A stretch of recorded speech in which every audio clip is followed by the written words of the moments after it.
bearing a mysterious jade pendant. He awakens an unparalleled martial soul. In pursuit of his origins, Lin Ye resolutely departs from the Holy Soul Village. From that moment forth, the world begins to weave legends belonging to Lin Ye. As he ascends to the title of a titled Douluo, the people bestow upon him a name that signifies the suppression of an era, the world-subduing Douluo. Chapter 1. The beginning of everything. Under the moonlit night, radiant as water, a couple stands quietly before a wooden house. The man, clad in white, possesses black hair and eyes, exuding an air of striking handsomeness. The woman, adorned in blue, boasts deep blue hair and captivating eyes, enchanting in her beauty. Cradled within her arms is a swaddled infant, wrapped in sumptuous brocade, which also conceals a delicate jade pendant. Tiangu, are we truly going to leave Xiaoyi here? The woman, with a furrowed brow and eyes brimming with sorrow, gazes at the baby in her arms. Jixin, the destination we are headed to is shrouded in uncertainty. If it were safe, it would be one thing, but if it proves perilous, my strength may not suffice to protect you. Bringing Xiaoyi along would only endanger him. The man, known as Tiangu, sighs heavily. But without us, what if Xiaoyi is bullied? And in such a destitute village, his future will undoubtedly be fraught with challenges. Why not leave him within my family? As she speaks, Zixin's voice quivers with emotion. Witnessing his wife's tears, Tiangu embraces her gently. Jixin, fret not. We have entrusted him to the village chief, Xiao. Ye shall not face harm. With our exceptional bloodlines combined, and the legacy I leave for him, it shall be others who fear him, not the other way around. Thus, it is best for Xiaoyi to remain here, where his true identity remains concealed. By the time he matures and leaves this village, he will possess the means for self-defense. Following the path I have envisioned for him, he will undoubtedly find us in the future. After a brief silence, Jixin comes to terms with reality, her eyes slightly reddened as she replies, Tiangu, I understand. Let us leave Xiaoyi here. Seeing his wife accept his decision, Tiangu reveals a relieved smile. With resolve, Jixin tenderly caresses the infant and approaches the wooden door, carefully placing him on the ground before knocking gently. Knock, knock, knock. The crisp sound of knocking echoes in the night. Inside the wooden house, an elderly voice suddenly inquires, who is it? Following the sound of shuffling feet, footsteps approach the door. Jixin, it is time to go. Noticing his wife lingering with longing gazes upon the infant, Tiangu sighs and gently pulls her beside him. Then, the air seemed to ripple, and although the two figures continued to gaze upon the infant lying on the ground, their forms began to blur and ultimately vanished from sight. In the next moment, the door of the wooden cabin creaked open, revealing an elderly man, stooped and silver-haired, who looked perplexed as he stepped outside. Ah, what is this? An infant? Who has placed this child here? Noticing the baby beside the door, the old man walked out in bewilderment and gently lifted the child into his arms. He caressed the exquisite fabric enveloping the infant, noting its exceptional craftsmanship and quality. Additionally, the jade pendant nestled within the fabric caught his eye, evoking a sense of wonder. What a splendid piece of fabric and jade. Could this child belong to some noble family that has entrusted him to me? But why would they choose to leave him here? Do they wish for me to adopt him? The old man pondered, feeling somewhat bewildered. How strange. Nevertheless, if you desire my care, I shall oblige. A child of nobility may very well awaken a martial soul in the future and become a soul master. As a thought crossed his mind, a smile spread across the old man's face. He withdrew the jade pendant from the fabric, examining the inscriptions upon it, then looked kindly at the infant cradled in his arms. Child, shall I call you Lin Ye? I am Jack, and from this day forth, I shall be your grandfather. 6 years later, in the Tiando Empire, Fanos Province, Shenghan Village, dawn, as the first light of day broke. The village remained shrouded in a veil of white mist, with wooden cabins of varying sizes appearing indistinctly through the haze. Within one of the cabins, the door creaked open, and a young boy emerged. He was a dark-haired, dark-eyed child, appearing to be around 6 or 7 years of age, with a well-proportioned physique, fair skin, and striking features, though his expression bore a hint of chilliness. After stepping outside, the boy closed the door behind him. I understand, Gramp. As he made his way out of the village, the boy headed towards the back mountain. Passing by the western side of the village, he encountered another boy of similar age stepping out as well. This boy, also around 6 or 7 years old, was dressed in simple cloth, with dark hair and eyes, and a sun-kissed complexion, his appearance rather ordinary. Upon seeing Lin Ye, the boy smiled and greeted him. Lin Ye, you rise so early each day to train, don't you? Indeed, Tang San. Are you not doing the same? That's different. I'm older than you. Tang San chuckled. Indeed, he was older than Lin Ye, not only in physical years, but also in mental maturity. Though he appeared to be a child of 6 or 7, possessing memories of a past life meant that his psychological age was nearing 30. Yet, Lin Ye was merely an ordinary child, rising early each day to train, demonstrating a remarkable self-discipline that even adults might lack, let alone a child. Such determination was truly admirable. As the two boys exchanged pleasantries, they finally reached the foot of the back mountain and decided to part ways, each ascending a different peak. After parting ways, Lin Ye walked along a narrow path towards the left side of the back mountain. After traversing a vibrant sea of flowers, he ultimately arrived at the base of a steep slope. This incline was nearly 70 degrees. It would be a formidable challenge for even an adult to ascend, let alone a child. However, Lin Ye gazed at the slope with a serene countenance, devoid of any trepidation. With a sudden burst, he pushed off forcefully with his right foot. Launching himself into the air, he landed firmly on the slope as if he were rooted to the ground, and with remarkable agility, his right hand reached out to grasp a protruding rock above him. Propelled by another powerful kick, he swiftly ascended the slope. It is hard to fathom that a boy of merely 6 or 7 years could possess such prowess. Like a nimble monkey, he climbed with astonishing speed, and in just a few breaths he had scaled the steep incline of several meters, reaching the summit. Chapter 2. The 9-Yang Divine Skill and the Mysterious Jade Pendant. Upon reaching the summit, the surroundings were adorned with lush green grass and expansive gray-white stones. Gazing into the distance, one could see an endless emerald forest cascading down the sheer cliffs. Seated upon a gray-white stone, Lin Ye faced the rising sun, closing his eyes to commence his breathing exercises. Faintly, one could perceive wisps of ethereal energy being inhaled and exhaled by Lin Ye, forming a flawless cycle. Yet, he pondered, why does my 9-Yang Divine Skill still fail to transcend the first level? My internal true energy has undoubtedly reached the maximum capacity allowed for this realm. After some time, Lin Ye abruptly opened his eyes, observing his fair hands. A furrow formed on his brow, and a flicker of uncertainty glimmered in his bright gaze. Could it be that I have yet to awaken the so-called martial soul that my grandfather spoke of? It is said that upon awakening one's martial soul and becoming a soul master, strength will inevitably reach a plateau, necessitating the absorption of something known as a soul ring to continue one's cultivation. This predicament bears a striking resemblance to my current situation. Contemplating the wondrous power of the martial soul as described by his grandfather, Old Jack, Lin Ye found himself deep in thought. The 9-Yang Divine Skill is the cultivation method he currently practices, and the information that suddenly appeared in his mind provided a brief introduction. This technique was not learned from anyone else. Rather, it manifested when Lin Ye, at the tender age of 3, was playing with the jade pendant that had always been by his side. The pendant unexpectedly emitted a radiant beam of light that struck his forehead, resulting in the inexplicable emergence of the 9-Yang Divine Skill within his consciousness. Through practicing this skill, Lin Ye generated a peculiar energy known as 9-Yang True Qi. This energy coursed through his body, endowing him with extraordinary physical attributes that far surpassed those of ordinary individuals, whether in strength, speed, or reaction time, even exceeding that of adults. In addition to enhancing his physique, 9-Yang True Qi possessed various other remarkable effects. For instance, it could produce solar energy, allowing Lin Ye to wear only a thin garment even in winter without feeling cold. It also fortified his constitution, rendering him immune to ailments and capable of withstanding physical harm, even deflecting weaker attacks. Due to the 9-Yang Divine Skill, Lin Ye developed a keen interest in the jade pendant he had worn since childhood. In his quest to explore its potential, he employed numerous methods and ultimately discovered that infusing 9-Yang True Qi into the pendant could activate a certain energy barrier. Lin Ye felt a sense of intuition. If he could breach the barrier within the pendant, he might gain access to other martial arts akin to the 9-Yang Divine Skill. However, despite sensing that his true energy was nearly sufficient to break through, it seemed he lacked a crucial element, perpetually falling just short of success. According to information gleaned from his grandfather, Lin Ye surmised that his inability to penetrate the energy barrier was likely due to his unawakened martial soul. Today marks the day of the martial soul awakening ceremony. If I could awaken my martial soul, it would validate my suspicions, Lin Ye mused. Awakening the martial soul. Aside from validating the conjectures nestled within his heart, Lin Ye harbored another purpose, which was to delve into the mysteries of his lineage. Lin Ye was not the biological grandson of his grandfather, Old Jack. According to Old Jack's account, Lin Ye was discovered by him in an unexpected turn of events. Upon hearing a knock at the door, he found Lin Ye outside, swathed in opulent silks that an ordinary family could scarcely afford.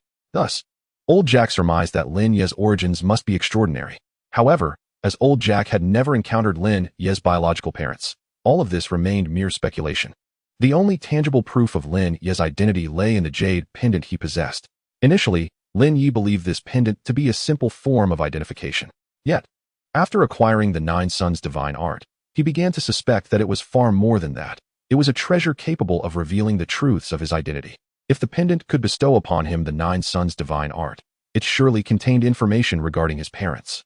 The absence of such revelations thus far was likely due to his insufficient strength, as he had yet to meet his parents' expectations. Lin Ye firmly believed that his parents had not abandoned him. If they had, they would not have left him at old Jack's doorstep, allowing him to be adopted. Rather, they must have encountered some dire circumstance that necessitated entrusting his care to another. This pendant was the clue left by his parents. The energy barriers contained within it served as further evidence. Although he could presently sense only one barrier, there were likely more to uncover. In the future, as he continuously shattered these energy barriers, he would undoubtedly acquire more knowledge. Beyond the Nine Suns' divine art, there were certainly other invaluable treasures awaiting him, and once he reached a certain level of strength, he might uncover messages left by his parents. Furthermore, the fact that his parents had bestowed upon him such a remarkable pendant indicated that they were not ordinary individuals on the continent, but perhaps legendary and immensely powerful soul masters. Upon awakening his martial soul and becoming a soul master himself, Lin Ye was confident that through his journey, he would connect with a multitude of people and experiences, thereby gleaning insights about his parents. Let us eat quickly. We still need to welcome the esteemed soul master from the spirit hall, he urged. Fear not, Grandpa, I eat quite swiftly. Thus, both Lin Ye and old Jack hastened their meal, finishing within a mere 10 minutes in anticipation of the soul master's arrival for the martial soul awakening ceremony. All right, let us proceed to the village entrance. The soul master from the spirit hall should be arriving shortly, old Jack remarked, glancing at the sky. After their meal, old Jack did not wash the dishes. Instead, he placed the plates and bowls into the pot, filled it with water, covered it with a lid, and then prepared to take Lin Ye to the village entrance to await the soul master dispatched from the spirit hall in Nodding City. The two departed the house and made their way to the entrance of Holy Soul Village. By this time, the sun was nearing its ascent, and the weather began to warm. Standing beneath the shade of the trees, they awaited the arrival of a figure slowly approaching along the distant road. This individual appeared to be a young man, likely in his 20s, tall and upright, with striking features and dressed in a grayish-white uniform. Due to the widespread influence of Grandpa Old Jack, a soul master is one who, after awakening their martial soul, has within them a force known as soul power, which can be cultivated to reach a certain realm, akin to the practice of the Nine Suns' divine art. In terms of classification, there exist 10 ranks for soul masters: soul scholar, soul master, great soul master, soul elder, soul sect, soul king, soul emperor, soul sage, soul Douluo, and title Douluo. Legends speak of formidable high-ranking soul masters capable of vanquishing an entire legion and possessing the power to determine the rise and fall of a nation. Such strength has always been the aspiration and admiration of Lin Ye. Honorable Battle Soul Master, you have arrived. Upon seeing the youth, old Jack bowed respectfully in greeting. There is no need for excessive courtesy. Let us proceed inside. We should complete the martial soul awakening for your village promptly, as I have other villages to attend to. The youth replied, taking a few steps forward to assist old Jack to his feet with a casual demeanor. Yes, esteemed Battle Soul Master. Old Jack continued to show his reverence. Chapter 3, Martial Soul Awakening. Under old Jack's guidance, the three entered the village from its entrance, making their way towards the Martial Soul Branch Hall in the village's center. Although the name Martial Soul Branch Hall sounds grand, Lin Ye had seen it before. It was merely a slightly larger wooden house.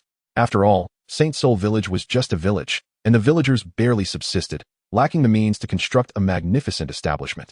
Despite the significant symbolism of the Martial Soul Branch Hall, upon arriving at the Martial Soul Branch Hall in the village center, Lin Ye recalled old Jack's earlier admonition regarding the Martial Soul Awakening taking place today. Consequently, most eligible children had already gathered there, frolicking in front of the hall. However, upon noticing old Jack's arrival, all the children promptly ceased their playful antics and formed a line on the grass in front of the Martial Soul Branch Hall. Grandpa, it seems Tang San has not yet arrived. Lin Ye scanned the children on the grass and realized that Tang San, whom he had encountered that morning, was absent. He whispered to old Jack, Tang San is a good child. I informed him of today's event. Unless something unexpected occurs, he will certainly not be late. It must be that lazy scoundrel Tang Hao who has caused the delay. Old Jack responded indignantly, striking his cane against the ground. Lin Ye knew that Tang Hao was Tang San's father, the only blacksmith in Saint Soul Village. However, Unlike most fathers in the village, Tang Hao exhibited a severe lack of responsibility, spending his days inebriated and neglecting any form of labor. Most of his earnings went towards purchasing alcohol, and since he did not tend to the fields, this frequently left Tang San without food, often without even a bowl of porridge to drink. Were it not for the assistance from his own family, Tang San might well have perished from hunger long ago. Lin Ye held Tang Hao in contempt, as he felt this man utterly disgraced the very notion of fatherhood. "Grandpa, should I go fetch Tang San?" Lin Ye inquired softly. "Stay here, I shall go. That fellow Tang Hao may be of little worth, but his temper is considerable. It would be best if I handle this." Old Jack shook his head. "Esteemed master of battle souls, there remains a child in our village who is yet to undergo the awakening of their martial spirit. May I go and summon him?" After discussing with Lin Ye, Old Jack turned to the young soul master beside him and respectfully inquired, "Go ahead, but do be swift." The young man, having overheard the quiet exchange between Old Jack and Lin Ye, naturally chose to agree. "I shall take my leave then. Should you require anything, please consult my grandson, Lin Ye. He will convey your message." Before departing, Old Jack once more expressed his respect and then turned to leave. Once Old Jack had departed, the young man and Lin Ye arrived at the martial spirit subhall. Lin Ye joined the line, while the young man stationed himself at the entrance, arms crossed behind him, gazing calmly into the distance, occasionally glancing at the queue. After a brief interval, Old Jack finally approached from afar, accompanied by Tang San. "Esteemed master of battle souls, I apologize for the delay." Upon bringing Tang San, Old Jack, slightly breathless, returned to the young man's side and bowed respectfully. "It is of no consequence." The young man replied with an unperturbed demeanor.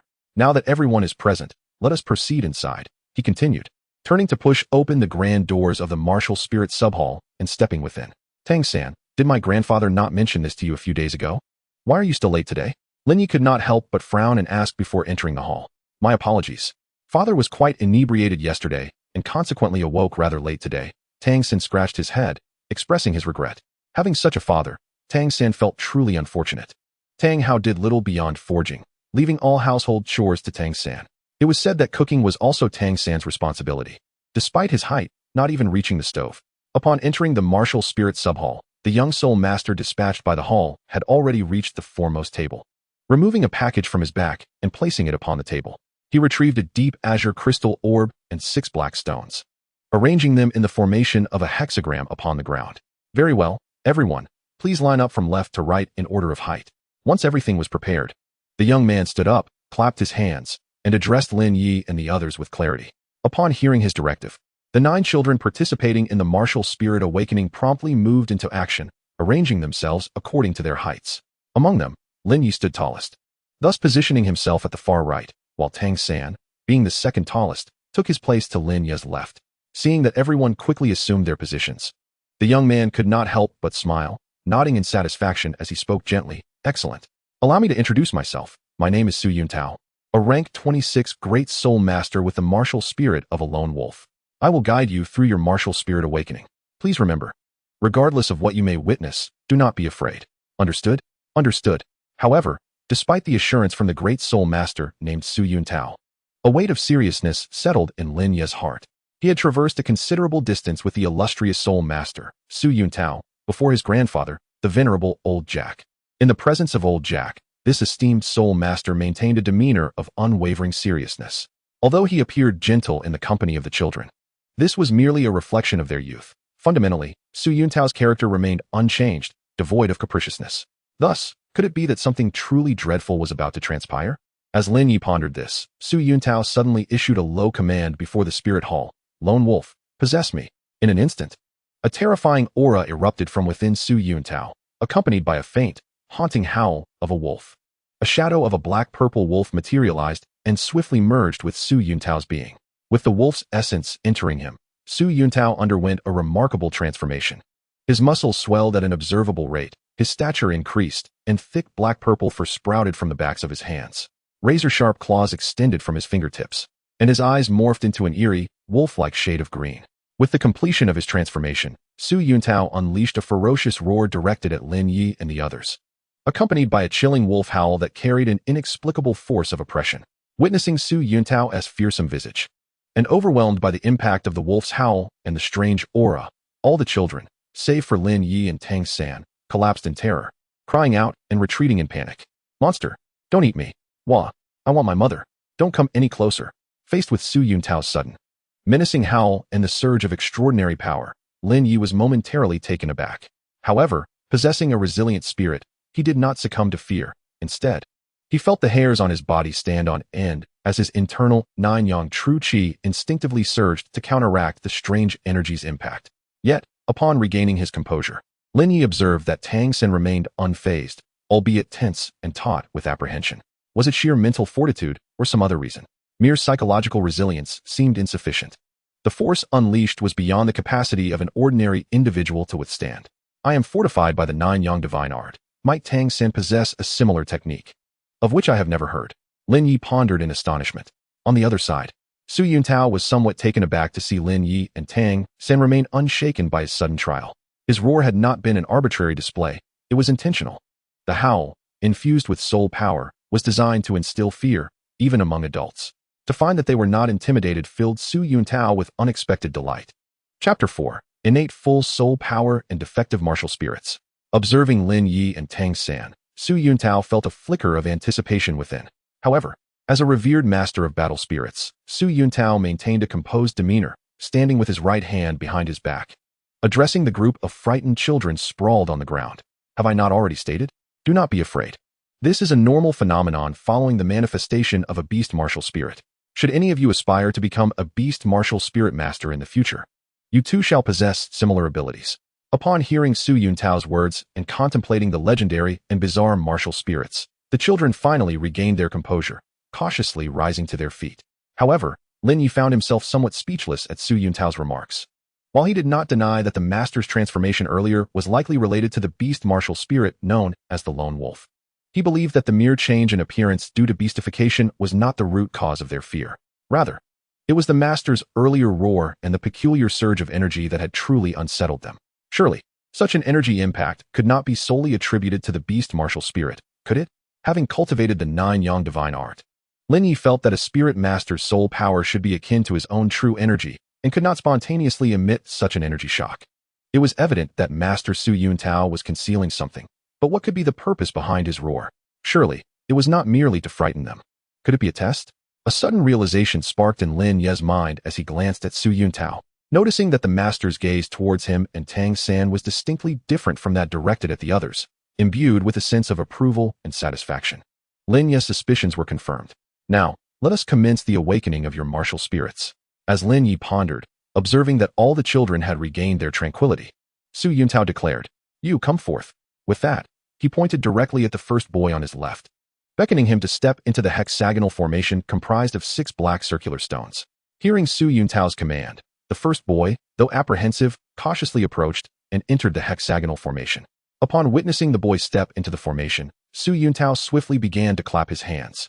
As his hands moved rapidly, 6 beams of green light were conjured and infused into the 6 black stones on the ground.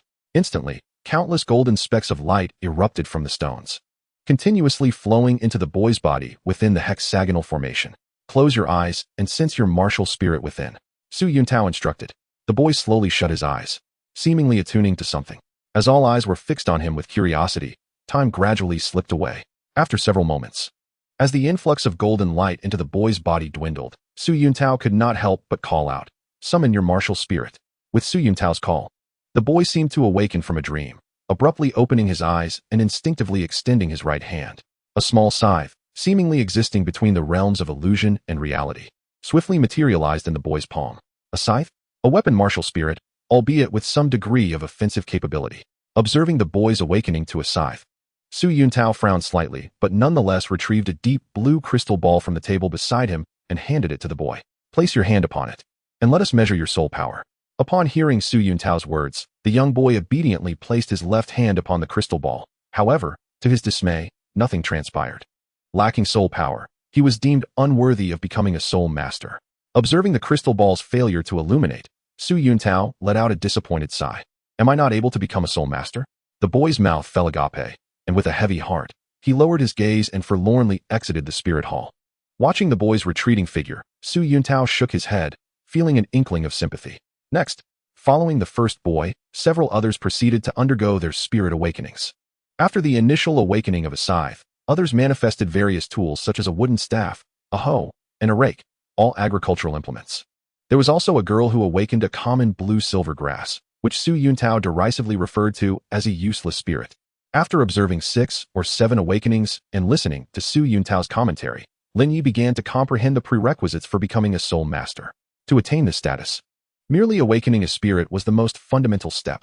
After awakening a spirit, one must also touch the azure crystal ball and incite it to glow, thereby qualifying for soul master status. But how could the crystal ball be made to shine? According to Su Yuntao, it was evident that soul power was requisite. It appeared that spirits were categorized by strength. The peers from the village, who awakened spirits like farming tools and blue-silver grass, possessed very weak spirits. Hence they could not generate soul power. Only those with formidable spirits could produce soul power and ascend to become soul masters. However, soul power seemed excessively reliant on the spirit, presenting significant limitations. Legend spoke of soul power's effects. Yet Lin Ye pondered whether his own nine-yang true qi might also embody such power, or if it could serve as a substitute for soul power. Next, after the penultimate child left the spirit hall, the spotlight shifted to Tang San, and Su Yuntao felt a surge of anticipation. In the preceding trials, only this child and one named Lin Ye had successfully passed, indicating that both might possess the potential to become soul masters. Upon hearing Su Yuntao's words, Tang San stepped forward and entered the hexagram formed by 6 circular stones. As before, countless golden specks of light emanated from the stones, continuously flowing into Tang San's body. Hope began to flicker. The golden points streamed into him, and time slipped by unnoticed, surpassing a minute without any sign of cessation, further heightening Su Yuntao's anticipation. Finally, the golden points ceased to flow, and Su Yuntao, with a hint of urgency in his voice, declared, "Summon your spirit." Hearing this, Tang San hesitated momentarily before extending his left hand. In a flash of light, a delicate, azure grass appeared in the palm of his hand, gently swaying. How is this possible? It is blue-silver grass. Su Yuntao could scarcely believe that Tang San had awakened the spirit of blue-silver grass. It is astonishing to contemplate that this child, having remained in the spirit guidance array for such an extended period, could possibly awaken a worthless martial soul like the blue-silver grass. Though reluctant to accept this reality, the undeniable truth lay before him, leaving Su Yuntao, who initially harbored great expectations, engulfed in profound disappointment. "Let us assess your soul power," he said, his face etched with disillusionment as he retrieved the crystal ball for testing. With a heavy sigh, he handed it to Tang San. As Tang San took the crystal ball and placed his right hand upon it, Su Yuntao expected nothing to occur. Yet, unexpectedly, the deep blue crystal ball erupted in a brilliant radiance. What? How is this possible? This is innate full soul power. Su Yuntao's expression shifted dramatically. In the spacious wooden structure, the dazzling light suddenly illuminated the entire martial soul hall, startling Su Yuntao, who had been steeped in disappointment. How can this be? An innate full soul power from the blue-silver grass, a martial soul deemed worthless. In the Douluo continent, the number of individuals capable of awakening a martial soul and possessing soul power is exceedingly rare. Innate full soul power is even more elusive, typically manifesting only in those with formidable martial souls. Yet, the blue-silver grass, recognized as a feudal martial soul, seems to defy all odds. Among 1,000 blue-silver grass soul masters, one might not even possess soul power. How could such a seemingly useless martial soul yield innate, full soul power? The scene before him utterly shattered Su Yuntao's understanding of the world. "Uncle, what is innate full soul power?" Tang San inquired, prompted by Su Yuntao's exclamation. Innate full soul power is the pinnacle of soul power one can possess upon awakening their martial soul. Generally, the higher the innate soul power, the quicker the subsequent cultivation tends to progress, Su Yuntao elucidated. However, even though you possess innate full soul power, your martial soul is the blue-silver grass, which has tragically low potential and an abysmal growth capacity. If your martial soul were anything else, even a mere wooden stick or a scythe, I could still. He trailed off, a deep sigh escaping him as he contemplated the lost potential. As a level 26 soul master, Su Yuntao's prowess, while not particularly remarkable on a continental scale, made him one of the few experts in Nodding City. Despite the burdensome nature of overseeing martial soul awakenings, he willingly took on this responsibility, traveling to nearby villages to facilitate the awakening of children of appropriate age, driven by a specific motive. If a child could awaken a soul master with great potential during this process and bring them into the martial soul hall, the better the soul master's martial soul and the higher their innate soul power, the more substantial rewards Su Yuntao could receive from the martial soul headquarters. Tang San's innate soul power was indeed full, had it not been for the blue-silver grass. Even a common wooden stick or scythe could yield significant rewards if he were to be inducted into the martial soul hall. Regrettably, Tang San's martial spirit is the blue silver grass, a notoriously ineffectual martial spirit, which elicited a profound sigh from Su Yuntao. Nephew, step aside. There remains another child awaiting their martial spirit awakening. Upon hearing Su Yuntao's words, Tang San fell silent, retreating from the martial spirit guidance array and stepping aside. Child, it is your turn now. As Tang San departed, Su Yuntao's gaze shifted toward Lin Ye, his eyes betraying a flicker of anticipation. As a child who had also passed his test, Lin Ye's potential should be comparable to that of the previous child, shouldn't it? The last one awakened with innate full soul power. Surely this one must possess at least innate levels of 7 or 8. As long as the martial spirit is not blue silver grass, even if it is a scythe or a hoe, as long as the innate soul power is sufficiently high, securing a place in the martial spirit hall would yield considerable rewards. With Su Yuntao's expectations subtly glimmering in his eyes, Lin Ye walked calmly into the martial spirit awakening array. Observing Lin Ye's initiation of the awakening process, Su Yuntao swiftly clapped his hands, and 6 beams of green light emanated from his palms, penetrating 6 black spherical stones. Instantly, countless golden specks began to cascade from the stones, continuously flowing into Lin Ye's being. How warm, how delightful. Standing within the martial spirit awakening array, Lin Ye felt an extraordinary warmth surge within him as the golden specks flooded in. The warmth circulated through his body, enveloping him in a sensation akin to soaking in a hot spring, inducing a profound sense of relaxation.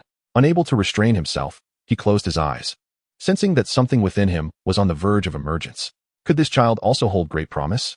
Noticing that the golden specks continued to flood into Lin Ye without pause for several minutes, and realizing that the influx was even greater than that experienced by Tang San, Su Yuntao's anticipation grew once more.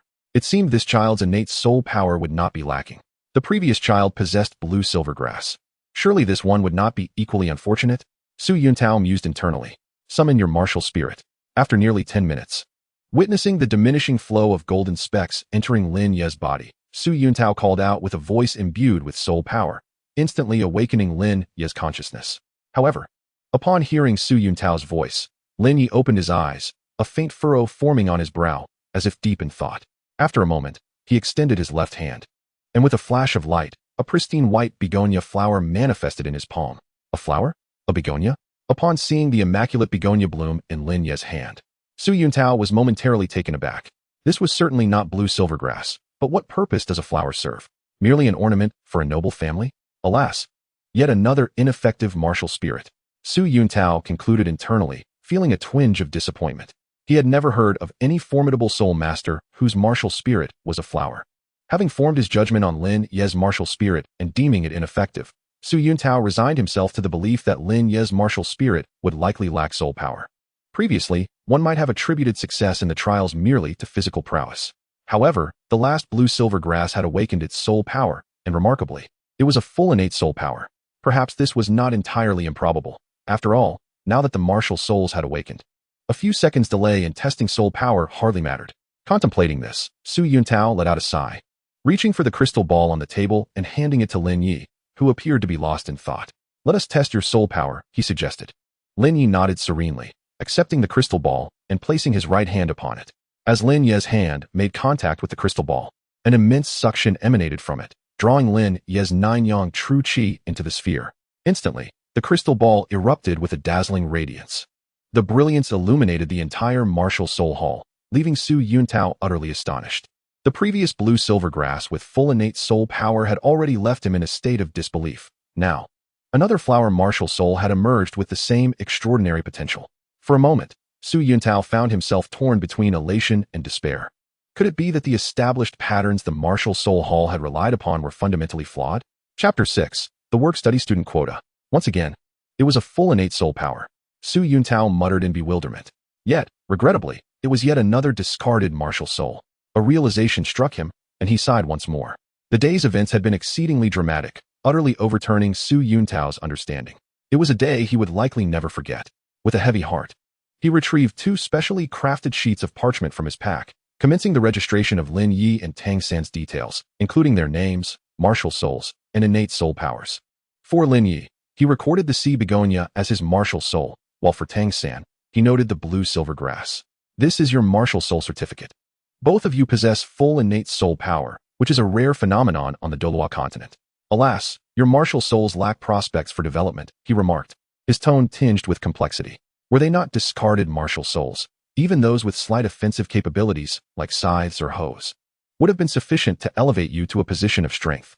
He handed the completed martial soul certificates to Lin Ye and Tang San.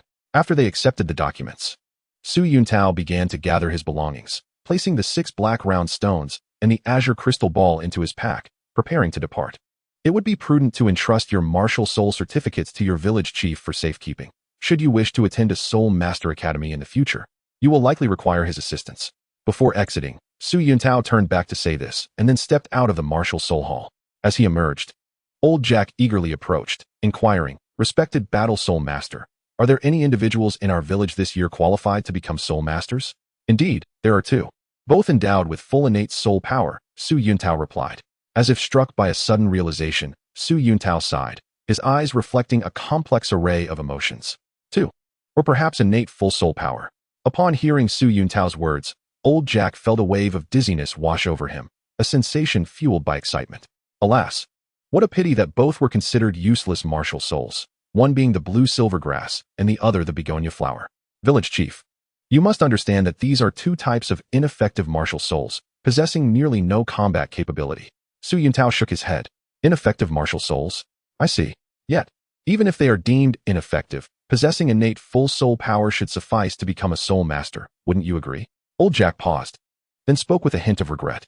Indeed, becoming a soul master is certainly possible. Su Yuntao nodded. Very well, I shall not linger. I must proceed to other villages for martial soul awakenings. With that, Su Yuntao leapt into the air, swiftly traversing the rooftops of wooden houses, vanishing from sight in the blink of an eye. After Su Yuntao's departure, Lin Ye and Tang San finally emerged from the martial soul hall. Xiao Yi, Xiao San. What happened? What martial souls have you awakened? Seeing Lin Ye and Tang San, Old Jack gently stroked his long beard and approached with his cane. I awakened the begonia flower.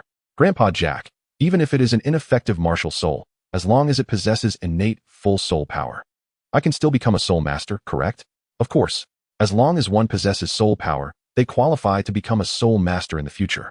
However, the higher the innate soul power, the swifter the journey to becoming a soul master.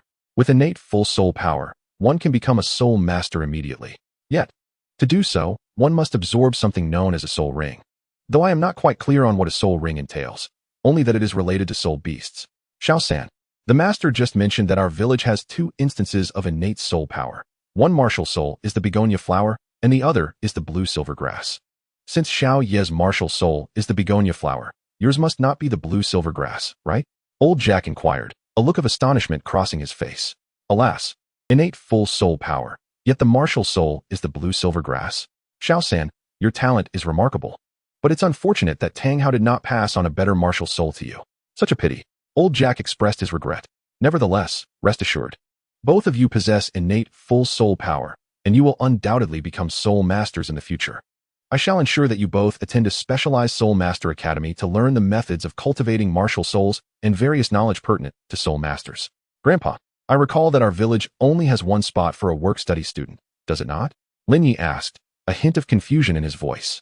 Driven by curiosity about martial souls, Lin Ye had always enjoyed inquiring about various matters concerning martial souls from Old Jack.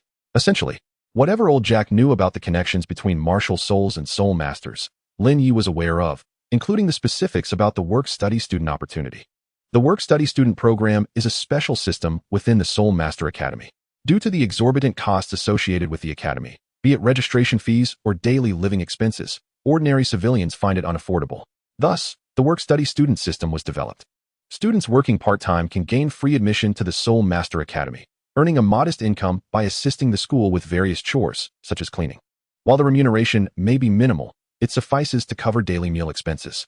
This is a unique privilege extended to ordinary civilians by the Academy. However, such opportunities are often shared among several villages. The Holy Soul Village, having once produced a soul sage, is granted an exclusive quota each year, yet only 1 slot exists. How can 2 individuals possibly attend the Soul Master Academy together? Rest assured, although our Holy Soul Village possesses but a single student quota, villages like ours rarely witness the awakening of martial souls or the emergence of soul masters. In fact, our village has not seen a soul master in over a decade, and the situation is similar in other villages. I can procure a quota from another village for you, so do not worry, old Jack chuckled. Upon hearing this, Lin Ye finally grasped the situation regarding the borrowing of quotas from other villages. Tang Sen would undoubtedly wish to attend the Soul Master Academy, having shown a pronounced interest in martial souls and soul masters from a young age. But what about you? Are you willing to attend the academy? If you agree, I will secure a quota from another village for you, so fret not, there will be no issues. Jack looked at Tang San earnestly. Well, I need to consult my father first, Tang San replied, his expression slightly hesitant. Indeed, such matters must be discussed with your father. Though Tang Sen exhibited a commendable sense of responsibility, he was still just a child. It is only fitting to seek the counsel of an adult for significant decisions. Grandfather, may I leave first? I wish to test my martial soul. Lin Ye interjected upon hearing that old Jack intended to visit Tang San's home. Certainly, you may go ahead. Given Lin Ye's long-standing interest in martial souls and soul masters, old Jack readily assented. In his view, it was only natural for Lin Ye, having just awakened his martial soul, to be curious about its capabilities. However, in reality, martial souls are rather ordinary. Without becoming a soul master, they hold no particular significance. With old Jack's approval, Lin Ye turned and departed. Chapter 7. Twin Martial Souls. Triple Martial Souls. Upon leaving Holy Soul Village, Lin Ye made his way towards the back mountain. As the morning had passed and the sun now blazed high in the sky, the heat was oppressive, and he encountered no one along the way. Upon reaching the back mountain, the sweltering sunlight deterred him from climbing to the summit. Instead, he settled beside a large tree on the mountainside. Under the shade, he found a smooth stone large enough to sit upon. Perched on the stone, he surveyed his surroundings and, upon confirming his solitude, extended his right hand. With a flash of white light, a pristine begonia flower materialized in Lin Ye's grasp. The immaculate flower exuded a delightful fragrance from its elegant stamen, while its pure white petals shimmered with a faint luminescence. Generally speaking, as Lin Ye is aware, the majority of begonia flowers are predominantly pink. However, there are some begonia flowers that, due to their environmental conditions and inherent varieties, exhibit colors that deviate slightly from the common hue. Yet, Lin Ye has never encountered a begonia that possesses the immaculate whiteness and exudes an aura of purity as the one in his hand. Surely, this cannot be an ordinary begonia, he pondered, furrowing his brow as he gazed at the flower. According to the words of Master Su Yuntao during his awakening at the Martial Soul branch, whether a martial soul is deemed useless depends on its capabilities. Tang San's blue-silver grass is widely recognized as a martial soul devoid of any power, hence classified as a waste martial soul. However, his begonia martial soul is evidently distinct from the common begonia, although it may lack offensive capabilities. A martial soul with innate full soul power cannot possibly be entirely without utility. The question arises, how can he trigger the abilities of this begonia martial soul? Suddenly, Lin Ye contemplated the notion of soul power. If he were to channel soul power into the begonia martial soul, could it potentially awaken its capabilities? Since the essence of a soul master lies in their soul power, it stands to reason that there exists a significant correlation between martial souls and soul power. More often than not, the manifestation of a martial soul's abilities relies on the impetus of soul power. Without hesitation, Lin Ye resolved to act. Although he lacked conventional soul power, he possessed true qi.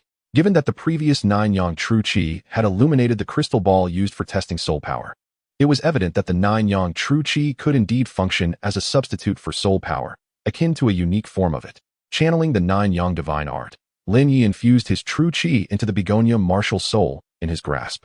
As the true qi flowed into the begonia, the martial soul immediately radiated a pure and sacred light. To Lin Ye's astonishment, he discovered that he could manipulate this divine luminescence. Indeed, is this the capability of my begonia martial soul? Yet, the question remained, how should he apply this radiant energy? Surveying his surroundings, Lin Ye's gaze settled upon the patch of grass beneath his feet. Extending his right hand, he focused his mind, and under his guidance, the sacred light erupted from the begonia martial soul and cascaded onto the grass. As he propelled the begonia martial soul with his 9-yang true qi, Lin Ye could distinctly sense the rapid depletion of his inner energy. If this continued, it seemed he could sustain it for barely over a minute. Would this brief time frame suffice to ascertain the martial soul's capabilities? Reality soon provided Lin Ye with an answer. Under the illumination of the sacred light, he was astonished to witness a small patch of grass, touched by the divine radiance, begin to flourish remarkably. What was once a mere inch deep of grass surged to over 2 inches in mere seconds. Is this the ability of my martial soul? The capacity to cultivate plants. It appears to be intricately linked to vitality. Lin Ye could not help but feel a sense of wonder at the transformation occurring beneath his feet. Through experimentation with the grass, Lin Ye gained a rudimentary understanding of the abilities of the begonia flower martial soul. However, mere trials on the grass proved insufficient, as its capacity to reflect true potential remained limited. Upon discovering the harmlessness of the martial soul's abilities, Lin Ye resolved to utilize it upon himself. With his right hand gently cradling the begonia flower martial soul, Lin Ye infused it once more with the remaining Juyang True Qi. As the sacred radiance blossomed anew, he directed its luminous glow upon himself. In an instant, as the divine light enveloped him, Lin Ye felt as if he were immersed in a warm spring, a peculiar warmth surging through his body. Under the influence of this warmth, Lin Ye observed that his Juyang True Qi began to restore itself, and the stamina depleted from his mountain ascent rapidly rejuvenated, reinvigorating his spirit. Lin Ye was taken aback. The glow emitted by his begonia flower martial soul seemed not only to be related to vitality, but also to the restoration of both true qi and mental fortitude. Did this imply that it possessed three distinct effects? Despite exhausting all his Juyang True Qi, the sacred radiance instead facilitated a gradual replenishment, returning his energy to its peak state. Ceasing the infusion of soul power into the begonia flower martial soul, Lin Ye gazed at the pure white blossom in his hand, feeling a sense of peculiarity. Originally, the Juyang divine art restored true qi at a swift pace, but now, with the begonia flower martial soul, the energy expended manifested a glow that aided in the recovery of even greater amounts of Juyang True Qi. Would this mean his true qi could be inexhaustible? Continuing his experiments, Lin Ye inflicted a minor wound upon himself, and under the sacred light, the injury began to heal rapidly. Through persistent experimentation and reflection, Lin Ye ultimately confirmed the capabilities of the begonia flower martial soul. Such formidable abilities assured him that his begonia flower martial soul was far from being a mere waste. Recalling the words of Master Su Yuntao, Lin Ye shook his head inwardly. It appeared that even masters could misjudge. During the awakening of his martial soul, Lin Ye had only manifested the begonia flower, yet he had sensed the presence of two additional martial souls within him. No, three. In addition to the begonia flower, there was a soared martial soul and another yet to awaken. This was not a figment of Lin Ye's imagination. He could still perceive the latent third martial soul within him. However, he sensed that forcibly summoning this martial soul would surely result in injury due to the strain on his body. While he could not yet summon the hidden third martial soul, during the peculiar state of his martial soul awakening, he had faintly glimpsed that the third martial soul was a slender beast martial soul, resembling the legendary dragon. Dragons have always been revered as mythical creatures, and if this were a martial soul, it would undoubtedly be the most powerful beast martial soul. Thus, it was entirely reasonable that he could not summon it at this time. Since the third martial soul had not yet fully awakened, Lin Ye could only proceed to summon the second martial soul to ascertain its abilities. Extending his right hand, a surge of thought coursed through Lin Ye's mind, and in an instant, a radiant golden light flashed, materializing a magnificent golden long sword in his grasp. This sword, nearly 3 feet in length, gleamed with a resplendent golden hue. One side of the blade was intricately inscribed with celestial bodies, the sun, moon, and stars, while the other side depicted mountains and flora. The hilt was adorned with an array of peculiar symbols, their sizes akin to that of mosquitoes, densely packed together. What manner of sword is this? It inexplicably emanated a sense of sanctity and grandeur. Gazing at the golden long sword, which represented his second martial soul, Lin Ye felt a wave of astonishment wash over him. Although he did not recognize this blade, its aura instinctively conveyed to him that it was no ordinary weapon, surely a peerless divine sword. Moreover, in comparison to the previous summoning of the begonia flower martial soul, Lin Ye distinctly sensed that conjuring and sustaining the existence of this golden sword was a far more arduous task. Within mere seconds, it had consumed nearly a third of his 9 yang true qi. Chapter 8. Breaking the first restriction, Dragon Elephant Prajna Art, Phoenix Dance 6 Phantoms, and Duga 9 Swords. Allow me to witness your true sharpness.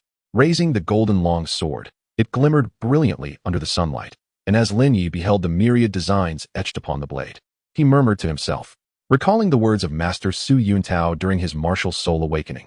He remembered that the essence of a martial soul lay primarily in its offensive capability.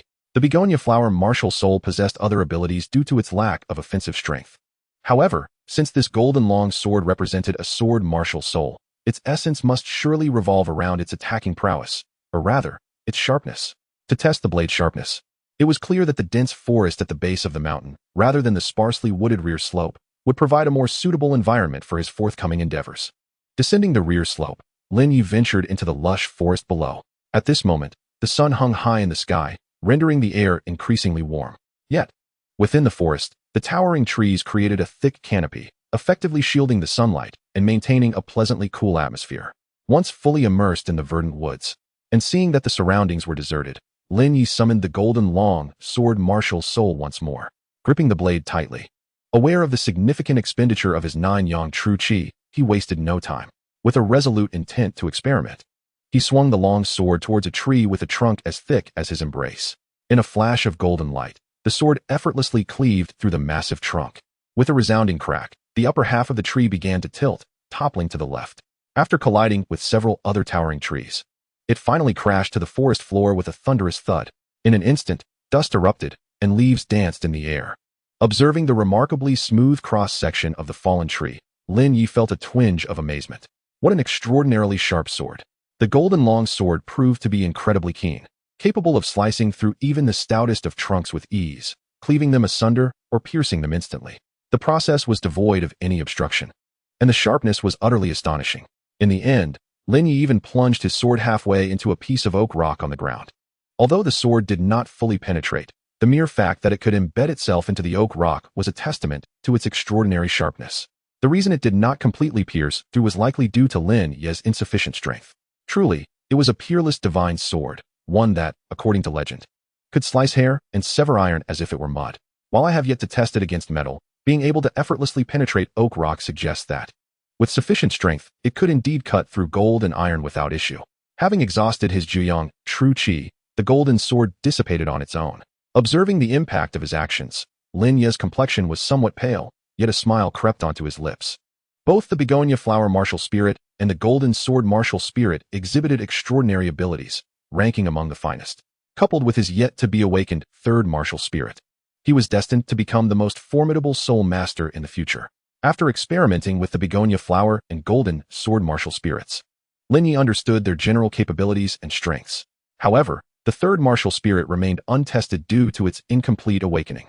Given that Lin Ye struggled to surpass even the physical prowess of an adult, the third martial spirit was undoubtedly an immensely powerful one. Moreover, if his earlier observations were accurate, the third martial spirit was likely the legendary beast martial spirit, the dragon. It might even surpass both the begonia flower and golden sword martial spirits in strength. Following the martial spirit tests, Lin Ye did not depart, but sought a smooth stone in the woods. After cleaning the stone with his gaze, he sat cross-legged upon it, commencing his practice of the Juyang divine art. Utilizing the capabilities of the begonia flower martial spirit, Lin Ye soon restored his Juyang true qi to full capacity. With everything prepared, he retrieved a jade pendant from his waist.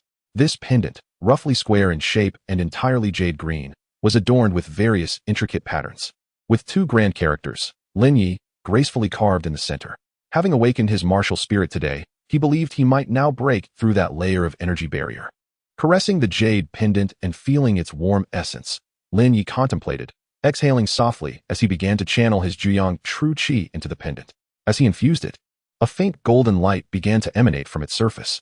However, upon entering the pendant, the Juyang true qi seemed to encounter an invisible barrier, failing to penetrate.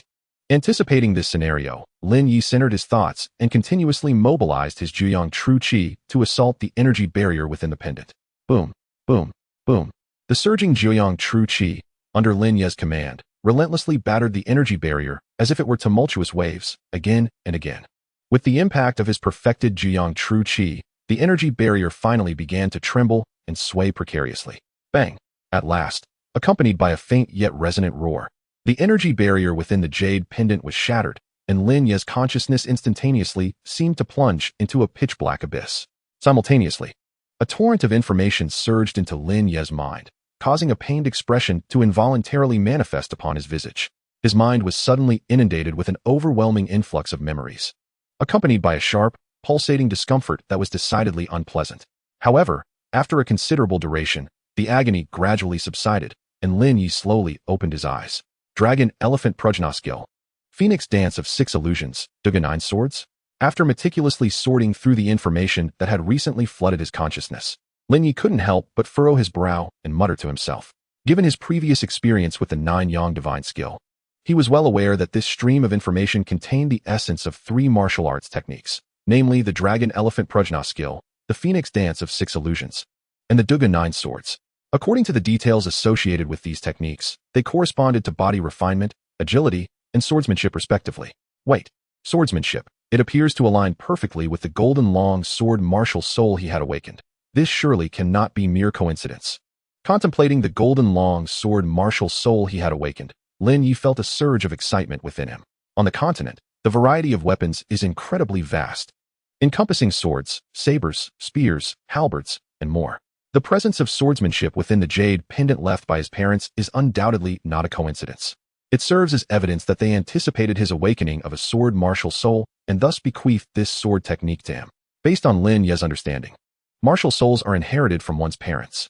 Thus, it follows that his begonia flower martial soul, sword martial soul, and the concealed third martial soul must also have been inherited from his parents, which is why they were aware and had imparted the corresponding martial arts through the jade pendant.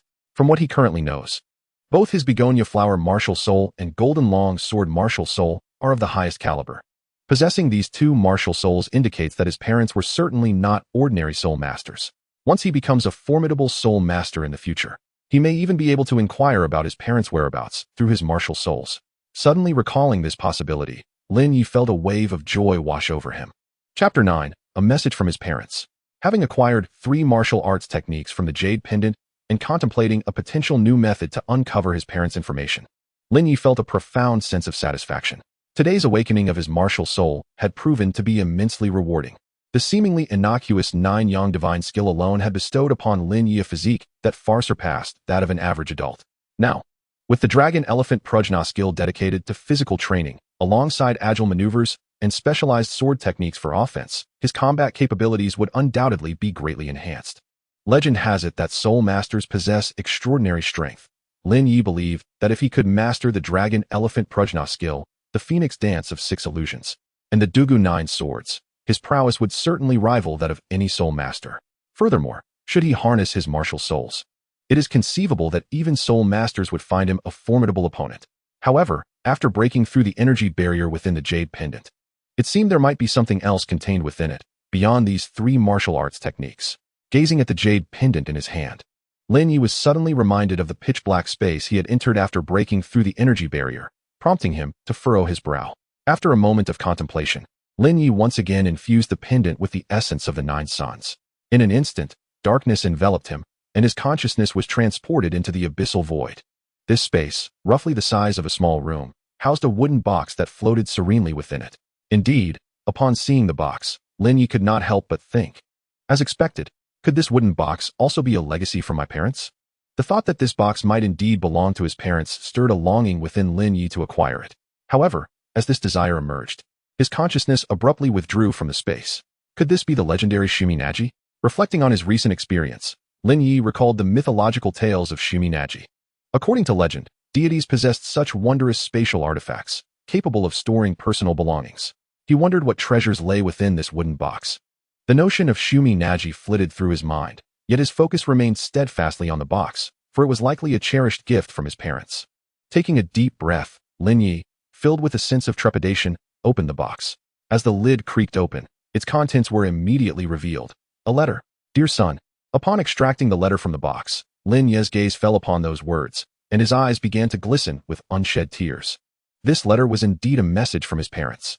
Dear son, by the time you read this letter, you should be 6 years old, having completed your martial soul awakening. We are immensely proud of your dedication in cultivating the 9 suns divine art to its first level of perfection. Regrettably, we must embark on a journey to a perilous place and cannot take you with us. Thus, we have entrusted you to others for your upbringing. Unable to witness your childhood, we both lament this, but such is the unpredictable nature of life. Since you have received this letter, it signifies that you must have also acquired the 3 martial arts I left for you. The dragon elephant prajna skill, the phoenix dance of 6 illusions, and the solitary 9 swords.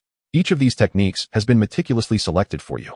The dragon elephant prajna skill will enhance your future soul rings, while the phoenix dance of 6 illusions is an exceptional technique for agility, suitable for both travel and combat. Sometimes, retreating in the face of overwhelming odds is not shameful.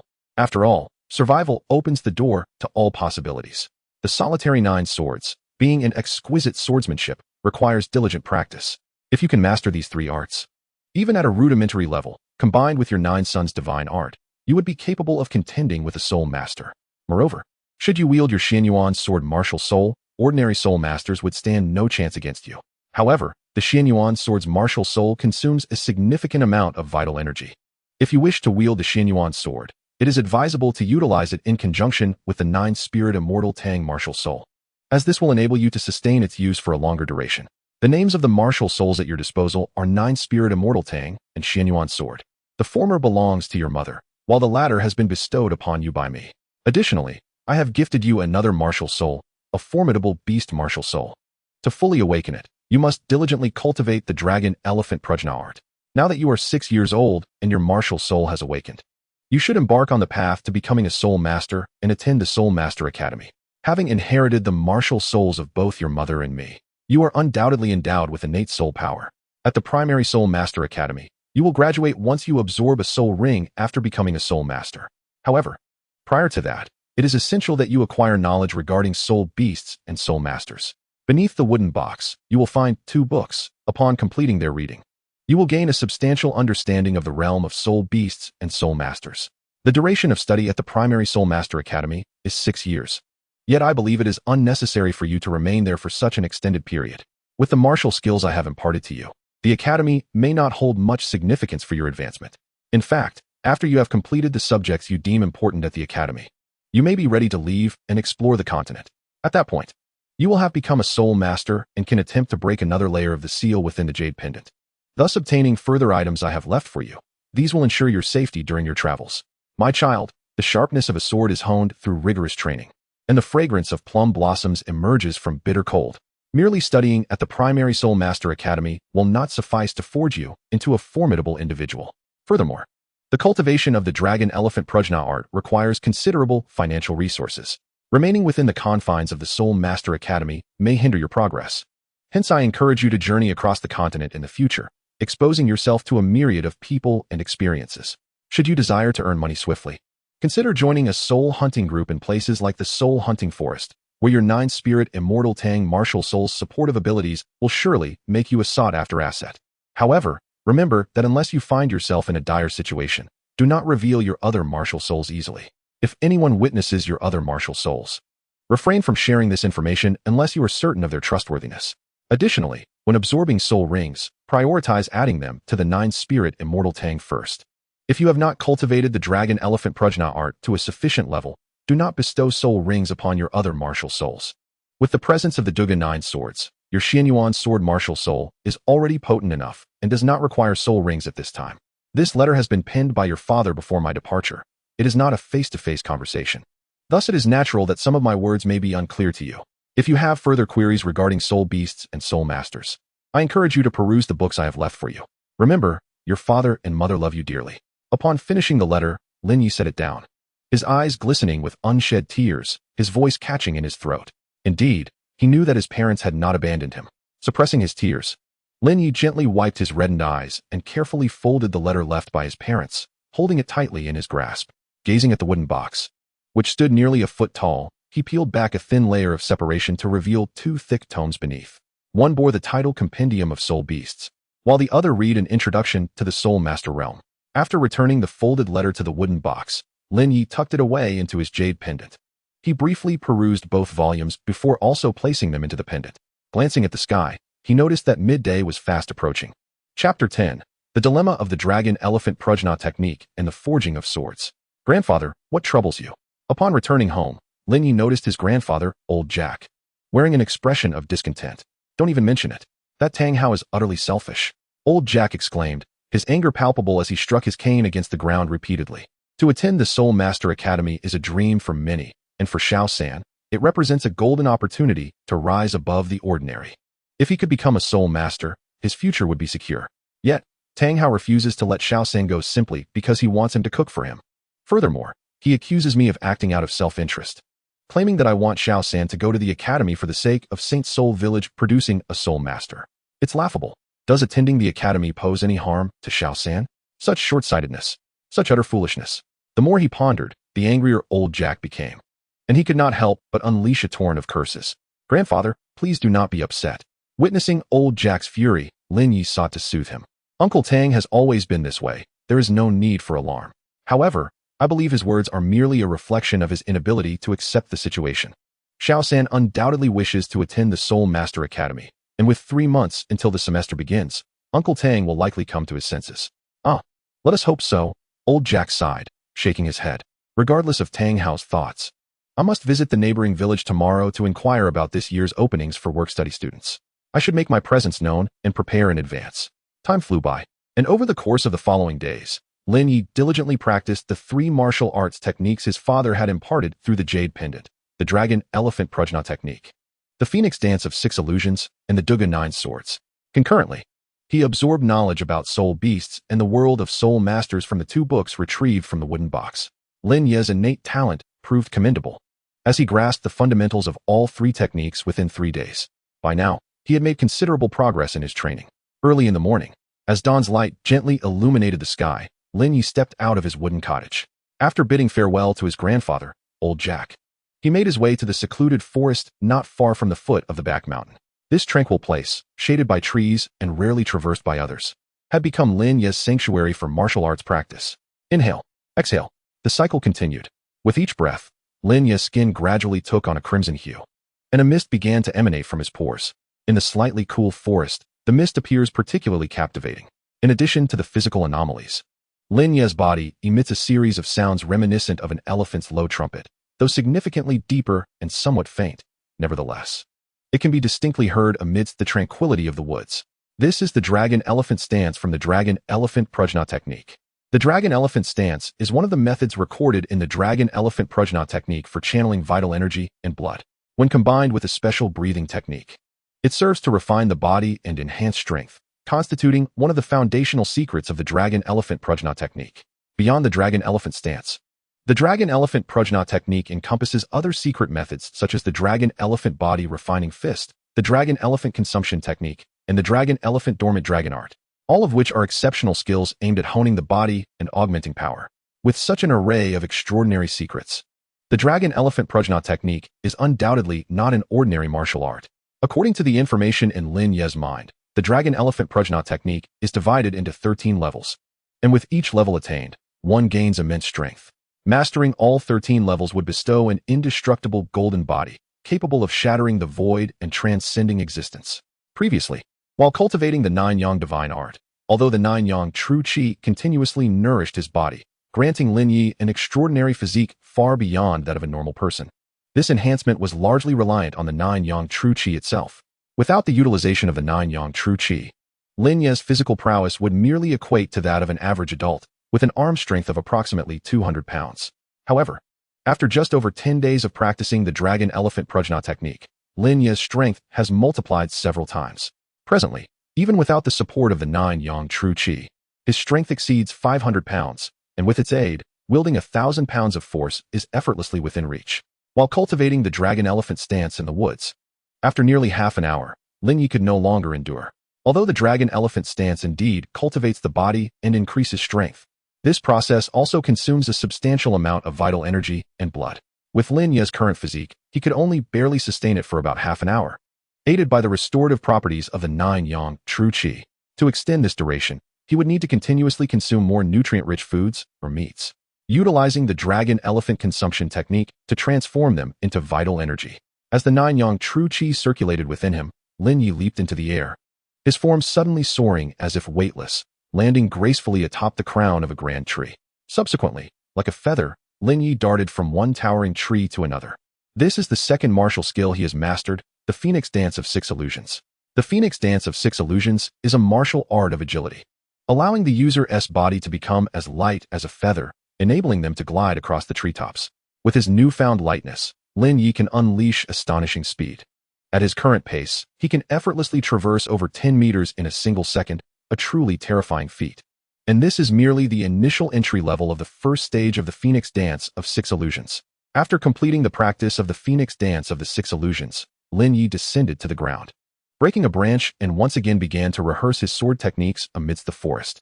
With the branch gripped firmly in his hands, akin to wielding a longsword, he moved gracefully through the woods, executing various maneuvers, slicing, slashing, thrusting, lifting, and vibrating, with remarkable proficiency.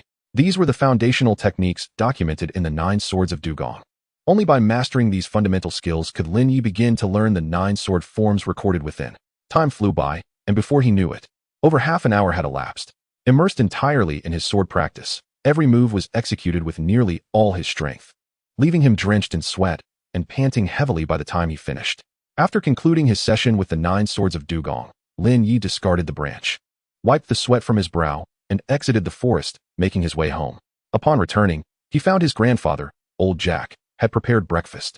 After they finished eating, Old Jack left for the fields to attend to his agricultural duties. Ordinarily, Lin Ye would spend this time at home poring over the Soul Beast Compendium and the Soul Master Chronicles left by his father. However, having read both books thoroughly over the past few days, Lin Ye now sought to pursue a different endeavor. As Lin Ye's physical prowess grew, the training of the dragon elephant stance required an increasing amount of vital energy. Yet, despite Old Jack's status as the village chief, their daily meals consisted of merely plain fare, with perhaps a few more fish, but hardly any meat. Thus, Lin Ye had to devise a solution to this predicament. The solution he contemplated was to hunt in the mountains behind their home. With his current speed and strength, he could easily venture deep into the hills to hunt.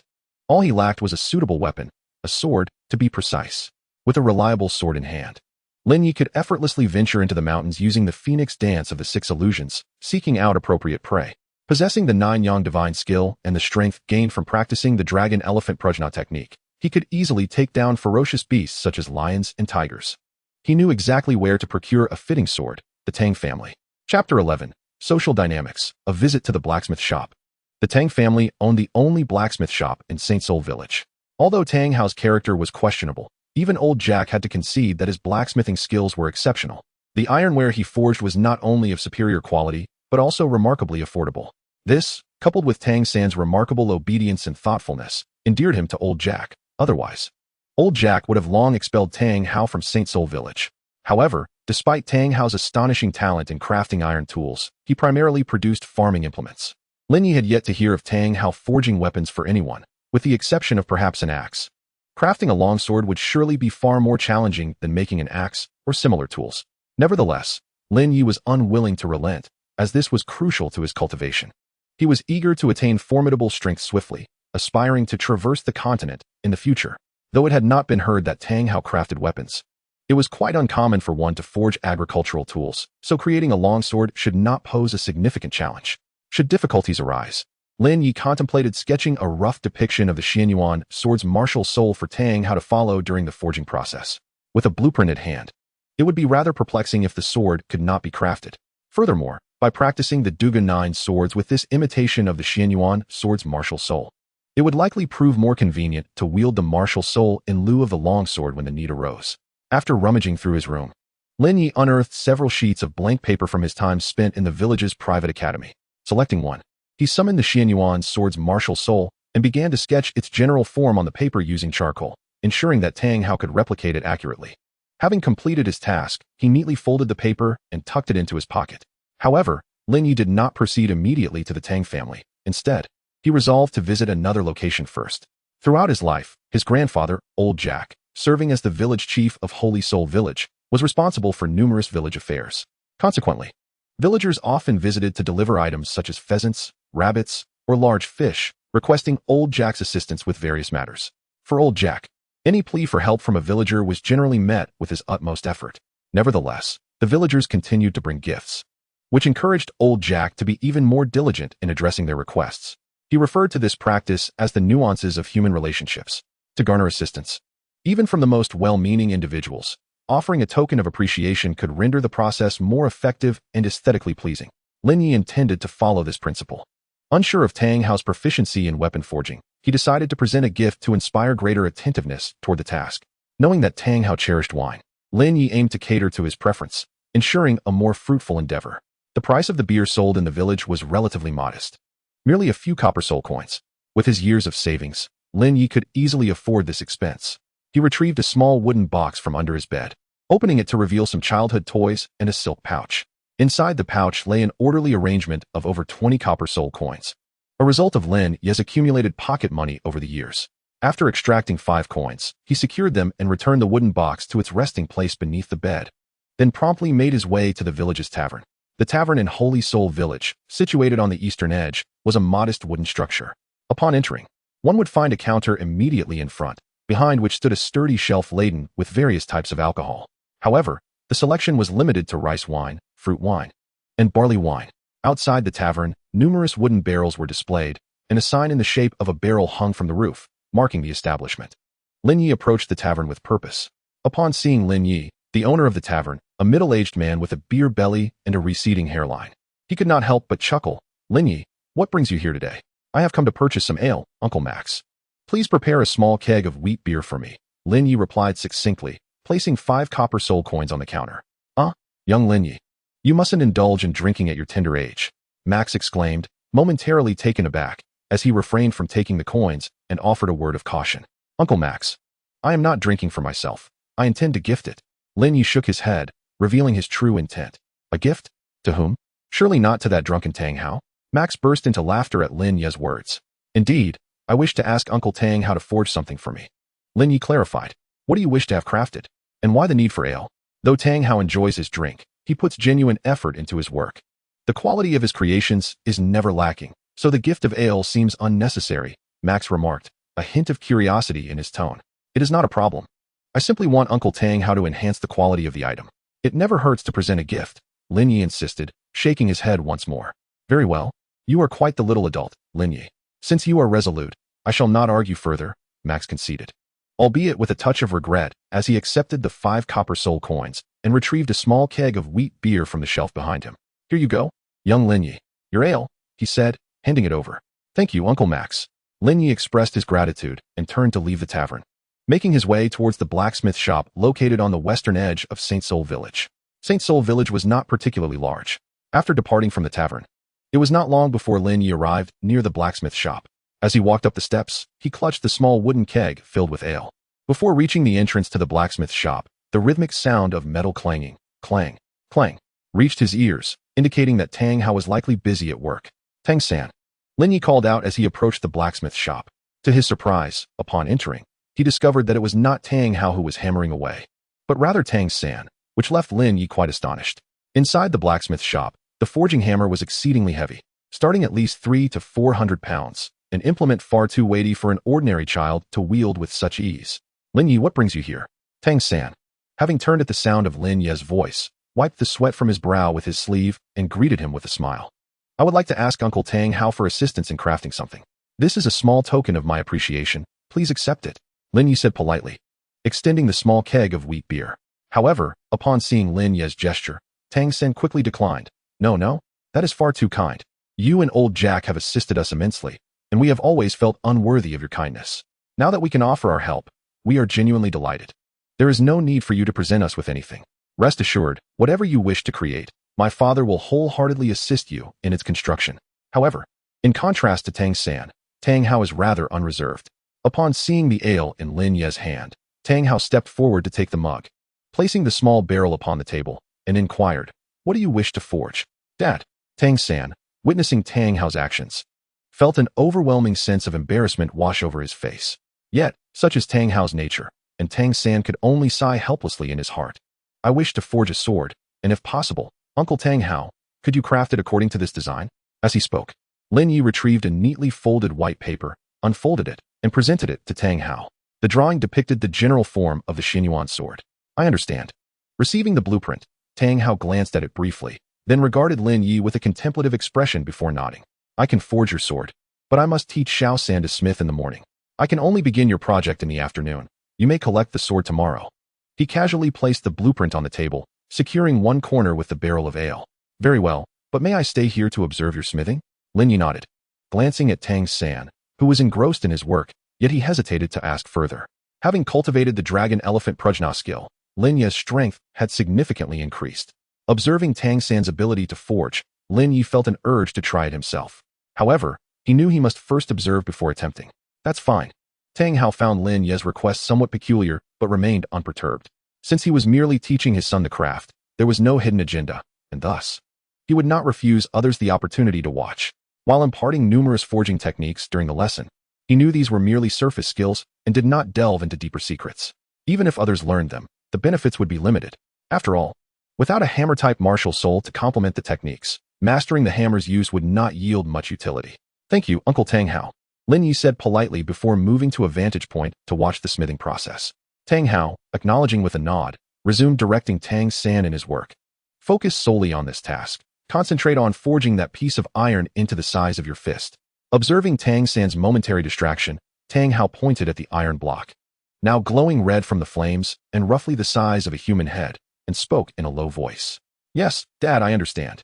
Hearing his father's words, Tang San took a deep breath and steadied himself. Grasping the nearby forging hammer once more, he summoned all his strength, lifted it high, and brought it down forcefully onto the iron block, time and again. Instantly, the sound of dull clanging echoed, clang, clang. However, the iron block, which was as large as a human head, posed an insurmountable challenge to be forged down to the size of a fist. Most blacksmiths would likely find it difficult to achieve in a short span of time, let alone Tang San. Despite his relentless efforts to lift the forging hammer high and bring it down with great force, striking the iron block repeatedly, he could only manage to create a series of depressions of varying depths on its surface. It resembled a pockmarked meteorite. Yet the size of the iron block remained largely unchanged. You should take a break.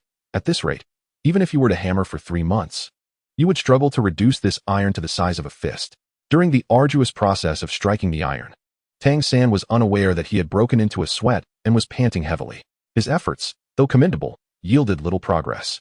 Beside him, Tang Hao furrowed his brow and shook his head, saying, "Let me demonstrate how to forge iron." With that, Tang Hao stepped forward, pulled Tang San down, and took hold of the forging hammer. As he began to illustrate, he spoke in a deep tone. Forging iron is not merely about gripping the hammer with your hand and swinging it up and down. Such an approach is the most foolish. Not only does it lead to exhaustion, but it also yields minimal power. The correct technique for forging iron does not rely solely on the strength of the arms. Rather, it requires the utilization of the entire body, starting from the calves, engaging the waist and abdomen, flowing through the back, and finally into the arms. This way, power is transmitted throughout the body and infused into the hammer, allowing it to be swung in a broad arc and delivered onto the iron block with maximum effect, rather than simply lifting and lowering the hammer mechanically. While explaining, Tang Hao gripped the hammer and began to demonstrate. He stood tall, his feet seemingly rooted to the ground, and with a powerful shout, he suddenly surged upward. It was as if strength erupted from his legs, coursing through his body, from the waist and abdomen to the back, and finally into the arms. With a fierce yell, Tang Hao lifted the forging hammer high, tracing a circular arc in the air before bringing it down with tremendous force onto the iron block. With a thunderous clang, his strike produced a cylindrical indentation nearly a foot deep in the human-sized iron block. Half of the hammer was embedded into the glowing red iron. Witnessing this spectacle, Lin Ye and Tang San were filled with astonishment. To drive half of the forging hammer into the heated iron block with such ferocity was something even Lin Ye could not accomplish at present. While Lin Ye might penetrate the iron block deeply with his Xianyuan sword martial spirit, to drive such a heavy, flat-faced hammer in so deeply required not only immense strength, but also exceptional skill. Now, it's your turn to try. After demonstrating several times and swinging the hammer a few more times, Tang Hao set the hammer down, took a step back, and addressed Tang San. All right. Returning to the glowing iron block, Tang San took a deep breath and closed his eyes. Strength emanated from the legs, coursed through the waist and abdomen, and flowed into the back, ultimately channeling through the arms and infusing the forge hammer. Tang San silently recited in his heart, feeling as though he were buoyant in water. His legs tightened, his form gradually ascended, and power began to traverse from his legs, through his waist and abdomen, to his back, and finally surged through his arms into the hammer. With a fierce shout, he suddenly opened his eyes wide as the force of his entire body entered the hammer. In that moment, he raised the hammer high above his head and brought it crashing down upon the glowing block of iron before him. Clang! Unlike previous attempts, this time, Tang San managed to create a dent the size of a bowl in the iron block, which sent a thrill of excitement through him, prompting him to continue swinging the hammer relentlessly. Clang! Clang! Clang! The crisp sound of metal striking metal resonated throughout the smithy. With each vigorous swing, more bowl-sized indentations formed upon the glowing iron, and as he hammered on, the block's volume gradually diminished. However, despite the techniques taught by Tang Hao, Tang San had yet to fully master them. In his relentless endeavor, he only managed to execute the correct posture for striking with half of the required precision. As time wore on, Tang San began to feel fatigue set in. Stop! Seeing Tang San drenched in sweat, his hands trembling as he raised the hammer, Tang Hao furrowed his brow and commanded. Upon hearing his uncle's words, Tang San halted, placing the hammer on the ground and wiping the sweat from his brow with his sleeve. Take a moment to rest, drink some water, and when you're ready, continue. Tang Hao advised with a concerned expression. At that moment, Lin Ye, noticing Tang Sen set down the hammer, stepped forward with a glint in his eye and asked, Uncle Tang Hao, may I give it a try? Chapter 13. Perhaps I too possess innate strength? You wish to try? In the smithy, Tang Hao was about to sip from a bowl of clear water when he cast a look of astonishment at Lin Ye's request. Beside him, Tang Sen also regarded Lin Ye with surprise. Forging iron was not akin to tilling the fields or cutting grass. It was a formidable task. Even without considering the techniques involved, the hammer alone weighed 300 to 400 pounds, a burden most adults could scarcely lift. A child, unless endowed with extraordinary strength, would find it impossible to raise the hammer. Only by lifting the hammer could one even attempt to forge iron. Failure to do so would render the endeavor moot. Did you see Little San forging and wish to try? Tang Hao inquired. But forging is not so simple. Little San possesses innate strength, allowing him to lift the hammer and learn this craft at his age. However, such individuals with extraordinary strength are rare. Even if you grasp the techniques I just explained, without sufficient power, you would not even be able to lift the hammer, let alone learn to forge. Turning to Lin Ye, Tang Hao frowned. Indeed. Yes, Lin Ye. Do not act impulsively. Your father will help you create your own things. Forging is a labor-intensive task. Do not take risks, lest you injure yourself. Beside them, Tang Sen nodded earnestly, offering his counsel. Possessing the Xiantian skill and having dedicated himself to rigorous training from a young age, his physique had been nourished by the inner strength of the Xiantian skill. Despite his diligent efforts, he merely reached the level of an average adult. Even he, without the enhancement of his inner energy, would be unable to lift the forged iron hammer using only his own strength. Based on his understanding of Lin Ye, who also engaged in regular exercise, he presumed that Lin Ye's physical prowess surpassed that of his peers. However, without the nurturing of the Xiantian inner energy, he would likely fall short compared to Tang Sen. If Tang Sen struggled to lift the hammer unaided, it would be utterly impossible for Lin Ye to do so, unless Lin Ye possessed martial arts akin to his own Xiantian skill. Yet, as far as Tang Sen knew, the concept of martial arts seemed non-existent in this world, making it improbable for Lin Ye to have cultivated any such abilities. Therefore, he concluded that Lin Ye would undoubtedly be incapable of lifting the hammer. Unbeknownst to Tang Sen, Lin Ye was equally unaware of his cultivation of a skill known as the Nine Yang Divine Skill. Furthermore, in addition to the Nine Yang Divine Skill, Lin Ye had also practiced the Dragon Elephant Prajna skill, specifically designed for body refinement.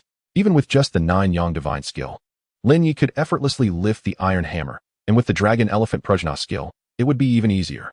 In the blacksmith shop, upon hearing the advice from Tang Hao and Tang San, Lin Ye recognized their well-meaning intentions. However, his strength far exceeded their expectations. Thus, he couldn't help but smile lightly and remarked, Uncle Tang Hao, why do you believe that only Tang San possesses innate strength? Perhaps I am endowed with such strength as well. You too possess innate strength? Tang Hao and Tang San were momentarily taken aback by Lin Ye's statement, clearly surprised by his assertion. After all, how many individuals in this world truly possessed innate strength? After a brief pause, Tang Hao couldn't help but chuckle incredulously. As the blacksmith of Holy Soul Village, he also held the title of Haotian Duluo, one of the three sects of Duluo continent. Even within the storied history of their Haotian sect, very few among the countless children with the top-tier martial soul, the Haotian hammer, were blessed with innate strength.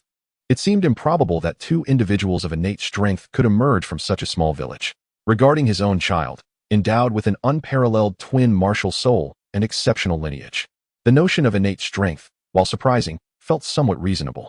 However, Lin Ye was merely an ordinary child from Holy Soul Village, with a martial soul that was not particularly formidable. Despite diligent training, innate strength was not something one could acquire through mere effort. Just as Tang Hao was lost in his amused thoughts, Lin Ye, in the presence of Tang San and Tang Hao, approached confidently and grasped the forged iron hammer with determination. Then, before the astonished gazes of Tang San and Tang Hao, Lin Ye effortlessly lifted the heavy iron hammer, which weighed 300 to 400 pounds, with just one arm, employing none of his full strength. As the hammer was effortlessly raised in Lin Ye's grasp, Tang Hao and Tang San were left utterly astonished. How is this possible? Although it was somewhat heavy, it was not excessively so. Gripping the hammer, Lin Ye attempted to swing it, creating a gust of wind in the air. Beside him, Tang Hao and Tang San were even more astonished. Could this truly be innate divine strength? Watching Lin Ye's actions, Tang Hao muttered in a daze. Meanwhile, Tang San's lips moved, his heart a tumult of emotions. This iron hammer, even for him, was easy to lift, but he would have to bring it down immediately. Otherwise, he wouldn't be able to sustain the weight for long. Yet Lin Ye lifted the hammer with ease, swinging it freely in the air without any intention of letting it fall. His complexion remained perfectly normal, without a hint of redness or shortness of breath. This left Tang Xin questioning his very existence. Could it be that there truly are individuals with innate divine strength in this world, akin to the legendary Xiangyu, the hegemon of Chu? As someone who was masquerading as possessing such strength, Tang Xin couldn't help but feel a pang of self-doubt. After swinging the hammer and finding it quite manageable, Lin Ye turned his gaze toward Tang Hao and Tang San, saying, "Uncle Tang Hao, Tang San, may I try to strike this piece of iron with the hammer?" Certainly. He could not appear overly astonished, for that would only serve to prove that he, Tang Hao, was making a fuss over nothing. With the assent of Tang Hao and Tang San, Lin Ye gripped the hammer and focused his gaze on the glowing red piece of iron before him, his expression gradually turning serious. In his mind, he quickly recalled the scene where Tang Hao had demonstrated the forging techniques. Lin Ye began to adopt a horse stance, firmly planting his feet on the ground. Drawing from his experience with the dragon-elephant stance, Lin Ye's stance was even more precise than Tang San's. With the habit of the dragon-elephant stance, Lin Ye adjusted his breathing, and as his body settled, he suddenly let out a low shout, springing upright. His body surged upward, his taut thighs exerting force. A powerful energy erupted from his legs, flowing through his waist, into his back, and through his arms, ultimately surging into the hammer he held. As this energy coursed through him, Lin Ye felt an overwhelming strength emanating from his hands. Following this surge, he raised the hammer high and, as if casting it forth, brought it crashing down onto the iron block before him. Clang! In an instant, a deafening sound of metal striking metal reverberated throughout the forge. Noticing Lin Ye's movements, Tang Hao abruptly stood, his face a mask of shock. How could this be? How could his motion be executed with such precision? He had only demonstrated it a few times. Moreover, unlike when he was instructing Tang San, Lin Ye had merely observed and yet had almost completely grasped the technique he had demonstrated. Is this a prodigy? Unbeknownst to Lin Ye, who remained oblivious to Tang Hao's astonished gaze, his entire focus was fixated on the forging hammer in his hand and the iron block before him. Amidst the piercing wails, the hammer relentlessly struck the iron, each blow resonating with increasing precision. The essence of Tang Hao's technique hinged on two pivotal aspects: the explosive force that should permeate through the body, and the art of projecting that force outward, rather than merely lifting and striking down. Though Tang Xin had previously grasped the fundamentals of this technique, he only understood how to unleash power throughout his body. However, he had yet to master the second aspect of projecting force, a feat Lin Ye had already accomplished. Moreover, upon learning to project his force, Lin Ye was astounded to discover that each strike of the hammer against the iron block perfectly aligned with the direction of the recoil. He realized that if he merely swung the hammer in a circular motion, the resulting force would counteract his own strength, leading to greater exhaustion. Could there be a way to retain this force? Lin Ye pondered. If he could preserve this energy, it would accumulate with each successive strike, making the process of forging considerably easier. Clang, clang, clang. With this thought in mind, Lin Ye began to explore methods of harnessing the recoil during subsequent strikes. After numerous attempts, he discovered that by following the direction of the recoil and continuously swinging the hammer from side to side in midair, he could effectively channel this energy, allowing it to compound with each swing. Was the act of swinging truly the key? Employing this newfound technique, Lin Ye raised his arm, gripping the hammer tightly, swinging it with fervor, creating a whirlwind of motion.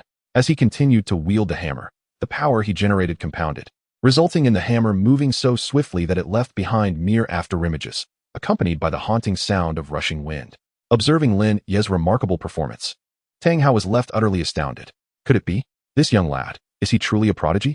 Has he truly deciphered the chaotic wind hammer method through the techniques I imparted? Chapter 14, A True Monster. Clang, clang, clang. The rhythmic hammering echoed throughout the blacksmith's workshop.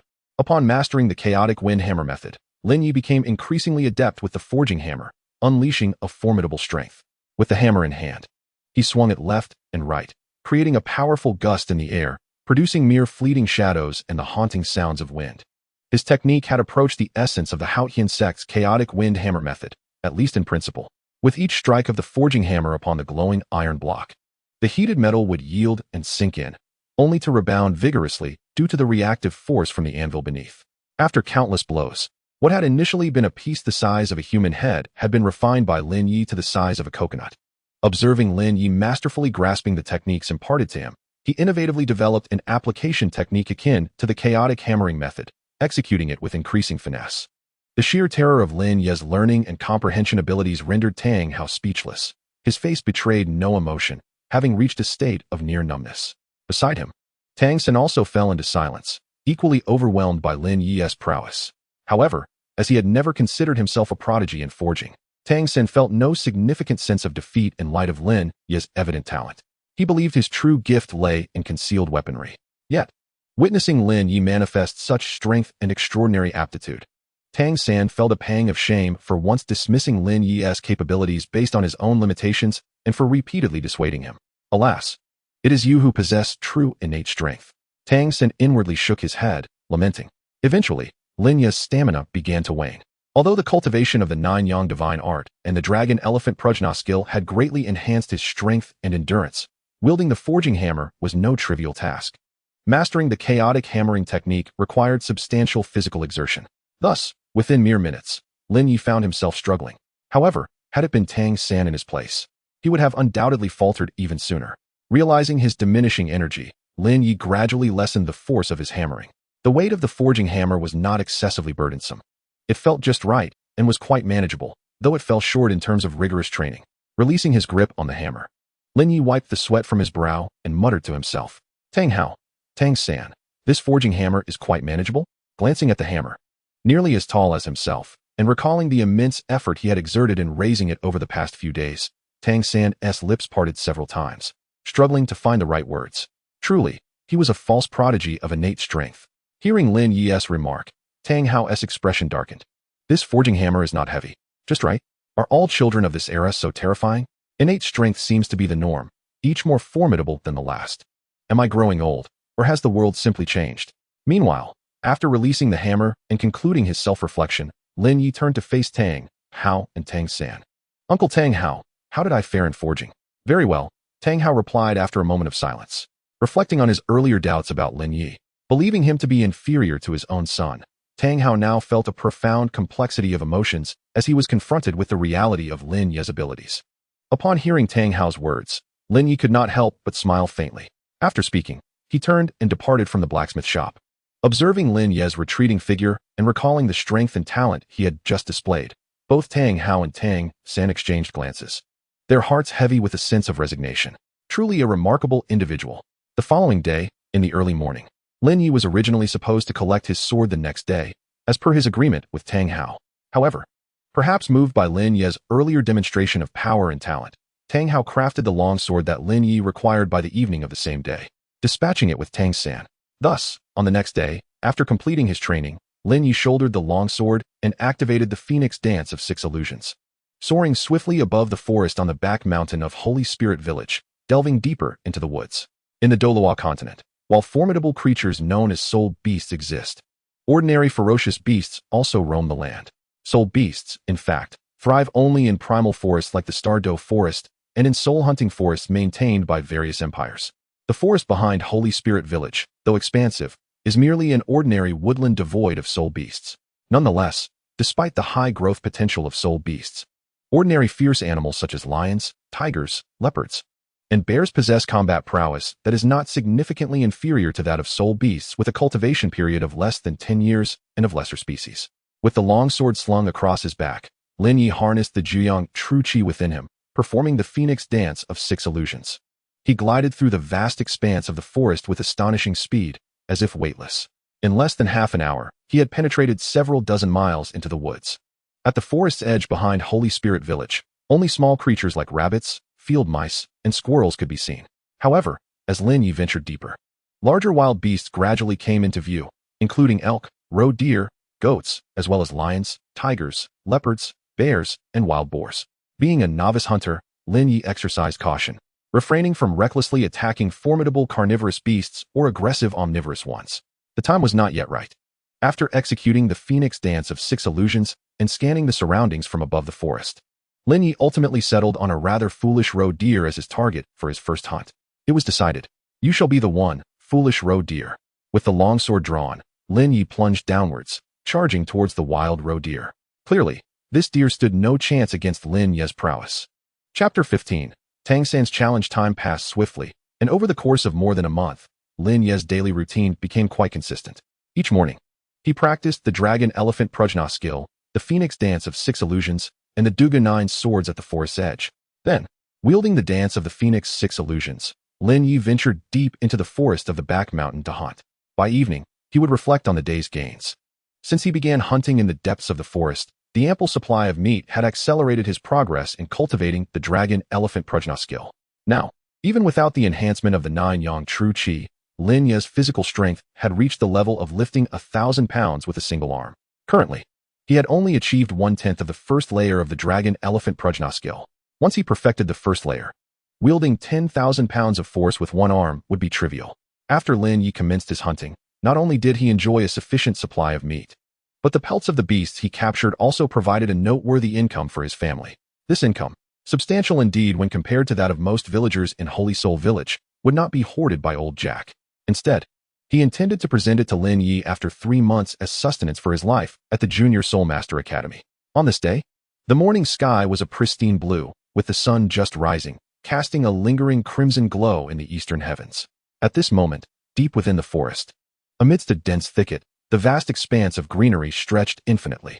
Towering trees shot up from the ground, their thick canopies intertwining to cast dappled shadows upon the earth. Amongst the lush foliage, Lin Ye treaded softly upon the fallen leaves, his sharp sword in hand, as he faced off against a ferocious beast. Before him stood a wild boar nearly 3 meters long, resembling a colossal creature. Its sinewy muscles appeared incredibly robust, and its thick hide was coated in a layer of hardened mud, resembling armor. From this armor, bristles as sharp as steel needles stood erect. Though its mouth did not brim with tusks, the 2 curved fangs protruding from its jaw, coupled with its massive physique, muscular build, and fierce gaze, rendered this wild boar a formidable threat, rivaling that of lions or tigers. With a menacing glare fixed upon Lin Ye, the boar emitted a deep growl from its throat and repeatedly stomped its front hooves on the ground, as if warming up or preparing for an attack. However, Lin Ye remained unmoved, and the boar did not dare to charge recklessly. Having hunted for over a month, Lin Ye's prey had escalated from herbivorous beasts to carnivorous predators. Even formidable creatures like lions, tigers, leopards, and bears would not escape should they cross paths with Lin Ye, provided he felt confident. Therefore, Lin Ye had developed an aura of ferocity, a killer instinct born from vanquishing countless beasts. This aura could impact humans and was particularly sensitive to wild boars. Thus, even this boar, accustomed to dominating the forest, dared not underestimate Lin Ye. However, as a beast, the wild boar's patience was ultimately limited, unlike that of a human. After a protracted standoff, the wild boar could no longer restrain itself. With a thunderous roar, the creature's patience waned, its already crimson eyes growing ever redder as it stomped the ground in agitation.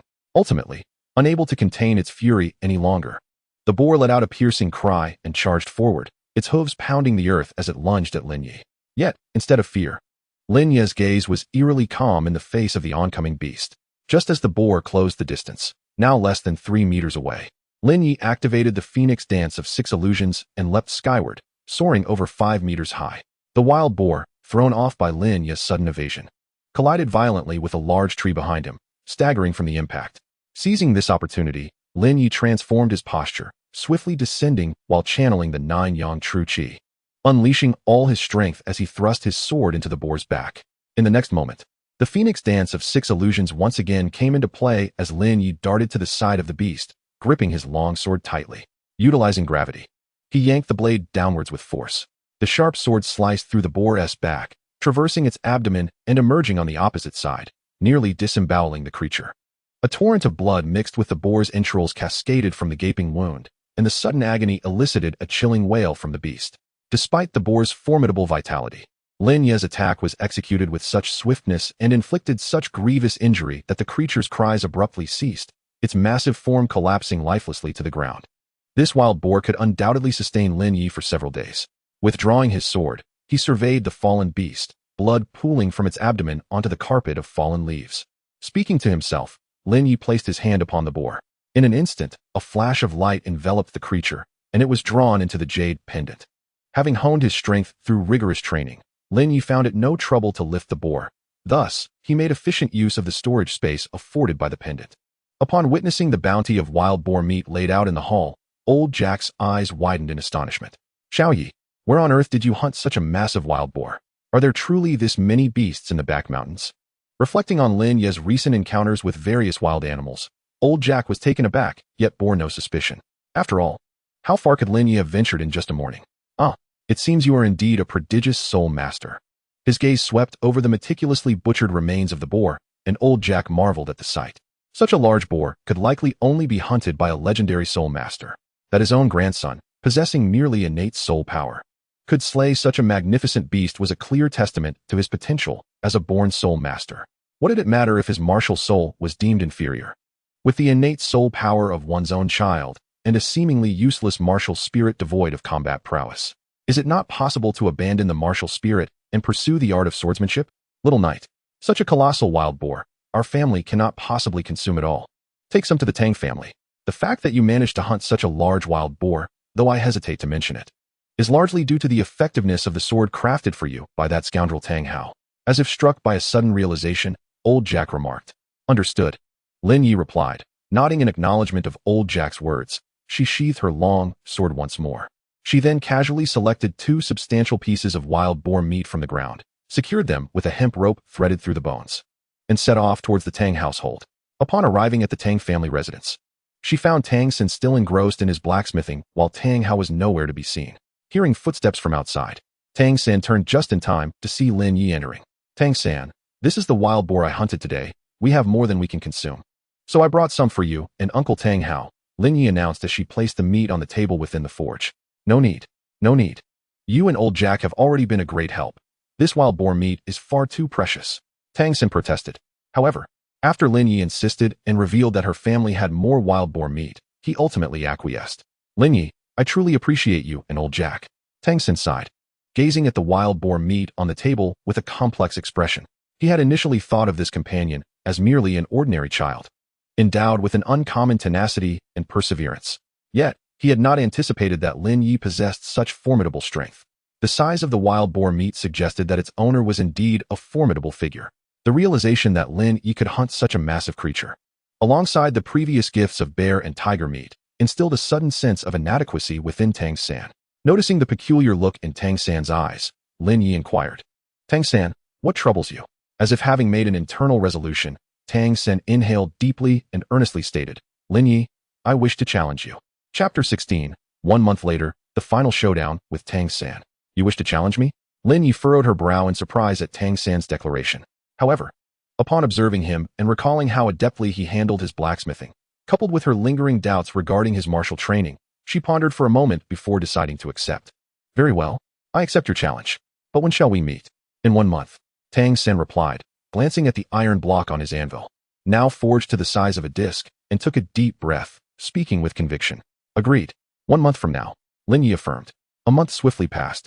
On this day, as dawn broke and the morning sunlight painted the sky with hues of crimson, Lin Ye stood beneath the great trees on the mountainside behind Holy Soul Village, her long sword in hand, eyes closed as if attuning to some unseen essence. Suddenly, a gentle breeze swept through, causing a flurry of leaves to cascade from the trees above. Feeling the leaves fall from above, Lin Ye suddenly opened his eyes, gripping his longsword tightly and swinging it with ferocity. Whoosh! Accompanied by the sharp whistle of the sword slicing through the air, a silver glimmer appeared, and Lin Ye's blade effortlessly pierced through a falling leaf. Then, with eyes like lightning, he nimbly shifted his stance, thrusting the sword with rapid precision. Amidst the sounds of air being sliced, the sharp sword light flickered in the air, and in mere moments, as the gleam faded, a string of leaves was impaled upon Lin Ye's sword. Breath. The foundation of swordsmanship lies in one's vision, and the act of piercing falling leaves serves as the most effective training method. After nearly 2 months of practice, Lin Ye's eyesight had reached an impressive standard. With the basics mastered, he had also begun to grasp the essence of the Dugu 9 swords. Though he had yet to fully command it, he could now skillfully execute the 9 sword techniques. After completing his training, footsteps suddenly echoed from below the mountain. Soon, a small boy clad in rough fabric hurried towards him. It was Tang San. Have you prepared yourself in this month? Lin Ye inquired slowly, sheathing his longsword as Tang San approached. I am ready. Tang San instinctively touched the iron ring on his wrist, his expression grave. Excellent. Let us begin. A faint smile graced Lin Ye's lips. Lin Ye, are you not using a sword? Tang San asked. Since you wield no weapon, I shall refrain as well. I do not wish to win through unfair means. Lin Ye replied with a gentle smile, shaking his head. I almost forgot. Lin Ye is unaware of my hidden weapons. However, since this is a duel, I have no intention of employing them. Let us settle this with our bare hands. Tang San's demeanor grew serious. Then let us commence. The two maintained a distance of several meters between them, a silent agreement. Bang! With preparations complete, Tang San, as the challenger, launched the first attack, stomping the ground. With a muffled thud, he propelled himself forward, his right fist clenched tightly, aiming a powerful strike at Lin Ye's face. Yet, in the face of Tang San's onslaught, Lin Ye remained unperturbed. Just as Tang San's fist was about to collide with Lin Ye's face, he seemed to float away like a feather in the wind, gracefully sidestepping the blow and effortlessly redirecting it. Seeing Lin Ye's composed response, Tang San's expression sharpened. With a low shout, he unleashed a punch with his other hand while swiftly kicking towards Lin Ye's abdomen. However, Lin Ye continued to evade with fluid movements, skillfully deflecting Tang San's attacks without any intent to counter. How is this possible? Tang San thought, disbelief flooding his mind as he struggled to comprehend how his repeated assaults were so easily evaded. His speed was not slow. How could he be evaded so effortlessly? Had he been seen through? I refused to believe it. With a determined grit, Tang San unleashed the phantom shadow steps. In an instant, his speed surged exponentially, rendering him nearly a mere wisp of shadow, initially capable of striking in a single direction. The application of phantom shadow steps enabled Tang San to attack Lin Ye in front of him, and, with a swift motion, he appeared behind Lin Ye, launching another assault. Faced with this sudden onslaught, Lin Ye finally took the matter seriously. What was once merely a means of evasion, the Phoenix Dance of 6 illusions, was now employed with full vigor. Lin Ye erupted forth with a speed that rivaled Tang San's, engaging in a flurry of strikes as their fists and feet collided. On the open grassland, their figures moved with astonishing speed, momentarily darting to a field of flowers, then beneath a great tree, their silhouettes clashing incessantly. However, phantom shadow steps, ultimately a technique designed to complement hidden weapons, lacked endurance, as such weapons thrived on the principle of striking decisively. Thus, the technique naturally became one that sacrificed sustainability for explosive power. In contrast to the Phoenix Dance of 6 illusions, while phantom shadow steps could match its speed, it fell short in flexibility and endurance. As time passed, with Lin Ye growing increasingly earnest, the tides of battle began to shift. Tang San gradually found himself on the defensive. Now, to withstand Lin Ye's relentless onslaught, Tang San had to employ the purple extreme magic eye in conjunction with phantom shadow steps, merely to hold his ground against Lin Ye's attacks. This could not continue. A swift resolution was imperative. As the situation deteriorated and the scales of victory began to tilt towards defeat, Tang San clenched his teeth, weighing the pros and cons before arriving at a resolute decision. It was time to utilize the Xiantian skill, combining phantom shadow steps and the purple extreme magic eye with the Xian jade hand for one final strike. If this failed, he would concede defeat. Cornered, Tang San resolved to wager all his trump cards on this decisive blow. Once again engaging Lin Ye in a rapid exchange, he swiftly retreated several meters. At that moment, Tang San channeled all the remaining inner strength of the Xiantian skill, executing the Xian jade hand, while also pushing phantom shadow steps and the purple extreme magic eye to their utmost limits. This strike would determine the outcome. As he beheld Lin Ye before him, Tang San uttered a low shout, his inner strength surging within him, and his right hand transformed almost instantly to a lustrous white jade hue, pulsating with immense power. Following his exclamation, Tang San moved, morphing into a fleeting shadow rushing towards Lin Ye, his purple extreme magic eye radiating a brilliant violet light, and his right hand, now a clenched fist of the Xian jade hand, swung forcefully towards Lin Ye. Chapter 17. Victory and Resurgence, Hidden Weapons and Swords. Gazing intently at Lin Ye before him, Tang San fully activated the Xiantian skill, pushing phantom shadow steps and the purple extreme magic eye to their limits in a final effort to unleash the true might of the Xian jade hand against Lin Ye. The final strike? As Tang San surged forward with fierce intent, Lin Ye, hearing his low shout, furrowed his brow slightly, yet maintained a calm demeanor. However, this time, Lin Ye resolved not to entangle himself further with Tang San. Since you wish to determine the outcome with a single strike, I shall oblige. As Tang San fully activated his Xiantian skill, employing the Ghost Shadow Mysterious Steps and the Purple Extreme Demon Eye to maximize the power of his Xian Jade hand, his strength reached its zenith. In the state of the Xian Jade hand, Tang San's right hand, as pure and radiant as white jade, tightened into a fist, slicing through the air at high speed, producing a piercing whistle. This punch was powerful enough to rival Lin Ye's current strength. Unfortunately, Lin Ye had yet to unleash the full might of his 9-yang divine skill. Bang! As Tang San charged towards him, Lin Ye suddenly propelled himself off the ground, and with a resounding thud, his figure transformed into a fleeting shadow, vanishing from sight. In the next instant, the two met in midair. Upon encountering Lin Ye, Tang San's gaze remained unwavering. With a low shout, he swung his clenched Xian Jade hand through the air, aiming at Lin Ye. Although Tang San's punch could rival his previous strength, it was regrettable that he had only employed pure physical power thus far, leaving his 9-yang divine skill untapped. With a swift motion, Lin Ye unleashed his right fist, channeling all his strength while simultaneously activating the 9-yang divine skill. As the 9-yang energy surged within him, a faint golden glow enveloped Lin Ye's entire being. The combination of his physical prowess and the enhancement of the 9-yang energy resulted in a punch that now approached a force of 2,000 pounds.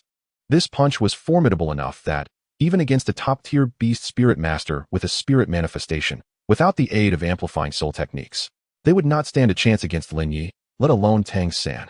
Amidst a chilling whistle, their fists collided. Boom. Instantly, a deep, resonant sound of impact erupted. In the next moment, Tang San's expression shifted. He felt an unparalleled force surge from Lin Ye's fist, causing his own hand to tingle with numbness. Under this immense power, he was involuntarily sent flying backward. Upon landing, he staggered back several steps before barely regaining his balance. Such tremendous strength. After their fists met, the Xian Jade hand was dispelled. Tang San clenched his still numb right hand and looked up at Lin Ye, filled with astonishment. Having cultivated the Xiantian skill and trained since childhood, Tang San believed himself to possess considerable strength. Indeed, many ordinary adults would likely be no match for him. With the internal energy of the Xiantian skill, he could lift a forging hammer weighing 300 to 400 pounds, with a baseline strength exceeding 500 pounds. When fully exerting his Xiantian skill and wielding the Xian Jade hand, Tang San felt that his ultimate punch approached a force of nearly 1,000 pounds. Yet even so, he was not a match for Lin Ye. Moreover, after their fists collided, he had been sent flying, staggering backward for several steps before he could steady himself. Such a vast disparity serves as a testament to Lin Ye's strength, far surpassing his own. Could it be that Lin Ye's punch just now exceeded 1,000 pounds? Turmoil surged within Tang San, rendering him momentarily incredulous. Although Lin Ye had sent Tang San flying with a single blow, the actual force he exerted barely exceeded 1,000 pounds. Initially, Lin Ye had intended to unleash the full might of his Jiu-Yang divine skill. However, at the moment of their collision, he discerned that Tang San's strength seemed rather lacking. Had he unleashed his complete power while employing the Jiu-Yang divine skill, the enhancement from the true energy would have propelled Lin Ye's strength close to 2,000 pounds. Such formidable force could very well have shattered Tang San's arm upon impact. Hence, just before their fists collided, Lin Ye hastily tempered the operation of his Jiu-Yang divine skill, opting to merely use it for protection without channeling the true energy. Nevertheless, even in this restrained state, the rebounding force of the Jiu-Yang true energy still propelled Tang San away. I have lost. Gazing at Lin Ye, a wave of astonishment washed over Tang San, prompting a deep sigh. Earlier, witnessing Lin Ye wielding the forging hammer with such finesse had astonished him. Yet he felt undeterred due to his own skills in Xiantian Gong, Ghost Shadow Displacement, Purple Extreme Demon Eyes, and Xian Yu Hand. Tang San had not perceived himself as significantly outmatched. However, after this confrontation, realizing he had been utterly overwhelmed, he could no longer maintain such a belief. Though he had concealed his strength, it appeared Lin Ye had done the same. Tang San, you have not fully unleashed your potential, have you? As Tang San wrestled with complex thoughts, Lin Ye suddenly spoke with a calm demeanor. Upon hearing Lin Ye's words, Tang San instinctively raised his head. His expression one of shock. How did you know? You were consistently hammering that piece of iron. On several occasions, when I visited your home, I noticed you seemed to be crafting something from it. Then today, you suddenly bore that wrist guard. Surely, the item you forged is this very wrist guard, correct? It is a weapon, is it not? Given the time you dedicated to its creation, it must serve as your trump card. In comparison to your martial prowess, your gaze often drifts toward the wrist guard, indicating that it is indeed your strongest asset. As though attuned to the doubts swirling in Tang San's mind, Lin Ye continued to speak thoughtfully. It is still too early for you to concede. Let us engage in a genuine duel using your wrist guard. I shall wield my sword, and you shall utilize your weapon. What say you? Lin Ye suddenly turned his attention to Tang San. My hidden darts? Tang San murmured, instinctively touching the hidden darts on his arm. Suddenly, he took a deep breath and gazed intently at Lin Ye, his expression turning earnest. Very well, I accept your challenge. You shall use your sword, and I shall employ my hidden weapons. This time, we shall truly determine the victor. Is your weapon indeed called a hidden dart? Lin Ye's gaze flickered, a contemplative expression crossing his face. Very well, let me witness the prowess of your hidden darts.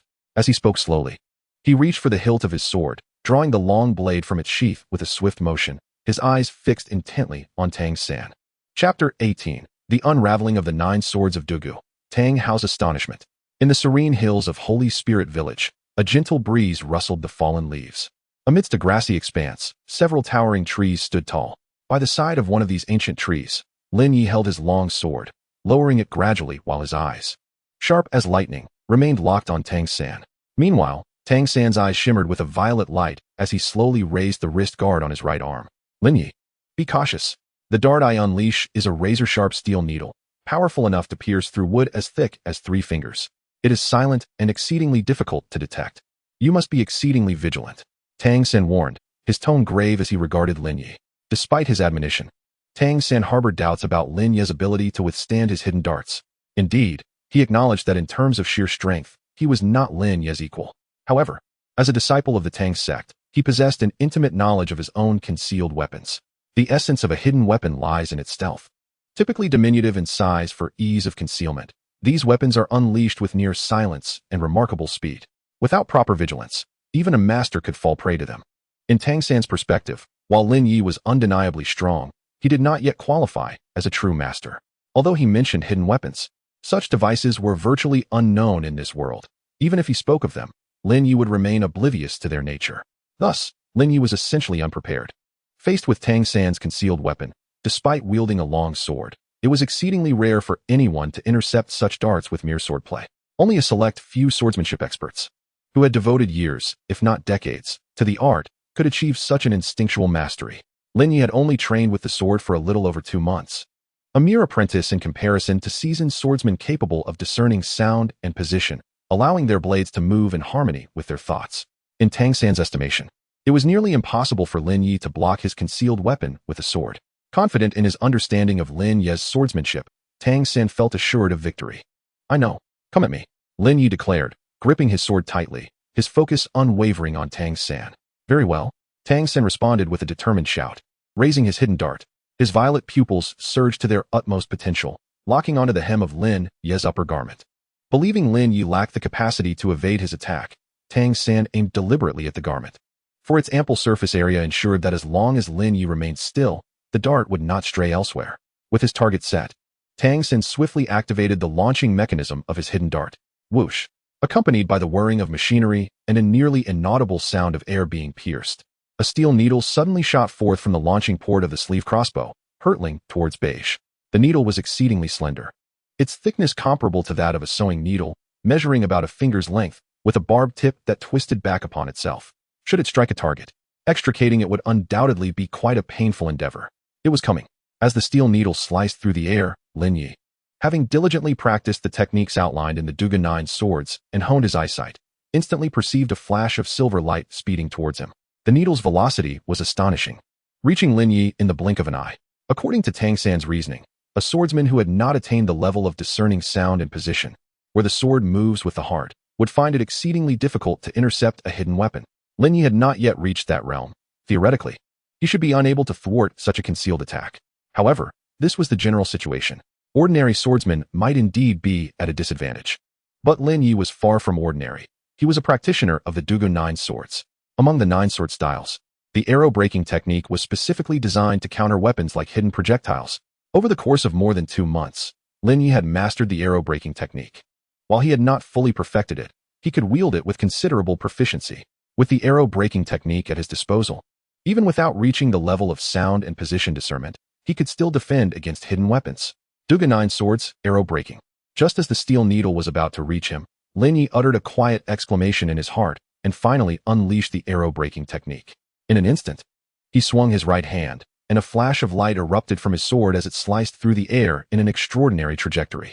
The sword light flickered unpredictably, akin to waves upon the sea, ever-changing, like the elusive horns of an antelope. In the blink of an eye, it struck the steel needle released by the sleeve crossbow. Clang! A sharp sound rang out as the steel needle's trajectory was deflected by Lin Ye's sword, and with a swift motion, it was sent crashing into the ground, embedding itself deep into the grass. How could this be possible? Witnessing the scene unfold before him, Tang San's mouth fell agape, his heart brimming with disbelief. How could it be that Lin Ye had managed to block his hidden weapon with a sword? Hadn't he only begun learning swordsmanship a little over a month ago? Was it truly feasible to reach the pinnacle of swordsman skill in such a short span of time? What a prodigy! The duel with Lin Ye concluded in defeat for him. At home, his father, Tang Hao, had already risen and sat at the table. So who won? He asked casually, pouring himself a bowl of wine. I lost. I was completely outmatched, Tang San replied, a bitter smile tugging at his lips as he clenched his fists, feeling powerless to release them. Heh, Tang Hao smirked slightly, lifting his bowl to take a sip of wine. Aren't you surprised, father? Did you truly believe I would win? Seeing Tang Hao's calm demeanor, Tang San could not help but inquire. Tang Hao nodded faintly. He was indeed not surprised at all. Ever since Lin Ye had comprehended the chaotic wind hammer technique in his presence, Tang Hao had developed a clear understanding of Lin Ye's extraordinary talent. Moreover, a month ago, when Lin Ye brought wild boar meat to him, Tang Hao had meticulously examined it. With his discerning eye, he quickly deduced that the meat was from a wild boar exceeding 3 meters in length, resembling a colossal beast. Based on the sword wounds on the meat, Tang Hao surmised that Lin Ye had hunted this boar with a single, decisive strike from above. This Lin Ye possessed a somewhat terrifying strength. And judging from his understanding of his own son, he was certain that Tang San was no match for him. It would indeed be remarkable if he could win. Chapter 19. Journey to Nodding City, confronted by the gatekeeper. Since the day of the martial soul awakening, 3 months had swiftly passed. Before long, it was the day of enrollment at the Nodding Junior Soul Master Academy, the very institution where Lin Ye was to register. Initially, on the day of the martial soul awakening, Tang Hao had firmly opposed Tang San attending the academy. However, just a week before the commencement of the Nodding Academy, Tang Hao ultimately relented and sought out Old Jack, agreeing to allow Tang San to attend. In Holy Spirit Village, if one were to ask who gave Old Jack the most headaches, it would undoubtedly be Tang Hao. The fact that Tang Hao voluntarily softened his stance brought great delight to Old Jack. That day, with a gentle breeze and radiant sunshine, it was indeed an auspicious day for departure. After breakfast, Lin Ye packed his belongings at home, while his grandfather, Old Jack, prepared the necessary martial soul documentation, and then they set off. After visiting Tang San's home and calling for him, the three departed from Holy Spirit Village and headed towards Nodding City. Traversing the vast farmlands outside Holy Spirit Village, alongside the gently flowing river, the trio proceeded on their journey. Although Lin Ye had previously accompanied Old Jack to Nodding City, this trip felt entirely different. This time, upon arriving at the Soul Master Academy, Lin Ye would likely stay there for nearly half a year. Having never been apart from his grandfather, despite Lin Ye's independent and mature nature, he could not help but feel a sense of silence. Meanwhile, Tang San, observing the familiar surroundings gradually receding into the distance, felt a sense of restlessness. The journey from Holy Spirit Village to Nodding City was long, requiring several hours of travel, and remaining anxious was not a viable solution. Thus, Tang San decided to inquire of Old Jack regarding the academy. Grandpa Jack, could you enlighten me about what the Nodding Junior Soul Master Academy is truly like? As they walked slowly along the riverbank, Tang San curiously asked. The Nodding Junior Soul Master Academy, Old Jack began, stroking his long beard with a smile, is a place dedicated to cultivating soul masters. It will impart knowledge regarding soul masters, though I cannot detail what exactly is taught, as I have never attended myself. However, it is said that the Junior Soul Master Academy not only imparts knowledge regarding soul masters, but also teaches various essential subjects such as language, geography, and arithmetic. Although you may have encountered these topics in the village's private school, you only scratch the surface. At the Junior Soul Master Academy, the instructors will provide you with a more comprehensive and profound understanding, so it is imperative that you dedicate yourselves to your studies. Grandpa Jack, will it cost money to attend the Soul Master Academy? If so, how much? Tang San pondered for a moment before continuing his inquiry. Foolish child, the Soul Master Academy is not your home. It undoubtedly requires expenditure. Old Jack replied, half amused, half exasperated. But fret not. Both you and Xiao Yi will be utilizing work-study positions, which are exempt from application fees, tuition, and accommodation costs. You will only need to cover your own meals. As for food expenses, the work-study program will assign you some chores, and by simply tidying up the academy, you can earn a modest stipend. Though it may only amount to a few copper soul coins, it will suffice for your daily sustenance. Old Jack reassured with a smile. I see. Tang San nodded thoughtfully. The trio continued their conversation. After several hours of travel since departing in the morning, they were finally approaching the city of Nodding just past noon. In the distance, the expansive and towering city walls gradually came into view, with small figures standing atop, those being the soldiers tasked with guarding the fortifications. Upon reaching the city gates, they encountered a long queue. Although Nodding was merely a frontier city of the Heaven Do Empire, its strategic location at the junction of the Heaven Do and Star Luo empires facilitated frequent trade between merchants of both nations, rendering Nodding relatively prosperous. Under Old Jack's guidance, the three stood in line, and after paying the entry fee to the gate guards, they finally entered the city of Nodding. True to its reputation as a grand city, Nodding was indeed impressive. Despite it not being their first visit, Lin Ye was still captivated by the surrounding clean and orderly houses, the towering clock tower in the distance, and the bustling shops and street vendors. Such a vibrant and lively city was truly incomparable to Holy Soul Village. Lin Ye felt a surge of longing in his heart. "Excuse me, could you please tell me where the Nodding Junior Soul Master Academy is located?"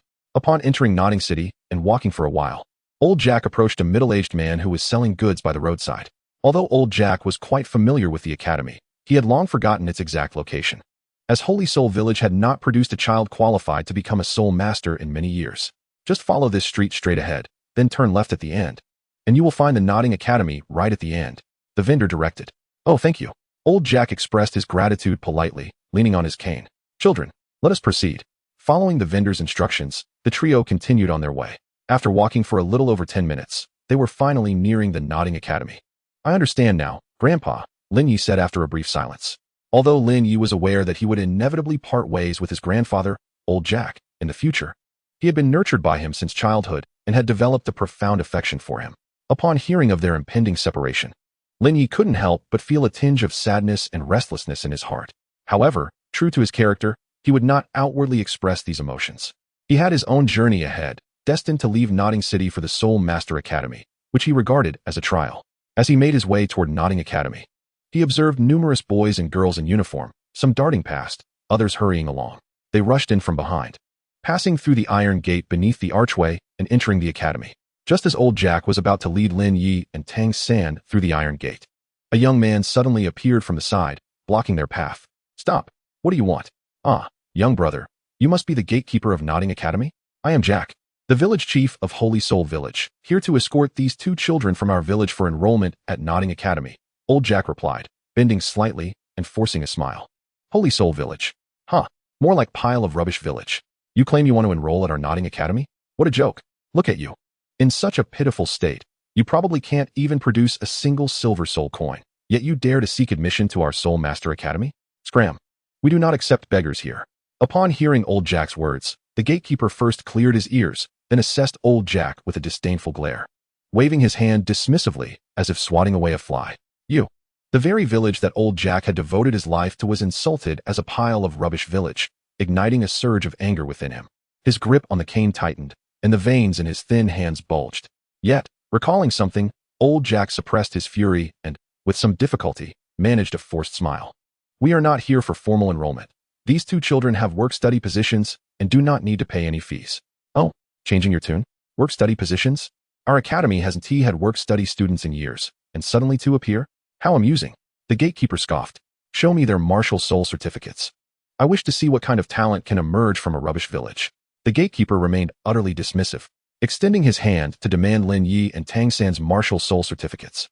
Seeing the gatekeeper's continued insults towards his village, a flicker of anger passed through Old Jack's eyes, but he still retrieved Lin Ye and Tang San's martial soul certificates and handed them over. Meanwhile, Lin Ye, observing Old Jack's actions, felt his gaze grow cold, his hands clenching tightly. As Old Jack's grandson, Lin Ye understood his grandfather's deep affection for Holy Soul Village.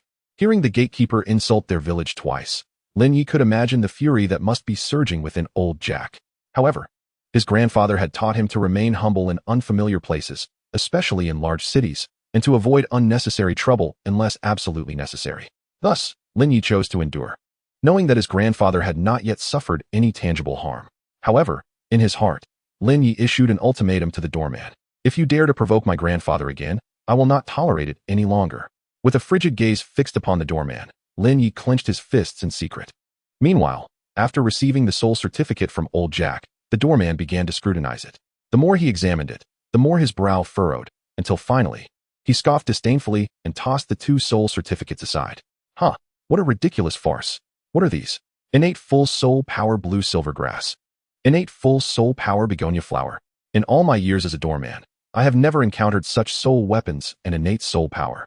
I say, old man, if you're going to forge soul certificates, at least make them somewhat credible. These certificates are treating others as fools. You are mistaken. I did not forge the soul certificates. These two were personally issued by the Battle Soul Master who visited our village. Do not slander me." Upon hearing the doorman's words, Old Jack could no longer contain his fury and retorted vehemently. "Forging soul certificates is a grave offense." Though he knew these two soul certificates were genuine, the unfounded accusation was intolerable for Old Jack. "What? Are you angry out of embarrassment? Humph. You, a decrepit pauper, will never enter our nodding academy, so be gone.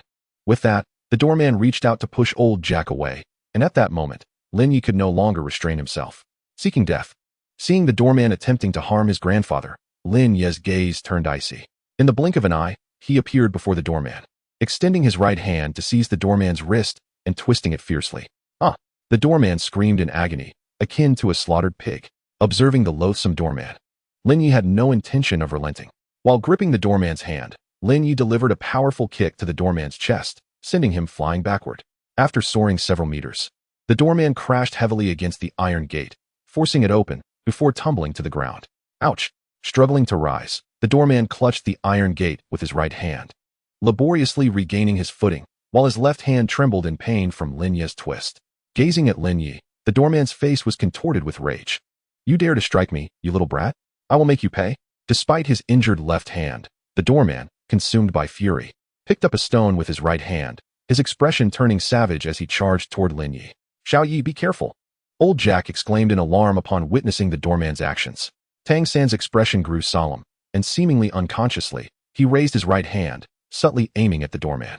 Observing Lin Ye's movements, the doorman's face gleamed with a vengeful delight, as if to say, this fool thinks he can catch a stone with his fists. Yet, in the doorman's gaze, Lin Ye's fist collided with the stone. However, due to the refinement from the dragon elephant prajna, coupled with the protection of the Juyang True Qi, the stone did not injure Lin Ye. Instead, it shattered instantly beneath his fist. What? Witnessing the unfolding events, the doorman widened his eyes in disbelief, utterly astonished. In the midst of the doorman's shock, Lin Ye's fist smashed the stone in his right hand, tracing an extraordinary arc through the air before landing a formidable blow to the doorman's face. In an instant, the entirety of the doorman's visage contorted grotesquely, his bulging eyes nearly popping from their sockets, while several bloodied teeth were violently expelled from his mouth. With the force of the impact, the doorman was sent flying once again, soaring several meters into the air before crashing heavily to the ground and rolling several times. The excruciating pain radiating from his face compelled him to writhe on the ground, howling in agony. You wait. I am the doorman of Nodding Academy. How dare you strike me? The Academy will not let this go unpunished. Despite the waves of pain coursing through his face, the doorman seethed with resentment, his mouth, now losing teeth, spoke with a piercing shriek. Humph. You are merely a doorman. I shall see whether I, a soon-to-be student possessing innate soul power, am deemed less significant than you. If the illustrious Nodding Academy cannot uphold the most fundamental principles of fairness and justice, then I shall have no desire to remain. Unfazed by the doorman's threats, Lin Ye responded coldly. Just as Lin Ye spoke, a voice suddenly emerged from behind him. What has transpired? Chapter 21, Master, Twin Martial Spirits. A man with a buzz cut, clad in a black and white academic gown, approached slowly. Master, could this be a teacher from Nodding Academy?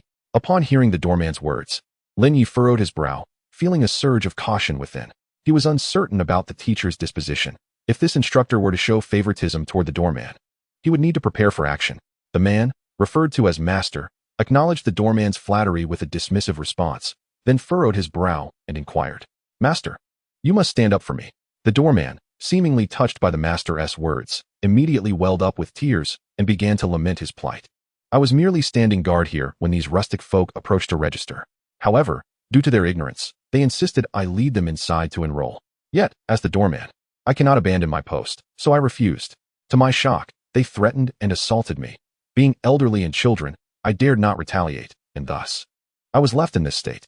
Master, you must uphold justice for me. How can such individuals be allowed to enroll in Nodding Academy? As the doorman feigned tears, he covertly cast a vengeful glare at Lin Ye. You slanderous fiend. Beside him, old Jack trembled with fury as he listened to the doorkeeper's twisted words, distorting the truth. It is you who discriminates against us country folk, claiming our spirit certificates are forged, preventing us from entering. You were the one who attempted to push me, only to be struck by Xiao Yi. How can you speak such blatant falsehoods and reverse right and wrong? I am not lying. It was indeed you who instigated the altercation. Had I not refrained from retaliating, could three of you truly have bested me to such a degree? The doorkeeper stubbornly clung to his narrative, forcibly distorting the facts. Master, please do not allow yourself to be deceived by such petty individuals. After uttering these words, the doorkeeper feigned victimhood, looking pitifully at the master. Are you finished? The master replied coolly after hearing the doorkeeper's claims. Yes, I am finished, the doorkeeper stammered. suddenly feeling a sense of foreboding. You are quite clever. I nearly believed your fabrications, but your statements are riddled with inconsistencies. The master spoke calmly, raising his right hand and extending a single finger. First, you profess loyalty and kindness. Yet you refer to this esteemed gentleman as a country bumpkin. Such words do not belong to a truly benevolent person. Second, if you are truly dutiful, you should have defended yourself against the assault. Allowing yourself to be beaten to such an extent contradicts your professed fidelity. Third, as a kind individual, you ought to be magnanimous regarding this incident. Why, then, do you insist on denying them admission to the Nodding Academy? Thus you are deceiving me. As he concluded, the master's expression darkened significantly. Master, I did not. The doorkeeper, drenched in sweat from fear, still tried to maintain a facade of defiance. How dare you continue to lie? Disappointed by the doorkeeper's lack of remorse, the master shook his head. A person like you tarnishes the reputation of Nodding Academy. It seems I must have a serious discussion with the institution about replacing you. Thud. Upon hearing the master's words, the doorkeeper fell to his knees. Master, I was wrong. Please do not inform the academy. I cannot afford to lose this position. Kneeling on the ground, he wept profusely, pleading desperately. It is too late. The master shook his head with indifference and approached old Jack. Good sir, may I see your spirit certificates? Looking at old Jack, the master spoke politely. Here, master. These are our spirit certificates. From the doorkeeper's previous sycophancy to the master's suggestion of replacing him, the village chief, adept at reading the room, quickly surmised that this master held considerable status within the academy. Grateful for the master's fair handling of the situation, old Jack eagerly handed over the spirit certificates of Lin Ye and Tang San. As the master received the certificates, he began to examine them closely, occasionally casting thoughtful glances toward Lin Ye and Tang San. Esteemed sir, your martial spirit certificate is indeed genuine. The recent incident was merely the personal conduct of the doorman. I shall ensure that the academy takes appropriate disciplinary action against him, and I hope you will not harbor any prejudice against the institution. Please, set aside the martial spirit certificate, the master replied with a gentle smile. Certainly, certainly, old Jack responded hastily. Then, I thank you, esteemed sir. If you do not mind, I shall assist you in enrolling these two children. The master smiled faintly and gave a slight bow. I appreciate your kindness. Old Jack felt a wave of gratitude wash over him upon hearing the master's words. Xiao Yi, Xiao San, remember to heed your teachers while at the academy. I have matters to attend to, so I must take my leave. I will return to fetch you at the end of the term. Turning to Lin Ye and Tang San, old Jack let out a sigh, his voice tinged with longing. Yet, after expressing his sentiments, he departed from the Nodding Academy. Come with me, the master instructed after old Jack had left. Under the master's guidance, Lin Ye and Tang San followed him into the academy. Within the Nodding Academy, the pathways were broad and lined with lush greenery. Lin Ye fell into a contemplative silence following his grandfather's departure. Suddenly, a curious voice broke the stillness. Master, are you a teacher at the academy? Tang San inquired. Why do you ask? The master paused, turning to face him. Because that doorman seemed quite fearful of you, indicating that you must hold a position of considerable authority within the academy. Tang San replied earnestly. Your observation is astute, but you are mistaken. I am merely a passerby here, not a teacher, the master remarked with a slight smirk. Even if you are not a teacher, you must surely be a person of great renown. Tang San persisted after a moment's thought. Why do you think so? The master countered. Because the title of master is not one that ordinary teachers can claim. A master can certainly become a teacher, but not all teachers can achieve the status of a master. Tang San maintained his serious expression. You are Tang San, correct? You are indeed a remarkably clever child. The master's lips curled slightly as he absorbed Tang San's unconventional compliment, a hint of a stiff smile gracing his features. The third dual martial spirit on the continent. It seems I must take the initiative, he mused. Dual martial spirit. Lin Ye exclaimed, lifting his gaze towards Tang San. Tang San's body tensed instantaneously, his pupils constricting. Chapter 22. I'm sorry, I must decline. Dual martial spirit? Master, what do you mean? What is this dual martial spirit? I have never heard of it before. Despite having developed a favorable impression of the master due to his fair treatment of the doorman, Tang San's body instinctively stiffened upon hearing the revelation of his greatest secret. He forced a smile while subconsciously aiming the hidden crossbow on his wrist at the master, prepared to eliminate any potential threat. You need not deny it. Not only do you possess a dual martial spirit, but he does as well. The master shook his head, casting a glance towards Lin Ye as he spoke. You may be curious as to how I know that you possess twin martial souls, am I correct? A faint, somewhat rigid smile graced the master's face. Lin Ye remained silent. Indeed, Tang San is not mistaken. I have garnered some renown in certain circles, earning the title of master in the realm of martial soul research. A subtle confidence illuminated the master's expression. I have studied numerous martial souls, both formidable and feeble, among which are your blue silvergrass and begonia.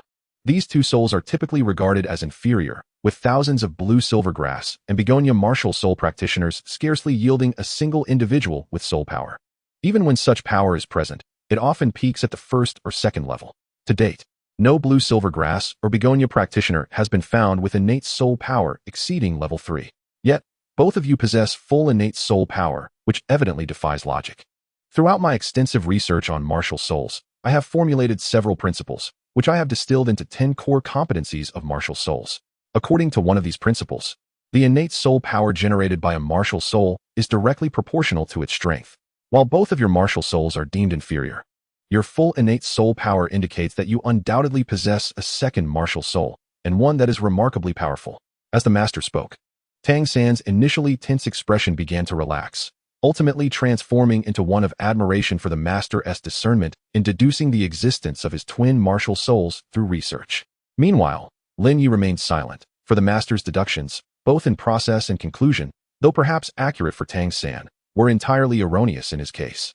Firstly, he was not endowed with twin martial souls, but rather 3. Additionally, his begonia martial soul was not an inferior one, but rather a potent force, merely resembling an ordinary begonia martial soul superficially. Thus, Lin Ye felt no stirrings within himself in response to the master's confident deductions. Master, please accept me as your disciple. Initially cautious of the master, Tang San, upon hearing the master's words, found himself filled with admiration. He bowed deeply, respectfully addressing the master. Teacher? Tang San, do you comprehend what it means to call someone teacher? The master regarded Tang San with a penetrating gaze. I understand. A teacher is like a father for life. Tang San replied earnestly, kneeling before the master and bowing 3 times in reverence. Dear child, if you wish to become my disciple, there is no need for such formalities. In this world, one should bow only before a sovereign or their parents. As for a teacher, a simple bow suffices. The master expressed his satisfaction at Tang San's gesture. Once Tang San completed his bows, the master swiftly helped him to his feet. Lin Ye, do you not wish to also take the master as your teacher? With his vast knowledge, he can surely aid us in becoming formidable spirit masters. After the initiation, Tang San turned to Lin Ye, earnestly proposing the idea. Upon hearing Tang San's words, the master shifted his gaze towards Lin Ye. His expression appeared calm on the surface, yet deep within, there lay an undercurrent of anticipation. Lin Ye replied, I apologize, but I must decline. After a prolonged moment under the scrutiny of both the master and Tang San, he gently shook his head. Perhaps the master possessed a wealth of knowledge. However, Lin Ye's cultivation of the dragon elephant prajna art had elevated his physical prowess far beyond that of an average adult. The master's research was grounded in the context of ordinary individuals, and thus, what he understood may not necessarily apply to Lin Ye. To speak candidly, the various theories articulated by the master, though seemingly profound and ostensibly correct, held no relevance to Lin Ye's unique circumstances. Such a mentor was one Lin Ye found it impossible to trust. While the master's insights might hold some truth for the majority of common folk, regrettably, Lin Ye was not one of them. Knowledge pertaining to martial souls suitable for ordinary individuals did not equate to suitability for Lin Ye. Furthermore, Lin Ye was not devoid of understanding regarding martial souls. Among the 2 tomes bequeathed by his father, one contained knowledge about soul beasts, while the other detailed the realm of soul masters, inclusive of martial soul information. Thus, he did not require external guidance. In terms of soul power cultivation, he inherited 4 martial arts manuals from his father, eliminating the need for others' instruction. It was clear, from any standpoint, that Lin Ye had no necessity to take on a mentor. Having grown up without parents, he was raised solely by his grandfather, Old Jack, who was often preoccupied, granting Lin Ye ample time for introspection and fostering a habit of independent thought. He had never been one to blindly follow the advice of others, particularly in matters of great significance. Lin Ye adhered to a philosophy of caution, deliberating thoroughly before arriving at decisions. The notion of apprenticing, without a doubt, constituted a substantial commitment. Lin Ye, think again. The master knows so much and can surely assist us. Tang San urged, still reluctant to accept Lin Ye's refusal. However, Lin Ye responded with unwavering resolve. Tang San, I appreciate your kind intentions, but I am not ready to take on a mentor just yet. Tang San was inclined to persuade further, yet the master, who had remained silent for a considerable time, suddenly shook his head. Xiao San, do not press him. You are Lin Ye, correct? I understand that we have only just met, and it is indeed premature to discuss taking on a mentor. However, this matter is of great importance. Without a guide, The pursuit of soul rings will be a lengthy endeavor. If you are unwilling to accept me as your mentor, I can introduce you to another esteemed teacher within the academy who may meet your needs. Gazing at Lin Ye, the master clasped his hands behind his back, his left hand resting gently upon his abdomen as he spoke slowly. Master, I appreciate your goodwill, but I wish to select my own soul rings, Lin Ye reiterated, shaking his head once more. Lin Ye, Tang Sen exclaimed, growing anxious. Yet, upon witnessing Lin Ye's resolute expression, the master fell into silence. Thus, the master sighed. Lin Ye, hunting soul beasts is not a trivial endeavor. Soul beasts are formidable creatures, beyond the capability of ordinary individuals to hunt. Furthermore, should you choose the wrong soul ring, your future may be irrevocably jeopardized. I implore you to consider this matter with utmost seriousness. As he spoke, the master retrieved a notebook and handed it to Lin Ye. Observing the notebook before him, the cautious Lin Ye hesitated to accept it, recalling his grandfather, Old Jack's words that the hardest debt to repay in this world is that of human kindness. Yet, contemplating the vague details regarding soul beasts and soul rings contained within the book, Lin Ye deliberated and ultimately accepted the notebook. Thank you, Master. Chapter 23, Registration and Lin Ye's Character. The campus of Notting Academy is rather modest in size. Upon entering through the gates, guided by the master, Lin Ye traversed a tree-lined avenue, where a towering teaching building soon came into view. Follow me, the master instructed. Turning to address Lin Ye as he proceeded towards an office on the first floor, the registration area for new students. Upon reaching the office door, the master pushed it open. Creak. As the door swung ajar, the scene within the office unfolded before Lin Ye's eyes. The office was immaculate and orderly, with a potted plant adorning the entrance. At the far end, several desks were arranged, behind which sat two young individuals and a slightly older middle-aged man. Master, what a pleasant surprise. Please have a seat. The middle-aged man, upon seeing the master enter, stood up in astonishment, greeting him warmly with a smile. There's no need for that, Director Su. I have brought these two children to register, the master replied calmly, gesturing toward Lin Ye and Tang San. Upon hearing the master's words and noticing Lin Ye and Tang San beside him, Director Su's expression shifted to one of surprise. It was indeed a rare occurrence for this reclusive master to bring two children for registration, truly a most unusual sight. Nevertheless, masking his astonishment, Director Su maintained a cordial demeanor, exclaiming, Rest assured, Master, I shall take care of their registration. Thank you, Director Su. These two children are work-study students. One hails from Holy Soul Village, and the other from Rice Fragrance Village. Here are their soul certificates. I have other matters to attend to, so I shall take my leave, the master nodded, stepping forward to hand over the two soul certificates to Director Su before turning to exit the office. As he passed by Tang San, the master paused momentarily, turning to address him. Yes, Master, Tang San responded respectfully. Hearing Tang San refer to him as Master, a flicker of a rigid smile appeared on the master's face. After gently ruffling Tang San's hair, he departed the office. Watching the master's figure recede, Tang San turned around, only to hear Director Su's voice, tinged with uncertainty, from a short distance away. Child, your name is Tang San, is it not? You just referred to the master as a teacher. But he is not one of our academy's instructors. I am aware. Tang San nodded. If you know, why still call him teacher? Teachers are not to be addressed lightly. Director Su furrowed his brows slightly. Tang San has already taken the master as his mentor. Lin Ye interjected softly. You have taken the master as your mentor? Upon hearing Lin Ye's words, not only Director Su but also the two other teachers behind the desk displayed expressions of shock and disbelief. After exchanging glances, the two young teachers could not contain themselves and burst into laughter. Haha, are you kidding me? Someone actually has the audacity to take the master as a mentor? This is utterly ridiculous. The two teachers laughed heartily, as if they had heard the most amusing jest. Listening to their remarks, Lin Ye could not help but frown. Is there something wrong with the master? Just as Lin Ye pondered this, Director Su suddenly admonished, What are you laughing about? The master is a friend of the principal, and even within the entire spirit master community, he is a figure of considerable renown. Is this something you can mock? Director Su, you are exaggerating. The master may be well known, but a figure of great renown? Haha, perhaps he is merely a notorious jester. At his age, he is only a level 29 great spirit master, with a martial spirit hardly superior to that of a useless spirit. His combat strength is pitifully low. How can this be considered renowned? Furthermore, his theory of the top 10 core competencies of martial spirits is nothing short of a joke in the spirit master community. One teacher responded defiantly to Director Su's reprimand. Indeed, indeed. Another teacher echoed in agreement. Silence, all of you. There are still others present. Show the master some respect. Or when the principal summons you, do not say, I did not warn you. casting a subtle glance at the expressionless Lin Ye and the visibly irate Tang San. Director Su chastised in a low voice.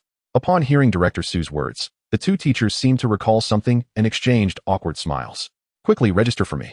Seeing that the two teachers had finally settled down, Director Su sighed in relief and handed over 2 copies of the Martial Spirit certification. A Great Spirit Master? This seems to be the 3rd rank of Spirit Masters. Is the Master's strength truly only that of a level 29 Great Spirit Master? This does seem somewhat lacking.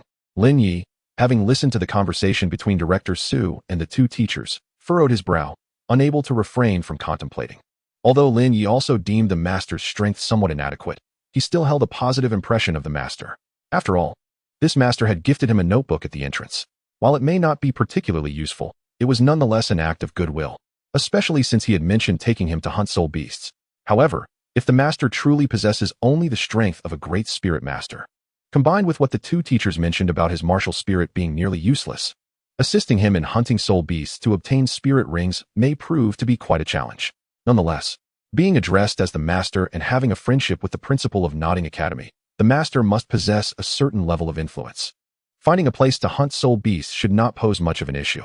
Listening to the disparagement of the Master by the 2 teachers, Lin Ye felt a twinge of discomfort within. It was not due to a close relationship with the Master, but rather because Lin Ye owed him a debt of gratitude.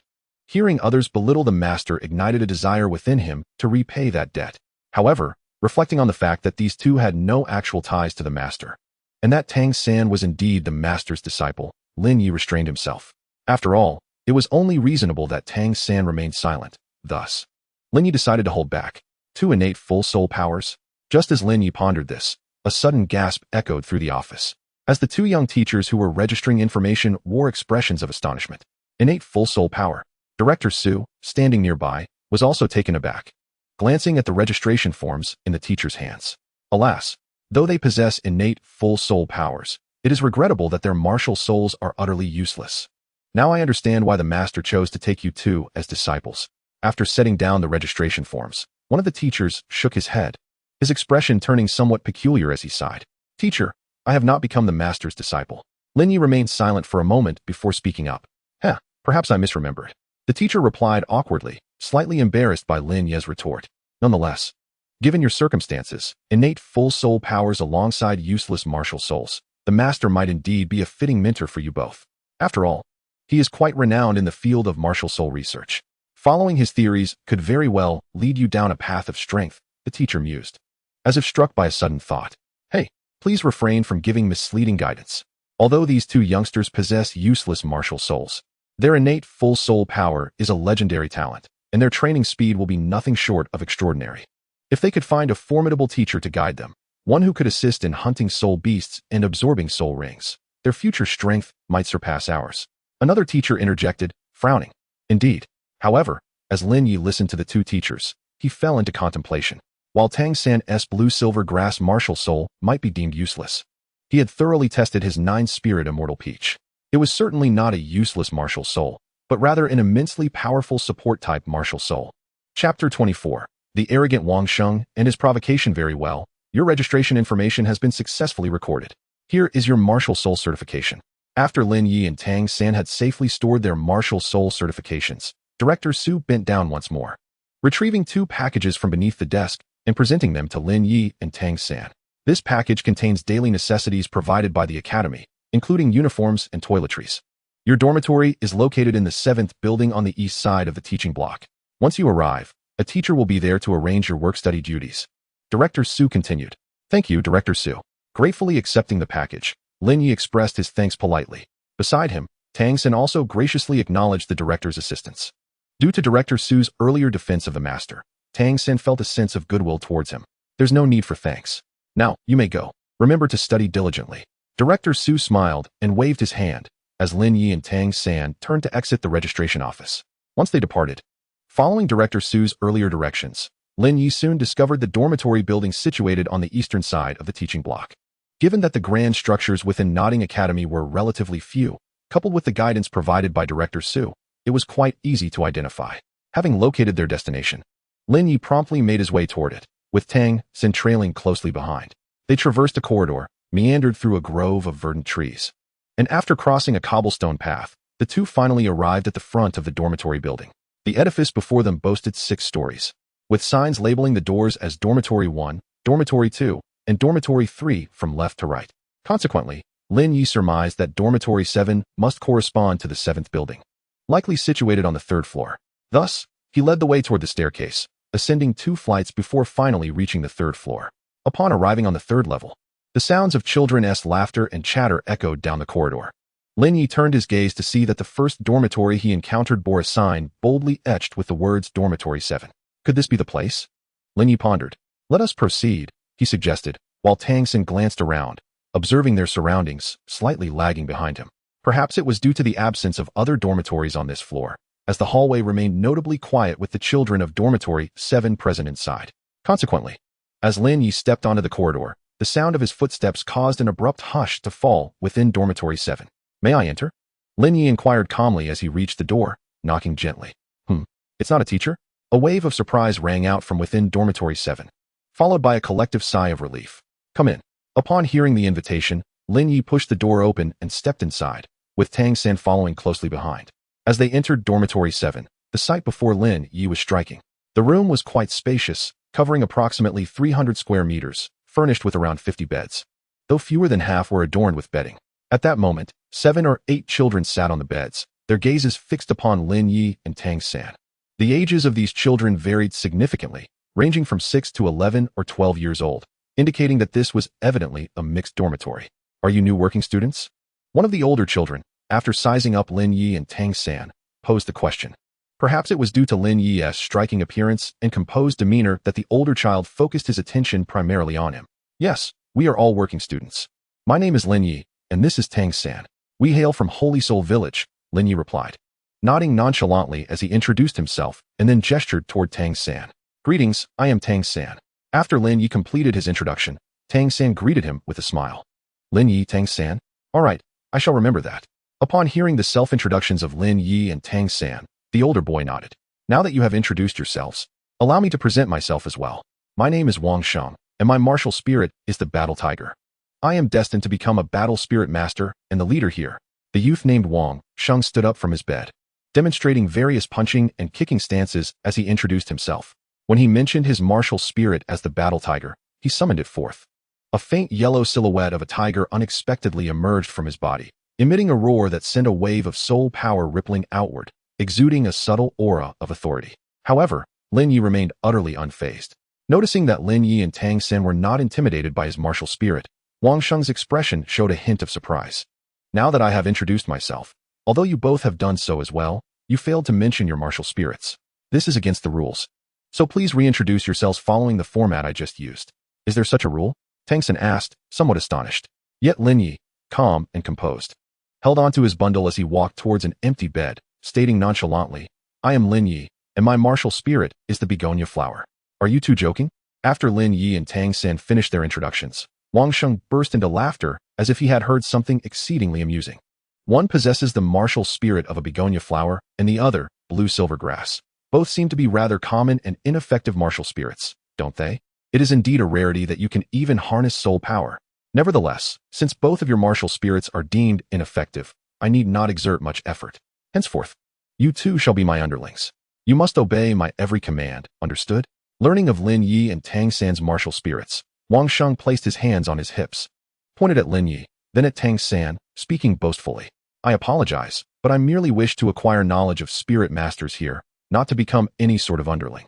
Lin Ye responded to Wang Sheng's remarks with an unperturbed demeanor. He simply opened his bundle, retrieving his toiletries and neatly arranging them on the bedside table. What? You dare to disregard the leader?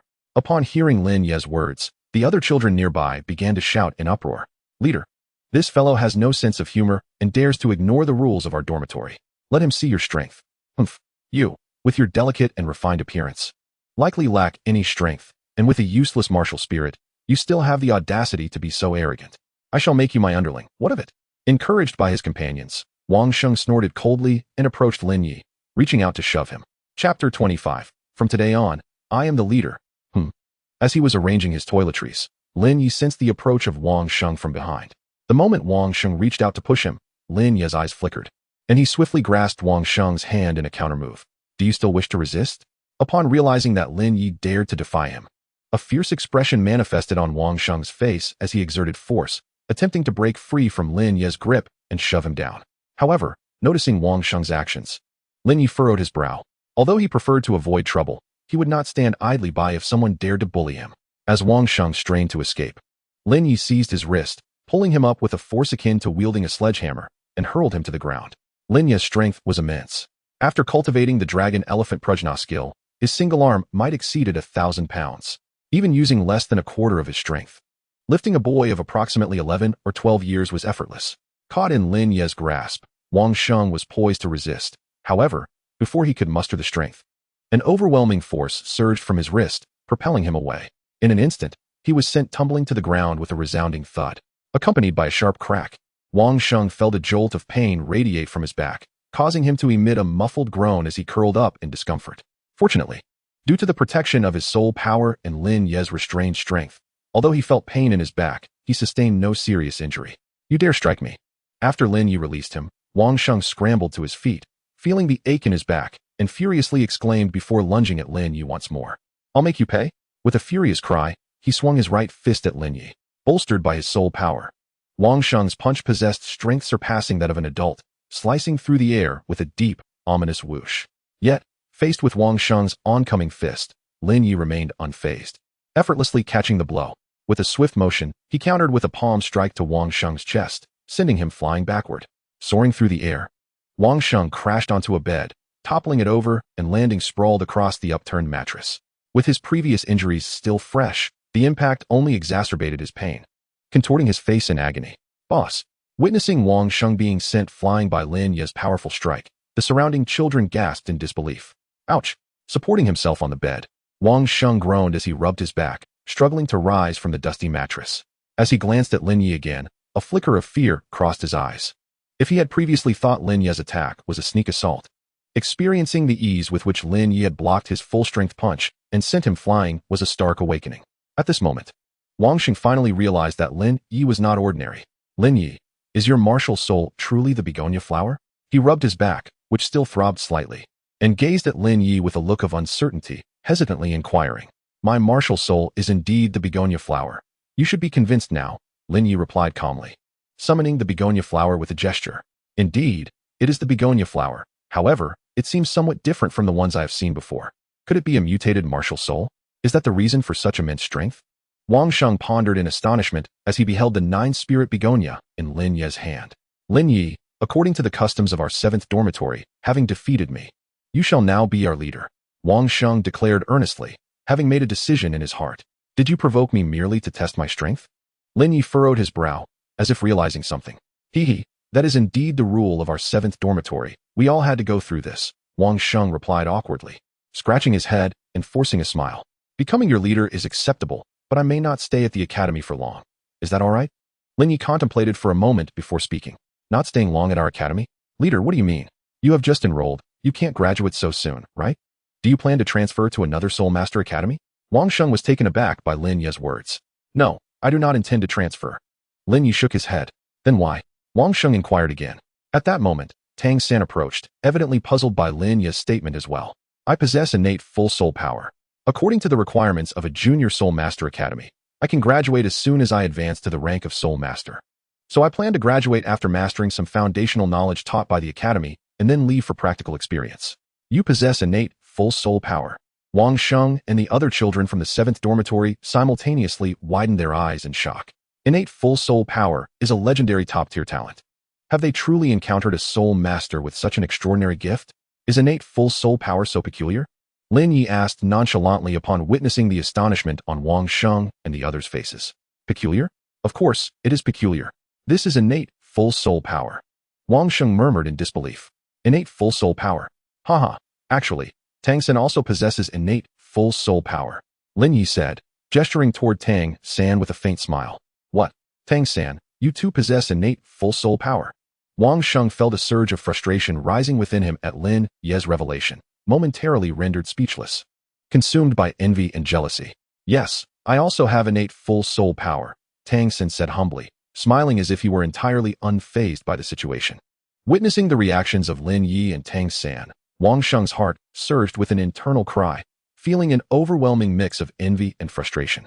For heaven's sake, this is innate, full soul power. Why does it seem like they are entirely indifferent? If they are so unconcerned, then why not just share it all with me? Tears of jealousy welled up in Wang Sheng's heart. How about this? Once I leave, Tang San should become your second leader. What do you think? Lin Ye pondered for a moment before inquiring. Lin Ye, what leader? I can't be a leader. Tang San hastily protested upon hearing Lin Ye's words. Tang San, you possess innate, full soul power. You should be able to obtain a soul ring quite swiftly. Being our leader is more than sufficient, rest assured. We will not oppose it, Wang Sheng replied, regaining his composure, his gaze tinged with complexity. Indeed, indeed. The other children chimed in agreement. Tang San attempted to say more, but Lin Ye furrowed his brow and interrupted him. What do you mean? Tang San, we are proposing you as our leader. Not asking you to become a subordinate. You only need to step up for us when necessary and act as a good leader at other times. You won't have to do anything, and there will be those who serve under you. That shouldn't be too burdensome, right? Well, all right then. Having reached this point, Tang San could only sigh in resignation and agree. Chapter 26. My name is Xiao Wu. Noticing Tang San's reluctant agreement, Lin Ye frowned slightly. Is it truly such a burden to merely be a leader? While being a leader does entail certain responsibilities, Lin Ye has always believed that responsibility and power are commensurate. If one bears responsibility, there must be corresponding authority. From a young age, his grandfather, Old Jack, served as the village chief of Holy Soul Village. Although grandfather Old Jack did not deliberately exploit his position for personal gain, many villagers would still go out of their way to curry favor with him. Gifts aside, during the annual rice harvest, numerous villagers would seek to please grandfather Old Jack by assisting in the harvesting. Influenced by this, Lin Ye developed a clear understanding of responsibility and authority. However, due to his grandfather's exemplary behavior, Lin Ye also recognized the importance of being responsible. Otherwise, he wouldn't have considered Tang San as a prospective leader for the 7 Dormitory after his departure. The authority of the 7 Dormitory's leader is not extensively applicable. However, as far as Lin Ye is aware, there is one area where it can be utilized, allowing subordinates to fulfill the duties of work-study students. According to Lin Ye's knowledge, work-study students are required to clean designated areas of the academy daily and are compensated for their efforts. However, Lin Ye is not particularly keen on cleaning. He wishes to continue his training as usual. Yet, this is one of the obligations of work-study students, which he cannot refuse. Fortunately, having become the leader of the 7 Dormitory, Lin Ye can now delegate the cleaning responsibilities to his subordinates. Although the exact area requiring cleaning remains uncertain, it is evident that with the collective effort of all the little brothers, even the largest spaces can be tidied up in a remarkably short time. However, while Lin Ye pondered on how to wield his authority, he was less clear about the obligations that the leader of the 7th Dormitory was expected to fulfill. Wang Sheng, let me clarify. I cannot assume the role of your leader without conditions. If you wish for me to take on this mantle, then I expect you to assist me in my duties as a working student. That is my prerogative as your leader. As for the responsibilities and obligations I must undertake, feel free to express them, and I shall do my utmost to accommodate, for authority and obligation are intrinsically linked, a notion I grasp well. After a moment of contemplation, Lin Ye glanced at Wang Sheng and spoke. Since you have become our leader, we certainly cannot allow you to do so for free. Assisting you in cleaning the areas designated for working students is within our capability. Wang Sheng considered for a moment before agreeing. Indeed, we are more than capable, chimed in several other boys in unison. Very well, now could you enlighten me on what I can do for you? Lin Ye inquired, nodding at Wang Sheng and the other children from the 7th Dormitory who had expressed their agreement. Actually, the task before you as our leader is quite simple. Protect us and stand up for us. We, the inhabitants of the 7th Dormitory, are all working students hailing from various villages, while the other dormitory residents are from the city of Notting. They look down upon us, perceiving us as impoverished and a disgrace to the academy, frequently bullying us. It is during these times that we require your support. Wang Sheng replied with a smile. Is it really that simple? Rest assured, should any of you face oppression, you need only to seek me out, and I will stand by you. Lin Ye responded with a gentle smile. Given Lin Ye's current strength, which could rival that of a soul master, he felt confident that he could easily handle the ordinary students of the academy, and even most of the instructors would likely not pose a challenge to him. Leader, although your strength is formidable, do not underestimate the situation. Wang Sheng, noticing Lin Ye's confidence, hastily advised. As he spoke, Wang Sheng rolled up his sleeves, revealing numerous dark bruises adorning his arms. Leader, while you possess great power, there are indeed many formidable individuals in the other dormitories. Many of them possess soul power reaching levels 7 or 8, and their martial souls can function as weapons or a powerful beast martial souls. These scars on my body are a testament to their might. So please remember to be cautious. Wang Sheng gestured to his injuries, a hint of lamentation in his tone.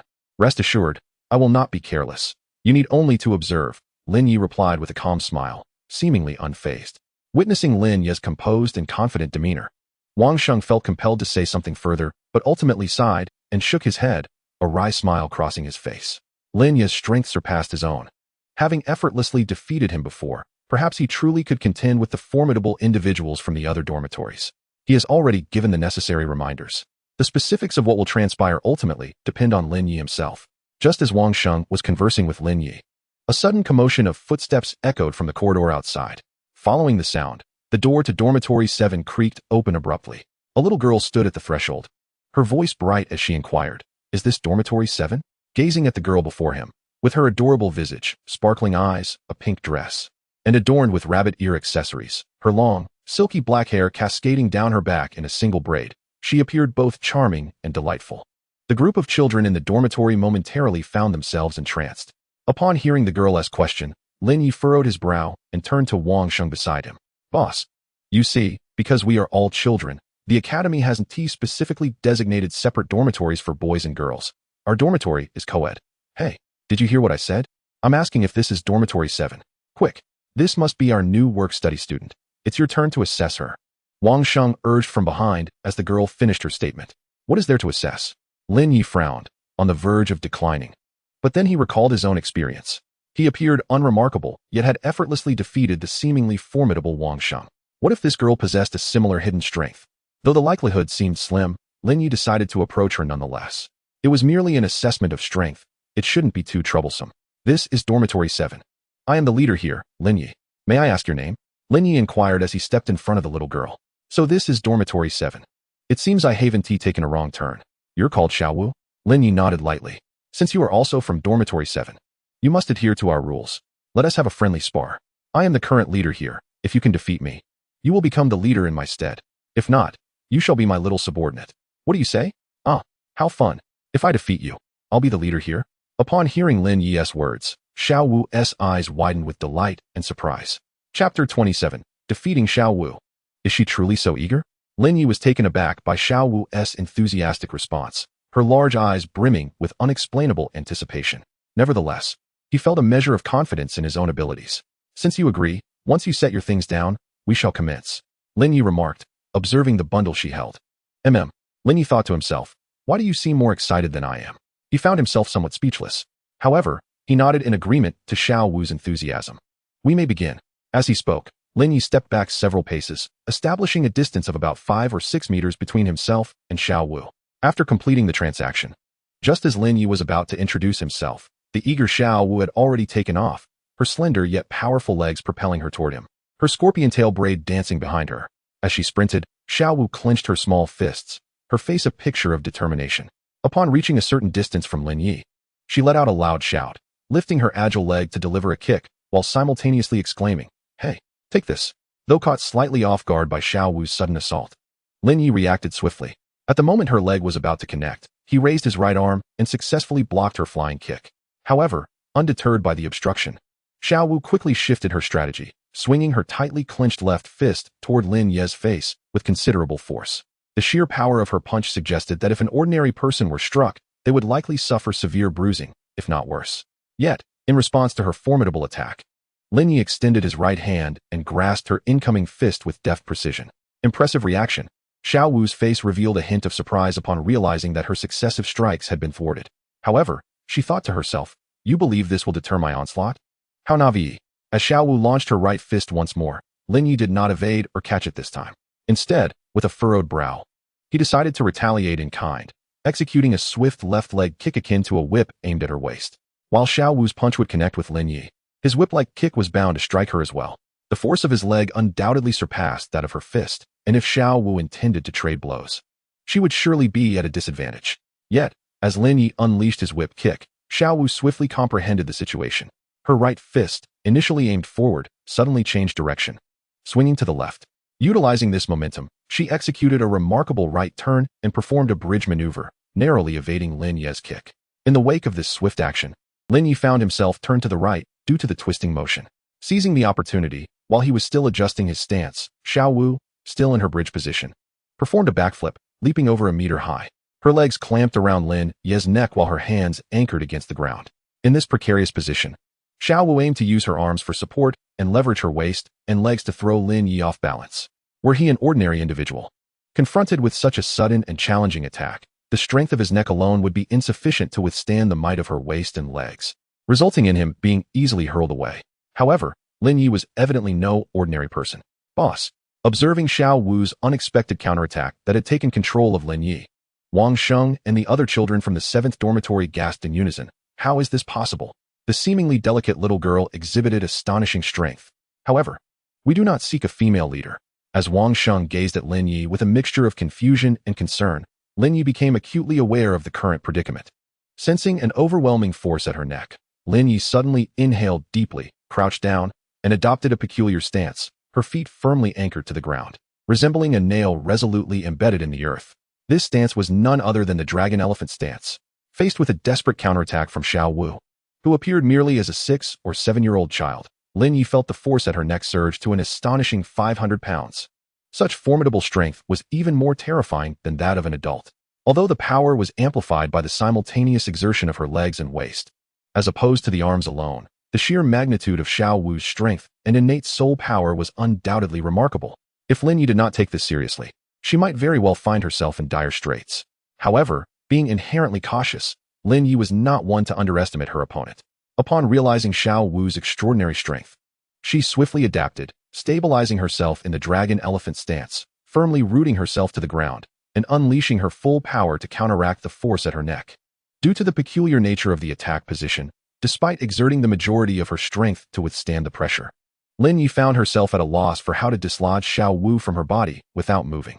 Though it seemed feasible to forcibly grasp Xiao Wu's legs at her neck and attempt to wrench them apart, akin to swinging a hammer, such an action would require considerable force and could potentially harm Xiao Wu. After careful consideration, Lin Ye opted against this method and instead activated the 9-Yang Divine Art, intending to use the defensive rebound capability of the true energy to shake Xiao Wu off her. Initially, Xiao Wu, with her hands braced against the ground, intended to leverage her waist and legs to toss Lin Ye aside. However, as Lin Ye fully committed to the dragon-elephant stance, Xiao Wu felt as if she were attempting to dislodge not a person, but a mighty tree deeply rooted in the earth, utterly immovable. How could this be? It was so solid, she could not budge it at all. With her small hands pressed against the ground, turning pale from exertion, Xiao Wu gritted her teeth and poured all her strength into the effort, yet she felt no movement from Lin Ye. This left her feeling somewhat disheartened. Just as Xiao Wu prepared to change her position and mount Lin Ye, a sudden and powerful rebound force erupted from Lin Ye's body. Already exerting herself to the utmost in her struggle against Lin Ye, Xiao Wu was caught unawares by this unexpected force and was instantly propelled backward, soaring several meters into the air before crashing to the ground. Ouch! As she fell from the air, landing squarely on her rear, Xiao Wu felt as though her bottom had been cleaved in two. She instinctively began to rub her sore backside while emitting pained sounds from the ground. Are you alright? Chapter 28. The Issue of Bedding. I'm fine, just my behind hurts terribly, Xiao Wu exclaimed, standing up while still massaging her sore spot, gasping for breath. I had aspirations of becoming the leader, but I never anticipated losing to you. Now you are the leader. As she spoke, her small fists clenched. Her face puffed up in indignation, only to then fall into a state of despondency. You may not make it this year, but there's always next year, Lin Ye replied, shaking his head. Next year? What do you mean? Xiao Wu paused, taken aback by Lin Ye's words. Because I might be leaving the academy in a year. I possess innate full soul power and will soon ascend to the rank of soul master. After that, I plan to travel across the continent, and I should be able to grasp the foundational knowledge in a year, perhaps even less. So, barring any unforeseen circumstances, you should have the opportunity to become the leader next year, Lin Ye explained calmly. So I can become the leader next year? That is wonderful. Xiao Wu's spirits lifted upon hearing Lin Ye's words. However, her excitement quickly gave way to sorrow. Are you really leaving next year? I think you're quite a good person. We might have become great friends, but it's such a pity that you're leaving. Xiao Wu sighed wistfully. Don't get too ahead of yourself. Becoming the leader isn't as simple as you think, Lin Ye remarked, noticing Xiao Wu's confident demeanor. Not that simple. Is there anyone in this dorm besides you who could possibly defeat me? Xiao Wu asked, puzzled. Certainly. A faint smile danced across Lin Ye's lips as he turned his gaze toward Tang San. Wang Sheng and the other children also looked toward Tang San with hopeful eyes. His name is Tang San. He, like me, possesses innate full soul power and is quite formidable. If you wish to become the leader, you will likely need to defeat Tang San first. Tang San, you also possess innate full soul power? You're impressive. How about we have a match? Xiao Wu's interest peaked at Lin Ye's mention, and she eagerly turned her gaze toward Tang San, filled with anticipation. No need for that. I'm not particularly interested in being the leader. You can take that role next year, Tang San replied, momentarily pausing as he noticed Xiao Wu's attention on him. That won't do. Our dormitory's selection of a leader must be fair and just. We cannot concede. Xiao Wu pouted, wrinkling her nose and raising her small fist upon hearing Tang San's refusal. But my martial soul is blue silver grass, which lacks combat prowess, Tang San insisted, attempting to decline again. Your martial soul is blue silver grass, while the leader's martial soul is still the begonia flower. Don't be modest, Wang Sheng interjected. Although Xiao Wu is quite formidable, Wang Sheng remains reluctant to allow a girl to assume the leadership of their dormitory. It would indeed be a source of great embarrassment if word got out. Your martial soul is blue silver grass. Mine is a rabbit, which seems to perfectly counter yours. Upon hearing Wang Sheng mention Tang San's martial soul, Xiao Wu could not help but widen her eyes in surprise. You see, I told you, our martial souls are destined to counter each other. If you counter me, I certainly cannot defeat you. Tang San chuckled again, deflecting the compliment. Meanwhile, Lin Ye shook his head. However, this time he refrained from further complicating matters for Tang San. The reason he had previously appointed Tang San as the provisional leader was due to his considerable strength. Believing that he could continue to protect the dormitory after his departure, a sense of responsibility on Lin Ye's part. However, now that there was someone as responsible and equally capable as Xiao Wu, Tang San's lack of commitment could easily lead to his dismissal. Just as Xiao Wu continued to pester Tang San, a sudden knock echoed from outside the door. The dormitory fell silent. Following the sound, they turned their gaze towards the entrance. A middle-aged man, clad in black with pale green hair, stood at the door, cradling two neatly folded blankets in his arms. Who among you is Tang San and Lin Ye? The man, presumably a teacher, inquired as he regarded the children in the dormitory. I am. Hearing his name called, both Lin Ye and Tang San raised their hands and approached. Lin Ye felt a twinge of confusion upon the teacher addressing him. Could this be the instructor mentioned by Director Su, who would facilitate their work-study assignments? Yet, why did he not call out to Xiao Wu, who is also a work-study student? As Lin Ye approached, still puzzled, the teacher appraised both him and Tang San before speaking. You two are Lin Ye and Tang San, correct? My name is Mo Hen, but you may address me as Teacher Mo. These two blankets were sent by Master for you. With that, Teacher Mo extended the blankets towards them. Thank you, teacher. Lin Ye politely expressed his gratitude as he accepted the blankets. However, he found it perplexing that Master would send him blankets. It was perfectly reasonable for Tang San to receive such a gift, but for him, it felt somewhat odd. Was it a sign of appreciation, or did Master still harbor hopes of accepting him as a disciple? As Lin Ye pondered these thoughts, Teacher Mo spoke once more. Are there any new work-study students in your dormitory? Me. Xiao Wu eagerly raised her hand and hurried over. I am also a newly admitted work-study student. Excellent. You three are all new work-study students, so I shall assign you your tasks. Behind the teaching building of the academy, there is a playground. You three will be responsible for keeping the garden on the south side of the playground tidy. You only need to clean it in the mornings, and the daily remuneration is 10 copper soul coins. However, do remember to clean it thoroughly, especially avoiding any leftover debris. Otherwise, if the inspection results are unsatisfactory, your remuneration will be deducted. Repeated failures to improve will be deemed as negligence, and in severe cases, the academy may even expel you. Therefore, it is imperative that you keep the place immaculate, understood? Teacher Mo stated with utmost seriousness. Understood. Excellent. If you have any questions, feel free to consult Wang Sheng. He is an experienced work-study student and should be well-versed in the academy's regulations. I have other matters to attend to, so I shall take my leave now.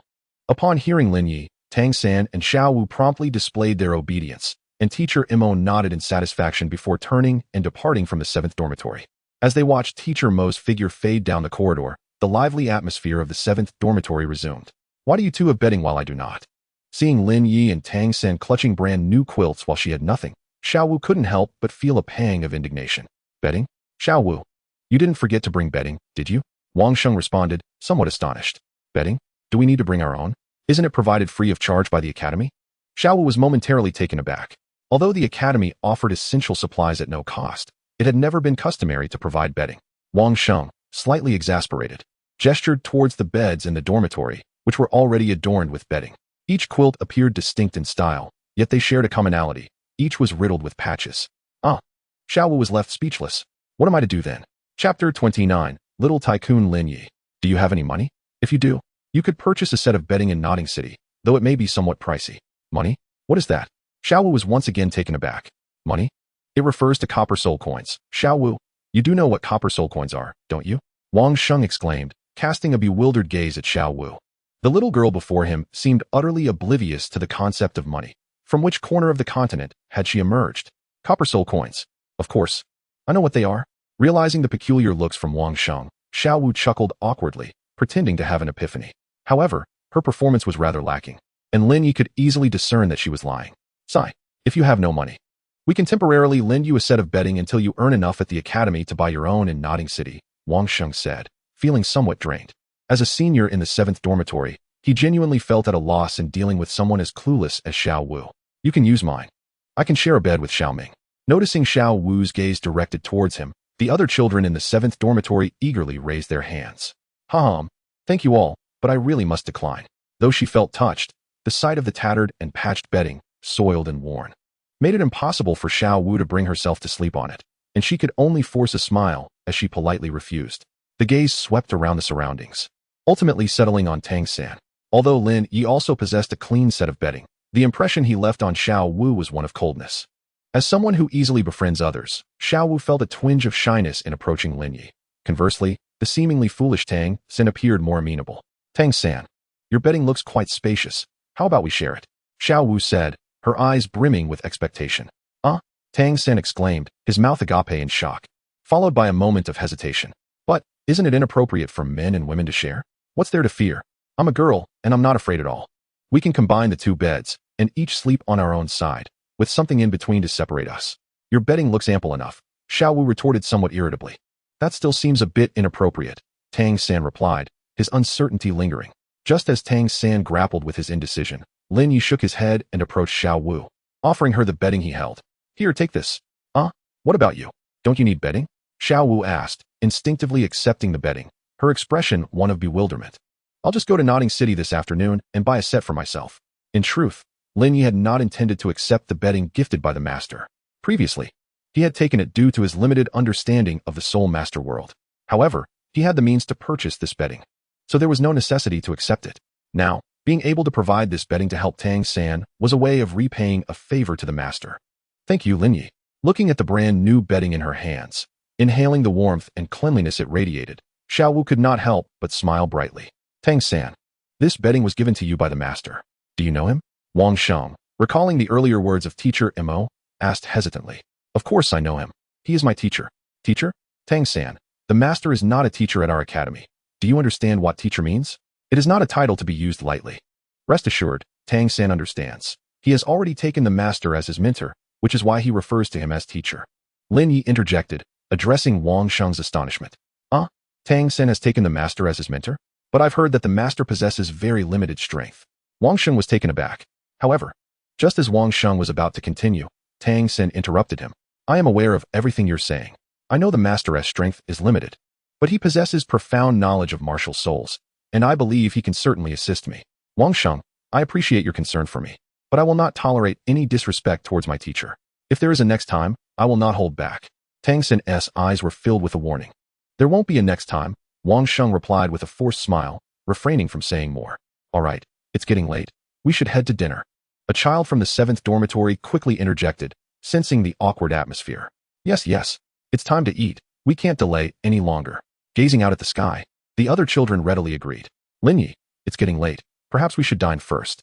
After our meal, you can head to Notting City to purchase bedding. Since school hasn't commenced yet, there's no need to rush. One child glanced at Lin Ye and spoke. All right, Lin Ye nodded in agreement. Are we going to eat? Hooray. Let us go eat. Upon hearing the news, Xiao Wu's eyes sparkled with delight, and she began to bounce joyfully. Xiao Wu, do you have any money? Observing her exuberance, Wang Sheng couldn't help but interject. Money? Does eating require money? Xiao Wu was momentarily taken aback, her expression one of innocent bewilderment. Lin Ye, Tang San, and Wang Sheng exchanged glances.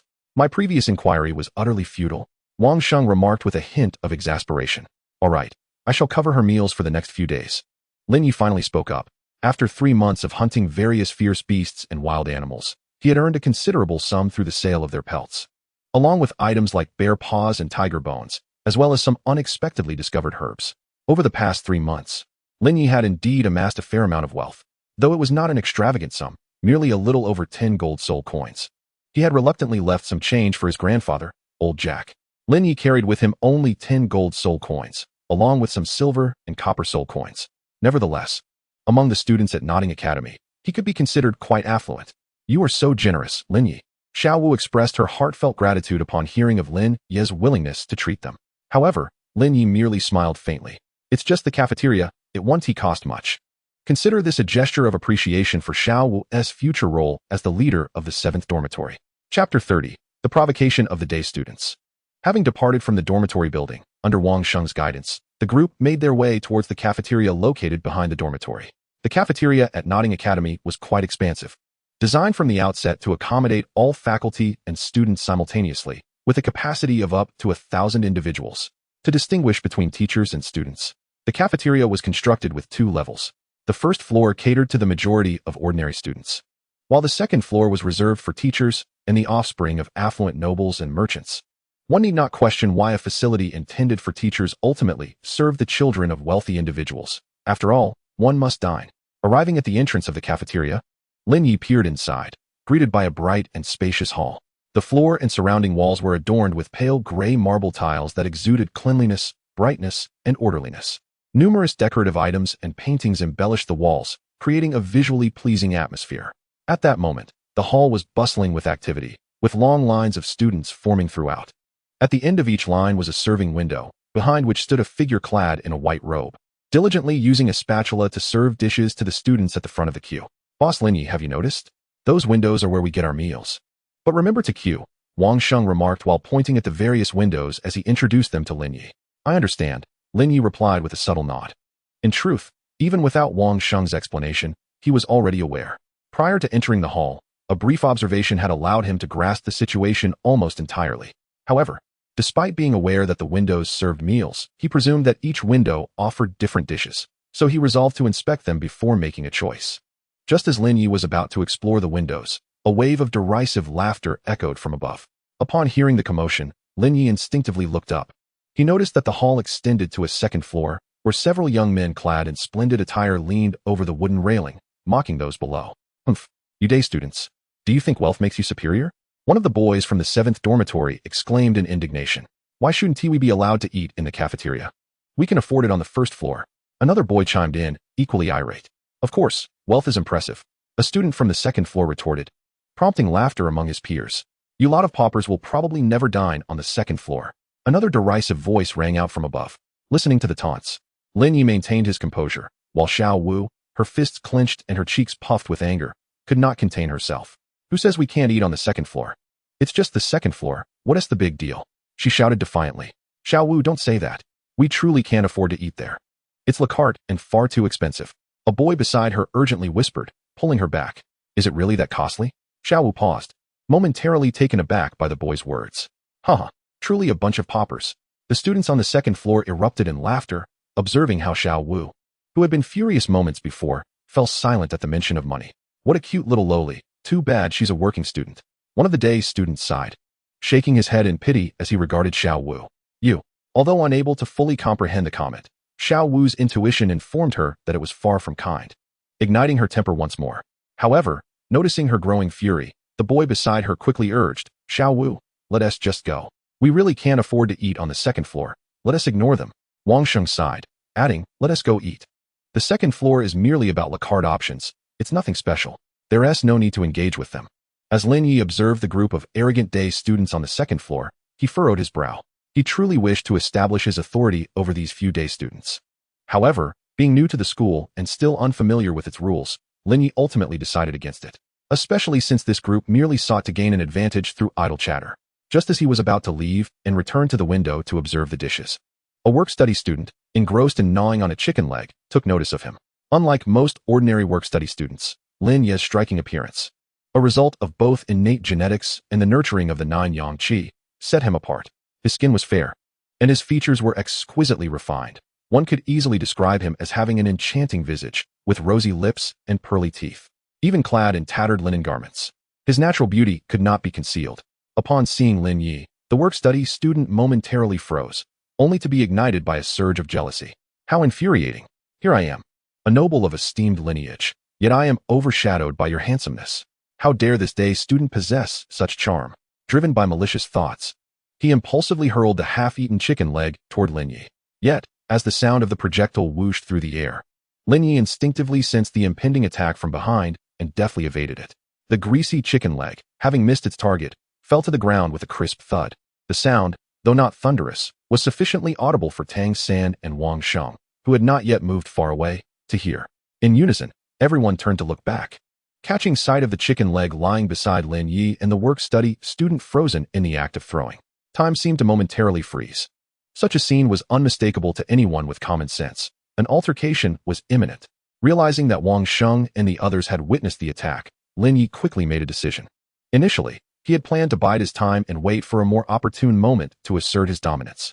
However, it seemed these days students were intent on courting disaster.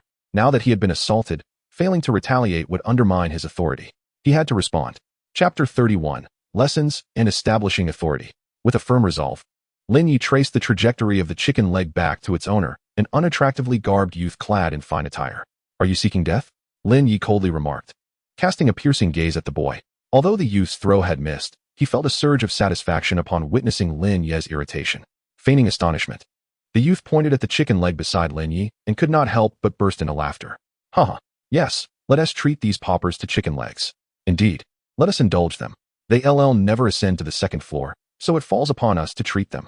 At the boy's taunts, the other day students could not contain their laughter. Treat me to chicken legs? I'm afraid I must return this chicken leg to you. Observing the group of day students leaning against the wooden railing on the second floor, laughing heartily, a glint of coldness flickered in Lin Ye's eyes. He directly targeted the boy who had discarded a chicken leg, delivering a swift kick that sent the leg flying. Whoosh! Accompanied by a sound of slicing air, the shattered remnants of the chicken leg were propelled outward, almost instantaneously striking the mouth of the boy who had carelessly tossed it. Ha ha ha! The boy, who had been laughing boisterously, was abruptly silenced as the chicken leg unexpectedly found its way into his mouth. His instinctive reaction nearly caused him to swallow it whole. But as awareness returned, he hurriedly expelled the remains, only to be confronted by the dirt clinging to it, which incited a wave of retching. Meanwhile, the other boys, witnessing the grease and fragments of meat now adorning their clothes, wore expressions of utter dismay. The impact of the chicken leg had sent splatters of oil and bits of meat onto their once pristine attire, igniting their fury. However, rather than directing their ire towards the boy responsible for the incident, their wrath was aimed squarely at Lin Ye. You dare to lay a hand on us? It appears the lesson we imparted was insufficient. You wretched paupers, prepare for the consequences. The boys on the second floor, fists clenched in anger, glared at Lin Ye with clenched teeth. They were poised to descend and confront him when Lin Ye coldly smirked. No need for you to come down. I'll come to you. With that, he dashed towards the second floor. Just before reaching the second floor, Lin Ye leaped with surprising agility, soaring 5 or 6 meters into the air, landing deftly before the stunned group of day students. Impossible. The boys were taken aback, astonished that Lin Ye had ascended from the first floor to stand before them, as the distance between the two levels was a staggering 4 to 5 meters. Such a height was beyond the capabilities of these feeble day students. What's the matter? Are your eyes so blinded that you cannot recognize me? Weren't you eager to teach me a lesson? Come on. Lin Ye beckoned, his previously calm demeanor now radiating audacious provocation. Don't get too arrogant. Enraged by Lin Ye's taunt, the pampered students clenched their fists and charged at him in unison, ready to strike. You pathetic work-study students, don't overestimate yourselves. Pathetic? Work-study students? Lin Ye scoffed inwardly, meeting their attack head-on. With effortless grace, he evaded their blows without even employing his signature technique, effortlessly sidestepping their attempts before retaliating with powerful strikes aimed at their faces. What? As Lin Ye effortlessly evaded their attacks, the expressions of several day students simultaneously darkened. However, before they could react, a fist loomed larger before them. Bang, bang, bang, accompanied by the sound of flesh colliding. Several day students were sent flying under Lin Ye's iron fist, crashing heavily to the ground, rolling several times before finally coming to a halt against the wall. Groaning in pain, hearing the commotion from the second floor, all eyes in the cafeteria turned towards the source. How impressive! On the first floor, upon witnessing Lin Ye easily dispatch 5 day students working together, the boys from the 7th dormitory couldn't help but express their admiration. Wang Sheng also felt a sense of respect.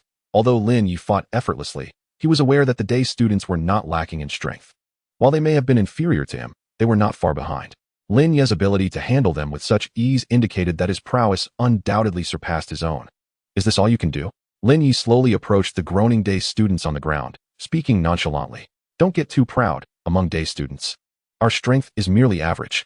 It's no great feat that you can defeat us. One of the fallen students, wincing in pain, retorted defiantly. Since I can easily defeat you, I can likewise vanquish the strongest among you day students. To me, you are all the same. Lin Ye replied with indifference. You. The fallen day students were filled with indignation upon hearing Lin Ye's words, clearly enraged by his audacity to insult them. What a bold claim. Suddenly, a cool voice resonated from the back of the second floor. Turning towards the source, they beheld a girl clad in white, her long hair as white as snow, accompanied by a group of boys as she gracefully approached. The girl possessed a delicate yet commanding presence. She was the one who had just spoken, Boss Lu Bing. Upon seeing her, the defeated day students were immediately filled with joy, as if they had encountered their savior. This is your leader? A girl? Lin Ye furrowed his brow.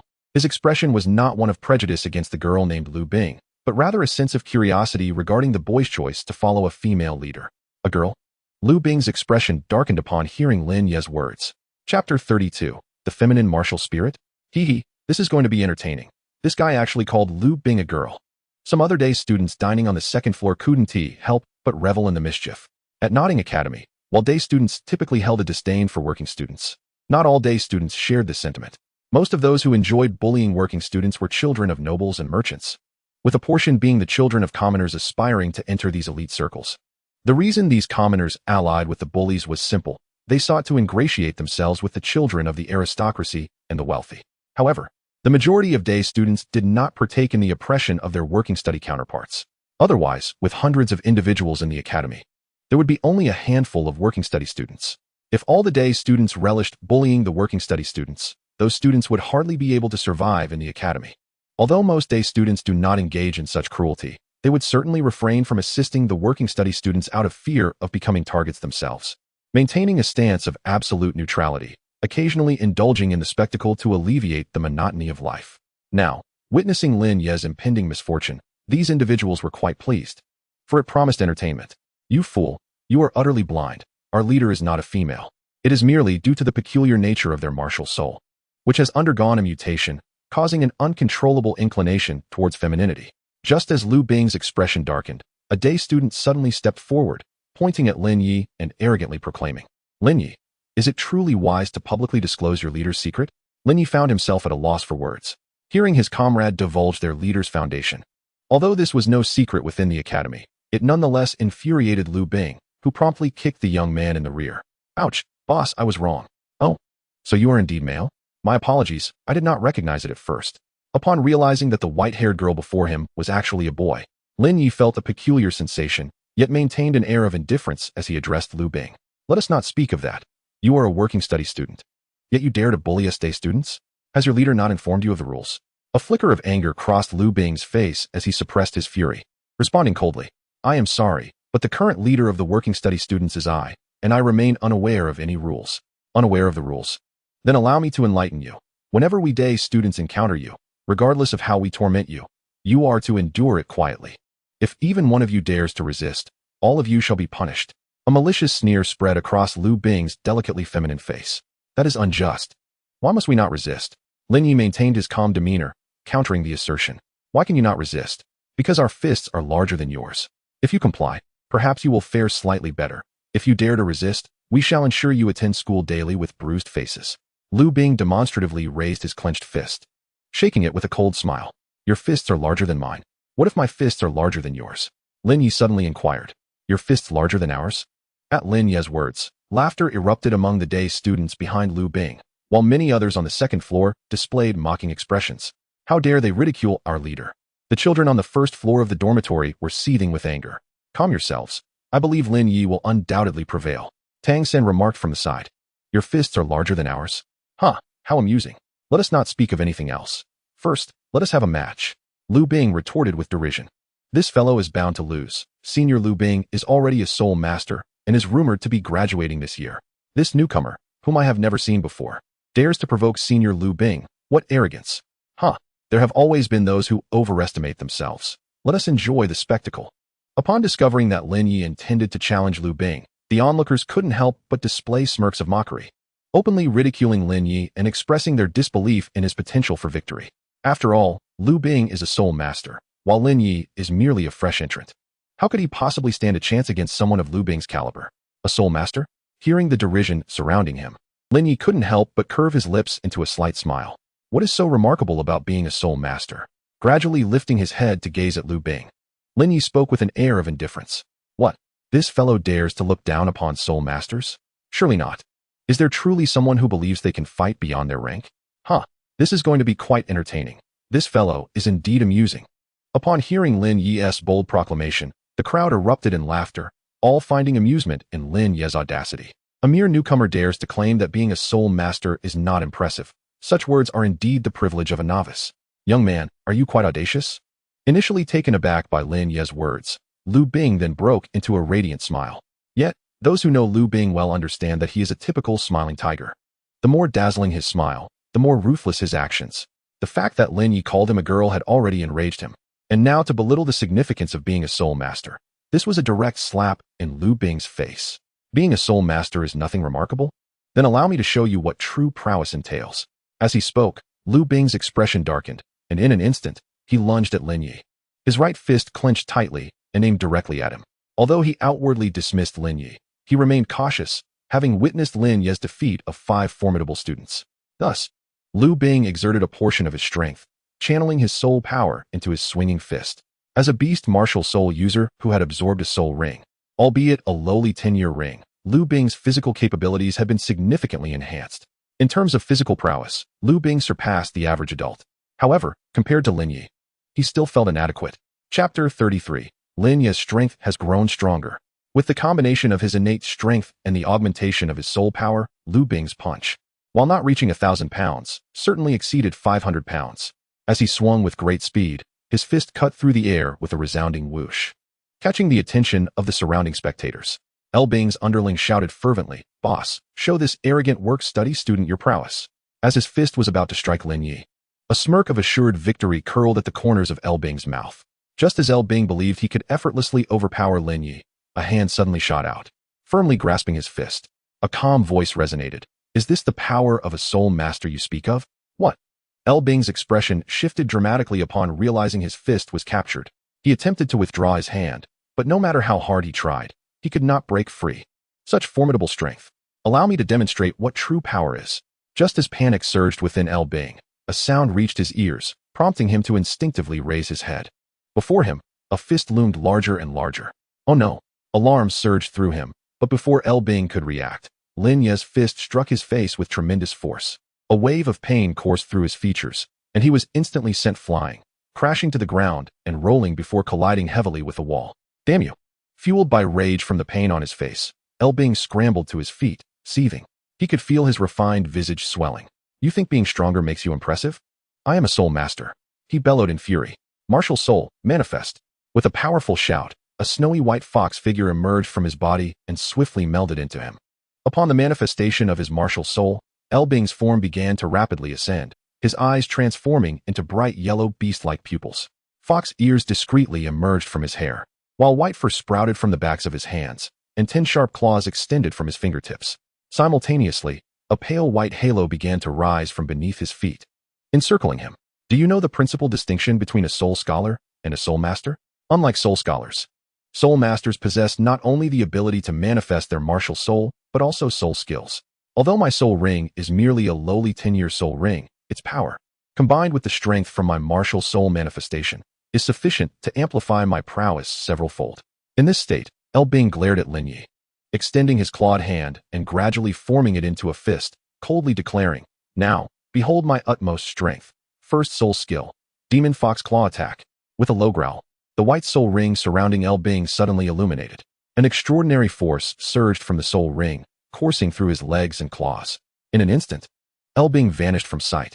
His martial soul, known as the Crescent Moon Fox, appeared unremarkable compared to other ordinary Crescent Moon Foxes, seemingly devoid of the typical characteristics of a mutated martial soul. However, appearances were deceiving. Indeed, Lu Bing's martial soul is an extraordinary variant. While it may initially appear unremarkable, this perception is merely a consequence of the peculiar nature of its mutation. The The crescent moon fox, as its name suggests, is indeed a soul beast. However, it is not a formidable creature. Rather, it exists among the lowest echelon of soul beasts. The crescent moon fox, being less than a century old, possesses strength that pales in comparison to that of many adult feral beasts. Its name derives from the pronounced sexual dimorphism exhibited by this particular fox. Adorning the forehead of the crescent moon fox is a crescent-shaped mark. The male bears a full moon, while the female is marked by a crescent. Typically, the awakened crescent moon fox martial soul's forehead mark is determined by the gender of the soul master. Yet, Lu Bing is an anomaly. Despite being male, his crescent moon fox martial soul bears a crescent mark. Consequently, Lu Bing has been uncontrollably evolving towards a more feminine appearance due to the influence of his martial soul. For any typical young man, this has been an enduring source of anguish. This circumstance has naturally become a thorn in Lu Bing's heart. Whenever someone mistakenly perceives him as a female, no matter how good his mood, he cannot help but erupt in fury. Lin Ye not only referred to Lu Bing as a girl, but also scorned his proud identity as a soul master, even striking him moments ago. Such affronts are utterly intolerable for Lu Bing. Thus, against Lin Ye, Lu Bing finally unleashed his utmost power. Not only did he activate his martial soul manifestation, but he also employed his soul skill to teach Lin Ye a lesson. Though the crescent moon fox is a lowly soul beast in terms of strength, a sub-century-old crescent moon fox might struggle against an ordinary person. However, as a martial soul, the enhancement it provides to the soul master's physical attributes is not derived from the soul beast's inherent power, but rather from the amplification of the soul master's physical capabilities. Generally, ordinary beast-type martial souls offer minimal enhancement to a soul master's physical attributes. The weaker the beast, the lesser the amplification. Conversely, soul beasts tend to provide a greater enhancement. Nevertheless, this is not an absolute rule. Although the crescent moon fox is a soul beast, its status as one of the weakest means that it can augment a soul master's physical attributes even less than certain formidable feral beasts. This scenario is reminiscent of the blue-silver grass martial soul. While the blue-silver grass is also classified as a soul beast, it is regarded as one of the most inferior martial souls. It cannot be compared even to beast-type martial souls like cats and dogs, let alone to agricultural tools like wooden sticks and sickles. However, despite the crescent moon fox martial soul's lack of strength, it can still enhance the soul master's physical attributes by up to 50%, and astonishingly, it can double their speed.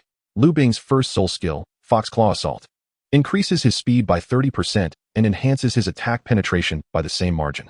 Once this skill is activated, Lu Bing's speed, compounded with the martial soul manifestation, further escalates by 30%, reaching nearly 4 times his speed when not in martial soul manifestation. In the fleeting moment of unleashing his soul technique, Lu Bing, propelled by an astonishing 4-fold increase in his regular speed, transformed into a mere shadow, appearing before Lin Ye in an instant. With a swift motion, his sharp fox claws lunged at Lin Ye. For an ordinary person, or even for many soul masters, evading such a rapid assault would prove exceedingly difficult. However, Lin Ye was decidedly not among them. Thanks to the keen perception honed while practicing the Duga 9 swords, coupled with the enhancement of the Zhuyang True Qi, Lu Bing's speed, though remarkable, was nonetheless detected by Lin Ye in an instant. Just as Lu Bing's claws were about to make contact, Lin Ye activated the Phoenix Dance 6 Illusions technique, unleashing a speed that rivaled Lu Bing's, deftly evading the strike. Simultaneously, his right fist clenched. He retaliated with a powerful blow that sent Lu Bing staggering backward. Yet, Lin Ye's assault did not cease. Is this all you are capable of? Is this the strength of a soul master? As he invoked the Phoenix Dance 6 Illusions once more, Lin Ye surged toward Lu Bing with renewed vigor. The technique, combined with the acute vision acquired from his sword training, allowed Lin Ye to wield his hands like blades, relentlessly attacking Lu Bing.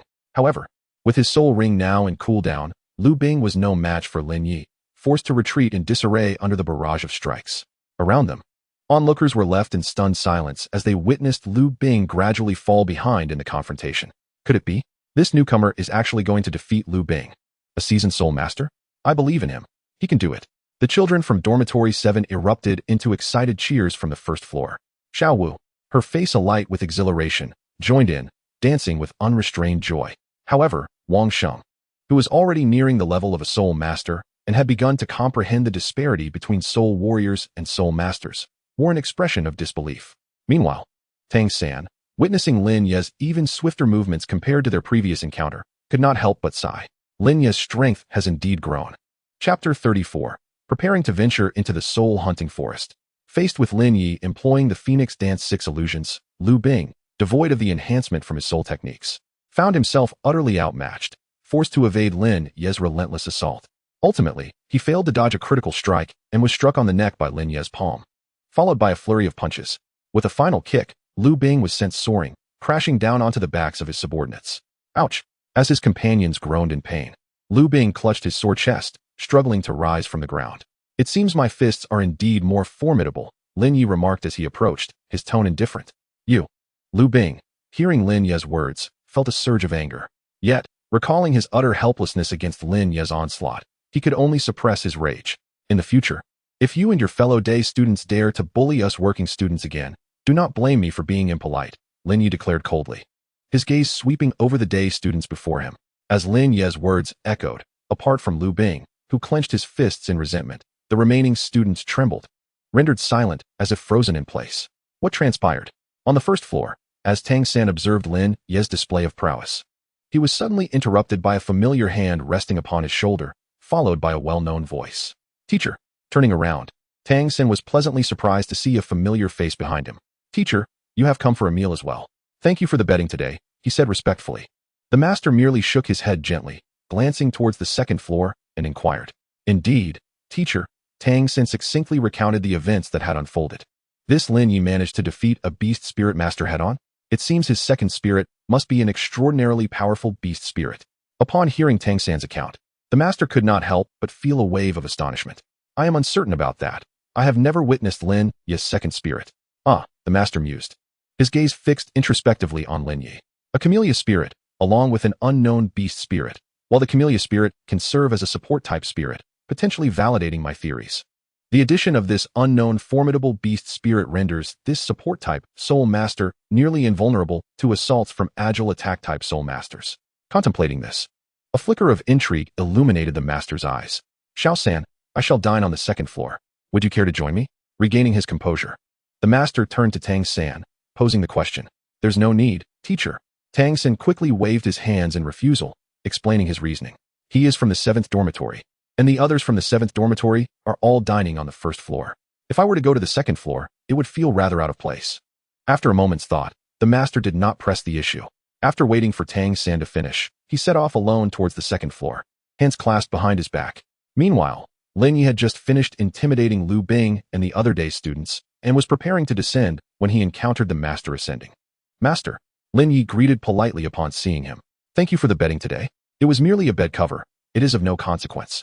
A child of your exceptional talent should not be hindered by such trivial matters, the master replied with a gentle smile. Boss, this guy actually knows the master? On the second floor, witnessing Lin Ye conversing with the master for a considerable time, a day student expressed his apprehension to Liu Bing. What does that have to do with us? Since I have not clashed with him, I shall not trouble the day's students further, and neither should you. Liu Bing took a deep breath and stated. However, I can only speak for us. As for Xiao Qinyu and his cohorts, they are beyond my concern. Boss is truly astute. A slight, cold smirk crept upon Liu Bing's lips, leaving one to wonder whether he was mocking Lin Ye or deriding the individual named Xiao Qinyu. After clashing with Liu Bing, Lin Ye had managed to defeat him. Within the confines of the cafeteria, every student cast curious glances at Lin Ye. As Lin Ye approached the first-floor window to receive his meal, several students eagerly offered him their place in line, a gesture he graciously accepted. After finishing their meals, Lin Ye prepared to leave with his companions, while Tang San remained at the entrance, waiting for the master. Does anyone know where one might purchase bedding or maps in Notting City? A student from Dormitory 7 raised his hand, eager to share. For bedding, you can head to Sujin Street, and for maps, you should visit Baohua Street, where not only maps are sold, but a variety of miscellaneous goods as well. Very well. I appreciate the information. Lin Ye nodded in acknowledgement. As he made his way back to the dormitory, he parted ways with the others, embarking on a solitary journey to Notting City. Upon passing through the entrance, he noticed that the doorman had vanished, likely having been informed by the master to leave the academy. After departing the academy, Lin Ye inquired with passers-by and soon found Baohua Street, where he purchased a map. The map was rather expensive, costing a considerable 10 copper soul coins, equivalent to a common person's daily sustenance. Following this, Lin Ye proceeded to Sujin Street to acquire a bedding set. Sujin Street boasted not only bedding vendors, but also shops selling various garments and fabrics. As he strolled past a children's clothing store, he was nearly persuaded by a salesgirl to try on some outfits. She eagerly promised that should he model their clothes to attract customers, he would not only receive a wage, but also keep all the garments he tried on for free. Nonetheless, Lin Ye declined the offer. He had no time for such distractions, and why were skirts even among the clothing options? Confusion lingered in his mind. After successfully purchasing the bedding, he passed the children's store again, catching sight of the salesgirl's reluctant gaze. He couldn't help but shake his head inwardly. It seemed that his exceptional presence drew too much attention. Although puzzled, he refrained from questioning further, understanding that Tang San had undoubtedly been summoned by the master. Lin Ye, come here for a moment. Tang San beckoned him aside. Tomorrow, the teacher will take us to the soul-hunting forest to hunt soul beasts. Would you like to join us? Absolutely. Lin Ye responded without hesitation. Chapter 35, Departure, the Undeterred Master. Thanks to the books left by his father, Lin Ye was not entirely ignorant of the Soul Master realm. He was aware of many secrets within this world, including the existence of the soul-hunting forest. This location served as a sanctuary for soul beasts, nurtured by the two great empires on the continent.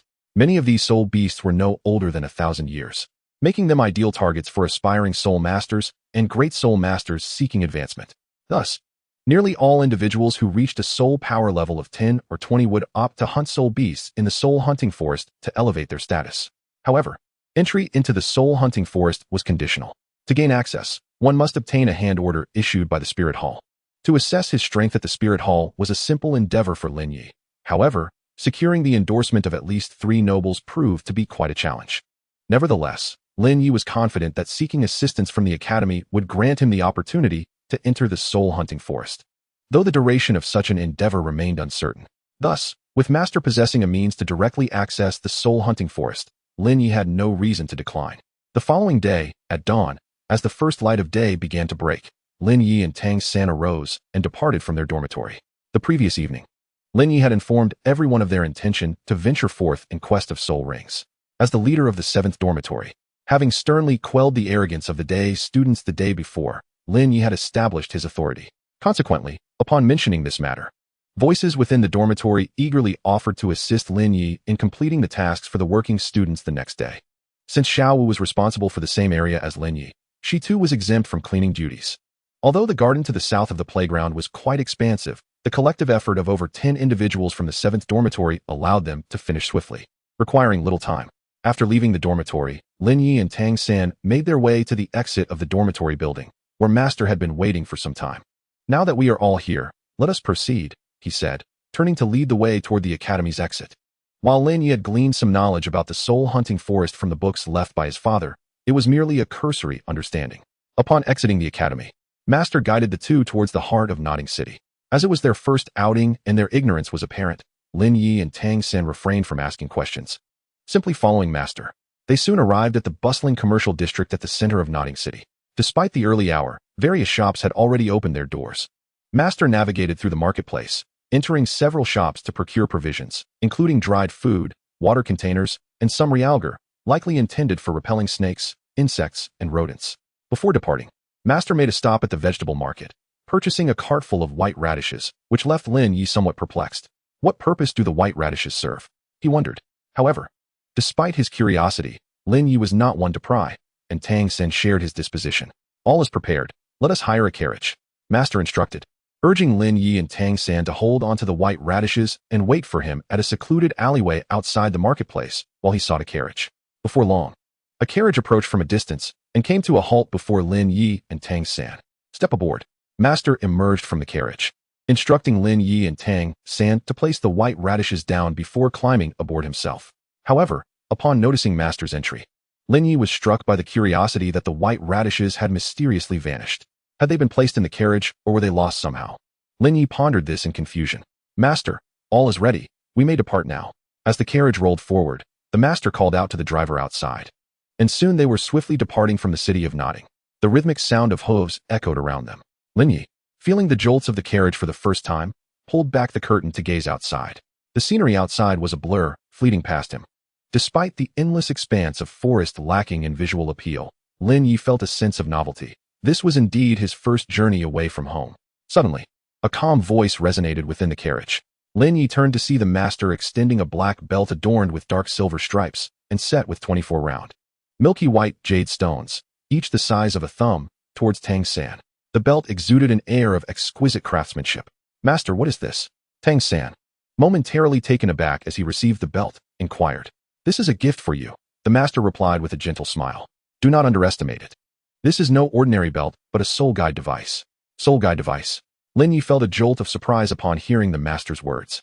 He had encountered references to such devices in the books left by his father, known to be invaluable tools used by spirit masters. Powered solely by soul force and possessing various unique functions. This belt is a precious storage soul guide device. Each of the 24 jade stones provides a cubic meter of storage space. By channeling soul force into them, you can store items, the master explained with a serene demeanor. Master, this is too precious. Tang San exclaimed, overwhelmed and eager to decline the gift. Accept it, Tang San. While this belt may hold great value, it is of little use to me now. I possess another storage soul guide in the form of this bracelet. You need not worry that by giving you this, I am left without. In fact, I have yet another storage soul guide. Should I be fortunate enough to take on another disciple in the future, it shall be theirs.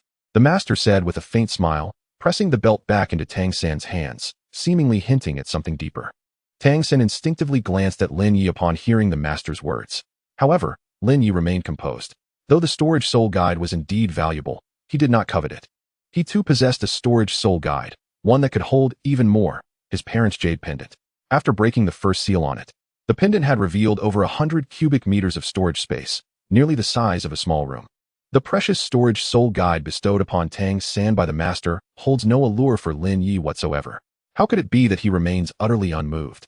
Within the carriage, Lin Ye's calm demeanor, devoid of any sign of excitement, began to shake the master's previously unwavering confidence. It is inconceivable. A storage soul guide is a legendary item. A child of this age should surely feel some stirrings of desire. Little did the master know that the storage soul guide he spoke of had a mere capacity of less than 50 cubic meters. In contrast, Lin Ye's jade pendant, having only just broken its first layer of restriction, boasted a storage space exceeding 100 cubic meters. Such a vast disparity is akin to a sparrow claiming to soar as high as an eagle, expecting the eagle to learn from it, truly laughable. How could Lin Ye possibly be tempted? Chapter 36. Entering the soul-hunting forest, separation. The carriage traversed mountains and valleys, and after a day and night, finally arrived at the destination, the soul-hunting forest, by noon the following day. Although it is referred to as a forest, upon the carriage's halt, Lin Ye was met not with an endless expanse of primordial woodland, but rather a bustling small town. Let us disembark, the master declared as he was the first to step out of the carriage, followed closely by Lin Ye and Tang San. It is indeed peculiar. Why is there such prosperity in a place known as the soul-hunting forest? Observing Lin Ye and Tang San's curious gazes as they surveyed their surroundings, the master smiled gently and inquired, do you know who the wealthiest individuals in this world are? While strolling, he posed this reflective question. It is the soul masters. Soul masters represent the most affluent class in the Douluo continent, and for them, the most significant endeavor is hunting soul beasts to obtain soul rings. Thus, a vast web of interests has formed around assisting soul masters in their hunts. As the master continued his soliloquy, he ventured deeper into the town. You may wonder why I insisted on purchasing everything in Notting City, despite the presence of shops here. It is because the prices here are at least 2 or 3 times higher than those in Notting City. While I am not lacking in funds, no one enjoys being a fool.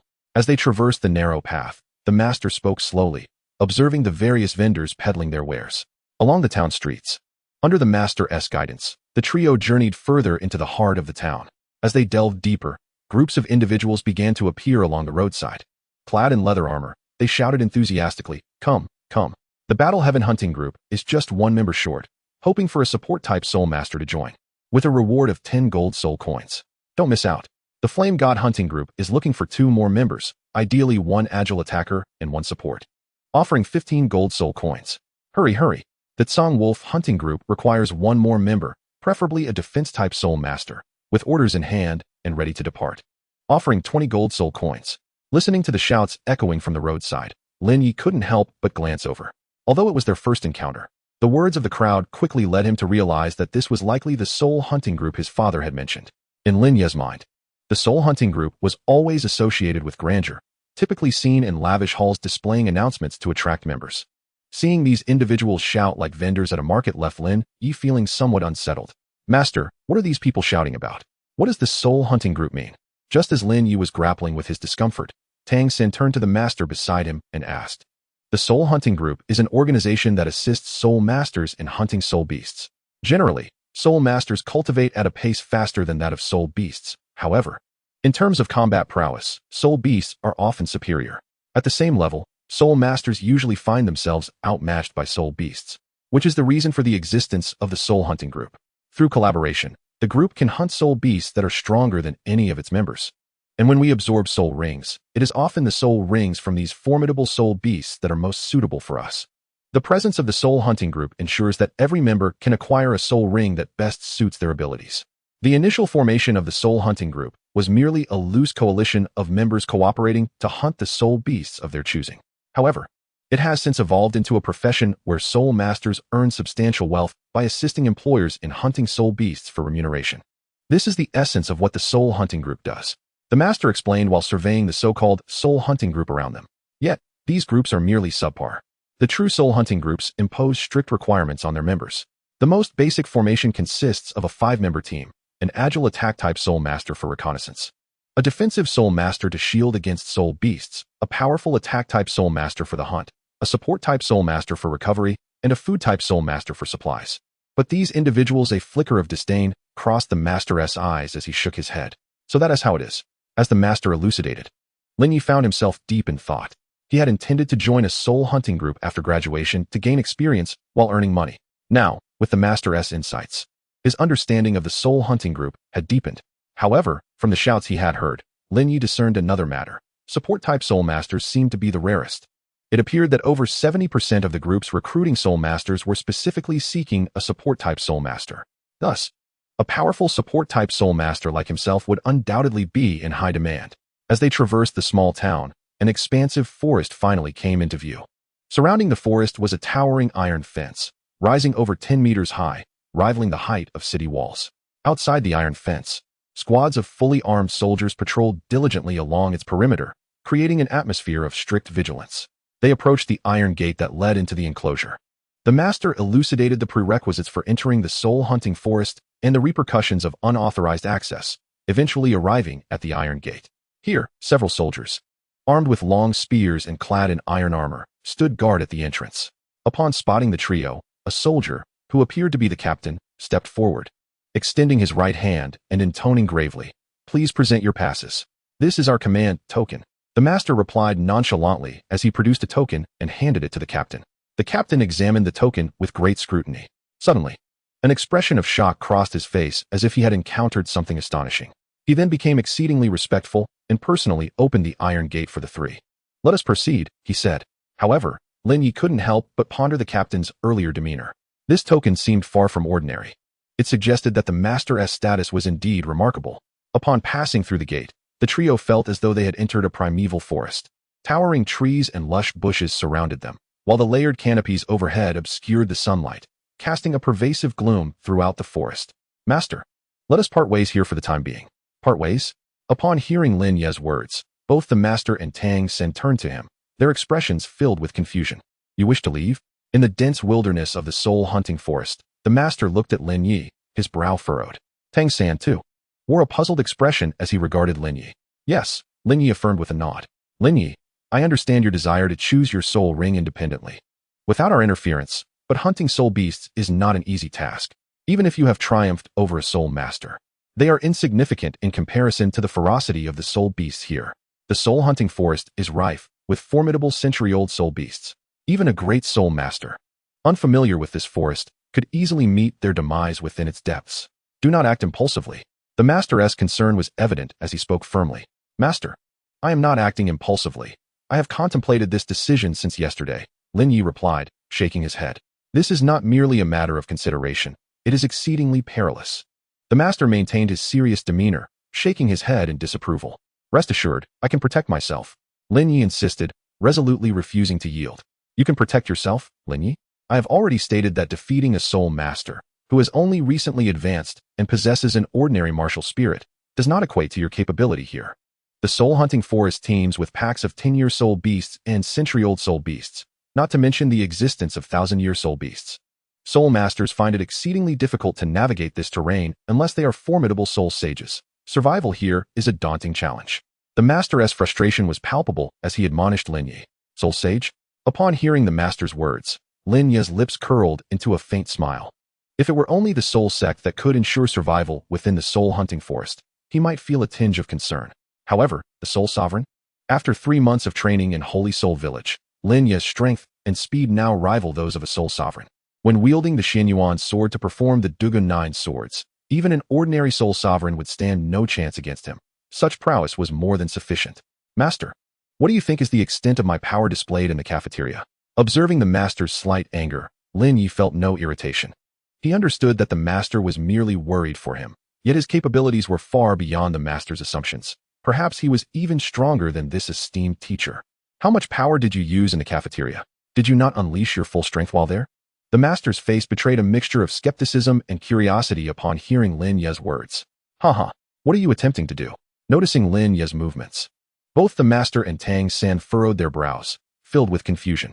Taking his stance before a robust tree, Lin Ye suddenly inhaled deeply, channeling all his Juyang true qi into his right hand. Simultaneously, he regulated his breath, gathering all his strength into that one hand. With a loud shout, Lin Ye swung his right fist forcefully toward the tree before him. The seemingly modest fist, empowered by the Juyang true qi, emanated a soft, golden glow. With a piercing whoosh, his fist struck heavily against the trunk of the tree, which was as thick as a person's embrace. Boom! With a resounding thud, the tree was astonishingly severed in half by Lin Ye's single punch. A series of unsettling cracks echoed as the trunk rapidly splintered, and the entire tree toppled backward, crashing to the ground and kicking up a cloud of dust. How is this possible? Witnessing the scene, both the master and Tang San were left in utter shock. A tree of such girth, could it truly be broken by a mere punch? Even with an axe, one would take a considerable amount of time to chop it down. How could it be cleaved in two by a single fist? That punch must have carried over 2,000 pounds of force. Such overwhelming strength seemed unattainable even for the most formidable beast martial spirits in possession of a soul master. Surely, only a soul sovereign could achieve this. A soul sovereign? Suddenly glancing at Lin Ye, the master's eyes were filled with disbelief. This child, who was not even a soul master, had already attained the strength level of a soul sovereign. Just how powerful could this hidden second martial soul be? Master, may I venture forth alone now? As the master's astonished gaze lingered, Lin Ye slowly turned and spoke calmly. Yes. The master opened his mouth, ultimately offering a silent nod. Then, Master, Tang San, farewell. Receiving consent, Lin Ye waved goodbye to the master and Tang San, then swiftly chose a direction and darted into the depths of the dense forest, quickly vanishing from their sight. As they watched Lin Ye's retreating figure, both the master and Tang San were left with a medley of emotions swirling within them. Though both are bearers of twin martial souls, Lin Ye and Tang San are worlds apart. Is this what one might call a prodigy? After departing from the gaze of the master and Tang San, Lin Ye inhaled deeply, casting the Phoenix Dance 6 Illusions technique. He leaped into the air, landing gracefully atop the crown of a towering tree, and began to soar across the treetops. From his lofty perch, Lin Ye could clearly observe the distant surroundings. With a swift motion, he retrieved an iron sword, crafted in emulation of the Xianyuan sword, from the jade pendant at his waist, securing it upon his back.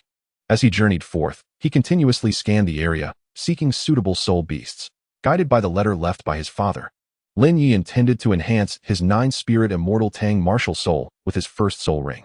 After perusing the comprehensive soul beast compendium left by his father and the notes bestowed by the master, Lin Ye formulated a plan in his mind. As a support-type martial soul, the 9-spirit immortal Tang would naturally lead him towards becoming a support-type soul master. The enhancement states can generally be categorized into 2 types. One that imparts debuffs to foes, and another that bestows buffs upon allies. This is a common choice among all support-type soul masters. Thus, Lin Ye's soul option was to pursue enhancement-type soul rings, which offered a plethora of choices. To amplify strength, he could seek soul beasts that emphasize power. For enhancing speed, he could hunt soul beasts that prioritize swiftness, and for boosting attack power, he could target soul beasts renowned for their fierce attacks. In essence, the type of soul ring desired determines the kind of soul beast to pursue. The classifications of soul beasts were meticulously noted in both his father's compendium and the master's notes, allowing Lin Ye to select accordingly. Chapter 38, The Horned Dragon Viper and the Emerald Aurora Bird. The dense soul-hunting forest sprawls endlessly, filled with towering trees and an array of exotic flora and fauna previously unseen, evoking a sense of wonder. After parting ways with the master and Tang San, Lin Ye employed the Phoenix Dance 6 Illusions technique to leap among the great trees. Along his journey, he encountered numerous soul beasts, including packs of nether wolves, climbing wind baboons, and gliding winged iguanas. However, Lin Ye paid little heed to the soul beasts he encountered.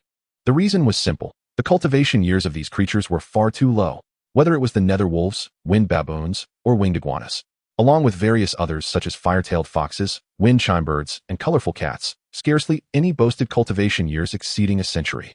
Lin Ye's target was soul beasts around a millennium in age, and naturally, those under a century could not capture his interest. Although the master had mentioned before their separation that the soul-hunting forest was not devoid of century-old and millennium-old soul beasts, as Lin Ye traversed the path, he encountered several century-old soul beasts, yet all merely ranged from 200 to 300 years, falling woefully short of his minimum standard of 800 years. Nevertheless, Lin Ye adhered resolutely to his principle of preferring scarcity over excess. Even if the search proved arduous, he would not relinquish his quest unless he had scoured the entire soul-hunting forest without success. Time slipped by swiftly, and several hours elapsed. Lin Ye had entered the soul-hunting forest close to noon, and as the day waned, it was now nearly evening. At that moment, the dusky sun cast its golden hue upon the forest, bathing the verdant surroundings in a twilight glow.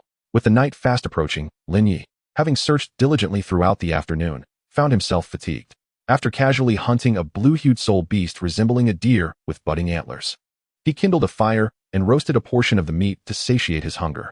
Once he had stored the remaining carcass within the jade pendant storage space, Lin Ye rose to seek out a nearby stream for a refreshing drink. Before departing, he cast a glance at the nearby, still fading white halo, feeling a peculiar sense of wonder. Was this the soul ring? Once again invoking the dance of the phoenix, he searched the vicinity and eventually discovered a babbling brook. At the stream's edge, he quenched his thirst and prepared to resume his search for soul beasts. However, just as he was about to leave, a commotion arose in the distance. Lin Ye stood by the stream, lifting his gaze toward the source of the sound, where he beheld a bird of considerable size, nearly human in stature, soaring gracefully in the dusky sky, as if poised to hunt. The sight of such a large avian soul beast stirred something within Lin Ye.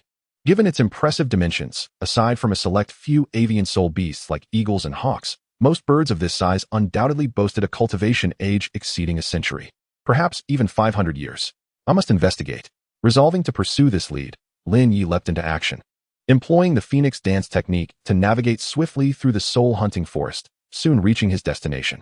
Perched upon a robust tree, Lin Ye gazed into the distance, where within a dense thicket, a massive serpent, measuring approximately 5 meters in length, displayed a greenish-gray body adorned with red patterns, its underside a shade of brownish-gray.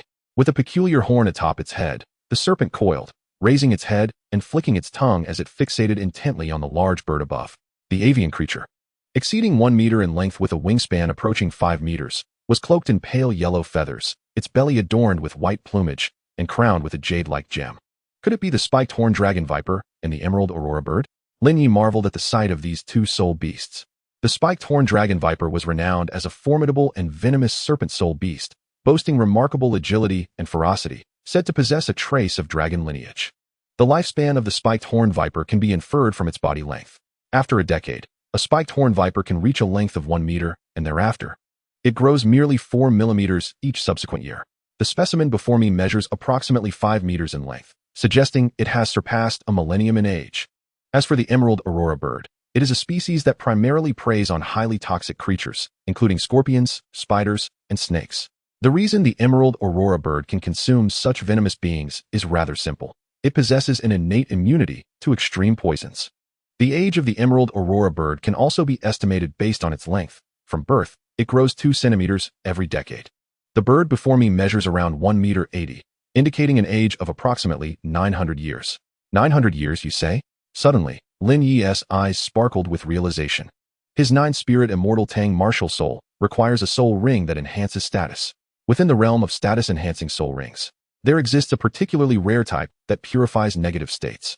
If he could hunt the emerald aurora bird and absorb its soul ring, given its characteristics, the first soul skill he acquires would likely be one that purifies poison. Observing the duel between the two soul beasts, Lin Ye began to patiently await the opportune moment. There was no need for him to interfere in the conflict. After all, the emerald aurora bird could fly, and should he make his presence known too soon, it might take flight. Instead, he hoped the spiked horn viper would continue to lure the emerald aurora bird. Once the bird, having tested its adversary, prepared to strike, the viper certainly would not surrender to its fate. When the two soul beasts became entangled, that would be Lin Ye's moment to act. Chapter 39. When the clam and the heron struggle, the fisherman gains. As dusk settled beneath the golden sunset, within a dense thicket of the soul-hunting forest, an emerald aurora bird, with an age of approximately 900 years, circled gracefully in the sky. It frequently swooped down to launch attacks against a spiked horned viper that boasted over 1,000 years of cultivation. In terms of both size and age, the spiked horned viper surpassed the emerald aurora bird. However, due to the natural species constraints, the viper's most potent venom proved utterly ineffective against the bird. The emerald aurora bird's assault was swift. Each time it descended from the heavens, it would strike with lightning speed, pecking or clawing at the viper. With each strike, regardless of its success, the bird would swiftly retreat, denying the viper any chance to retaliate. Faced with the relentless assault of the emerald aurora bird, the spiked horned viper found itself powerless, thrashing its tail in a furious display and hissing at the sky. As the emerald aurora bird continued its probing attacks, the viper persistently sought opportunities to counterattack. Despite the relentless efforts of the horned viper, it could not land a bite on the agile emerald aurora bird.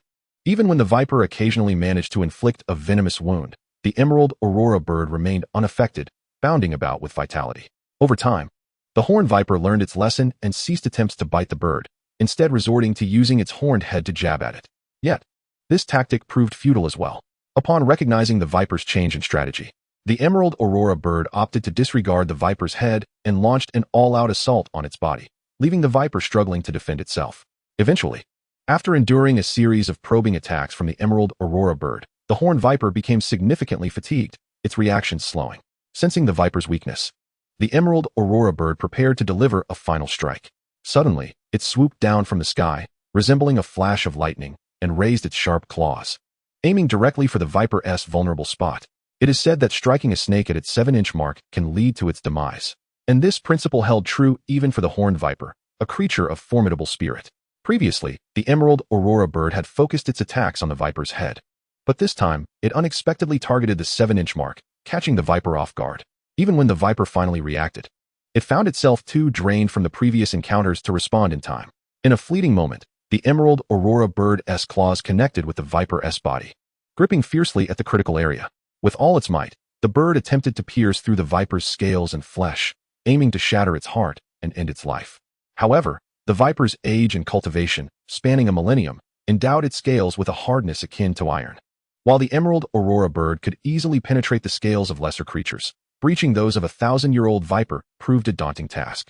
Feeling a sharp pain at its vulnerable spot, the horned viper let out a pained hiss and retaliated with a fierce bite aimed at the emerald aurora bird.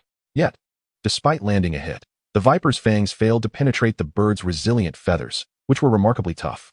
The previous injuries inflicted upon the emerald aurora bird had been due to the viper's sharp horn striking the softer underbelly of its feathers.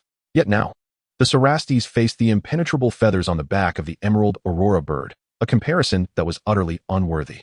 Upon sensing the attack from the cerastes upon its back, the emerald aurora bird, though uninjured, recognized this as a perilous signal. Consequently, it tightened its grip with newfound vigor, its sharp talons finally piercing the scales of the cerastes and sinking into its flesh, prompting a pained roar from the serpent. Realizing that it could no longer bite the emerald aurora bird, the fierce venomous serpent resorted to its second lethal technique, constriction. Abandoning the notion of retaliating through biting, the cerastes coiled its body around the emerald aurora bird, intent on a life-or-death struggle through strangulation.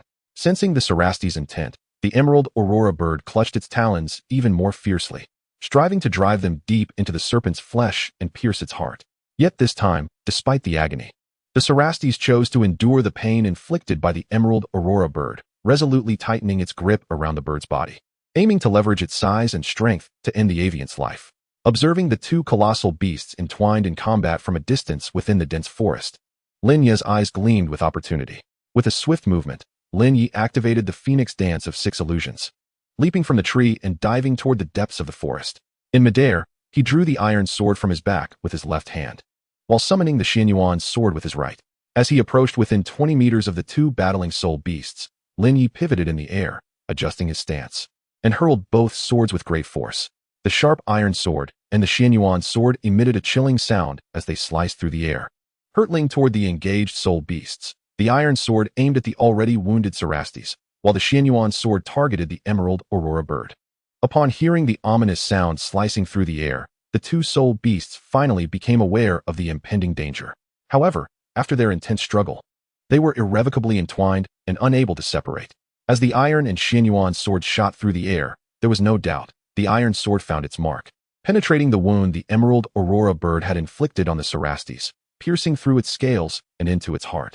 Meanwhile, the indomitable Xianyuan sword pierced the body of the emerald aurora bird directly. Hiss! Caw! Both soul beasts emitted agonized cries as they felt the excruciating pain of the blades piercing their bodies.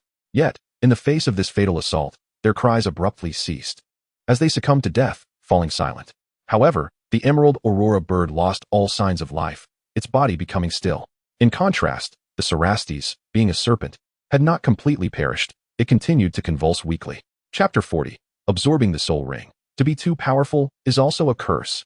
Seizing the moment when two spirit beasts were entangled in combat, Lin Ye decisively sprang into action, leaping from a towering tree. In midair, he wielded both his iron sword and the summoned martial spirit, the Xianyuan sword, executing the technique known as the 100 Steps Flying Sword, which struck down the emerald aurora bird and the thorn dragon viper from a distance. Following the demise of these two spirit beasts, as their life forces faded, countless yellow and purple specks began to emanate from their bodies, gradually coalescing above their lifeless forms into the nascent shapes of two soul rings. These two rings represented the soul rings of the slain beasts. Lin Ye required only one of them, the deep yellow soul ring from the emerald aurora bird, approximately 900 years in age. According to the master's notes, ordinary spirit masters could absorb soul rings with a maximum age of 423 years upon advancing to the next rank.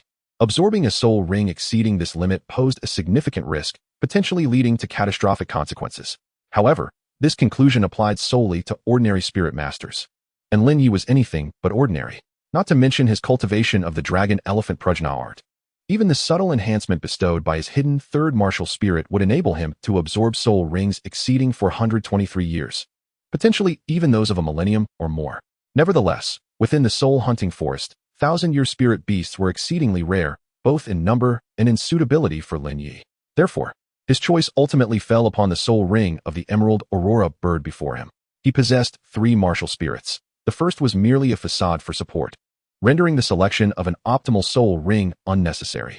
A soul ring of around 900 years would suffice.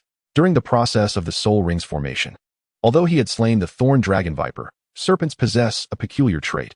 Even in death, their bodies may convulse and move. Should someone approach, the decapitated serpent's head could still pose a threat. Lin Ye did not wish to risk being bitten by a venomous 1,000-year thorn dragon viper while absorbing the soul ring, so he resolved to destroy the serpent's head for safety. After piercing the serpent's head with the Xianyuan sword, the damage to its brain ensured that the thorn dragon viper was finally dead. Next, Lin Ye withdrew the Xianyuan sword and began to hack away at the spikes on the serpent's head, intending to sever them. According to his findings in the Compendium of Spirit Beasts, the venom sac, fangs, and spikes of the thorn dragon viper were all highly valuable materials for crafting poisons. The venom sac of a 1,000-year thorn dragon viper alone could fetch hundreds of gold soul coins. Utilizing the sharpness of the Xianyuan sword, and after considerable effort, Lin Ye successfully severed the spikes, along with the fangs and venom sac, storing them within the jade pendant's spatial compartment. At this moment, the 2 soul rings in the air were on the verge of fully coalescing. As time dwindled, Lin Ye once again removed the emerald crystal from the forehead of the emerald aurora bird. This crystal was the very essence of the bird, according to ancient texts. Grinding it into powder and consuming it with water could negate all poisons, and its value was exceedingly high. Subsequently, Lin Ye severed the bird's 2 magnificent wings and its elongated legs. These body parts held little intrinsic value, but Lin Ye desired them for his own. As such, substantial wings and legs promised a delightful feast. After fully harvesting the worth of the 2 soul beasts, the bodies now lay beneath 2 soul rings, one yellow and one purple, which had crystallized into form. The daylight had dimmed, and as Lin Ye's gaze swept across the endless verdant forest, he noticed the sunset had transformed from a dull yellow to a deep crimson hue. Perhaps it was the inherent ease of attracting soul rings, or perhaps it was Lin Ye's exceptional perception. As he began to sense the soul rings, it took but a brief moment for him to discern the presence of the yellow and purple rings before him. Naturally, it was the deep yellow soul ring of the emerald aurora bird that he sought. Through the guidance of his 9-yang true qi, Lin Ye swiftly drew the deep yellow soul ring towards him. The soul ring, exceeding a meter in diameter, flew toward him almost instantaneously, hovering above his 9 spirits' immortal peach martial soul. However, despite having summoned the soul ring, Lin Ye gritted his teeth and exerted control over his martial soul. preventing its immediate absorption. According to the master's notes, absorbing a soul ring typically required several hours, and Lin Ye had just slain 2 soul beasts. Night was swiftly approaching. Remaining in this spot to absorb the soul ring would leave him vulnerable, as a soul master must endure the soul power released by the ring, causing their awareness of the external environment to diminish significantly. If, at that moment, a soul beast from the hunting soul forest were to be drawn in by the scent of blood, Lin Ye would find himself in peril. Thus, he needed to retreat to a safer location to absorb the soul ring. With the pristine 9 spirits immortal peach in hand, and the deep yellow soul ring suspended above. Gently rotating, Lin Ye clenched his teeth and activated the Phoenix Dance 6 illusions technique, leaping into the air and soaring over the treetops in the distance. After several minutes of traversing the forest with this technique, Lin Ye estimated he had distanced himself nearly a kilometer from the site of the haunt. He finally paused atop an ancient tree. Observing the lush foliage below, Lin Ye resolved to absorb the soul ring here, ensuring protection from any potential beast attacks on the ground, making it an exceedingly safe choice. Perched on sturdy branches that were closely aligned, Lin Ye leaned against the trunk. Wielding the 9 spirits immortal peach, closed his eyes, and began to absorb the emerald aurora bird soul ring that was tethered to his martial soul. As Lin Ye relinquished his restraints, the deep yellow soul ring, exceeding a meter in diameter, immediately shrank and enveloped the 9 spirits immortal peach martial soul. Subsequently, an overwhelming surge of soul power erupted into Lin Ye's body. However, it did not seem particularly painful. Feeling the surging soul power coursing through his body, Lin Ye recognized the formidable energy released by the soul ring of the emerald aurora bird, which had existed for approximately 9 centuries. According to the notes provided by the master, the process of absorbing a soul ring often entails considerable pain, demanding immense fortitude to endure. However, Lin Ye merely experienced a slight itch in his body, devoid of any sensation of pain. Was the account in the notes misleading, or was his physique simply too robust? Lin Ye found this perplexing. He had braced himself to confront the excruciating sensations that were said to accompany this process, only to be met with an unexpected outcome. This left him with an inexplicable sense of disappointment. It seems that, at times, being overly strong can be a burden in its own right. Chapter 41. The Terrifying Dragon's Roar, First Soul Skill, Purifying Light. In the soul-hunting forest, perched upon a robust and verdant century-old tree, Lin Ye sat cross-legged on several closely positioned branches, absorbing the soul ring. As the soul power emitted by the emerald aurora bird surged into his body, the tumultuous energy washed over him. Simultaneously, within the abyss of his consciousness, the lingering essence of the emerald aurora bird began to coalesce quietly. A soul master typically faces 2 formidable trials when absorbing a soul ring: the overwhelming soul power release that can lead to catastrophic failure if the master's body cannot withstand it, and the backlash from the soul beast's remnants, which can incite a soul power riot, resulting in the same dire fate. Within the sea of consciousness, as dark energies gathered, a fully blackened form of the emerald aurora bird swiftly took shape, filled with resentment and hatred, fixating on the luminous 9 spirit immortal hawthorn, a manifestation of its lingering essence. The emerald aurora bird, moments away from capturing its prey, had met an untimely death due to a treacherous ambush. In its final moments, the bird experienced a profound rage.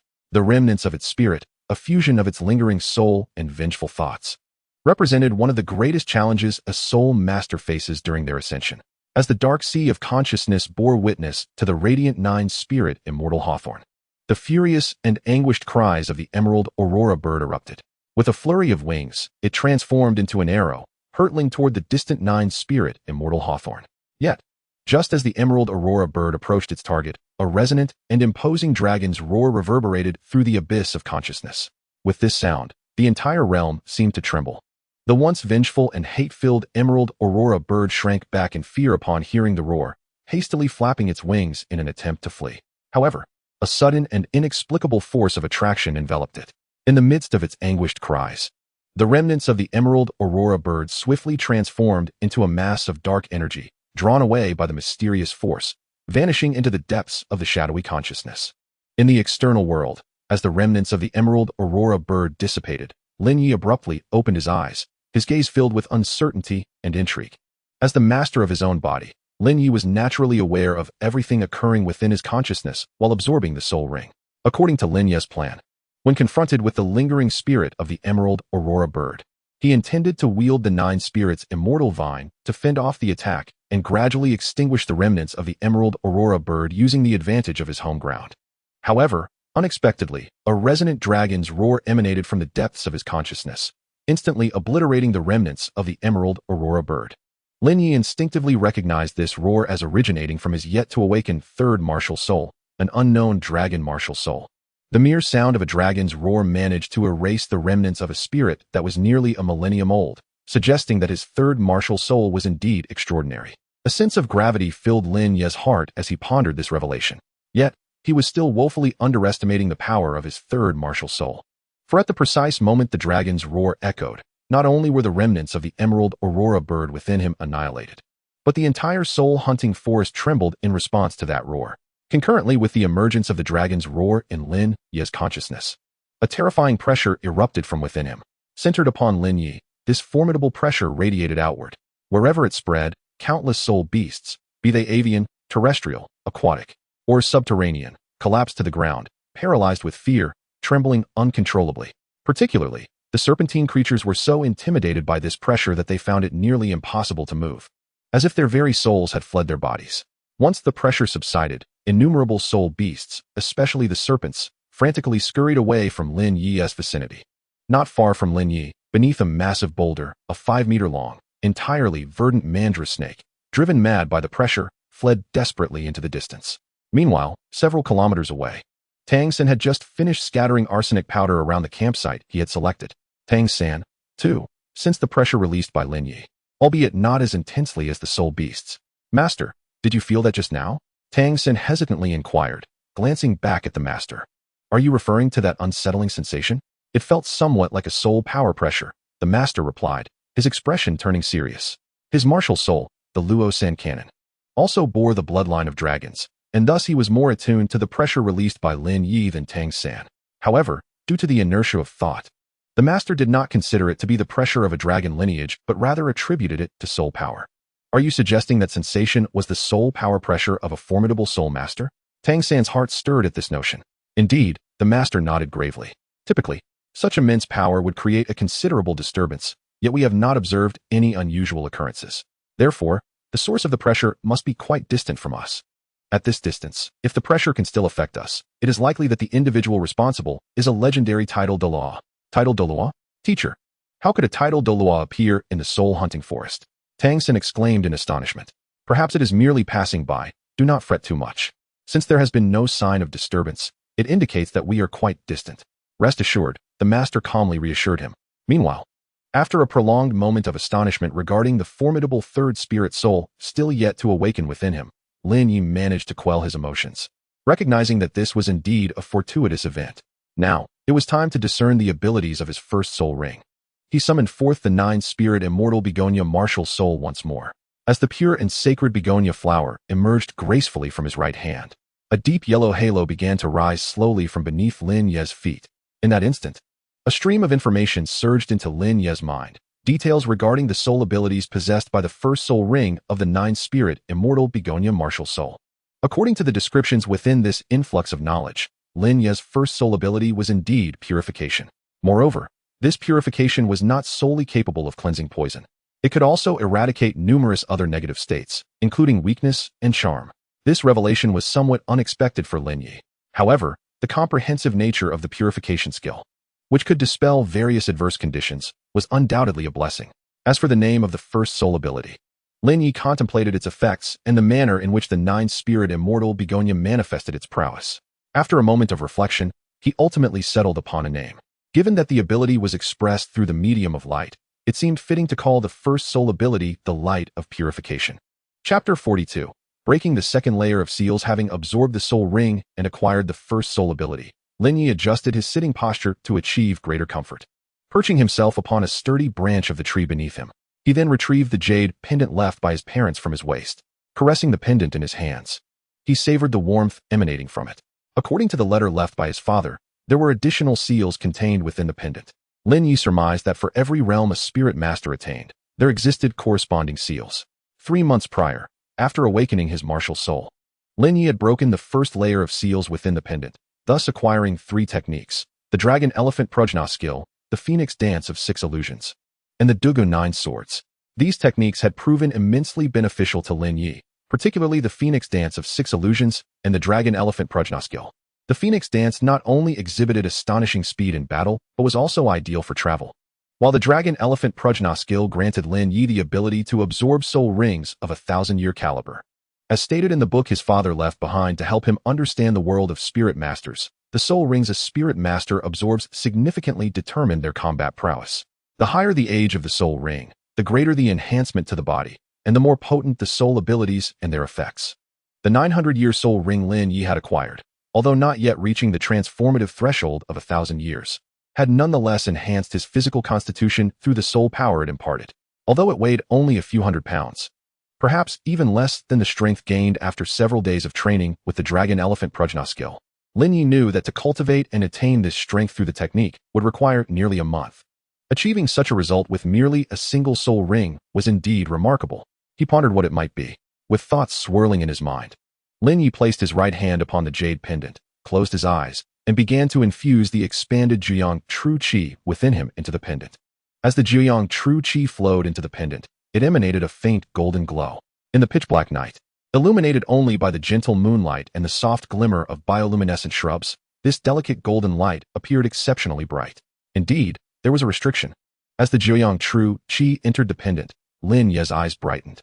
He sensed that the energy encountered an invisible barrier within the pendant. After reading the letter left by his father, Lin Ye understood that this barrier was known as a restriction. If he could overcome this restriction, he would be rewarded anew. Though uncertain whether the reward would be a martial skill or something else entirely, a thrill coursed through him. Come on. Taking a deep breath, Lin Ye's expression grew serious as he began to mobilize the Juyang True Qi, relentlessly assaulting the invisible restriction within the pendant. Bang, bang, bang. Under Lin Ye's diligent control, the surging Juyang True Qi surged forth like tumultuous waves, continuously striking the second layer of the restriction within the pendant. After multiple vigorous assaults, the second layer of the restriction began to waver. Boom. Finally, with a wholehearted effort to unleash the Juyang True Qi, Lin Ye delivered one final, powerful strike, shattering the second layer of the restriction. In an instant, Lin Ye's consciousness plunged into a realm of darkness. Drawing from the experience of his first encounter, he remained calm. He knew this was the storage space linked to the second layer of the restriction, containing the rewards his father had left for him and possibly a letter. His gaze quickly scanned the dark expanse, and he soon spotted two wooden boxes suspended in midair. Found it. Lin Ye's spirits soared at the sight of the boxes. With a mere thought, as his consciousness departed the dark space, his hands quietly grasped the two wooden boxes. Is this what my father left for me? With the boxes secured, Lin Ye swiftly opened them. The first box contained 2 blood-red orbs and 3 peculiar golden crystal cards, while the second box held a letter. This is the letter my father left for me. Upon seeing the letter within the box, Lin Ye's heart raced. The familiar handwriting greeted him. My dear son, we meet again. The fact that you have obtained this letter from your father indicates that you have successfully absorbed the first soul ring and ascended to the realm of soul masters. Well done. Due to the absence of both your mother and me, I am unaware of the spirit beast you chose for your first soul ring. However, it is generally observed that auxiliary soul masters possess a higher tolerance for absorbing soul rings, so it should not have a significant impact. Before you read this letter I have left for you, I wonder if you have yet opened the other wooden box. The contents within may leave you perplexed. Nevertheless, do not worry. This letter serves as your answer. Inside that other box, I have bestowed upon you a pair of external spirit bones, which you may refer to as the Sharingan. Currently, this pair remains in its initial single tomo form, possessing only the most basic visual enhancements. Even so, upon activating these external spirit bones, your eyes will gain 3 remarkable abilities: bullet time, hawk vision, and night vision. Bullet time will allow you to perceive everything around you in slow motion. Hawk vision, as its name suggests, will bestow upon you the keen eyesight of an eagle, while night vision will enable you to see in darkness as if it were daylight. You may be unfamiliar with external spirit bones, but one of the 2 books I have provided mentions them. External spirit bones are a rare and precious category, even more so than regular spirit bones, so it is imperative that you keep their existence a secret from others. Fortunately, since your external spirit bones are related to your eyes, it will be challenging for others to discern them unless you disclose this information. The aforementioned abilities pertain to your external spirit bones in their single tomo state. Once your Sharingan advances to the double tomo form, these abilities will be further enhanced, and you will also gain the capacity to perceive the flow of spirit power. Ultimately, upon reaching the kaleidoscope level, your external spirit bones will inherit even more formidable abilities, though that is a matter for another time, as it lies far in the future. The external spirit bones I have given you can be deemed a gift, but they do not guarantee your safety. However, the second item within the box serves as your protection. This item appears to be 3 crystalline cards, but they are in fact known as DouluoDalu experience cards. The method of use is straightforward. Simply place a drop of blood upon them to recognize you as their master. Thereafter, with a mere thought, you can unleash the power of these cards, granting you the strength of a DouluoDalu for half an hour. When activated, your DouluoDalu level will reach the pinnacle of 99 in the Douluo continent. This will undoubtedly ensure your safety. That is all I wish to convey, my son. I hope you will commit to diligent training, and one day, we shall have the opportunity to reunite. Chapter 43. Merging with the External Spirit Bone Sharingan. Disturbances in the distance. Father. After reading the letter, Lin Ye gently set it down, a wave of melancholy washing over him. Will we truly meet again one day? Yet, he remains oblivious to the whereabouts of his parents. How could such a reunion ever occur? Nevertheless, sorrow lingered in Lin Ye's heart for but a fleeting moment. Although Lin Ye yearned for the companionship of parents like others, he had grown accustomed to burying such longings deep within his heart since childhood. Once again, he retrieved the wooden box from the jade pendant. Within this box lay the external soul bone known as the Sharingan, as well as 3 experience cards for the DouluoDalu. Upon opening the box, a pair of blood-red crystal orbs, adorned with intricate black patterns, along with 3 golden crystal cards, immediately captured Lin Ye's attention. These blood-red orbs, interspersed with black designs, were undoubtedly the external soul bone Sharingan his father had mentioned. The 3 golden cards were presumably the experience cards for the DouluoDalu. As he gazed upon the 2 items within the box, Lin Ye pondered while delicately lifting the blood-red crystal orbs into his hands for closer examination. Bathed in the silvery moonlight, he could faintly discern that the orbs bore a remarkable resemblance to human eyeballs. Recalling the descriptions of soul bone fusion he had encountered in books, Lin Ye placed the box on his lap and gradually raised the 2 crystal orbs to his eyes. Although the external soul bone was not a conventional soul bone, the letter from his father indicated that it was a unique entity among them. Thus, the method of fusion applicable to regular soul bones should, in theory, also apply to the external soul bone. The process involved infusing soul power into the bone, which would then enter a special state of fusion. When placed upon the corresponding part of the body, it would integrate seamlessly. As Lin Ye infused his 9-yang true qi, he felt a sudden warmth emanating from the 2 external soul bones in his hands. This warmth was not a burning heat, but rather a gentle warmth, as if the orbs were on the verge of melting and merging into his being. When he brought the external soul bones close to his eyes, it felt as though they resonated with something within him, and they swiftly merged into Lin Ye's eyes. In that instant, he felt 2 waves of warmth surge into his eyeballs, followed by a sudden chill, prompting him to instinctively close his eyes. When Lin Ye opened them once more, the world around him had transformed. Previously, everything had been shrouded in darkness. Despite the radiant moonlight streaming down, all remained dim and indistinct. However, with the fusion of the external soul bone Sharingan, the surroundings illuminated as if it were broad daylight. Moreover, Lin Ye's vision had significantly enhanced. He could clearly see the fine veins of leaves several meters away. Furthermore, when he concentrated, he noticed that the movements of objects within his field of vision appeared to slow down, whether it was the falling leaves, fluttering insects, or distant, unknown soul beasts. This sensation was astonishing, albeit somewhat draining on his true energy. A frown creased Lin Ye's brow as he sensed the dwindling soul power within him. After the external soul bone Sharingan began to exert its influence, Lin Ye felt a significant depletion of his Juyang true qi. The first 2 abilities, night vision and eagle eye, were relatively manageable, with minimal energy consumption. However, the use of bullet time resulted in a considerable drain on his qi. If he were to maintain bullet time continuously, he estimated that within 10 minutes, he would deplete a third of his Juyang true qi.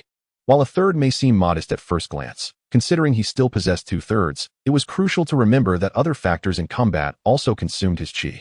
The external soul bone Sharingan was not the sole drain.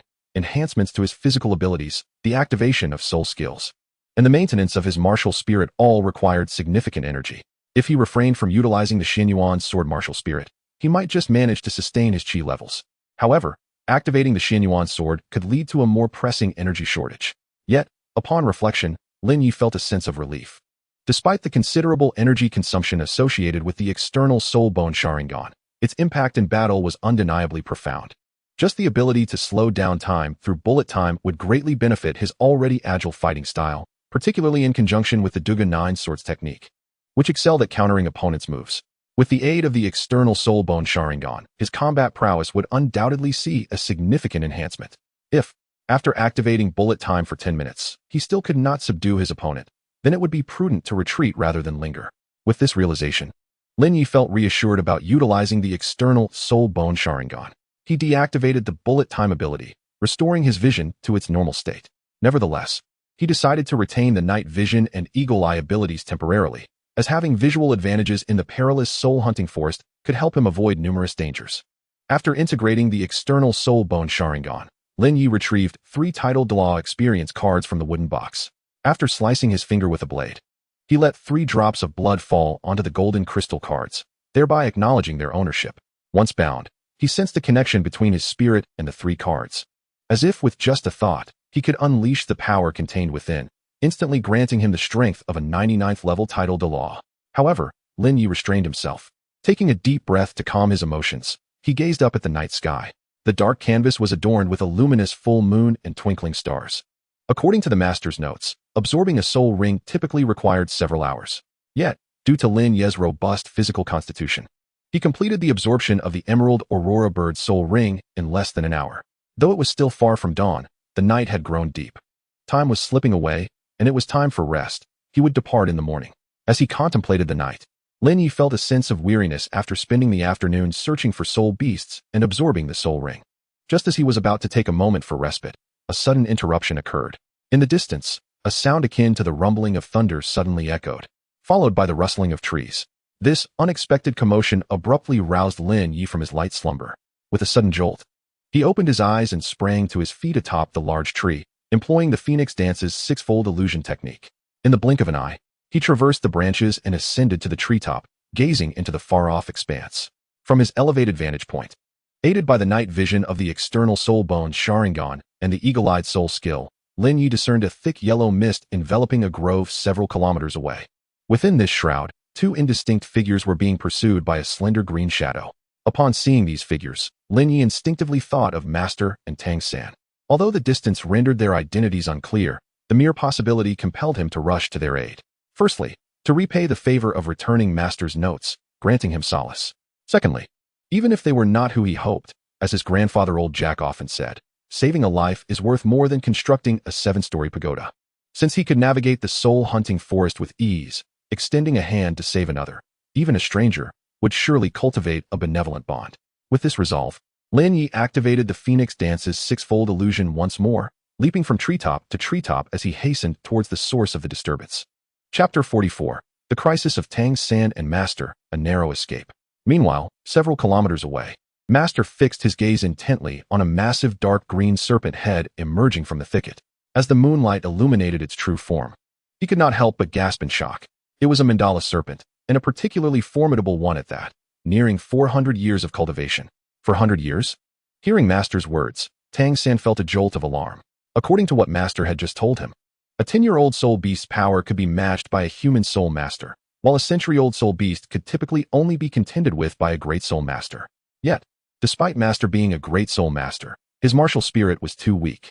Faced with a mandala serpent with nearly 400 years of power, known for its viciousness among soul beasts, Master would undoubtedly be at a disadvantage. Tang San, you must flee. I and San Pao will hold off this mandala serpent, Master urged, his eyes locked on the serpent's menacing form. No, Master, we must face this together. If I abandon you out of fear, what difference is there between me and an ungrateful wretch? Tang San resolutely declined Master's suggestion, standing firm in his conviction.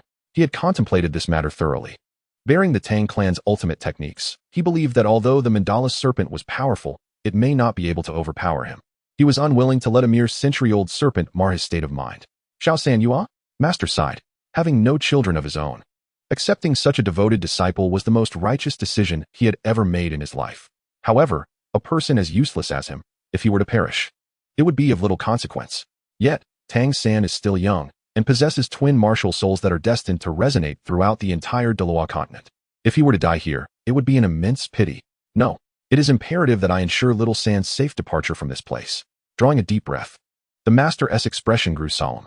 Little San, the mandala snake hesitates to approach us due to the yellow powder scattered around. But this powder will not deter it for long. We must leave here without delay. Soon, I will instruct San Pao to launch an attack. At that moment, you must swiftly dash towards the densely wooded area. Understood, Master. Upon hearing the Master's words, Tang San's countenance also became grave. Seizing the opportunity while the master focused on the mandala snake, Tang San activated his purple extreme magic eyes to survey the surroundings, ultimately selecting a distant area thick with trees. With the density of trees there, they could enter without significant hindrance. While the large mandala snake would find it exceedingly difficult to maneuver inside, and even if it did, its speed would be greatly impeded. Are you ready? Suddenly, the master's voice, filled with gravity, rang out. Yes, Sanpao? With the master's loud command, a peculiar soul beast, entirely clad in pale purple and resembling a pig with large ears, bounded forward to stand before the master, suddenly leaping into the air. As the soul beast leapt, the master swiftly unleashed a yellow soul ring from his arm, encircling this soul beast, known as his martial soul, Sanpao. Farts like thunder, shaking heaven and earth, Sanpao. After the soul ring enveloped Sanpao's body, the master bellowed once more. Instantly, Sanpao's already rotund body began to inflate, and it twisted midair. With a sound akin to thunder, a concentrated yellow mist erupted violently from Sanpao's rear, striking the mandala snake like a cannonball, sending it hurtling away. Witnessing the mandala snake being launched back, and amidst its piercing and anguished shrieks, the master shouted, "Little San, run." Before he finished speaking, the master turned and sprinted away, fleeing in the opposite direction of the mandala snake, with Tang San already in motion. However, they had not run far when a furious hiss and a rustle echoed behind them. The mandala snake, seemingly unfazed by Sanpao's previous assault, pursued them with astonishing speed. In an instant, it had closed the distance of several meters, racing towards the master and Tang San. Damn it! The master gritted his teeth. Seeing the mandala snake drawing nearer, Sanpao, quickly, help us block it. Given the circumstances, the master could only command his martial soul to obstruct the mandala snake. After all, the martial soul and he were one. As long as he survived, his soul would remain unscathed. Upon hearing the master's words, Luo Sanpao swiftly turned and charged towards the mandala serpent with his stout little legs. Amidst a series of rhythmic hums, he leaped fiercely, aiming to collide with the serpent. However, in comparison to the serpent's imposing length of nearly 4 meters, Luo Sanpao's stature of less than half a meter rendered him exceedingly insignificant.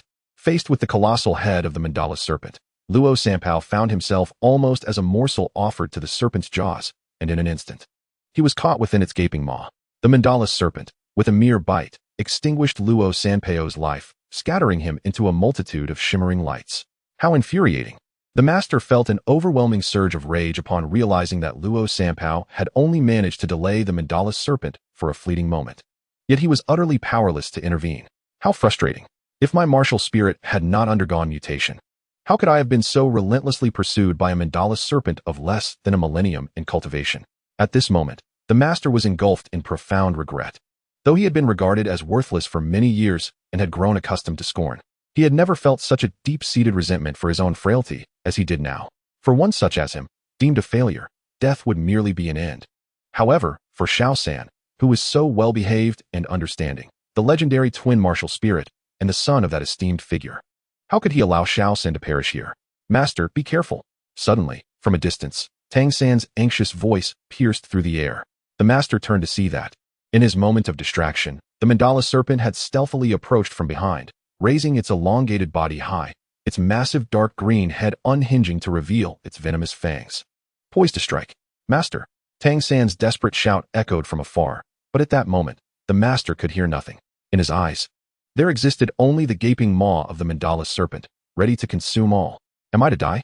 For one as inconsequential as I, death would mean little. Gazing at the voracious mouth before him, the master slowly closed his eyes, quietly awaiting the arrival of death. Yet suddenly, a fierce roar erupted from afar. Beast! Cease this at once. The air split with a chilling sound, and the anticipated death did not arrive. Instead, a sickening noise of flesh being pierced resonated, followed by the anguished roar of the mandala serpent. Who is it?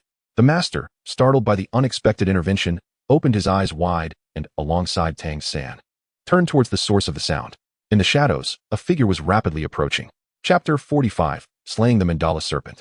Under the night sky, the full moon hung high.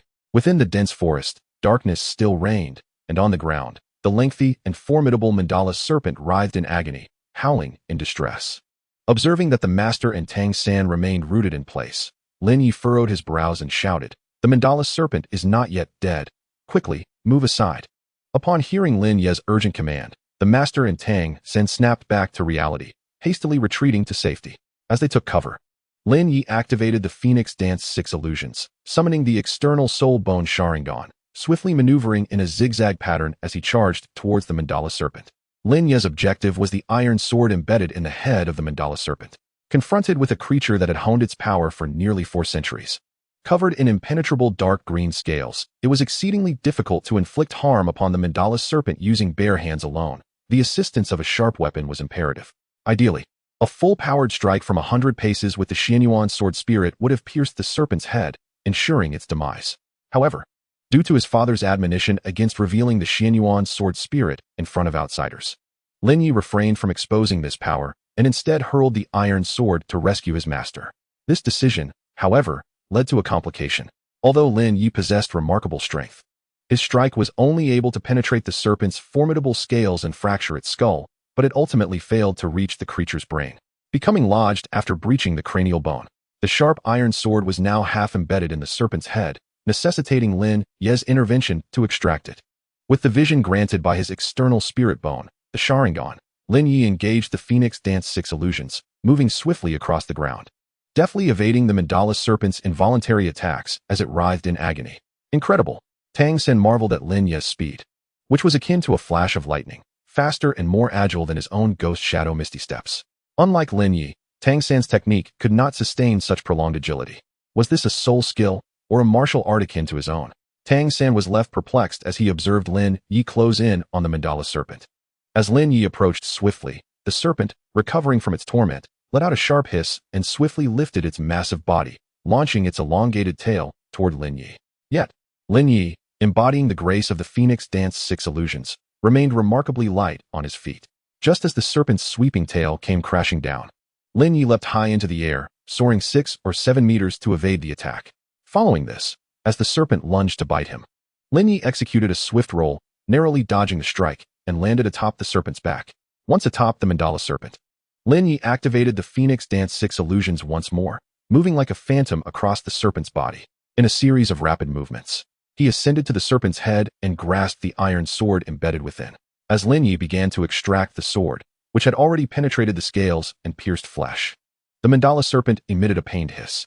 Yet, at the moment when the mandala serpent let out its anguished shriek, Lin Ye unleashed the full extent of his power. With a fierce shout, he drew forth his iron sword with great force. Standing atop the mandala serpent, Lin Ye found himself in an almost invulnerable position.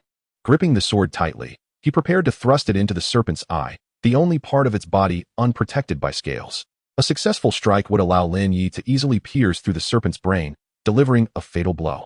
Lin Ye, wait. Just as Lin Ye was poised to slay the mandala serpent, a voice suddenly interrupted. It was the master, who had realized that this serpent was perfectly suited for Tang San, and urged Lin Ye to merely injure it rather than kill it. Hearing the master's words, Lin Ye furrowed his brow but relented slightly, pulling back the sword after piercing the serpent's eye. With the eye punctured, blood gushed forth from the mandala serpent. And in its agony, it slammed its head against a nearby tree in a desperate attempt to dislodge Lin Ye. However, Lin Ye, employing the Phoenix Dance 6 illusions technique, effortlessly leapt aside to evade the serpent's attack. Landing once more atop the serpent's head, Lin Ye let out a low growl. Gripping the sword with his left hand while channeling all his strength into a powerful punch aimed at the serpent's head.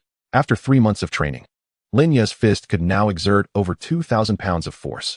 With the enhancement of the 9-yang true qi following his breakthrough, the force of his punch had surged past 3,000 pounds. The overwhelming strength of his blow struck the mandala serpent's head, causing a resounding buzz in its skull. And crimson blood erupted from the punctured eye, splattering the ground. In a cacophony of pain, the enormous serpent fell to the ground, raising a cloud of dust upon impact.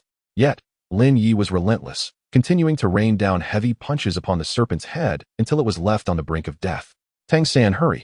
Observing the mandala serpent's weakened state, the master quickly produced a dagger and handed it to Tang San. Nodding in acknowledgement, Tang San approached the serpent with swift determination.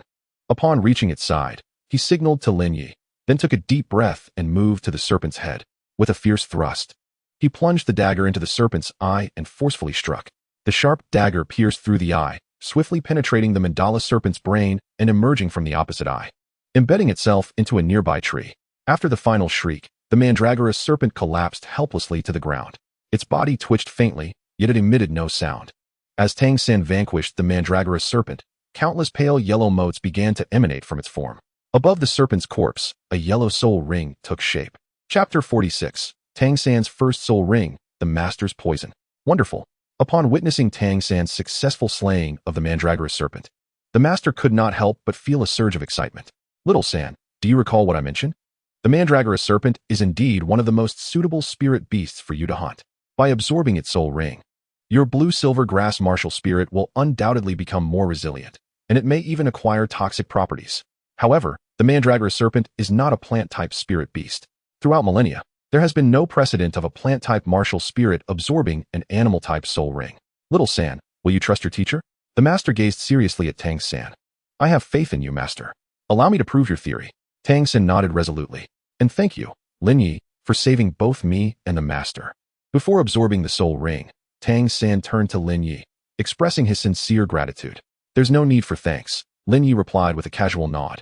Though internally, he was somewhat dismissive. His intervention was not out of a desire to rescue them, but merely to repay a debt to the Master. Now that the debt was settled, he was uncertain whether he would intervene again in similar situations. After thanking Lin Ye, Tang San once more focused on the mandragora serpent.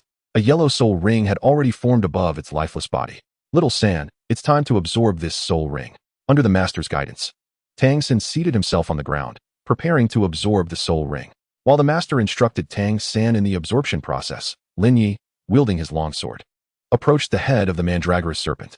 Observing the serpent's dark green triangular head, he intended to extract its venomous fangs and poison sac. The mandragora serpent's fangs and poison sac, much like those of the Spinosaurus viper, were excellent materials for crafting poisons and could fetch a high price. They could not be easily overlooked. Lin Ye was acutely aware of the vast sums of money required to cultivate the dragon-elephant prajna skill. Although consuming ordinary meat effectively enhanced his cultivation speed for now, it would soon become insufficient. As the dragon-elephant prajna skill progressed, the efficacy of ordinary meat would diminish, necessitating the consumption of spirit beast flesh and various medicinal herbs. After carefully extracting the mandragora serpent's poison sac and fangs and securing them within his storage pendant, Lin Ye turned around. Tang San remained seated, eyes tightly shut, absorbing the mandragora serpent's soul ring, while the Master paced anxiously nearby, both thrilled and unsettled. Noting Tang San's ongoing absorption, he reflected on the fact that, unlike himself, Tang San lacked a formidable physique and a hidden third martial spirit, which would undoubtedly prolong the time needed to absorb this soul ring. Lin Ye could not help but leap up. Finding his perch upon a sturdy branch of a grand tree, leaning against the trunk, he gradually closed his eyes. After a long day of toil in the soul-hunting forest, Lin Ye felt quite exhausted. Time slipped by, and the night passed in tranquility. The following morning, he was suddenly roused from his slumber by an exuberant voice. Upon opening his eyes, he turned to the source of the sound and beheld the Master standing in an open space with Tang San. In Tang San's hands, vibrant azure vines were extending forth, tightly entwining a nearby sapling. The small tree appeared to be breaking, seemingly yanked apart by the tendrils ensnaring it. Observing this spectacle, the Master's face radiated excitement. After a moment of contemplation, Lin Ye leaped down from the tree and approached the Master and Tang San. What is happening? He inquired. Lin Ye, you're awake. Tang San exclaimed, turning around, his expression mirroring the Master's, brimming with elation. The Master's theory is indeed correct. Theory? The mention of this word stirred Lin Ye's thoughts, reminding him of the Master's earlier discourse on the so-called 10 core competencies of martial souls inscribed in his notes. Was this what he referred to? It appears that plant-type martial souls can indeed absorb animal-type spirit rings. Tang San declared fervently.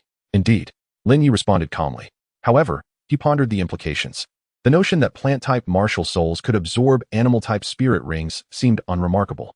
The two books left by his father never indicated any prohibitions against such absorptions, merely cautioning against the indiscriminate absorption of excessively aged spirit rings. As for the types of spirit beasts to be hunted, it seemed inconsequential, provided they aligned with one's developmental trajectory. If plant-type spirit beasts could only absorb plant-type spirit rings, what then would spirit masters wielding various weapons absorb? Master, may we depart from this place now? Lin Ye inquired, noticing that Tang San had completed the absorption of his spirit ring. However, the Master appeared unusually disconcerted, prompting Tang San to exclaim in alarm. What is this? Lin Ye was momentarily taken aback. Observing the Master collapsed on the ground, his complexion turning ghastly pale. Tang San quickly seized the Master's sleeve, revealing that the Master's arm had turned a deep purple. A glance at his neck showed similar discoloration. Is this poison? Lin Ye furrowed his brow. Yet, the Master had not been bitten by the mandala snake. So how could he be poisoned? Could it have been during that moment? Tang Xin seemed to recall something, suddenly struck with alarm. No, we must act swiftly to treat this. Gritting his teeth, he reached for the dagger the master had previously provided, preparing to cut the master's arm to draw blood. However, Lin Ye abruptly grasped Tang Xin's hand. Wait. Chapter 47. It is called the Nine-Spirit Immortal Hawthorn. What is the matter? Suddenly halted by Lin Ye, Tang Xin turned to him, his face a portrait of anxious impatience. My martial soul has absorbed the spirit ring, and my first soul skill is precisely capable of detoxifying. Allow me to give it a try. Lin Ye spoke slowly, regarding Tang Xin. Your soul skill can detoxify? Then swiftly save our teacher. Tang Xin exclaimed urgently upon hearing Lin Ye's words. Do not worry, Lin Ye replied with a calm nod, summoning his nine-spirit immortal crabapple martial soul. A radiant beam of pure white light illuminated the scene as a pristine crabapple blossom materialized from Lin Ye's right hand. Beneath his feet, a deep yellow spirit ring began to rise slowly. First soul skill, purifying light. As he gazed at the poison master, Lin Ye gently directed the nine-spirit immortal crabapple towards him, and then, with a firm thought, he commanded the flower. In an instant, the immaculate crabapple blossom emitted a vibrant emerald glow, enveloping the master entirely. Under the embrace of this verdant light, the encroaching purple hue on the master's body began to recede rapidly. Though master had been afflicted by the mandala snake's venom, the potency of this nearly 400-year-old poison was no match for Lin Ye's 900-year-old emerald aurora bird spirit ring. The purifying light soul skill easily rendered the mandala snake's toxin inconsequential. As the toxins dissipated, the unconscious master let out a muffled groan and, bewildered, opened his eyes. Rising from the ground. What has happened to me? Despite being poisoned by the mandala snake due to Luo Sanpao, master had been in such an excited state that his focus remained solely on Tang Xin. Even though his body felt weak, he attributed his fatigue to a lack of sleep, entirely oblivious to his poisoning. Teacher, you have been poisoned. Poisoned? But Lin Ye's first soul skill can detoxify. Tang Xin glanced at Lin Ye. Lin Ye, have you absorbed the spirit ring? Yes, Lin Ye replied with serene composure. Your first soul skill can actually nullify the venom of this nearly 400-year-old mandala snake. It seems the spirit beast you hunted must have been quite aged. At least over 300 years. Though master had not seen Lin Ye's spirit ring, his deductions were based on the potency of the mandala snake's poison. Since Lin Ye could neutralize it, master was certain that Lin Ye's spirit ring was indeed over 300 years old. As he spoke, master rose to his feet, filled with a sense of wonder. However, he suddenly realized how invigorated he felt, devoid of any traces of fatigue. Despite having gone an entire night without sleep and being poisoned, not to mention expending a significant amount of soul power earlier, he now felt as though he had regained much of his vitality. Lin Ye, did your soul skill also restore my stamina and soul power? Master looked at Lin Ye in disbelief, questioning how a skill, primarily designed to eliminate toxins, could also rejuvenate him. No, my first soul skill is purification. It can only remove negative states. Lin Ye shook his head. Then why have both my physical strength and soul power restored? The master expressed disbelief. Before I could finish my sentence, I clarified that, although my soul skill is indeed limited to dispelling negative states, my martial soul inherently possesses the ability to restore physical strength, soul power, and mental fortitude. Lin Ye smiled lightly. What? Upon hearing Lin Ye's words, the master was momentarily taken aback, gasping in astonishment. Meanwhile, Tang Xin, standing nearby, turned his gaze, filled with shock. Could a martial soul itself possess abilities akin to soul skills? The master found it difficult to believe. He sensed that this martial soul was challenging the foundations of his research. My martial soul merely resembles a begonia, yet it is far from an ordinary begonia. Lin Ye shook his head and summoned the nine-spirit immortal begonia. As the sacred begonia flower materialized from his right hand, the master was momentarily stunned. Although it bore the likeness of a begonia, its hue was entirely distinctive. He had never encountered a begonia of this color. Could it be a mutated martial soul? Master, do you recognize my martial soul? Lin Ye suddenly inquired, noticing the master's dazed expression. I do not recognize it. I have never seen anything like it, the master replied, shaking his head in disbelief. He had initially thought that, given the master's extensive research on martial souls, he might have knowledge of the nine-spirit immortal begonia. Perhaps this could lead to revelations about his parents' identities, but it seemed that hope was in vain. The martial soul hall is truly chaotic. Your martial soul is evidently not an ordinary begonia, but a mutated martial soul, yet they have irresponsibly registered it as a begonia martial soul. The master expressed his frustration as Lin Ye felt a pang of disappointment.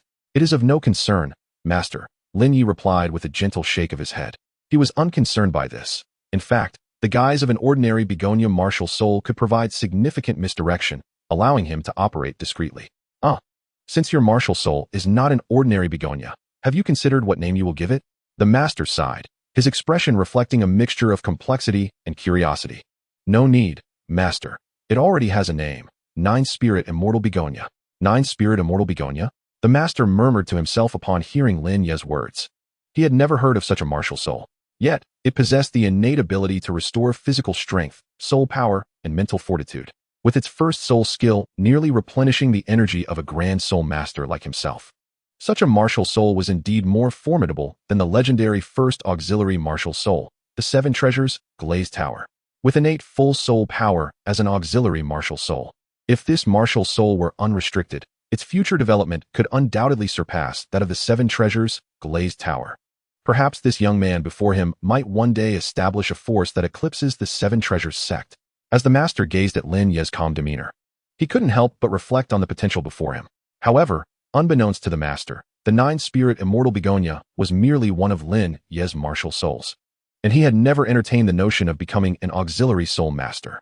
The auxiliary spirit, the Nine-Spirit Immortal Peach, has always been a guise for Lin Ye, whose true expertise lies in combat. Chapter 48. Returning to Nodding, meeting Su Yuntao once more. After Lin Ye utilized the Nine-Spirit Immortal Peach and employed his first soul skill, Purification Light, to alleviate the master's poison, morning had arrived, and the sun had quietly ascended the sky. Realizing that time was of the essence, they had completed their tasks within the soul-hunting forest. Departing from the forest, the master procured a carriage in a nearby town, and the three took their seats. After a day and night of travel, they finally reached Nodding City by the following morning. At the master's suggestion, they intended to visit the Spirit Hall branch in Nodding City first. Following his advice, it was best for soul masters to register their information at the nearest Spirit Hall branch soon after ascending to soul master rank. A single gold soul coin is not a trifling sum. Both Lin Ye and Tang San hailed from humble origins. In their rural village, the majority of villagers often could not earn a single gold soul coin even after a year of hard work. In the Douluo continent, the purchasing power of a gold soul coin is immense. If used judiciously, it is entirely sufficient to cover a year's expenses. Although Lin Ye possessed some wealth and could sell materials obtained from 3 soul beasts in the soul-hunting forest, he would not refuse what amounted to free money. As for Tang San, his financial situation was even more precarious. Upon receiving the master's suggestion, Lin Ye and Tang San promptly made their way to the Spirit Hall branch. They arrived at the Nodding City Spirit Hall branch, a structure that could be deemed the most opulent in the entire city, covering an area of over 10,000 square meters, with 3 full stories and a total height exceeding 40 meters. The building was cylindrical, crowned with a dome reminiscent of an inverted bowl, constructed from exceptionally hard crystal glass. Under the sunlight, the glass radiated a kaleidoscope of colors, creating a stunning spectacle that left one in awe. Is this truly the Spirit Hall branch of Nodding City? It is indeed far more luxurious than the one in our village. Lin Ye mused, comparing the magnificent hall before him to the humble wooden structures of Holy Soul Village. Our Holy Soul Village is merely an ordinary little hamlet. It is only natural that our Spirit Hall branch could not rival the grandeur of Nodding Cities. Tang San chuckled at Lin Ye's remarks. Lin Ye smiled faintly in response, yet deep within, he held a different sentiment. Both of them possessed innate full soul power, with one bearing dual spirits and the other 3. Surely, in the future, as they evolved into formidable soul masters, they could develop Holy Soul Village. One day, he would reconstruct the Spirit Hall branch in their village, making it even more magnificent than that of Nodding City, so that Grandpa Old Jack would take pride in it. Halt! Who are you? As Lin Ye and Tang San approached the entrance of the Spirit Hall, 2 armored guards, brandishing long swords, obstructed their path and bellowed, "Halt! Distinguished sirs, we are students from the Nodding Academy, here to test our soul power at the Spirit Hall. May we enter?" Lin Ye stepped forward, bowing slightly in a gesture of politeness. "You are students from Nodding Academy?" Upon hearing Lin Ye's words and scrutinizing both him and Tang San, the guards exchanged glances before parting to allow them passage. "Since you are indeed students from Nodding Academy, you may proceed. It just so happens that this is the time for your entrance examinations," one of the guards remarked. "Thank you, esteemed sirs," Lin Ye replied, once again bowing slightly, before leading Tang San into the Spirit Hall. Inside the opulent hall of the Spirit Hall, the decor was particularly lavish. Although the number of people present was limited, each individual was impeccably dressed, engaged in hushed laughter and conversation. Amidst the elegantly attired crowd, Lin Ye and Tang San, clad in simple linen garments, stood out conspicuously. However, Their youthful appearance rendered them less noticeable. Suddenly, Lin Ye spotted a familiar figure among the attendees. It was Master Su Yuntao. Recognizing the dashing young man in a grayish-white uniform, who was conversing with a young nobleman in splendid attire, Lin Ye felt a rush of recognition. Having entered the spirit hall for the first time, he was unsure of where to register for the soul power test, and encountering an acquaintance provided the perfect opportunity to inquire. "Look, Tang-san, it seems to be Master Su Yuntao," Tang-san observed, equally astounded. "Let us approach him," Lin Ye suggested, moving towards Su Yuntao. Meanwhile, Su Yuntao was engaged in light-hearted banter with the noble youth. "I say, Su Yuntao, you are already in your 20s. How is it that you have yet to break through to level 30? At this rate, CC will lose interest in you." The noble youth chuckled, teasing Su Yuntao. "Mark, do you believe you are any better off? Although you are older than I, you have yet to reach the status of a great soul master. If you deem my cultivation inadequate, have you looked in the mirror lately?" Su Yuntao retorted defiantly. "Haha, Su Yuntao, I am not like you. I am of noble birth. One day I shall inherit a title. Can you say the same?" Mark laughed heartily. "Mark, I recall your father has several sons. The title may not even come to you. As for me, if I can break through to Soul Master, I stand a strong chance of becoming the head of the Spirit Hall in Nodding City, which far surpasses your baronial status." Su Yuntao replied with a cold smirk. "Soul Master? Pray tell, Su Yuntao, you are already in your 20s. Having failed to achieve that before 20, you are destined to remain a great Soul Master for life. Do you still dream of breaking through?" Mark scoffed derisively. The two exchanged smiles, yet their words dripped with mutual scorn. Their banter rendered them speechless, and they locked eyes, charged with hostility, as the atmosphere turned tense. Yet, a voice suddenly shattered the solemn atmosphere. "Master Su Yuntao." Chapter 49. Then allow me to be the first. Upon hearing the voice, Su Yuntao instinctively turned his gaze and beheld two children approaching him. "Do you two know me?" he inquired. A hint of confusion evident in his tone as he recognized Lin Ye and Tang-san.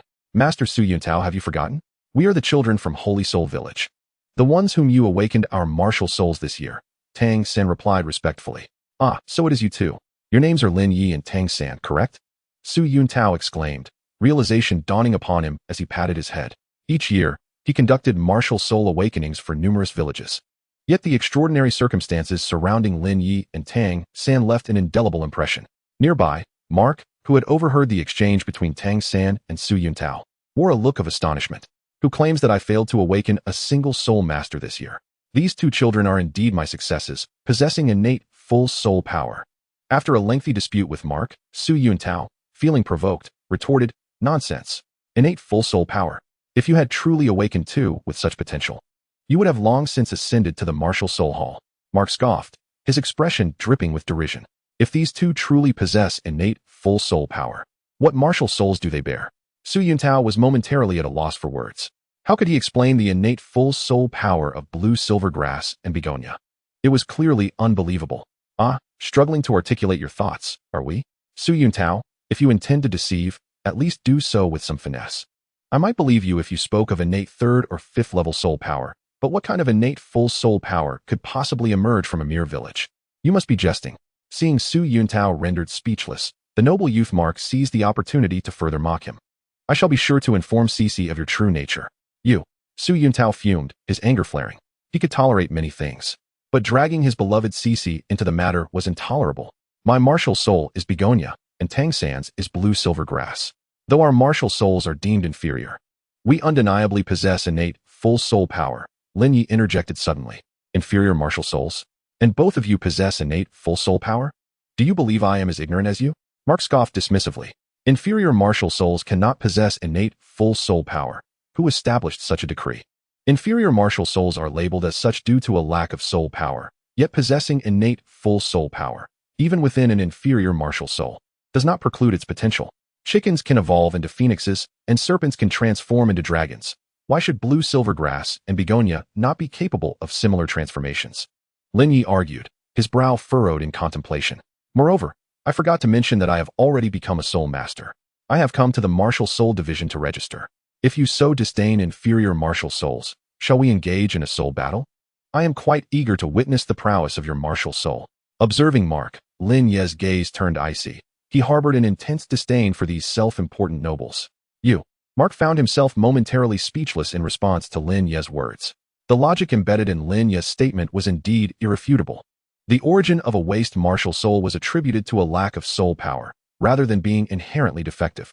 The transformation of avian martial souls into phoenixes and serpentine martial souls into dragons had always been a phenomenon. Yet, despite his inability to counter this argument, it did not prevent Mark from seething with indignation. You're quite sharp-tongued, aren't you? True, the mutation of martial souls does exist, but what can you, with your begonia martial soul, possibly transform into? And you, merely possessing a blue-silver grass martial soul, what could you possibly evolve into?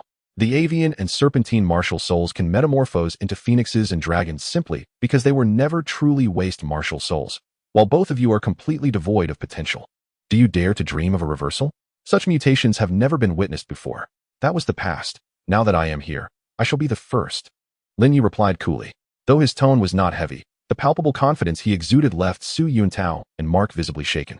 Once again, my dear sir, are you willing to engage in a soul duel with me? Let us converse through combat. Lin Ye suddenly turned his gaze toward Mark, his eyes brimming with provocation. You. Mark laughed in exasperation. Truly overestimating yourself. Very well, I shall oblige you. Just as Mark was about to agree, Su Yuntao interjected with a sharp reprimand, interrupting him. Enough, Mark. Only children act on impulse. Are you still a child? Shall I demonstrate my prowess against you? Su Yuntao's brow was furrowed, his tone frosty. Humph. Upon hearing Su Yuntao's words, Mark let out a cold snort, but refrained from further retort. Although he was a noble, he was merely a soul master and was no match for the formidable Su Yuntao, who was of a higher caliber. Lin Ye, Tang-san, is it? Come. I will escort you to the registration. Following his admonishment of Mark, Su Yuntao's expression shifted from stern to warmly amicable as he addressed Lin Ye and Tang-san. Thank you, Master Su Yuntao. Lin Ye and Tang-san expressed their gratitude politely. As they observed the retreating figures of Lin Ye, Tang-san, and Su Yuntao, Mark's countenance darkened. He was vexed that a commoner like Lin Ye dared to confront him openly, yet he felt powerless given Su Yuntao's presence. Humph, that wretched boy. Should I catch you again, you shall regret it. He coldly scoffed inwardly before turning away in anger. Lin Ye, Tang-san, I truly appreciate your assistance just now. Once they exited the hall of the Martial Soul Hall, Su Yuntao reflected on the situation with a hint of nostalgia. He was grateful for Lin Ye's timely intervention. Had Mark seized upon any weakness, it would have severely tarnished his previous commendable standing. It was nothing, Master. You facilitated our martial soul awakening, and as you once stated, you are our guide. Observing you in difficulty, we felt compelled to lend our support, Lin Ye replied with a gentle smile. Su Yuntao sighed deeply and earnestly advised. We understand, Master Su. No need to call me Master. Simply refer to me as Brother Su, he replied with a shake of his head and a smile. By the way, have you both truly ascended to the rank of Soul Master? Su Yuntao inquired, recalling Lin Ye's earlier words, a hint of curiosity evident in his tone. Lin Ye nodded and clarified, You two are quite unfortunate. With innate full soul power, you might have become titled Daluo, yet both of you possess useless martial souls. Su Yuntao lamented. Brother Su, do you remember what I just said? A useless martial soul is labeled as such due to the absence of soul power. However, we possess innate full soul power, which, strictly speaking, cannot be classified as useless. Although there have been no precedents of the sea peony and blue-silver grass martial souls mutating, just as a chicken's martial soul can transform into a phoenix and a snake's martial soul can evolve into a dragon, I firmly believe that the sea peony and blue-silver grass martial souls can also undergo such transformations. Since there are no prior examples, let me be the first. Lin Ye stated with a confident smile. Excellent. Such confidence. Su Yuntao chuckled heartily, appreciating Lin Ye's attitude, though whether he truly believed it remained uncertain. Chapter 50. The shock induced by the 900-year soul ring. They ascended to the second floor of the Martial Soul Hall, the designated area for registration and ranking of soul masters. Knock, knock, knock. Su Yuntao rapped on the door of an office. Who is it? An aged voice emanated from within. It is I, Su Yuntao. Ah, it is you, Yuntao. Come in. What brings you here today? The jovial voice of an elder resonated from the office. Upon hearing the elder's words, Su Yuntao promptly opened the door and entered the office with Lin Ye and Tang-san. The office was impeccably tidy, adorned with several potted plants flanking the entrance. Behind the desk sat an elderly gentleman in the uniform of the Martial Soul Hall, his hair and beard completely white, his demeanor warm and welcoming. Master Matthew, I have brought these two children for registration, Su Yuntao said, bowing slightly before the elder. Oh, registration for what? Soul power? Master Matthew inquired, a hint of curiosity in his tone. Not for soul power. We are here to register their soul master ranks, Su Yuntao replied, shaking his head. Soul master ranks. Master Matthew exclaimed, astonished. Have these two children truly become soul masters? Indeed. Do you recall my mentioning a few months ago that I awakened 2 innate full soul power useless martial souls? These are the children in question, Su Yuntao explained. I see. Master Matthew stroked his long beard, shaking his head with a smile. Very well, follow me. Guided by Master Matthew, Lin Ye and Tang San exited the office and arrived at a slightly smaller hall at the end of the second floor of the Martial Soul Hall. Now, please demonstrate your martial souls and soul rings. Master Matthew instructed as he and Su Yuntao observed Lin Ye and Tang San in the spacious hall.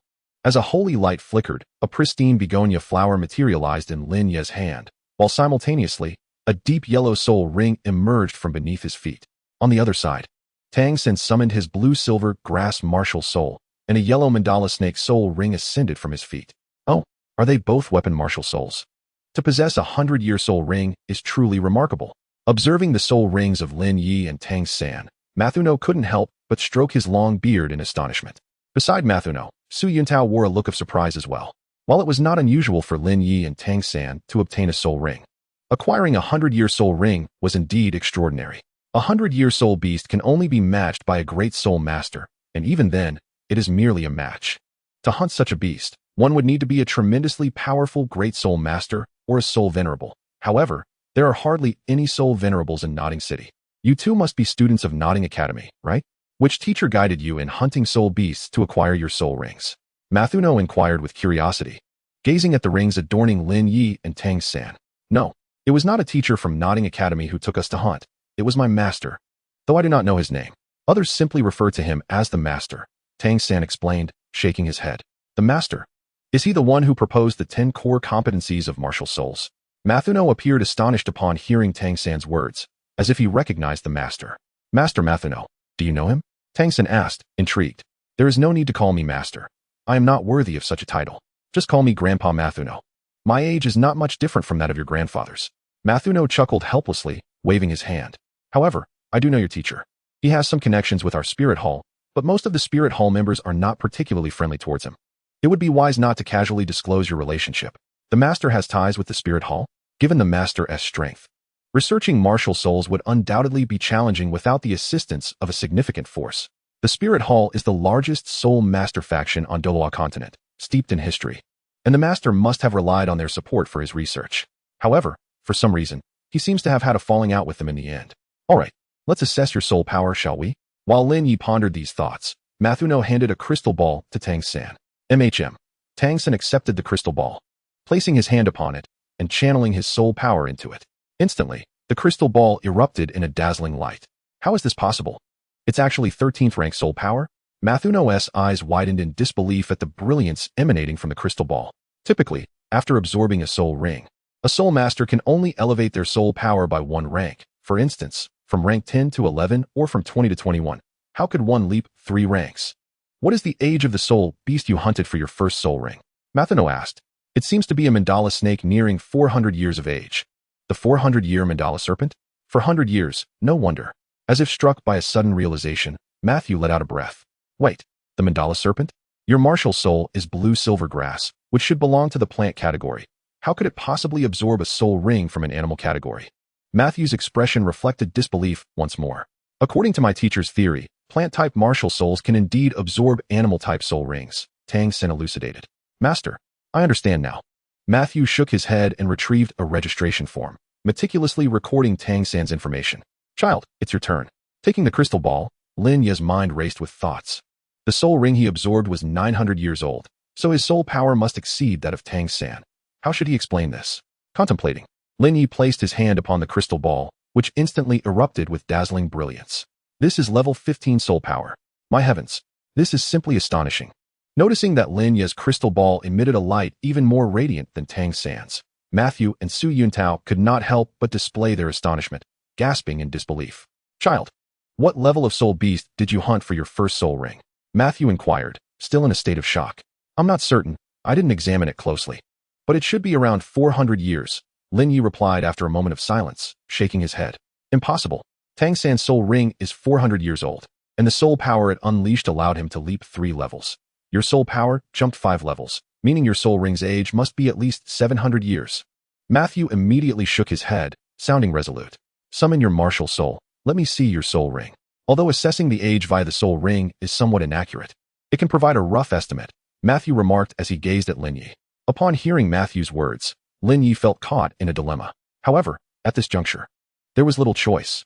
If possible, Lin Ye would prefer to remain discreet, as he had always favored a low profile. But now, perhaps it was time to let go. After a moment of silence, Lin Ye summoned the nine-spirit fairy crabapple once more. As the pure and immaculate nine-spirit fairy crabapple manifested from his hand, a deep yellow soul ring emerged beneath Lin Ye's feet. Witnessing Lin Ye summon the soul ring, Matthew stepped forward, scrutinizing it closely. After a thorough examination, Matthew gasped in astonishment. The soul ring's color was deep yellow with a hint of purple. The age of your soul ring undoubtedly exceeds 700 years, reaching a staggering 900 years. A 900-year soul ring. Beside them, upon hearing Matthew's words, Su Yuntao and Tang San were equally stunned. A first soul ring of 900 years, however, wasn't the limit for the first soul ring 423 years and 764 years for the second? A 900-year soul ring. This should only be absorbable by a soul sage. Tang San was overwhelmed with shock. Could it be that Lin Ye's physical prowess has already reached the level of a soul sage? Child, your name is Lin Ye, correct? Would you be willing to join our spirit hall? Although aware that Lin Ye's martial soul is the begonia flower, the ability of his first soul skill to absorb a 900-year soul ring is sufficient to attest to his potential.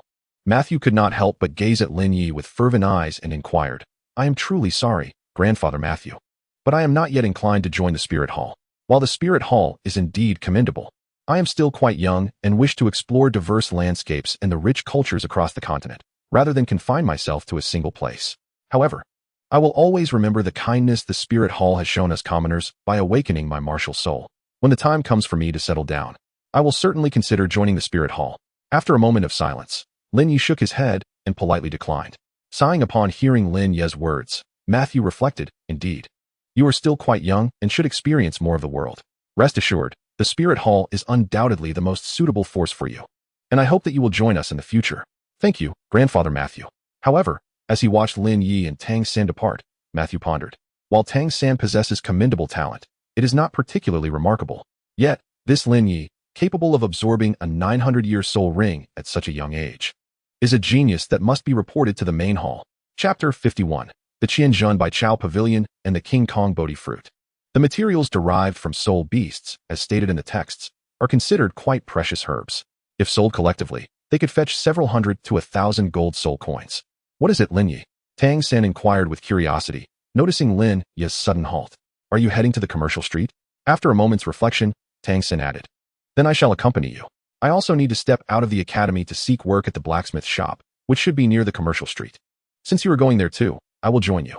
Very well, let us go, Lin Ye replied nonchalantly, turning towards the direction of the commercial street. The commercial street of Notting City is located in the heart of the city, serving as its core. Here lies the largest tavern, the grandest clothing store, and the most extensive herbal medicine shop, making it the most bustling area in Notting City.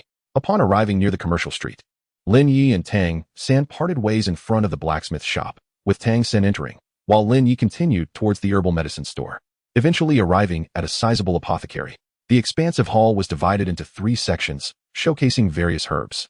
From left to right, the most rare and expensive soul beast materials were displayed, followed by relatively rare and costly precious herbs, and finally, a selection of common herbs. However, based on Lin Ye's knowledge, most of the most expensive soul beast materials were merely a decade old, with very few being a century old. Even those century-old soul beast materials primarily originated from plants that possess little to no offensive power.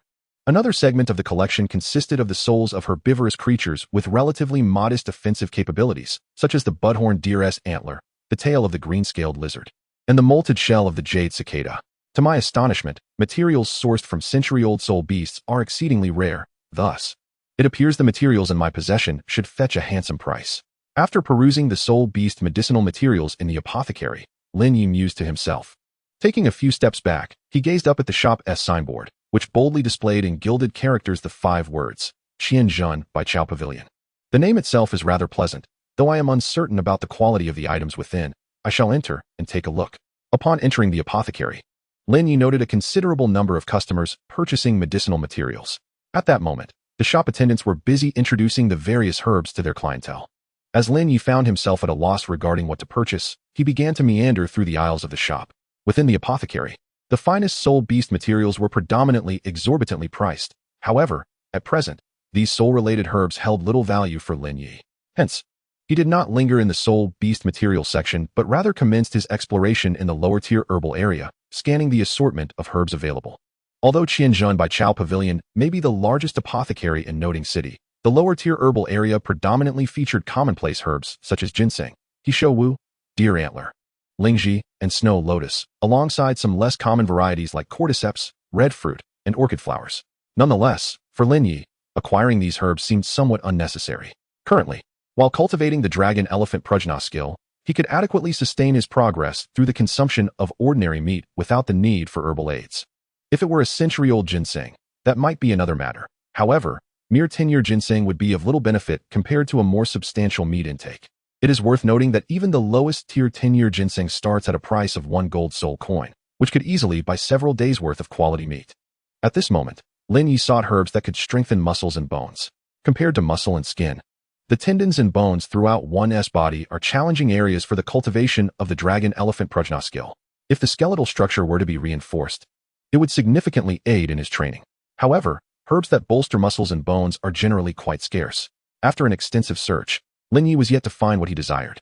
Meanwhile, not far from the apothecary, a young man clad in resplendent attire, accompanied by his subordinates, leisurely emerged from a nearby tavern, making his way toward the herbal shop. Suddenly, after searching for a considerable time in the apothecary, Lin Ye stumbled upon a rare find in the precious herb section, a fist-sized fruit radiating a faint golden hue. This was the Vajrabodhi fruit, which grows on a plant known as the Vajrabodhi vine. Each vine produces only a single fruit at a time, which continues to grow until it is harvested. A fist-sized Vajrabodhi fruit likely indicates it has matured over the course of a century. The most significant effect of the King Kong Bodhi fruit is to strengthen bones. 100-year-old King Kong Bodhi fruit is indeed perfectly aligned with Lin Ye's desires. Is anyone there? As Lin Ye gazed at the fruit with growing satisfaction, he could not help but call out, "Ah, coming." At the sound of Lin Ye's voice, a steward clad in splendid attire emerged from the back of the herbal shop. Upon hearing Lin Ye's words, the steward approached with a beaming smile. However, upon entering the main hall and seeing Lin Ye, the steward's expression shifted, his smile fading into a frown. What a mere child. Observing Lin Ye's youthful visage and his inexpensive linen garments, which collectively cost no more than a single silver coin, the steward's brows furrowed deeper and his demeanor soured. He had initially anticipated a significant transaction, only to discover that he was dealing with a country bumpkin. This left the steward feeling somewhat ridiculed. "Excuse me, how much is this King Kong Bodhi fruit?" Lin Ye, admiring the fruit, failed to notice the steward's changing expression and inquired directly. "This King Kong Bodhi fruit. Child, are you inquiring for someone else?" the steward asked, suppressing his irritation. "Child." Upon hearing the steward's slightly impolite remark, Lin Ye furrowed his brow and looked at him. "No, I wish to purchase this King Kong Bodhi fruit myself." "You wish to buy it yourself?" The steward could not help but chuckle in disbelief. "Child, do you take me for a fool?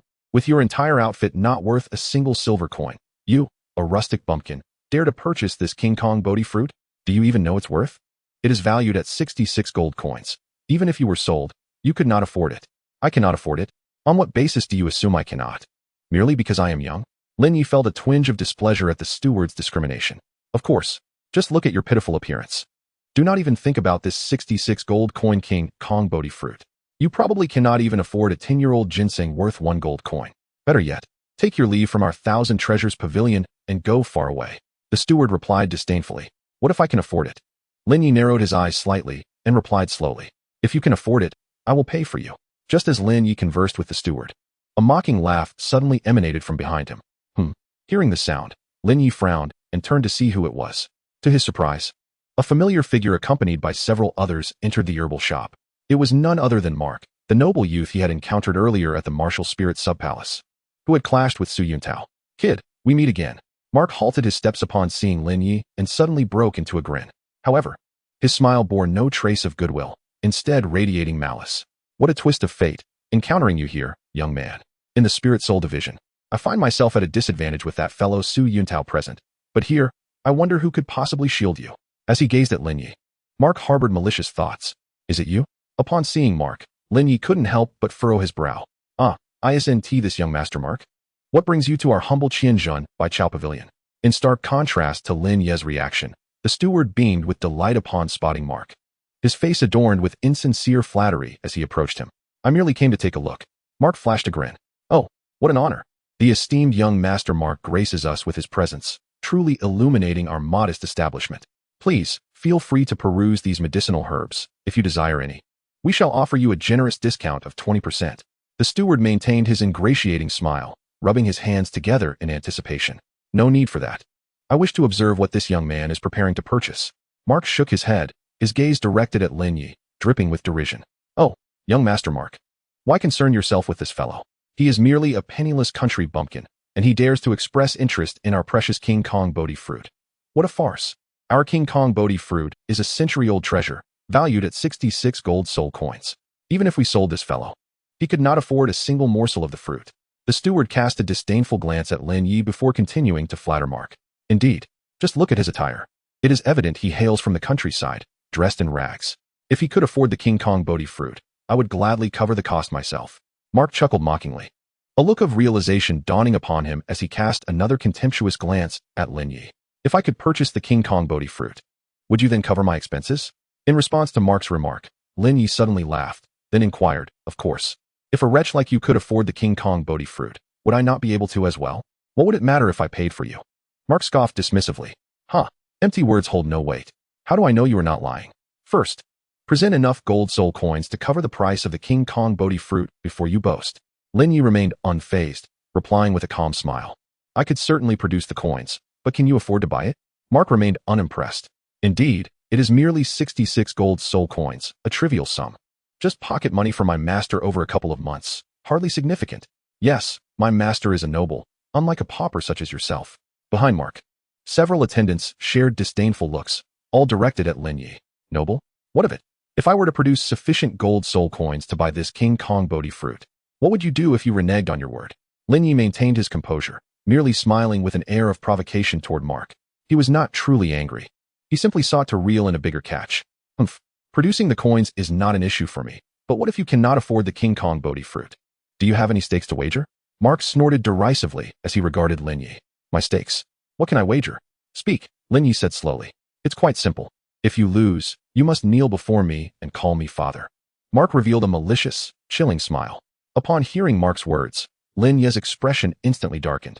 Having lost his parents at a young age, the mention of them was Lin Ye's greatest sore spot.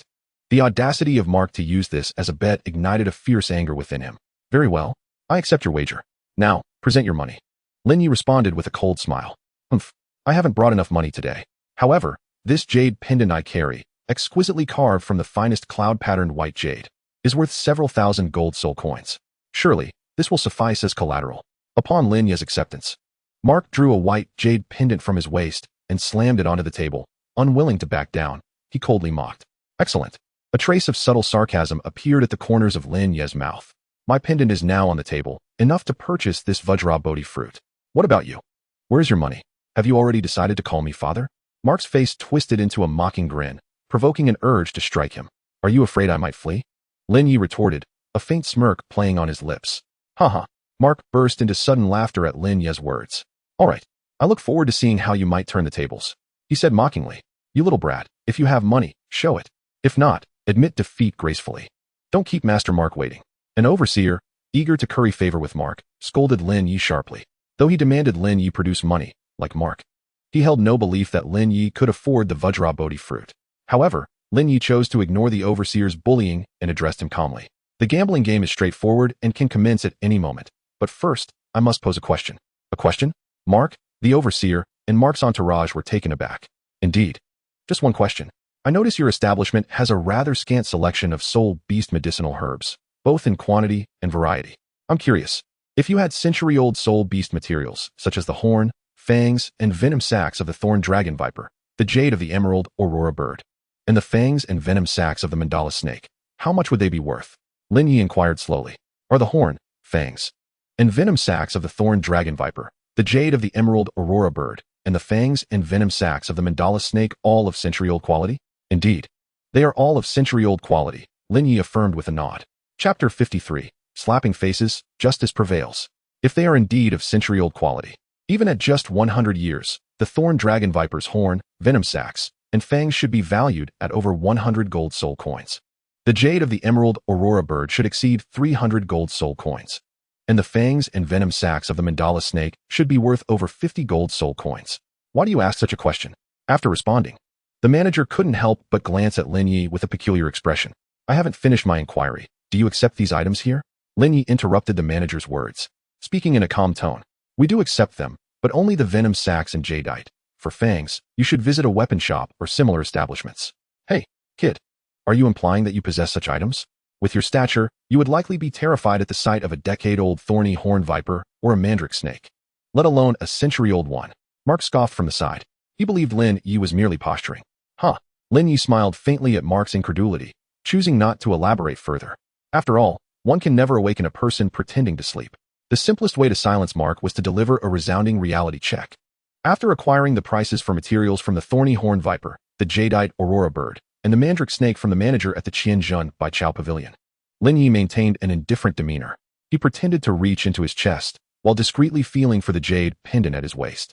With a faint glow flashing from the jade pendant, Lin Ye's left hand plunged into his attire, and instantly, he produced a jadeite the size of a newborn's fist.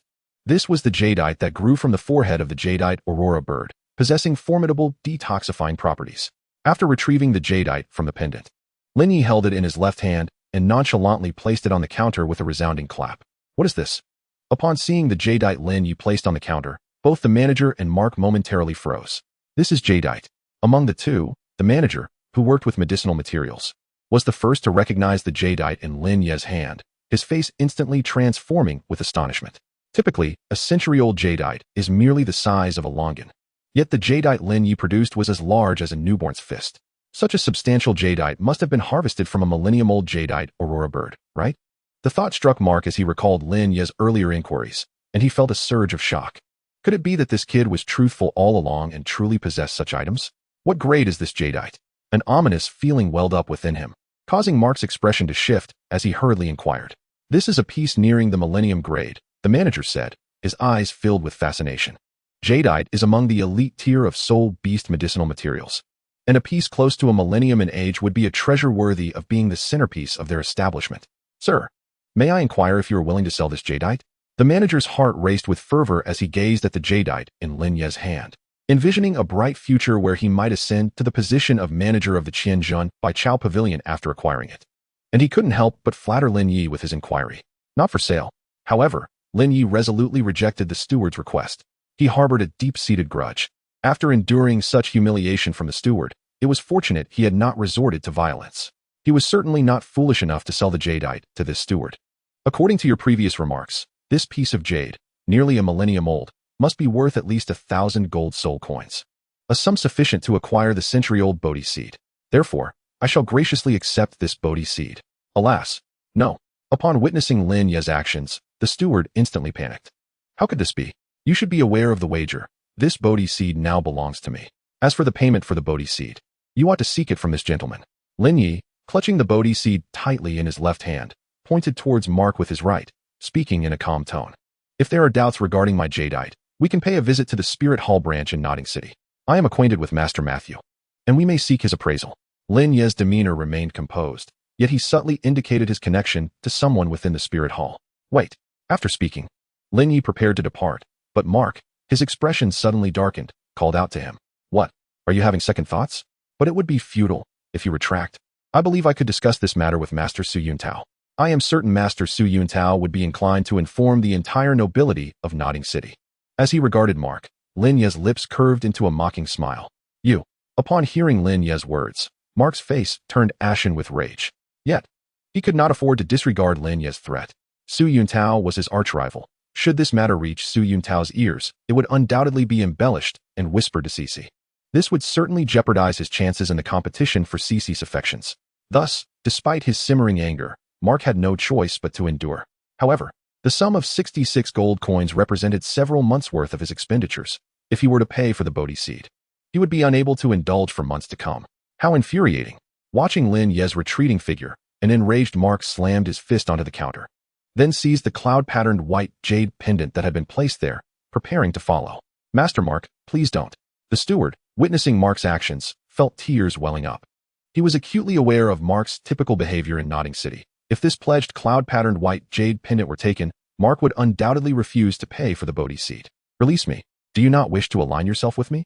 Today, I present you with an opportunity. Pay for the Bodhi seed, and you shall be under my service henceforth. With the strength of a soul master, Mark furrowed his brow and effortlessly cast the ordinary steward aside, casually remarking as he did so.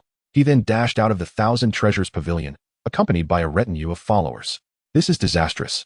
Upon seeing the pledged cloud-patterned white jade pendant being taken, the steward's legs weakened, and he collapsed to the ground, sobbing uncontrollably.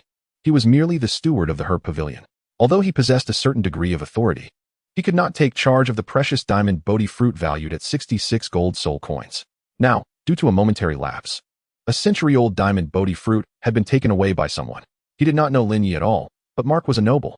The Herb Pavilion would certainly be reluctant to offend a noble, so the blame would undoubtedly fall upon himself. Now, instead of securing a powerful ally, he would have to work tirelessly to compensate the establishment. Yet, if Lin Ye were to know the fate of the steward, he would undoubtedly feel no sympathy. Such a person, who revels in flattery and looks down upon others, will surely face repercussions in the future, regardless of their current fortune. One can only say that while men make plans, heaven observes, and in the end, good and evil will be rewarded accordingly. Chapter 54, Soul Master? To me, it makes no difference. After obtaining the diamond Bodhi fruit, Lin Ye exited the Herb Pavilion and headed toward the direction of Nodding Academy. Along the way, he held the diamond Bodhi fruit in his left hand, feigning the gesture of tucking it into his bosom. However, discreetly, with his other hand, he touched the jade pendant at his waist, concealing the diamond Bodhi fruit within it. With everything in place, Lin Ye continued his journey toward the academy.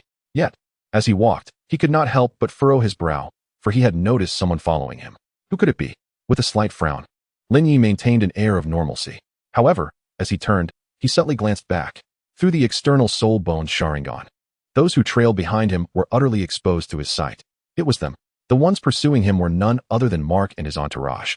Were they seeking revenge? Lin Ye mused, a cold smile curling at the corners of his mouth. Very well, I shall oblige you. Thus, he continued to walk with a calm demeanor. Yet unbeknownst to him, his course gradually shifted from heading toward the academy to moving toward the outskirts of the city. Noticing that Lin Ye was approaching the city's exit, one of Mark's subordinates felt quite puzzled. Leaving the city, it was better this way.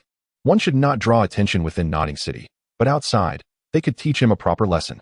Mark slapped this subordinate on the head, sneering, "Let us go, follow him." Following Lin Ye, they exited the city, but upon entering a grove, Mark and his group suddenly lost sight of him. Where did that little brat go? Why has he vanished? Mark, puzzled, spoke as he reached the spot where Lin Ye had previously stood, and his entourage was equally bewildered. Are you looking for me? Just as Mark and his companions were scanning the area for Lin Ye, a faintly familiar voice suddenly resonated from above. Upon hearing the voice, Mark immediately looked up, and his entourage followed suit, only to see Lin Ye perched upon the branch of a towering tree. As Lin Ye noticed Mark and his companions gazing at him, he promptly supported himself with his right hand on a branch and leapt down from the tree, landing gracefully on the ground. What brings you to follow me? His gaze swept slowly over Mark and the others as he nonchalantly dusted off his hands. Kid. You should know the reason. Mark chuckled ominously. Revenge, perhaps? Lin Ye's lips curled into a faint smirk of disdain. It's good that you understand, for you have caused me considerable distress. You are acquainted with that fellow Su Yuntao, and I acknowledge our wager. However, do not presume that I will simply let this go. While I recognize the bet, my possessions are not so easily taken. Mark's face twisted into a more menacing grin as he glared at Lin Ye. Boys, attack. Let this little brat learn who he should not provoke. With that command, Mark gestured, and his subordinates quickly summoned an array of makeshift weapons, sticks, hoes, and rakes, each wielded with a malicious grin as they advanced upon Lin Ye. The somewhat coordinated weapons, combined with the robust physiques of these henchmen, presented a semblance of intimidation. Yet, Lin Ye remained unfazed, his expression tranquil as he casually picked at his ear. You lot, you think you can teach me a lesson? Kid, what, do you look down on us? You managed to procure a jade piece nearly a millennium old, but I wonder if it was sheer luck or if someone is backing you. Regardless, even if you have support, in this city of Nodding, my master will not be intimidated. And as for you, a brat like you, even as a soul master, with your frail physique, do not expect to fare well in front of us brothers. As he spoke, a massive and dark-skinned man, resembling a gorilla, let out a menacing laugh and brandished a wooden stick towards Lin Ye. However, just as the stick was about to strike Lin Ye's head, the man's grin abruptly froze. For Lin Ye had seized the stick with a firm grip, rendering the brute unable to pull it away, no matter how hard he tried. How can this be? With such little strength, you dare to belittle my physique? Lin Ye raised his gaze to meet the gorilla-like man's, a glimmer of coldness in his eyes.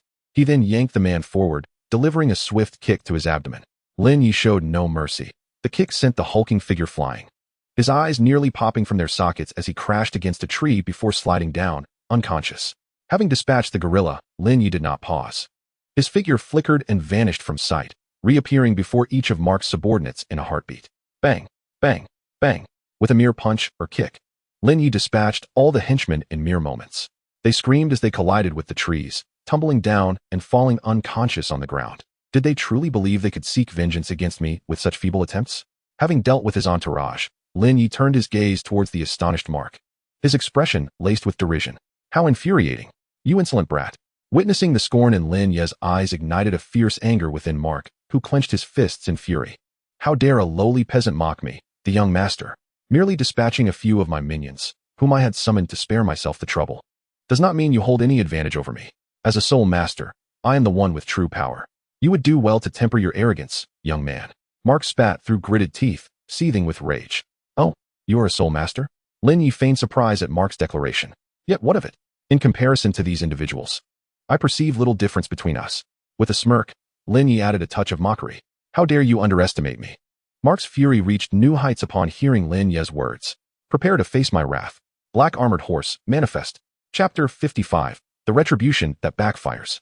With Mark's thunderous command, a towering black stallion, adorned with fragments of dark rock armor, materialized amidst a cacophony of neighing, only to swiftly merge back into Mark's being.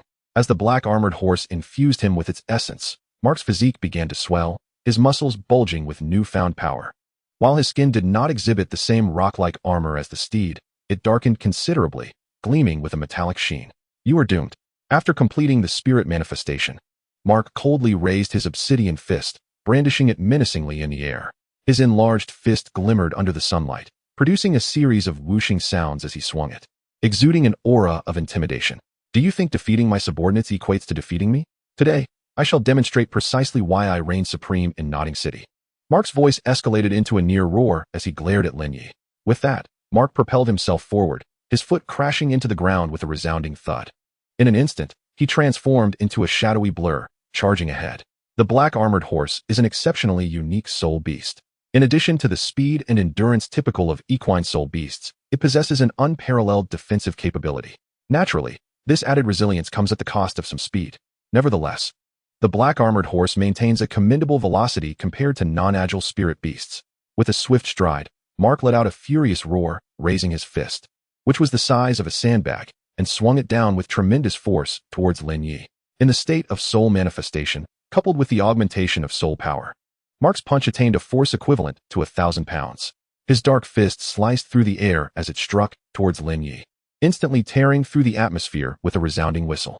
However, as Mark launched his attack, Lin Ye deftly evaded the blow by activating the Phoenix Dance of Six Phantoms, effortlessly sidestepping Mark's formidable punch. Then, to Mark's astonishment, Lin Ye clenched his right fist and retaliated with a powerful strike that landed squarely on Mark's face. Despite the enhanced defense provided by the black armored horse spirit, even Mark's fragile visage could not withstand Lin Ye's unreserved force. In an instant, Mark's glossy, dark face caved inward, his eyes widening in shock as several teeth were propelled from his mouth due to the excruciating pain. With Lin Ye's punch, Mark was sent soaring, crashing heavily into a grand tree, and in agony, he slid down the trunk to collapse onto the ground. The pain was excruciating. Clutching his swollen cheek, Mark cried out in distress as he struggled to rise. Leaning against the tree, he regarded Lin Ye with disbelief etched across his bruised and battered face. How could you possibly evade my attack? Is your strike truly formidable? It lacked both speed and power. I found it trivial to dodge. Lin Ye remarked with an air of indifference. Impossible. Mark's eyes blazed with fury as he glared at Lin Ye, his rage palpable. He was the tyrant of Notting City, a figure feared by many within its confines. His fists had been tested throughout the city. How could they be deemed insubstantial? You insufferable peasant. How dare you look down upon me? Prepare to die? Infuriated, Mark unleashed his first soul skill. First soul skill, Wild Horse Unleashed. With his furious roar, the white soul rings surrounding Mark shimmered into brilliance. An invisible wave of soul power surged forth. Part of it coursed into his legs, while another portion enveloped his arms. Upon the infusion of soul power, Mark's legs remained unchanged, merely tightening as if his muscles had become more taut. However, A thick layer of black rock armor began to form around his hands, resembling a pair of sturdy black gloves. This was the effect of Mark's first soul skill, Wild Horse Unleashed. Once activated, the skill enhanced Mark's limbs, increasing his speed and explosive power by 30%. Additionally, thanks to the black armored horse spirit, a layer of black rock armor enveloped his hands, significantly augmenting both his offensive and defensive capabilities, a remarkably practical soul skill. With the first soul skill in effect, fueled by wrath, Mark forcefully stomped the ground, transforming into a shadow that darted towards Lin Ye, his right hand, now encased in black rock armor, poised to strike once more. However, in the face of Mark's assault, Lin Ye did not evade this time. Instead, he boldly advanced, with a swift motion. And as he executed the dance of Phoenix 6 illusions, Lin Ye unleashed a speed that surpassed Mark's, appearing before him in the blink of an eye. Although startled by Lin Ye's sudden appearance, Mark quickly roared in fury, swinging his heavily armored right fist towards Lin Ye. Yet, Lin Ye was no fool. Observing Mark's approaching fist, he deftly sidestepped and evaded, then tightened his left fist and delivered a powerful blow to Mark's face, while his right elbow thrust forward, striking fiercely against Mark's chest. The sudden, forceful punch left Mark's head ringing, only to be followed by a brutal elbow strike. In an instant, Mark felt an excruciating pain in his chest, as if his bones had shattered, while a violent turmoil erupted in his stomach. How is this possible? I have even unleashed my soul technique, yet I am still no match. Amidst the agony, Mark's heart boiled with unwillingness. Nevertheless, a defeat is a defeat. No amount of resentment could alter the outcome. Under Lin Ye's counterattack, Mark was sent hurtling backward, crashing heavily against a large tree before sliding down. This time, leaning against the tree, Mark's face contorted in pain, unable to rise again. You wanted to teach me a lesson, yet this is all you can muster? Observing Mark clutching his chest in agony, Lin Ye slowly approached. What manner of monster are you? I am a soul master. Yet I find myself inferior in both speed and strength. Mark raised his head with a face full of torment, gazing at Lin Ye with a mix of fear and astonishment. Lin Ye merely smiled faintly at Mark's words and then bent down, reaching into Mark's clothing. What are you doing? Feeling Lin Ye's actions, Mark's body stiffened with sheer terror. What are you yelling about? Lin Ye frowned and admonished, though his hands did not stop, rummaging through Mark's clothing until he finally grasped a pouch of coins, pulling it out. Since you have delayed me for so long today, consider this your compensation. Opening the pouch revealed a handful of gold soul coins, along with several silver and copper soul coins, prompting a satisfied nod from Lin Ye. Chapter 56. Are you looking for me? Upon entering the Nodding Academy, Lin Ye made his way to the dormitory building and ascended to the 7th dormitory. However, he found it peculiar that upon entering the 7th dormitory, it was completely devoid of occupants. Although the academy had commenced its term, the hour was nearing noon. According to the academy's schedule, classes should have already concluded, so how could there be no one around? Lin Ye felt a sense of confusion. Could they all have gone to lunch?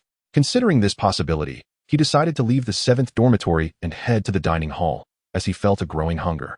Yet, just as Lin Ye prepared to exit the 7th dormitory, he heard the sound of footsteps approaching from the hallway nearby. Soon after, a familiar figure emerged from the corridor.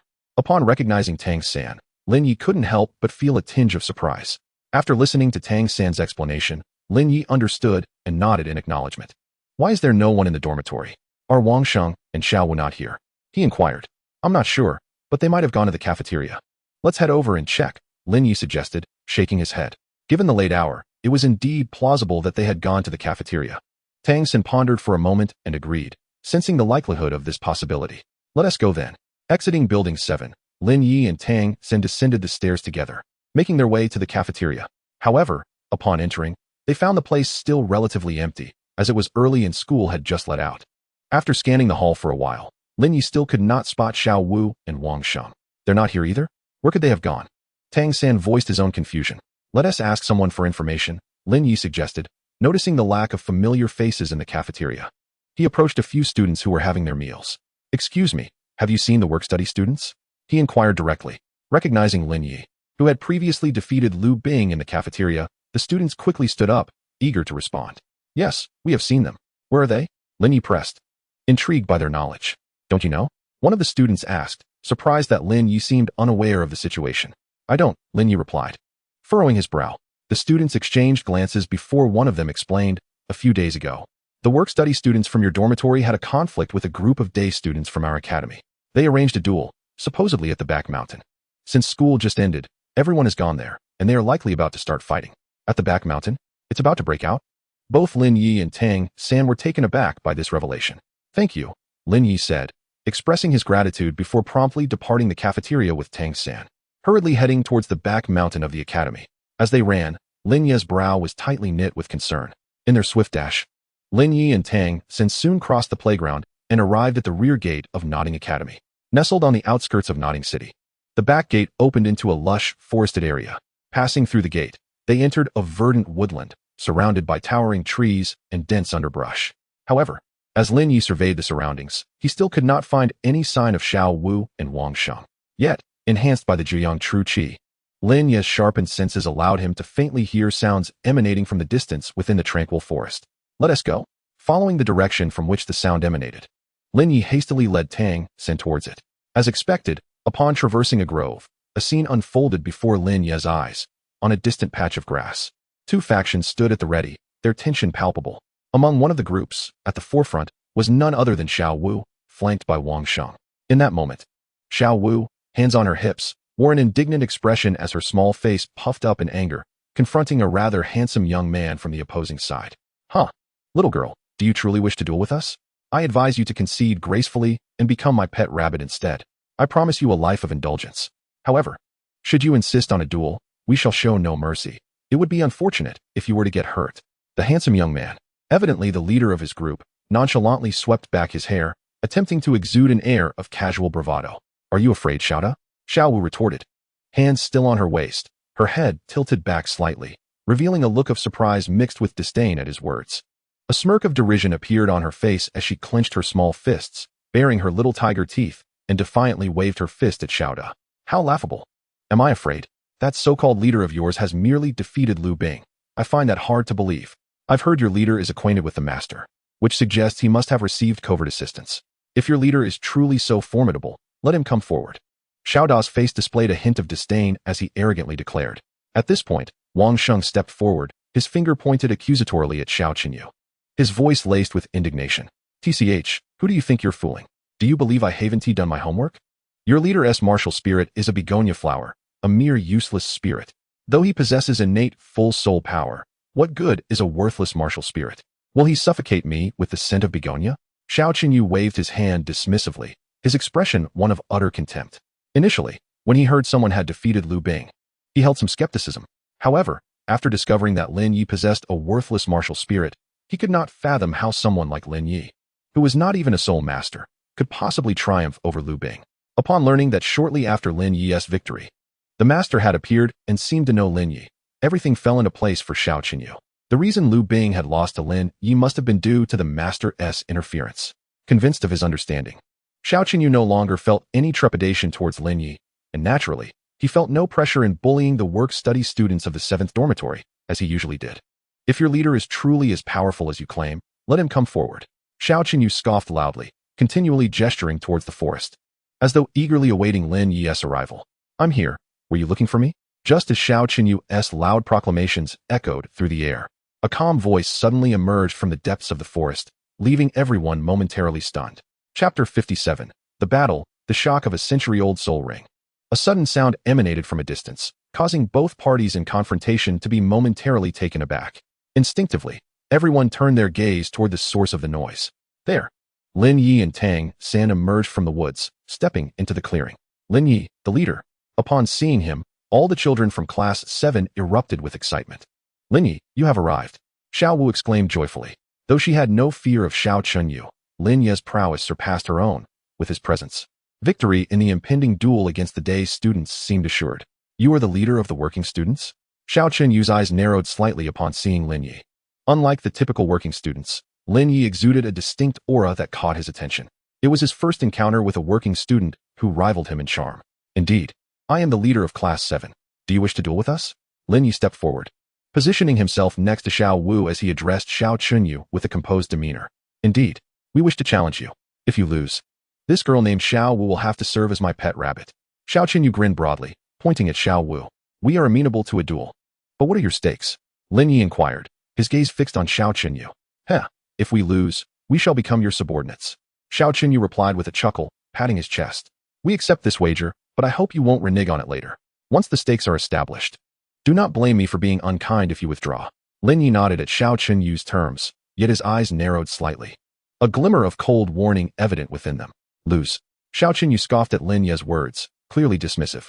Now that the stakes are set, how shall we conduct this duel? Will it be a free-for-all, or shall we select representatives to determine the victor? Lin Ye asked, scrutinizing Xiao Qinyu. Of course, we shall select representatives. If it were a free-for-all, and someone were to get injured, we would be in serious trouble with the academy. However, if only a few are injured during the duel, we can always claim it was merely a friendly spar.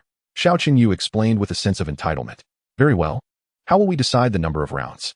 Best 2 out of 3, or best 3 out of 5? Lin Ye pressed further. You can decide. Xiao Qinyu waved dismissively. To him, the overall strength of the day's students far surpassed that of the working students. Regardless of their struggles, defeat was inevitable. Best 3 out of 5 it is. Xiao Wu exclaimed excitedly, bouncing on her feet. She was one who relished excitement and believed that a 5-person duel would be far more entertaining than a mere 3-person showdown. Agreed, best 3 out of 5. Lin Ye acquiesced without opposition, embracing the spirit of the challenge. Regardless of whether it is a best of 3 or a best of 5, Lin Ye remains utterly unconcerned. His confidence is unwavering, for he believes that he alone can vanquish the entire team of students. Thus, the format of 3 out of 5 poses no challenge for him. Very well. Let it be a best of 5. Send forth your champion. Having established the rules for the duel, Xiao Qinyu turned and retreated with his followers to the sidelines. Lin Chong, you go. After stepping aside, Xiao Qinyu promptly turned to a lean, tanned youth behind him. Me? Lin Chong hesitantly pointed to himself upon hearing Xiao Qinyu's command. Of course it is you. Do you expect me, your leader, to be the first to step up? Enough of the chatter. Go on, hurry. Xiao Qinyu raised an eyebrow, gesturing impatiently. All right. Under Xiao Qinyu's urging, Lin Chong scratched his head and stepped out from the crowd, making his way to the vacant space in the center. We have sent someone. Now it is your turn. Observing Lin Chong's arrival, Xiao Qinyu addressed Lin Ye. I'll do it. I'll do it. Upon hearing Xiao Qinyu's words, Xiao Wu eagerly sprang into action. Calm down. They have yet to send out their strongest contender. We should save our best for last. Wang Sheng, who do you think should take the stage? Lin Ye furrowed his brow, interrupting Xiao Wu and turning his gaze toward Wang Sheng. Compared to his recent enrollment, Wang Sheng certainly had a better understanding of the strength of the students from the 7th dormitory. Let Su De take the lead. His strength is comparable to Lin Chong's. After a moment of contemplation, Wang Sheng looked back at a youth aged around 11 or 12, with a sun-kissed complexion and a somewhat slender build, who appeared eager to participate. Leave it to me, Lin Ye. Su Da exclaimed, thumping his chest with excitement as he stepped out from the crowd, facing Lin Chong in the open space. Su Da, go for it. Defeat this Lin Chong. With Su Da entering the fray, the students from the 7th dormitory rallied in support. However, once in the spotlight, Su Da clearly exhibited signs of nervousness. Lin Chong, level 6 soul warrior, weapon spirit. Ho. With Su Da's arrival, Lin Chong summoned his weapon spirit, revealing a Ho, and slowly introduced himself. Su Da, level 6 soul warrior, weapon spirit, scythe. Following Lin Chong, Su Da grew serious and summoned his weapon spirit, a scythe. Once they had introduced themselves, the two engaged in fierce combat. However, despite their equal soul power levels, Su Da, who suffered from malnutrition, was no match for Lin Chong. Additionally, the scythe, being a short-handled weapon, was at a significant disadvantage against the Ho. You have lost the first match. Observing Lin Chong's victory over Su Da, Xiao Qinyu could not help but express his delight. I'm sorry, Lin Ye. On the grass, Su Da rose and approached Lin Ye, filled with remorse. It's all right, no worries. Lin Ye shook his head. Next, you go, Wang Sheng. Understood. Wang Sheng nodded earnestly and stepped out from the crowd to join the fray. In contrast to Su Da, Wang Sheng is a 6th grade student with a soul power of level 9. He easily triumphed over Lin Chong, who possessed merely a level 7 soul power and had exhausted considerable stamina in the match. The score is now tied at 1-1. After Wang Sheng's victory over Lin Chong, Lin Ye turned to Xiao Qinyu and spoke slowly. Humph. Lu Long, it's your turn. Xiao Qinyu coldly scoffed, directing his gaze toward a tall youth behind him. This individual is his capable lieutenant, possessing the same level of soul power as Wang Sheng, also at level 9. However, as a weapon soul master, Lu Long displays remarkable proficiency in controlling his martial soul, rendering him slightly stronger than Wang Sheng in terms of combat prowess. Upon Lu Long's entrance, Wang Sheng clenched his fists, feeling a surge of anxiety. Compared to weapon soul masters, beast soul masters struggle significantly against them before reaching the soul master realm, making them at a distinct disadvantage in battle. Heh, Wang Sheng, we meet again. Commanded by Xiao Qinyu, Lu Long summoned his martial soul, a long staff, and approached the arena with a mocking smile directed at Wang Sheng. You do well to concede. You have never bested me in our previous encounters. That was the past. This is the present. Wang Sheng retorted, clenching his fists in anger. Surrender was not an option. With the current score between the day students and the working students at 1-1, Wang Sheng believed he could secure victory, especially against Lin Ye. However, he harbored no confidence regarding Xiao Wu and Tang San. Given that the day students still had several level 9 soul masters, Wang Sheng felt that his battle could very well determine the final outcome. Therefore, regardless of the result, he had to give his all. Quite bold to challenge me. But the outcome will inevitably remain unchanged. Lu Long disdainfully remarked, gripping his staff and pointing it sideways at Wang Sheng. With that, he charged forward, raising his staff to strike at Wang Sheng. Show me where your courage truly lies. In the face of Lu Long's assault, despite Wang Sheng exerting every ounce of strength, his inability to perform a martial soul manifestation left his corporeal form vulnerable to the staff's onslaught. Throughout the skirmish, Wang Sheng attempted to close the distance, leveraging the physical prowess of a beast soul master to turn the tide. Yet Lu Long's mastery over his weapon soul proved formidable. Wang Sheng's arms became bruised from the relentless strikes, and he ultimately found himself sent flying by a powerful blow from Lu Long. Boss, I'm sorry, I lost. Despite giving his all, Wang Sheng could not help but feel a wave of pain radiating from his bruised arm as he rose from the ground, expressing his regret and guilt to Lin Ye. It's all right, you did your best. Recognizing Wang Sheng's efforts, Lin Ye offered words of solace rather than reproach. Honestly, it's fine to concede if you can't win. We wouldn't blame you. Observing the bruises on Wang Sheng's hand, Lin Ye shook his head in exasperation and extended his right hand. As a flash of white light enveloped them, a pristine white begonia flower materialized in Lin Ye's palm. Meanwhile, a deep yellow soul ring slowly ascended from beneath Lin Ye's feet. Is this a century-old soul ring? Not far away, upon witnessing the deep yellow ring, Xiao Qinyu was instantly taken aback, his heart surging with tumultuous waves. Chapter 58. The terrifying background of Lin Ye and Xiao Qinyu. How could this be possible? Merely a humble student, how could he possess a century-old soul ring? As he gazed at the rising, deep yellow ring, Xiao Qinyu was filled with disbelief. He had already ascended to the rank of soul master, ventured into the soul hunting forest to hunt soul beasts, and absorbed soul rings. Yet, it was precisely because of this experience that he understood the true significance of a century-old soul ring. When he hunted soul beasts, his father, Xiao Kuang, had brought several elite soldiers into the forest, and they barely managed to capture a wind wolf that had only a few decades of cultivation. His father was a great soul master, but even so, facing a mere wind wolf of several decades' strength required the coordination of several elite soldiers to subdue it for him to hunt. However, a century-old soul beast would not even be a match for his father. It was fortunate to escape with one's life from a century-old soul beast. Only a powerful soul sovereign could hope to subdue such a creature for absorption. The individual before him, named Lin Ye, had actually absorbed a century-old soul ring. Could it be that a soul sovereign had aided him in hunting the soul beast? Xiao Qinyu was overwhelmed with incredulity. Yet, this should not be the case. A mere student from the countryside, how could he possibly receive assistance from a soul sovereign? Moreover, there were no teachers in the academy who had reached the level of soul sovereign, and that master, known throughout Nodding Academy as a failure, would be even less likely to assist this Lin Ye in capturing a century-old soul beast. So how did this century-old soul ring come to be? Just as Xiao Qinyu was lost in disbelief, Lin Ye had already unleashed his first soul skill, Emerald Light, upon Wang Sheng. Although healing Wang Sheng's injuries did not necessitate activating the first soul skill, merely channeling soul power into the 9 spirits Immortal Peach would suffice. Lin Ye opted to use Emerald Light as a cover, as revealing the full extent of the 9 spirits Immortal Peach's capabilities in front of so many people could be somewhat inappropriate. With the activation of the first soul skill, the pristine 9 spirits Immortal Peach radiated an emerald glow, cascading down onto Wang Sheng's injured arm. Under the nurturing of the verdant light, the bruises on Wang Sheng's arm began to visibly fade at an astonishing rate, and the soul power within him rapidly recovered. Witnessing the swift diminishment of the bruises on his arm and the restoration of his soul power, Wang Sheng was momentarily astounded. However, due to the crowd around him, and having spent 5 or 6 years at Nodding Academy, Wang Sheng knew how to comport himself in certain situations. Thus, he refrained from expressing his shock directly, merely staring blankly at his now recovered arm. Well, your injuries have been healed. You should take a good rest now. Boss, is this your first soul skill? It's truly impressive. Wang Sheng lifted his head, astonished.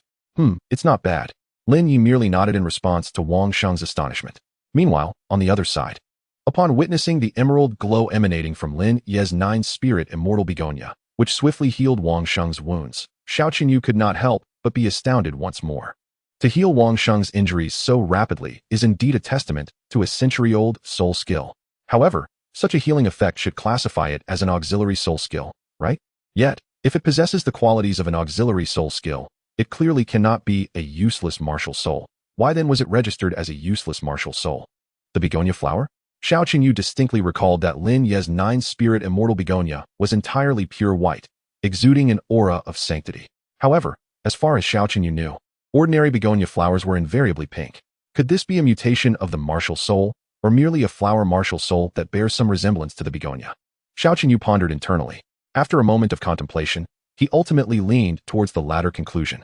The probability of a mutated martial soul emerging is exceedingly low, and most mutated martial souls tend to worsen rather than improve. It is rare for one to retain its innate full soul power post-mutation.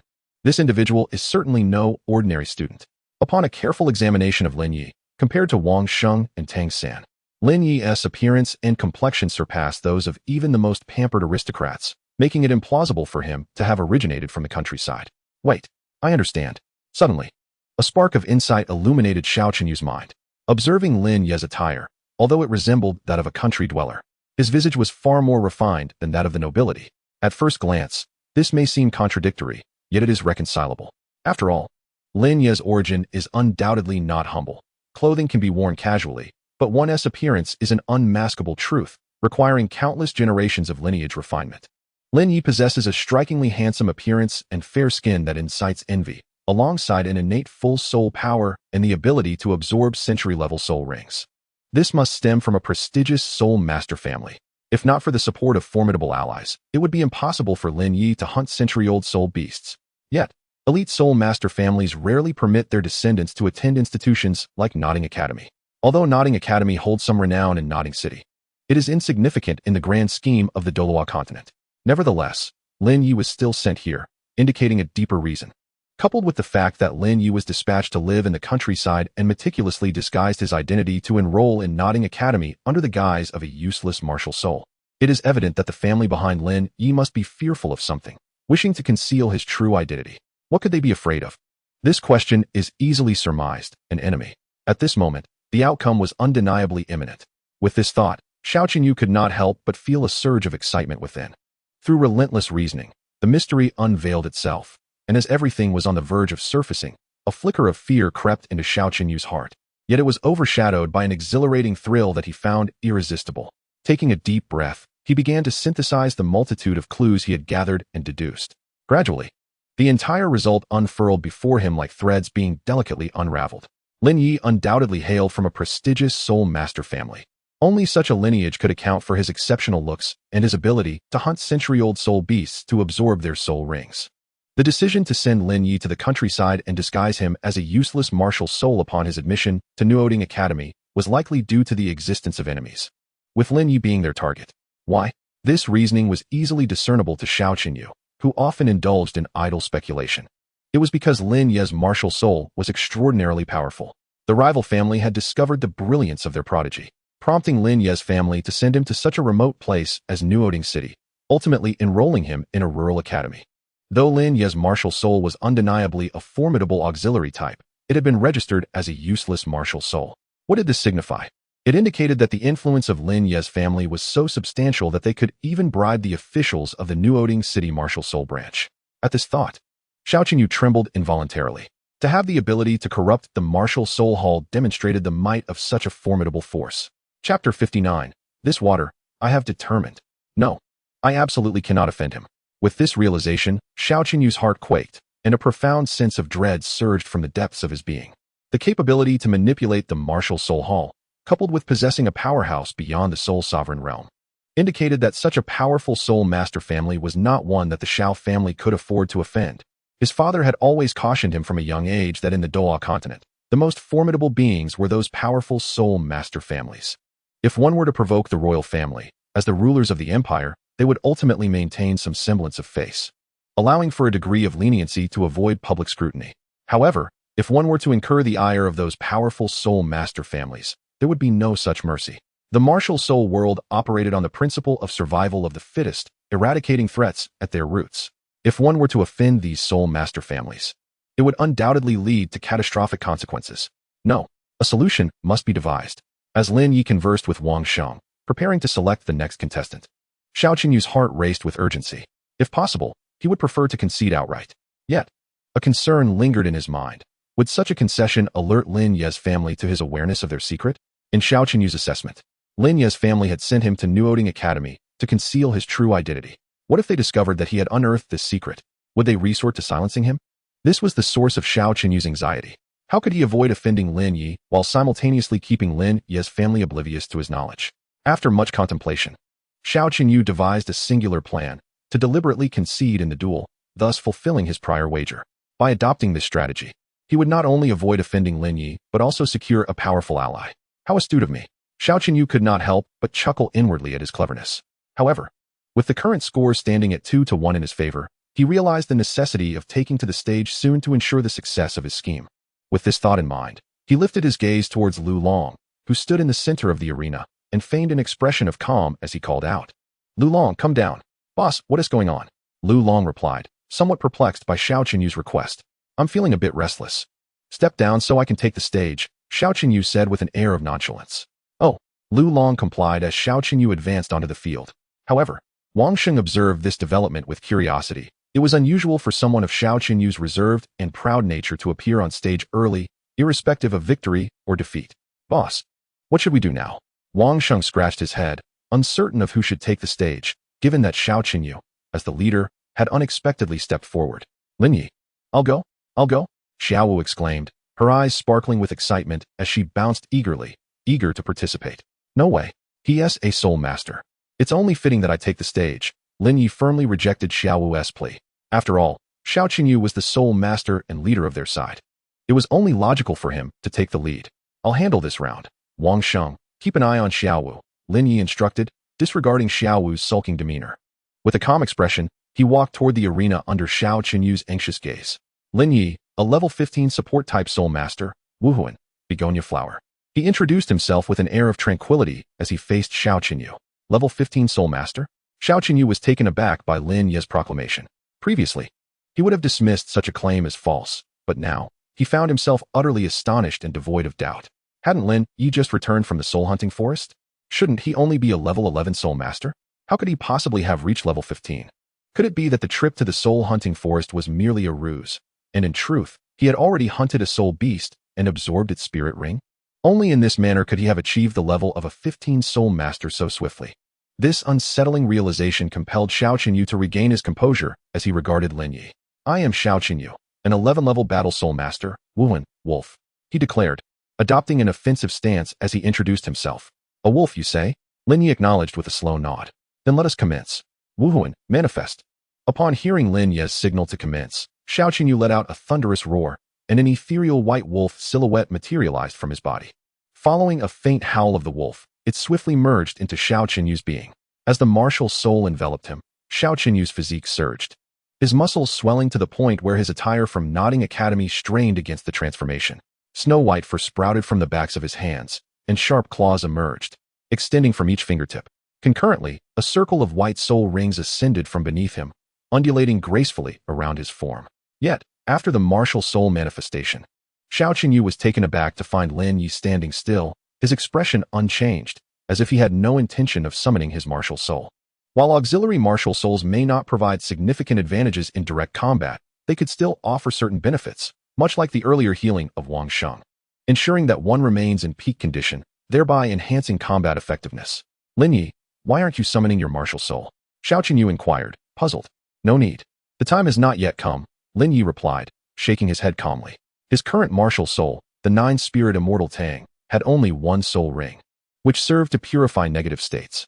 However, such a soul ring did not warrant a summoning at this moment. Furthermore, even without summoning his martial soul, Lin Ye possessed sufficient strength to defeat Xiao Qinyu, a mere 11th level soul master. He was confident in this regard. Really not going to summon your martial soul? Noticing Lin Ye's apparent resolve, Xiao Qinyu found it curious but merely muttered to himself, deciding not to press the issue. After all, he had already resolved to go easy on him. Whether Lin Ye summoned his martial soul or not made little difference. Boss, show this work-study student your prowess. Boss, teach this arrogant work-study student a lesson. Come on, boss, go all out.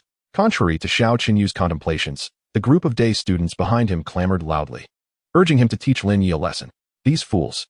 Listening to the raucous shouts behind him, Xiao Qinyu could not help but curse inwardly. They had seen that Lin Ye possessed a century-old soul ring, and yet remained oblivious, utterly foolish. Xiao Qinyu prided himself on his intelligence, regardless of the outcome. He had already resolved to hold back. Chapter 60, Second Transformation. Lin Ye's background grows more terrifying. Prepare yourself. After completing the manifestation of his martial soul, Xiao Qinyu charged toward Lin Ye with a feigned roar of fury. Given that his martial soul was a wolf, his speed had dramatically increased post-transformation. With the distance between them a mere 10 meters, he closed the gap in the blink of an eye. Die! As he stood face to face with Lin Ye, a fierce glint flashed in Xiao Qinyu's eyes. Clenching his sharp claws into a fist, he swung down heavily toward Lin Ye amidst his furious roar. Although the countenance of Xiao Qinyu appeared fierce and filled with a biting intensity, seemingly exerting every ounce of his strength, he was, in fact, holding back considerably. Aware that Lin Ye was a support-type spirit master, whose physical capabilities paled in comparison to those of beast martial spirit masters, Xiao Qinyu aimed to avoid inflicting harm. Thus, despite his fierce demeanor, he relied solely on his own physical prowess, without the enhancement of spiritual energy. Though his punch seemed formidable, Lin Ye, with his century-old spirit ring and level 15 spirit power, was more than capable of withstanding the blow. Furthermore, had Lin Ye managed to evade it, he could have countered effectively, putting Xiao Qinyu at a significant disadvantage. This was the script that Xiao Qinyu had meticulously crafted in his mind. However, as he observed with astonishment, Lin Ye executed the anticipated maneuver, meeting his fist with one of his own. Upon the collision of their fists, Xiao Qinyu's expression shifted dramatically. How could this be possible? The sound of impact rang out, and Xiao Qinyu was taken aback by an overwhelming force emanating from Lin Ye's punch. The sheer strength coursing through the contact left Xiao Qinyu's entire arm tingling. Unexpectedly, he was sent hurtling backward, soaring several meters into the air before crashing heavily to the ground, sliding several meters further. Boss! The onlookers gasped in panic as they witnessed Xiao Qinyu's unexpected defeat against Lin Ye. How could this happen? Yet, amidst the turmoil of the spectators, Xiao Qinyu paid them no heed. His mind was consumed by disbelief. Although he recognized Lin Ye as a level 15 spirit master, it was inconceivable that a support-type spirit master could possess such immense power, capable of sending him flying with a single punch. Despite not augmenting his strike with spiritual energy, in a state of martial spirit manifestation, his punch should have exceeded 500 pounds of force. Yet, Lin Ye had managed to strike him with a force that surely surpassed 1,000 pounds. Xiao Qinyu would not have been surprised if the opponent had been a spirit master wielding a top-tier beast martial spirit while in a state of manifestation. However, the fact that Lin Ye, a mere support-type spirit master, could exhibit such strength without entering that state left Xiao Qinyu utterly incredulous. Could it be that Lin Ye possessed another martial spirit, and one that was extraordinarily powerful at that? Suddenly, like a flash of realization, Xiao Qinyu considered this possibility. It must be so. If he did not possess a premier beast martial spirit, it would be impossible for him to wield such extraordinary strength without having undergone martial spirit manifestation at the spirit master level. After a moment of careful contemplation, Xiao Qinyu became increasingly convinced of this hypothesis. Moreover, upon discovering that Lin Ye was a dual martial spirit user, Xiao Qinyu's earlier assumptions solidified with even greater certainty.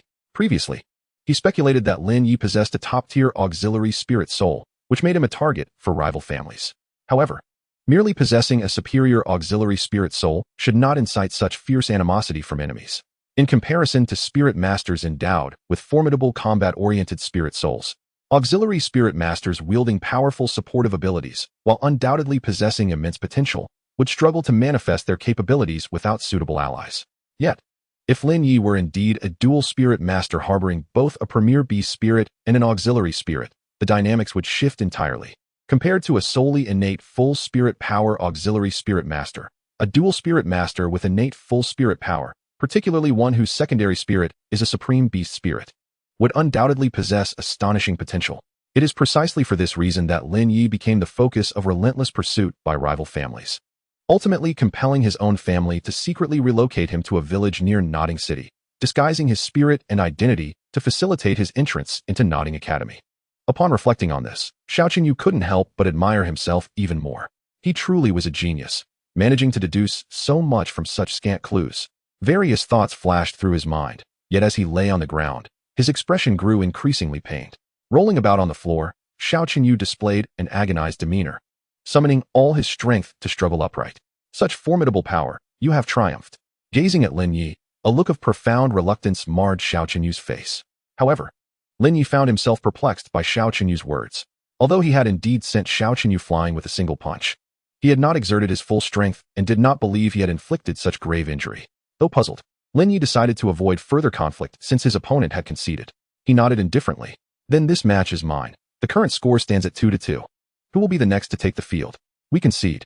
After much inner turmoil, Xiao Qinyu begrudgingly declared, Among us, I am the strongest, since you have defeated me. They cannot possibly rival you. Does that mean we have won? Hearing Xiao Qinyu's words, Xiao Wu's expression fell. She had yet to take the stage. We accept our defeat. From now on, we shall heed your command. After a moment of struggle, Xiao Qinyu sighed heavily, lowering his head in despondence. Boss. At this, the group of day students behind him immediately panicked. Were they truly to acknowledge this work-study student as their leader? We accept our defeat. I have conceded. Do you not wish to do the same? Xiao Qinyu furrowed his brow and turned to admonish them. Henceforth, Lin Ye is our leader, understood? Understood.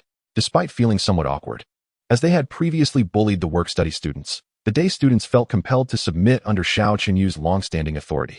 Master Lin Ye, I never expected you to possess such formidable power. I, Xiao Qinyu, have never admired anyone before, yet I find myself compelled to respect you. Today, having come to know you through our encounter, allow me to invite you and the others to dine together on the second floor of the cafeteria.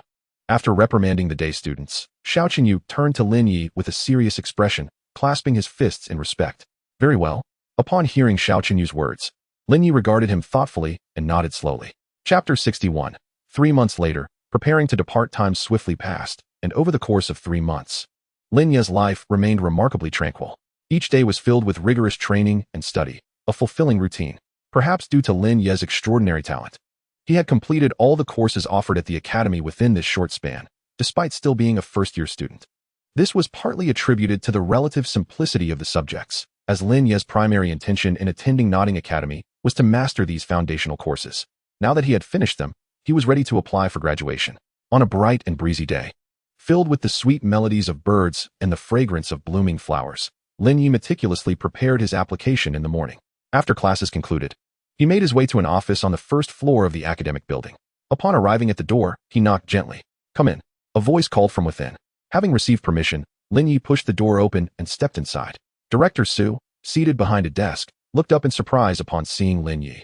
Lin Ye? What brings you here? As one of the few first-year students who had already become a soul master, coupled with his remarkable aptitude displayed in foundational studies, the instructors at Nodding Academy were largely familiar with him. Director Su, I am here to apply for graduation. Lin Ye approached the desk, retrieved his application from his pocket, and handed it to Director Su. At Nodding Academy, due to a limited number of instructors, many held multiple roles. Director Su, in addition to overseeing new student admissions, was also responsible for graduation matters. What? You wish to apply for graduation? Director Su was taken aback by Lin Ye's statement.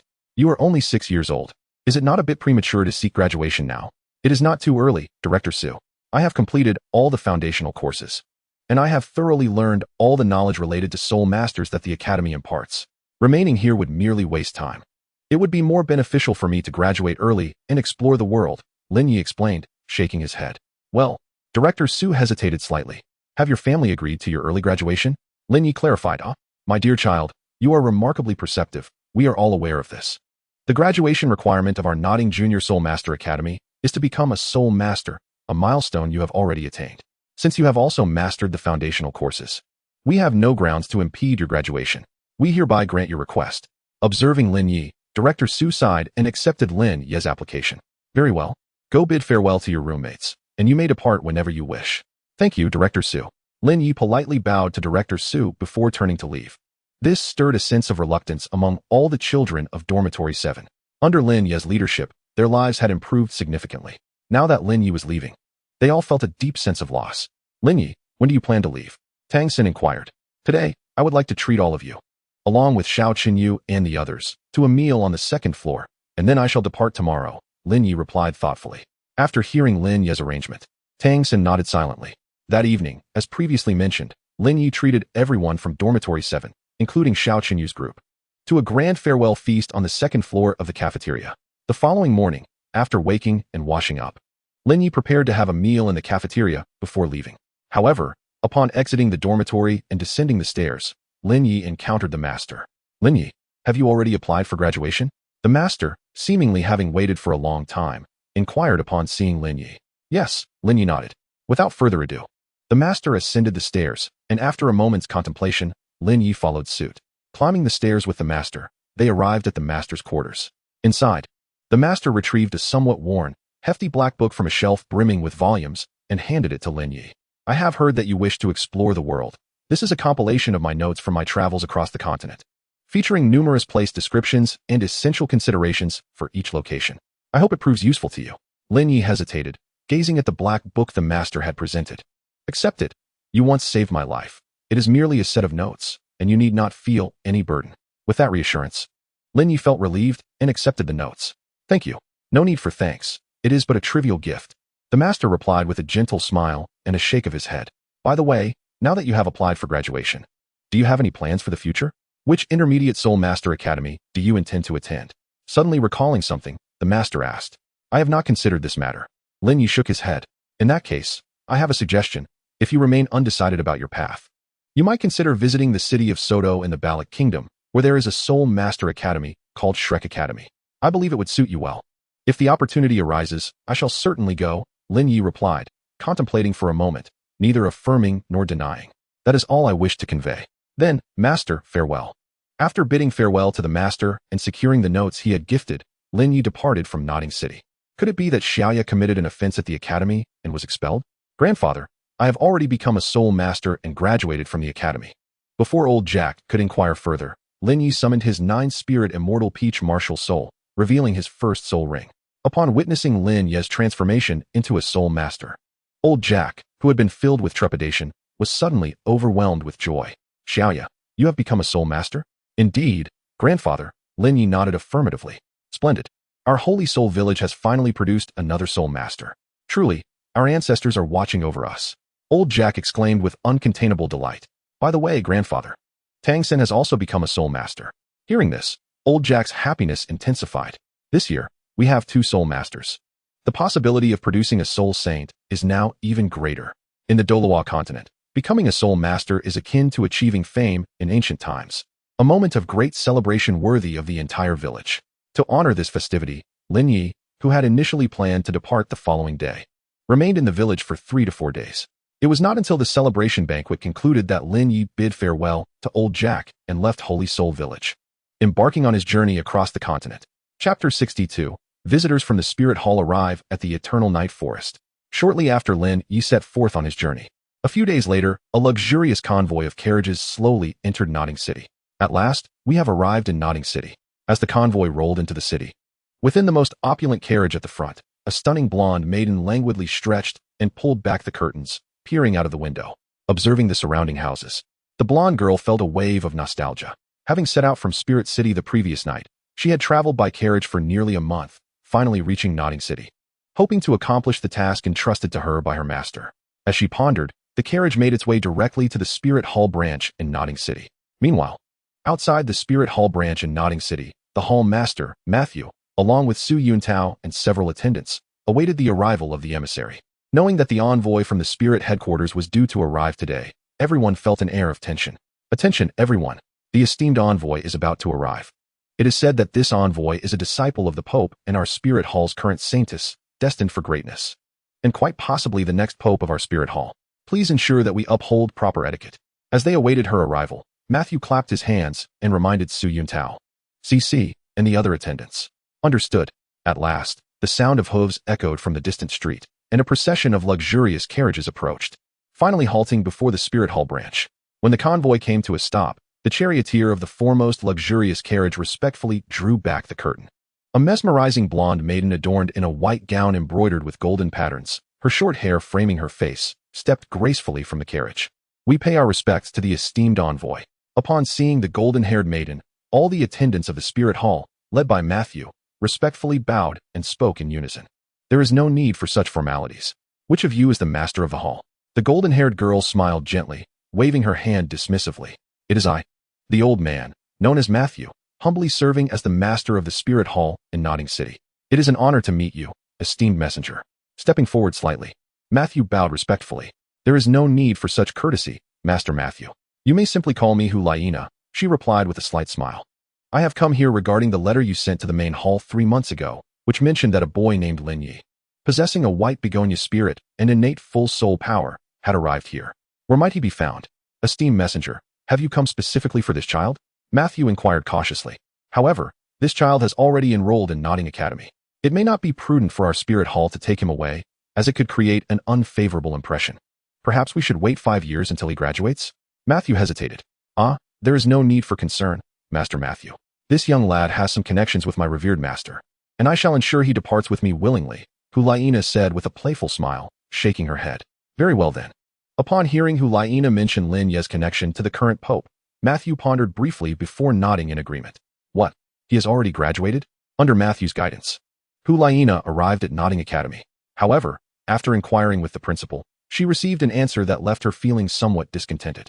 I apologize, but you have arrived too late. The child graduated several days ago. Had you come sooner, you might have found him in his hometown. But now he has likely set off on his journey across the continent, the principal said, lifting a cup of floral tea from his desk, swirling it gently, and taking a sip with a soft chuckle. How could this be? Hulayina clenched her silver teeth, struggling to accept the news. She had traversed such a long distance to fulfill a task assigned by her master, Bibi Dong, only to find that her target had already departed just days before her arrival. This was infuriating.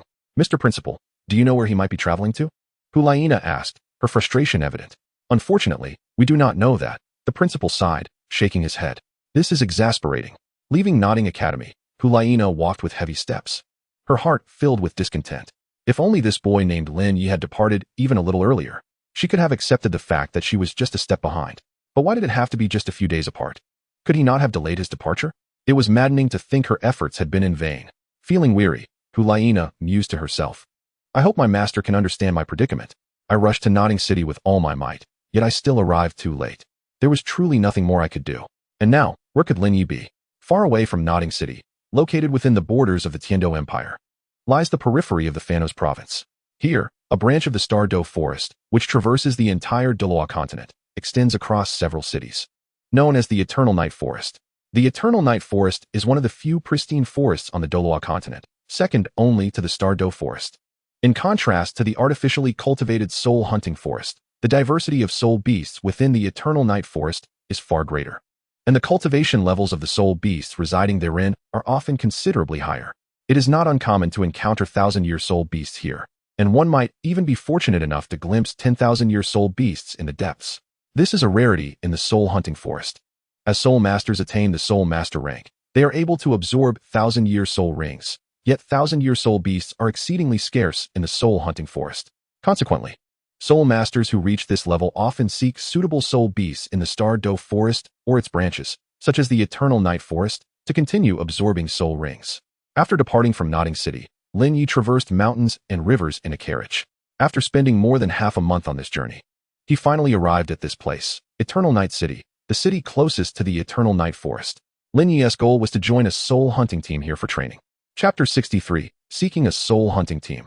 Upon arriving at Eternal Night City, Lin Ye handed a few silver soul coins to the coachman, the fare he owed for the journey from Notting City. After paying, Lin Ye disembarked from the carriage, stepping onto a lush expanse of grass. He beheld the towering city walls not far ahead, while an endless forest stretched behind him. Although Lin Ye was technically within the vicinity of Eternal Night City, the city walls indicated that he was still outside its gates. This area appeared to be designated for carriages arriving from distant lands. Eternal Night City differs greatly from Notting City. Situated at the intersection of the Tiando Empire and the Xinglua Empire, Notting City frequently hosts merchants from both nations engaging in trade, exchanging agricultural products and goods to profit from the price differences. In contrast, due to its proximity to the Eternal Night Forest, Eternal Night City sees a daily influx of soul masters from nearby regions, all drawn here to hunt soul beasts. Before entering the Eternal Night Forest for their hunts, these soul masters typically prepare within the city, seeking soul hunting teams, gathering supplies such as water bags, provisions, and other necessities like arsenic. Thus, the city is bustling with various shops, hotels, and taverns, thriving to cater to these customers, primarily soul masters and nobles, making it evidently more prosperous than Notting City. After disembarking, Lin Ye surveyed his surroundings before stepping out of the carriage's resting area and heading towards the city gates. He queued outside the gates and, after paying the entrance fee, officially entered Eternal Night City. Indeed, Eternal Night City proved to be more vibrant than Notting City. with an abundance of magnificent buildings towering over the landscape. Surrounding Lin Ye were towering clock towers, while on either side of the streets, various restaurants, hotels, and taverns were prevalent, bustling with well-dressed individuals entering and exiting. The shops lining the streets were larger and more numerous compared to those in Nottingham. In Nottingham, one would need to venture into the central commercial district to find any shops. However, upon entering the Eternal Night City, Lin Ye immediately observed a plethora of establishments, including those selling maps, weapons, and potions, an astonishing variety indeed. Upon entering the city, Lin Ye's foremost concern was finding accommodation, though his primary intention was to hone his skills, which meant he would spend the majority of his time in the Eternal Night Forest. He still needed to make certain preparations prior to his venture into the forest. This included seeking out a suitable soul-hunting guild to join, securing a steady source of funding, and procuring essential supplies for his expedition into the forest, such as water pouches, rations, realgar, and flint. All these items were indispensable. Lin Ye was not venturing into the Eternal Night Forest to live as a wild man. Thus, he needed to ensure all provisions were adequately prepared: food, water, insect repellents, and means to start a fire. After a thorough search in Eternal Night City, Lin Ye finally located a hotel named the Tulip Inn at noon, where he reserved a room. As he had stored his belongings within a jade pendant, there was no need to unpack them in the hotel room. After briefly inspecting the accommodations, he departed from the inn, having spent nearly half a month on a carriage, mostly subsisting on dry rations and growing weary of them. Lin Ye was eager to indulge in a hearty meal now that he had arrived at his destination. Strolling through the bustling streets, he discovered a restaurant where he treated himself to a sumptuous feast. In the afternoon, he resolved to seek out a soul-hunting guild to join. After his meal, through a conversation with a waitress at the restaurant, Lin Ye gleaned some insights about Eternal Night City. Unlike the rudimentary towns near the soul-hunting forest he had previously visited, Eternal Night City thrived due to its proximity to the vast Eternal Night Forest, which attracted numerous soul masters hunting soul beasts. With the generous assistance of countless soul masters, what was once a small town evolved into the substantial city it is today, eventually renamed in honor of the Eternal Night Forest. Given the city's size and the allure of the forest, the soul-hunting guild's development within Eternal Night City was regulated by the Spirit Hall, which constructed the soul-hunting Grand Hall. Here, any soul master seeking assistance from a soul-hunting guild could post missions, while guilds looking to recruit members could also display their notices within the Grand Hall. For soul masters who harbor aspirations to join a particular soul-hunting team, visiting the soul-hunting hall to peruse the recruitment notices of various teams is a prudent choice, allowing them to select a group that aligns with their aspirations. After acquiring some pertinent information regarding Eternal Night City from the waiter, Lin Ye graciously tipped the attendant before departing from the establishment, making his way toward the soul-hunting hall situated in the heart of Eternal Night City. The soul-hunting hall, overseen by the Spirit Hall during its construction, boasts architectural styles reminiscent of the Spirit Hall itself, exuding an air of refinement and opulence. It is only fitting for a venue dedicated to soul masters to be adorned so splendidly. As Lin Ye stood before the imposing and exquisite structure, he stepped inside the soul-hunting hall. Despite the lavish decor, the interior was rather minimalist. The expansive hall featured only greenery and artwork as embellishments. Flanking the walls were broad crystal panes, adorned with a myriad of notices. At the far end of the hall, a counter was manned by a strikingly beautiful woman clad in the uniform of the Spirit Hall, her countenance radiating warmth and hospitality. Lin Ye understood from the prior information he had gathered that this woman was a staff member of the Soul Hunting Hall. Soul masters seeking assistance in hunting soul beasts would register here, detailing the cultivation level and type of soul beast they wish to pursue, along with their residence in Eternal Night City.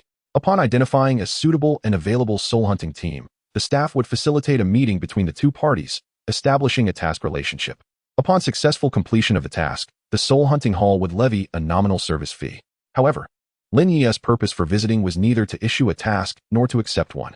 Thus, he bypassed the counter and proceeded directly to the notice boards on either side of the hall, intent on finding a suitable soul hunting team among the myriad recruitment notices. Chapter 64. Do you require wider noodles?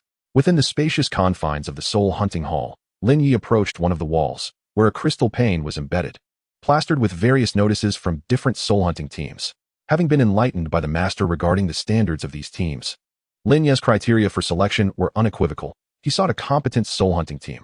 The team must consist of at least 4 members, including a defensive soul master to ward off soul beasts, a powerful offense-oriented soul master to engage the beasts, a reconnaissance-focused agile soul master, and a food-oriented soul master responsible for provisioning.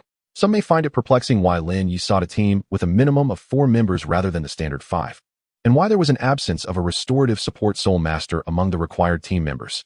The reason is quite simple. Lin Ye has positioned himself as the missing link, the restorative support soul master. In the soul hunting hall, Lin Ye continuously scanned the bulletin board, perusing the various recruitment notices in search of those seeking support-type soul masters. However, as he read on, he found himself momentarily taken aback. The notices he was interested in read as follows. The Divine Tiger's Soul Hunting Group, led by a Soul King-level leader, consists of 5 members, including 2 strong attack-type soul masters, 1 defensive soul king, 1 agile attack-type soul master, and 1 food-type soul venerable. They are currently seeking 1 support-type soul master, with a requirement of at least a great soul master level. The Golden Dragon Soul Hunting Group, also led by a Soul King-level leader, comprises 6 members, featuring 1 strong attack-type soul king, 2 defensive soul masters, 1 agile attack-type soul master, and 1 food-type soul venerable. They, too, are in search of 1 support-type soul master, requiring at least a great soul master level. The Wind Sword Soul Hunting Group, under the leadership of a Soul King, includes 4 members, 1 strong attack-type soul king, 1 defensive soul king, 1 agile attack-type soul master, and 1 food-type great soul master. They are also recruiting 1 support-type soul master, with a minimum requirement of a great soul master level. Why do these soul hunting groups insist on a minimum requirement of a great soul master for support-type soul masters? As Lin Ye examined the stipulations in the recruitment notices, he felt a pang of frustration. After over 3 months of training at Notting Academy, he had only progressed from a level 15 soul master to a level 17 soul master, conservatively estimating it would take him at least half a year to reach level 20, after hunting soul beasts and absorbing soul rings to become a great soul master. This simply wouldn't he do. He thought about it. Half a year was far too long. Yet, he did not give up and resolved to continue searching. The soul hunting groups he had previously considered all had leaders at the Soul King level, indicating that they were undoubtedly too advanced for him. Thus, Lin Ye resumed his search on the bulletin board, but this time excluded notices from groups led by Soul Kings, opting instead to look for those headed by Soul Masters. However, after reviewing all the notices for Soul Master level hunting groups, he was disheartened to discover that they, too, required support-type Soul Masters to possess a strength above that of a great Soul Master. When he lowered his standards further, the hunting groups he found were problematic, as their members did not meet the necessary criteria, leading him to dismiss them outright. What could be the reason for this? Realizing that the hunting groups he was interested in all demanded support-type Soul Masters to be at least great Soul Masters, Lin Ye furrowed his brow in contemplation. Could it be that the Eternal Night Forest poses significant dangers, necessitating support-type Soul Masters of great Soul Master level for their own protection?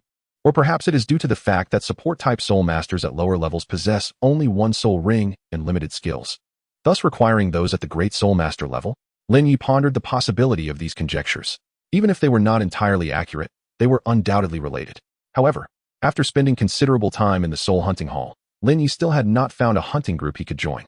The groups he favored either did not recruit support-type Soul Masters or required that such candidates be of at least great Soul Master rank. Without the requirements of the Soul Hunting Guild, Lin Ye found himself disinterested. After much contemplation, he ultimately decided to forego the opportunity. Perhaps I shall devote another 6 months to my training.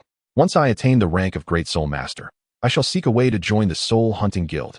Resolute in his decision, Lin Ye departed from the Soul Hall. If circumstances permit, he intended to venture into the Eternal Night Forest the following day.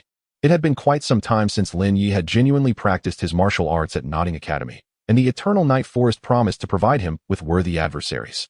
Navigating through the bustling streets, Lin Ye soon spotted a shop selling provisions. The establishment was spacious and bustling with patrons.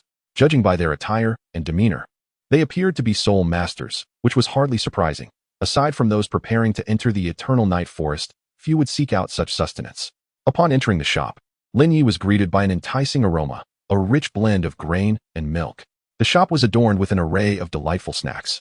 In the Douluo continent, provisions were generally categorized into 4 types: large flatbreads, baked cakes, steamed buns, and loaves of bread. Of course, these categories could be further subdivided based on various characteristics, including taste, resulting in countless varieties. However, fundamentally, these 4 types encompass the options available. After a brief observation, Lin Ye noted that steamed buns were the most popular choice among patrons, compared to the somewhat greasy bread and the dry flatbreads and cakes. It seemed that steamed buns were indeed the most suitable option. Consuming steamed buns posed no risk of digestive distress, unlike bread, which could lead to discomfort, nor did they induce thirst as the other options might. Overall, preparing steamed buns as provisions for the journey into the Eternal Night Forest appeared to be the most convenient and safe choice. Thus, after entering the shop, Lin Ye headed straight for the section selling steamed buns. After selecting a cloth bag, he began to choose his buns. As he was doing so, a particularly tall man beside him was also selecting buns. This individual towered over Lin Ye, nearly a head taller, with a buzz cut and dark skin, adorned with a diagonal scar across his face. Noticing Lin Ye selecting steamed buns, the man was momentarily taken aback. What could this young child possibly need so many provisions for? He mused, while the tall man's surprise slowed his own selection process. Lin Ye remained oblivious to his actions, quickly choosing over 20 buns before proceeding to the checkout. How much for these? He inquired, placing his bag of buns on the counter. 1 silver soul coin, the shopkeeper replied. Without hesitation, Lin Ye produced a silver soul coin and handed it to the proprietor. After securing his bag, he exited the shop, intending to find a secluded alley where he could store the provisions within his jade pendant. However, just as Lin Ye stepped away from the shop, a young man with a buzz cut approached him with a mischievous grin, mysteriously inquiring, "Brother, would you care for some wide noodles?" Chapter 65, The Barbaric Bear, Stone Yucca. Lin Ye felt somewhat perplexed. He wondered what purpose this item served. Just as he was about to decline, the young man spoke in a conspiratorial tone. "Brother, let me tell you, my wide noodles are not ordinary. Are you familiar with food-type soul masters? I am one such master, and my wide noodles are imbued with soul power, offering unique effects when consumed. If you wish to enter the Evernight Forest, you will undoubtedly require some of these extraordinary foods." "You are a food-type soul master?" Lin Ye responded with surprise. He was aware that food-type soul masters were highly sought after by the soul hunting guild. However, they were exceedingly rare, even more so than auxiliary-type soul masters. In a sense, food-type soul masters could be considered a subset of auxiliary masters. From what Lin Ye understood, these masters could indeed create food with remarkable effects. Such special soul-powered food was highly coveted by the nobility, many of whom believed that feeding their children soul food from a young age would increase their chances of becoming soul masters. Yet, Lin Ye did not entirely subscribe to this belief. Sensing Lin Ye's astonishment at his identity, the young man became animated, passionately extolling the miraculous properties of his wide noodle martial soul, detoxification, wound healing, and soul power restoration. His claims grew increasingly extravagant, bordering on the absurd. Just as Lin Ye was about to interject, a heavy and deep voice interrupted from behind. "Jiamon, are you lying again? Wasn't your martial soul rendered useless due to an incorrect soul ring absorption? How can you still deceive others? And now, you're even trying to trick children?" Upon hearing this voice, Jiamon, who had been fervently speaking, visibly trembled, his face contorting into a rather unpleasant smile as he awkwardly chuckled. "Heh, it's just my brother here. I was merely introducing my martial soul, nothing more. I have some matters to attend to, so I'll take my leave." "Humph, what an incorrigible fellow." The large man, known as Shuriwe, scoffed as he watched Jiamon flee, his tone dripping with disdain for the young man. At that moment, Lin Ye turned to look in the direction of the voice that had intervened. He beheld a robust, dark-skinned man with a scarred face, standing not far behind, clutching an oversized package. Lin Ye was astonished to realize this was the same man who had been purchasing buns beside him moments ago. "You are right, kid. That fellow may indeed possess a food-type martial soul, but he misabsorbed his soul ring, transforming into a control-type master, rendering his martial soul devoid of any unique effects." Sensing Lin Ye's unease, Shuriwe approached him, his heavy pack filled with various provisions, speaking in a low, steady voice. Certainly, although his intentions were commendable, had Lin Ye been merely an ordinary child, the fright instilled by the imposing figure of the burly, scar-faced man clad in leather armor, with a buzz cut and exuding an aura of menace, would likely have far exceeded that of the unassuming Gamun. After all, such a scene would undoubtedly be far more terrifying for a child than the deceptive appearance of a commoner like Gamun. However, Lin Ye was not an ordinary child. As for the formidable Stone Yu, although Lin Ye had no intention of purchasing Gamun's wide-brimmed hat, the fact that Stone Yu had taken the initiative to warn him and drive Gamun away indicated that he possessed a kind-hearted nature. Encountering genuine individuals in the outside world is indeed a rare occurrence. Thus, Lin Ye certainly intended to express his gratitude for Stone Yu's assistance. Should he have the opportunity to become acquainted with Stone Yu, he would gain a familiar face in the city of eternal night. Living in an unfamiliar place, having even one acquaintance to offer advice can undoubtedly prove to be immensely convenient. "I'm quite fine. Thank you for your help earlier, kind sir." Lin Ye politely bowed slightly to Stone Yu as he spoke. "Haha, no need for thanks. It was merely a trifling effort, nothing to be grateful for." Stone Yu responded with a hearty laugh, waving his hand dismissively. "By the way, you must be new to Eternal Night City, am I correct?" After his laughter subsided, he turned to Lin Ye with a smile and inquired, "How did you know, Brother Stone Yu?" Lin Ye was somewhat taken aback. That's rather evident. Today is not the weekend. If you were a resident of Eternal Night City, you should be attending the primary Soul Master Academy right now, yet you are not. Thus, it stands to reason that you hail from another city, Stone Yu remarked with a chuckle. However, I am curious as to your purpose for visiting Eternal Night City. Are you here to hunt soul beasts alongside an elder or teacher? Is procuring provisions a task assigned to you by them? Not at all. I came alone. I am already a soul master, and I have come to Eternal Night City for training. You are already a soul master? Stone Yu was taken aback by Lin Ye's revelation. And you ventured to Eternal Night City alone? Are you not concerned about your elders' worry? This place is not exactly safe. Fear not, Brother Stone Yu. My elders have provided me with a life-saving trump card. There will be no issues. Lin Ye replied with a slight shake of his head, a calm smile gracing his lips. Wow, you young lad are indeed remarkable, at such a tender age. You possess quite the audacity to journey alone to Eternal Night City. I commend you. Upon hearing Lin Ye's words, Stone Yu regarded him with a newfound respect. Genuinely impressed. I am equally delighted to encounter you, Brother Stone Yu. Lin Ye responded with a smile. Haha, quite the charmer, aren't you? What is your name, young lad? You have a bright future ahead. Come, walk alongside me. Feel free to ask me anything you don't understand. Upon hearing Lin Ye's compliment, Stone Yu burst into hearty laughter and beckoned Lin Ye to join him as they strolled along the bustling street. During their conversation along the way, Lin Ye learned much about Stone Yu. Yue, a soul master and a formidable soul king, wields the martial spirit of the iron-armored black bear. Despite being a defensive soul master, he possesses combat prowess that rivals even the most powerful offensive soul masters. In the city of Evernight, Yue established a small hunting group known as the Barbaric Bear Soul Hunter Team, where he serves as the captain.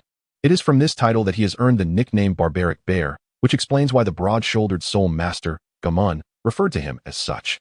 In Chapter 66, titled Entering the Evernight Forest, Yue engaged in conversation, learning much about Lin Ye. He discovered that Lin Ye had recently graduated from a junior Soul Master Academy and had come to Evernight City alone, as well as that Lin Ye is an auxiliary Soul Master. Upon realizing this, Yue felt compelled to advise Lin Ye against venturing into the Evernight Forest. For an auxiliary Soul Master, who lacks substantial combat ability, even the outskirts of the Evernight Forest pose a lethal threat. However, Lin Ye, undeterred by Yue's concern, insisted that this was a necessary trial, asserting that his family's elders had provided him with a safety net that would ensure his protection.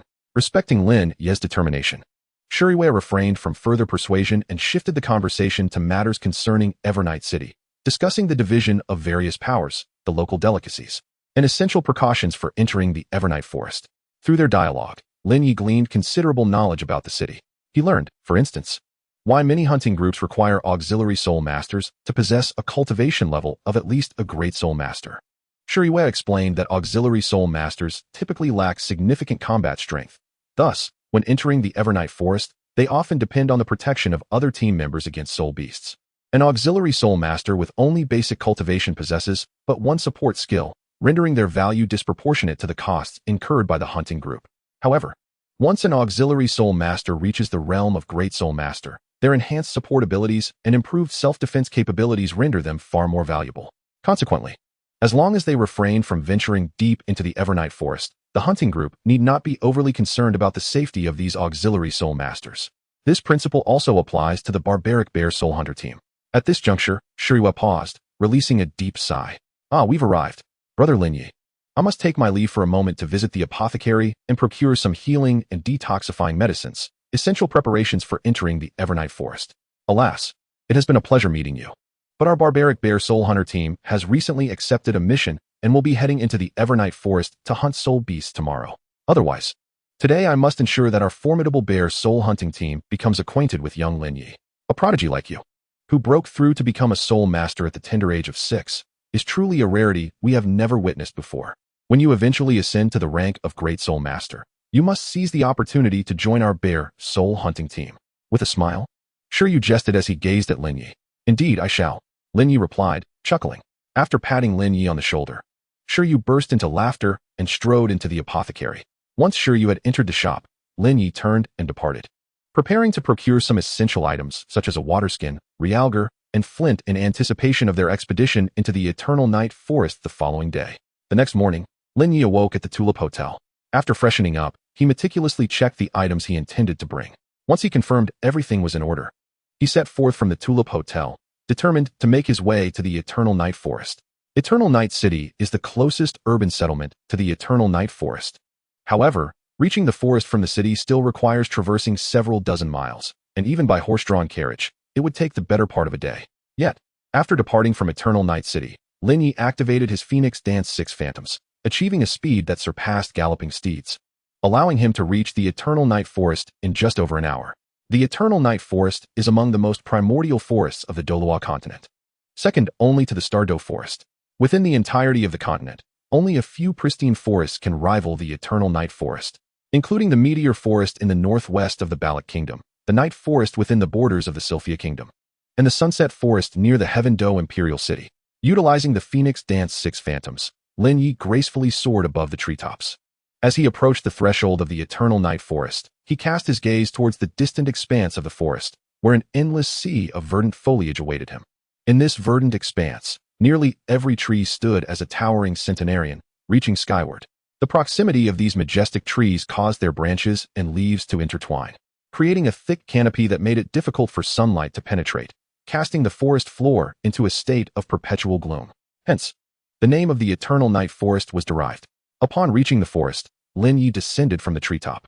Observing the dense greenery and the myriad of underbrush before him, he retrieved his iron sword, securing it upon his back, and cautiously ventured inward. Entering the lush wilderness of the Eternal Night Forest, he found himself surrounded by dense thickets, with the ground carpeted in a thick layer of fallen leaves. Each step he took produced a soft rustling sound, echoing clearly in the tranquil woods. However, Lin Ye remained unfazed by this ambience. He had hunted in the depths of the rear mountains of St. Sol Village, and while those woods could not compare to the grandeur of the Eternal Night Forest, the environment at this outer edge was still reminiscent of the depths he had previously traversed. As I stepped into the Eternal Night Forest, a profound silence enveloped me, occasionally broken by the faint rustling of creatures and the distant chirping of birds overhead. Despite the forest's primitive essence, the scarcity of spirit beasts near the periphery, likely due to the frequent visits from soul masters, did not surprise me. As I ventured deeper into this ancient realm, the light above began to wane, and the humidity in the air thickened. Were it not for the protective aura of the 9-yang true qi surrounding me, my garments would surely have succumbed to the dampness. After traversing several hundred meters into the forest, traces of spirit beasts began to emerge. Golden chestnut squirrels scampered up and down the towering trees, while the ground was alive with the vibrant movements of fiery red foxes and pale yellow gold weasels weaving through the underbrush. Occasionally, a blue-horned deer would appear, nibbling on the tender leaves sprouting from the shrubs. However, these creatures were not my quarry. I sought formidable, aggressive spirit beasts of at least a millennium in age. Chapter 67. The Thunderous Demon Bear. Within the depths of the Eternal Night Forest, ancient trees soared skyward, their gnarled branches creating a lush canopy that obscured the sunlight, casting the woodland into a dim twilight. Amidst this obscurity, peculiar luminescent plants unfurled their forms, emitting a gentle glow that rendered the scene enchanting. With a sharp iron sword slung across my back, I traversed the forest, each step echoing through the thick carpet of fallen leaves and twigs underfoot. Having journeyed for over 10 minutes, I had ventured nearly 1,000 meters into the heart of the forest. At last, spirit beasts came into view. Though merely a collection of 10-year-old herbivorous creatures, such as the budding-horned deer, the golden squirrels perched upon trees, and the three-tailed black bulls, their presence infused the tranquil forest with vibrancy and life, lifting my spirits considerably. Suddenly, from a nearby thicket, the distinctive meow of a cat pierced the silence. A spirit beast, adorned in pale lavender fur with deep purple markings, sprang forth from the underbrush. Upon emerging, it paused, tilting its head curiously while its deep green eyes, shimmering with an eerie glow, fixed upon me. In the dim light of the forest, the cat's emerald gaze was somewhat unsettling, yet I felt no fear. I recognized this creature. It was a phantom spirit cat, a small predator among spirit beasts, known for its agility and lack of natural enemies in the realm of soul beasts. Due to its exceptional hunting prowess and a diet primarily consisting of small rodents, the nether spirit cat typically refrains from initiating attacks on large beings such as humans. However, this is contingent upon humans not provoking the nether spirit cat. Should anyone dare to incite its ire, the nether spirit cat would reveal a far less endearing side. This creature harbors a remarkable vendetta. If it is offended or harmed, it is fully capable of lethal retaliation. As the curious creature observed Lin Ye, it noted that he had become still, prompting it to tilt its head, blink its emerald eyes, and emit a soft meow. Lin Ye, maintaining a calm demeanor, reciprocated the curiosity, for this was his first encounter with a nether spirit cat. During his previous expedition in the soul-hunting forest, he had not come across this particular soul beast. Perhaps finding Lin Ye somewhat uninteresting, the nether spirit cat quickly lost its curiosity. After one final meow, it pranced away with a light-hearted gait, swiftly disappearing into a thicket. Lin Ye couldn't help but chuckle at the creature's antics. The nether spirit cat, measuring less than half a meter in length and likely just reaching maturity, was intrigued by the human presence it had never before encountered. As Lin Ye ventured deeper into the eternal night forest, he began to observe an increasing presence of omnivorous and carnivorous soul beasts. Among the omnivorous creatures were the wind baboon, forest gorilla, and spotted cat, while the carnivorous ones included the nether wolf, wind wolf, ghost leopard, and ghost tiger. It was during this exploration that Lin Ye finally detected the existence of century-old soul beasts. Continuing further, he anticipated an encounter with millennia-old beasts. Having spent over 3 months at Notting Academy, Lin Ye had progressed beyond the halfway mark in his cultivation of the first layer of the dragon-elephant prajna skill. His one-armed explosive strength had reached 5,000 pounds, and with the augmentation of soul power, it could soar to nearly 7,000 pounds. At this juncture, only millennia-old soul beasts would be worthy adversaries for him. Of course, this assessment holds true only when he refrains from employing his weapon, the iron sword, or the Duga 9 swords technique. Should he wield his weapon in conjunction with the Phoenix Dance of 6 Illusions and the Duga 9 swords, even a commonplace millennia-old soul beast would struggle to contend with him. Feeling a pang of hunger, Lin Ye sought a clear spot to consume some provisions and quench his thirst before delving further into the forest. Hours passed in the blink of an eye. As he continued deeper, the frequency of century-old soul beasts began to rise significantly, with carnivorous varieties dominating the numbers. Among these carnivorous soul beasts, the nether wolf, wind wolf, ghost leopard, and ghost tiger displayed a strong territorial instinct, leading Lin Ye to encounter several ambushes by these predators along his journey. Nevertheless, these submillennial soul beasts posed no real threat to him. Had they been millennia old, Lin Ye might have faced a more daunting challenge. If it were a soul beast over 2,000 years old, Lin Ye would certainly consider fleeing, but he felt no fear towards those under a millennium. As he delved deeper into the forest, he was perplexed to find that the carnivorous soul beasts around him had nearly vanished. After walking for several minutes, he had yet to encounter a single large carnivorous soul beast, only occasionally spotting some herbivorous ones. This phenomenon ignited a sense of exhilaration within Lin Ye. He understood that the absence of formidable carnivorous soul beasts indicated the presence of a more powerful, perhaps even apex-level, carnivorous soul beast that had claimed this territory. Given the vast expanse, in contrast to the abundance of century-old carnivorous soul beasts in the area, it was highly likely that the ruler of this domain was indeed a 1,000-year soul beast. Even if it were not, it would undoubtedly possess combat prowess comparable to that of a 1,000-year soul beast. With this thought, Lin Ye quelled his excitement and continued on his journey. As he walked slowly, treading upon the thick layer of fallen leaves, the rustling sounds beneath his feet filled the air. Suddenly, he heard a buzzing noise. Following the sound, Lin Ye activated his Phoenix Dance 6 illusions and swiftly soared through the trees towards its source. At last, in a dense thicket, he beheld a colossal creature. It was a giant bear, standing nearly 4 meters tall, its body cloaked in black fur adorned with lightning-like purple patterns. It possessed a large head and short ears. At that moment, the giant bear was before a beehive, using its enormous paw to dig into it, incessantly stuffing its mouth, occasionally extending its long tongue to lick the honey off its paw. Is this the Thunder Magic Bear? Chapter 68, Battle with the Magic Bear. The Thunder Magic Bear is an exceptionally powerful soul beast. In addition to the strength and defense typical of all bear-like magical beasts, it wields the power of thunder, capable of unleashing electric attacks. Within the food chain of soul beasts, it occupies the apex position. At this moment, the Thunder Magic Bear was feasting on the honey of a soul beast known as the jade bee. When its nest was invaded, the jade bees naturally did not remain passive. They launched a frenzied assault on the intruder. In the distance, thousands of jade bees swarmed through the air, their wings buzzing loudly, the noise Lin Ye had heard earlier emanating from this swarm. However, the diminutive jade bees, no larger than a thumb, proved ineffective against the thick-furred Thunder Magic Bear. Despite the relentless stings from countless jade bees, the Thunder Magic Bear remained unfazed, continuing to indulge in its honey. Occasionally irritated, it unleashed electric attacks, dispatching the excess jade bees with ease. At this moment, a substantial pile of jade bee corpses had accumulated beneath the Thunder Magic Bear's feet. Perhaps satiated at last, the Thunder Magic Bear paused after retrieving a final piece of honey. With a honey-free paw, the Thunder Bear scratched its chest before lumbering away with a heavy gait, undeterred by the stings of the jade bees. The persistent jade bees continued their pursuit until the Thunder Bear had distanced itself from their nest. at which point they finally relented. Follow it. Lin Ye's heart stirred at the sight of the Thunder Bear's departure, prompting him to trail behind. Beneath a colossal tree, a hollow formed. Presumably a place for the Thunder Bear to rest and digest the honey within its belly before feasting again. Upon discovering the Thunder Bear's lair, Lin Ye emerged from the cover of the trees, approaching the den. Observing closely, he discerned that this Thunder Bear possessed roughly 8 centuries of cultivation. Though it had yet to reach a millennium, the species' inherent strength rendered its combat prowess equivalent to that of a 1,000-year-old beast. Furthermore, endowed with the power of lightning, the Thunder Bear proved to be even more formidable than the average 1,000-year-old beast, making it a perfect adversary. Creeping cautiously toward the Thunder Bear, Lin Ye tread upon the fallen leaves and twigs, creating a symphony of rustling sounds. Upon hearing this noise, the Thunder Bear, previously dozing against the great tree, perked up its small ears, abruptly opening its eyes to fixate on Lin Ye with its silvery purple gaze.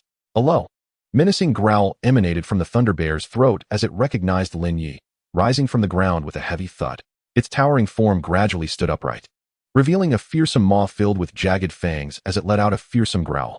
Yet, Lin Ye remained unfazed by the Thunder Bear's warning. Instead, his excitement surged. He had come seeking a worthy opponent, and this Thunder Bear was exactly that. Prepared for battle, Lin Ye felt no fear or trepidation. Rather, he was invigorated by the prospect of combat, quickening his pace. Upon reaching a mere 10 meters from the Thunder Bear, Lin Ye refrained from drawing the iron sword on his back, instead adopting an offensive stance. The Thunder Bear, noticing the little monkey's refusal to retreat, grew impatient. With a series of deep growls, the Thunder Bear took heavy steps forward before suddenly charging, its low growl escalating into a roar. As its massive body lunged toward Lin Ye, it swung its colossal paw with tremendous force. The Thunder Bear's paw, the size of a large fan, tore through the air with a terrifying whoosh, carrying an unparalleled momentum as it aimed to strike Lin Ye. However, Lin Ye showed no signs of fear in the face of the Thunder Bear's assault. With a fierce roar, he launched his right fist to meet the descending paw of the Thunder Bear. Boom! As a palm and a fist collided, a deep, resonant roar erupted, sending rolling shockwaves outward. Despite exerting all his strength, Lin Ye found himself at a disadvantage in the contest against the Thunder Bear. Such formidable power. That strike must have weighed at least 7,000 pounds. Shaking off the numbness in his right arm, Lin Ye inhaled sharply and swiftly summoned the 9-spirit immortal peach martial soul to heal his arm's injuries. Once restored, he charged again towards the Thunder Bear. The Thunder Bear, however, grew increasingly vexed by Lin Ye's retaliation. It detested engaging with such a diminutive opponent. Despite this peculiar little monkey possessing a strength comparable to some of its more formidable adversaries. Yet, the bear lamented the meager flesh on such a small creature. Expending so much energy only to find little sustenance to gain from a victory felt like a significant loss. Nonetheless, regardless of the bear's irritation, Lin Ye was already upon it. This time, Lin Ye harnessed the 9-yang true qi within him, enveloping his entire being with its energy. In the dim forest, a soft golden light radiated from his body. Prepare to receive my strike, he proclaimed as he dashed forward, leaping high into the air. With an exhilarated roar, he raised his glowing right fist and brought it crashing down upon the Thunder Bear's massive head. While Lin Ye's raw physical strength could not rival that of the Thunder Bear, the enhancement from the 9-yang true qi elevated his power to over 6,000 pounds, bringing him nearly on par with the bear's might. Furthermore, the protective aura of the 9-yang true qi allowed him to rebound a portion of the damage he endured, making him a formidable opponent even for the Thunder Bear. With a fierce roar, the Thunder Bear lifted its colossal right paw, preparing to strike Lin Ye. However, as Lin Ye descended from above, unleashing all his might, he surprisingly did not falter in their clash. Instead, it was the Thunder Bear that stumbled backward, pushed back by the rebound of Lin Ye's 9-yang true qi. After several steps, the bear managed to regain its footing, letting out a low growl. The Thunder Bear regarded Lin Ye with newfound seriousness. This little monkey appeared to be quite extraordinary. Chapter 69. A Fulfilling Training Life. Observing Lin Ye land gracefully from his aerial maneuver, the Thunder Bear emitted a low growl as arcs of silver-purple lightning crackled to life from its massive right paw. It was time to get serious. Lin Ye felt a twinge of apprehension at the prospect of facing the bear's electric powers. Elemental forces were typically the domain of powerful soul beasts, and compared to the more common fire and wind elements, the might of lightning was unparalleled. Not only does it require no time to brew, but it can also emanate from any part of the body. Furthermore, during prolonged combat, the power of lightning may very likely incapacitate enemies. In battle, compared to fire and wind attribute attacks, lightning undoubtedly presents a more formidable challenge. With a furious roar, the Thunder Bear charged once more at Lin Ye, its massive form moving with great momentum, while its enormous paws struck the ground with a resounding thud, thud, thud. After a frantic sprint, the Thunder Bear reached Lin Ye, slamming its colossal right paw down with great force. Why the right paw, you may ask? That is simply because the left paw was still covered in honey. With a sudden movement, Lin Ye deftly evaded the descending paw, causing the Thunder Bear to strike the small tree behind him with a loud crack, breaking it cleanly in two. After narrowly escaping the Thunder Bear's attack, Lin Ye retaliated with a powerful punch to its chest, the tremendous force sending the bear staggering backward. Seizing the opportunity, Lin Ye quickly countered with a strike aimed at the Thunder Bear's right paw. Although silver-purple lightning danced across the bear's paw, upon colliding with Lin Ye's right fist, enveloped in the essence of the Nine Yang, the energies annihilated each other, failing to penetrate his defense. Indeed, the Nine Yang's protection proved impenetrable. Realizing that the Thunder Bear's lightning could not breach his defenses, Lin Ye's eyes brightened, and he unleashed another powerful strike with his left fist against the Thunder Bear. Thud, thud, thud. In the lush forest, Lin Ye and the Thunder Bear engaged in a fierce battle. In a short span, the once serene woodland was left in utter disarray. Countless saplings shattered by the Thunder Bear's furious charge or crushed by its mighty paw. The great trees bore deep claw marks, and the ground was marred with scratches. The battle raged from afternoon into evening. Both Lin Ye and the Thunder Bear were now panting heavily. Ultimately, the Thunder Bear could no longer restrain itself and attacked Lin Ye with its left paw, resulting in the honey beneath it being splattered into oblivion. This infuriated the Thunder Bear, which vowed to slay Lin Ye to avenge its lost honey. However, despite the Thunder Bear's relentless efforts, it could not overcome Lin Ye's prowess, only left to seethe in impotent rage. Yet, after such a prolonged engagement, nearly an hour had passed, and without the time to restore his soul energy with the nine-spirit immortal peach, Lin Ye's Nine Yang essence was nearing depletion. Now, he intended to temporarily withdraw from the fray. After all, the Thunder Bear seemed blinded by rage. He would return tomorrow to play with it again. However, just before departing, Lin Ye's gaze fell upon a piece of jade honey resting above the Thunder Bear's left paw. A faint smile crept onto his lips. It would be a pity to leave empty-handed. He decided to take a little something before he departed. During yet another encounter with the Thunder Bear, Lin Ye deftly evaded its ferocious strike before swiftly unsheathing the iron sword from his back. In an instant, he unleashed a flurry of motion. With a resonant hum of the blade, a gleam of silver flashed by as Lin Ye's sword cleaved towards the Thunder Bear's left paw, severing a precious piece of jade honey along with the surrounding fur. After acquiring the jade honey, Lin Ye promptly stowed both the sword and the treasure within his jade pendant. The Thunder Bear, momentarily stunned by the disappearance of its precious honey, took a while to comprehend the situation. Gradually, its silver-purple eyes filled with rage, turning crimson as it realized its honey had been stolen. A thunderous roar erupted from the creature, its furious gaze locking onto Lin Ye, unleashing an enraged bellow. However, Lin Ye swiftly activated the Phoenix Dance 6 Illusions technique, leaping onto a towering tree before darting towards another, intending to vacate the area. Bear, after all this time you've tormented me, consider this a token of my gratitude. Unfazed by whether the Thunder Bear understood his words, Lin Ye smiled faintly and vanished into the distance, leaving the Thunder Bear seething in the dense forest. In the eternal night forest, Lin Ye had spent nearly 7 days. Throughout this time, each morning was devoted to practicing the Dragon Elephant Prajna, Phoenix Dance 6 Illusions, and the Duga 9 Swords, followed by duels with adversaries, while the evenings were reserved for honing the Nine Yang divine skill. Time passed most fruitfully. Besides the Thunder Bear, Lin Ye encountered other challengers in the vicinity, such as the millennial-old Gale Wolf King, a 1,000-year-old Phantom Leopard, and a 1,000-year-old Crimson Fire Tiger. He even assigned code names to each opponent. Thunder Bear was dubbed Thunder Bear King, Gale Wolf King was called Wolf King, the Phantom Leopard was known as Phantom Leopard King, and the Crimson Fire Tiger was named Crimson Tiger King. Life in the Eternal Night Forest was fulfilling for Lin Ye. He not only had opponents for sparring, but also ample provisions for sustenance and the opportunity to hunt. An array of exotic fruits he had never encountered before was also abundant. Regardless of the potential toxicity of the fruits, Lin Ye remained unperturbed, consuming them with abandon. Should they prove poisonous, he could always employ the purification light, rendering any ill effects moot. However, as time passed, while his food and drink were secure, Lin Ye found his supply of realgar from Eternal Night City dwindling. In this primordial forest, where venomous creatures thrived, he remained vigilant. One evening, amidst the pitch-black thicket, Lin Ye settled in a clearing and ignited a campfire.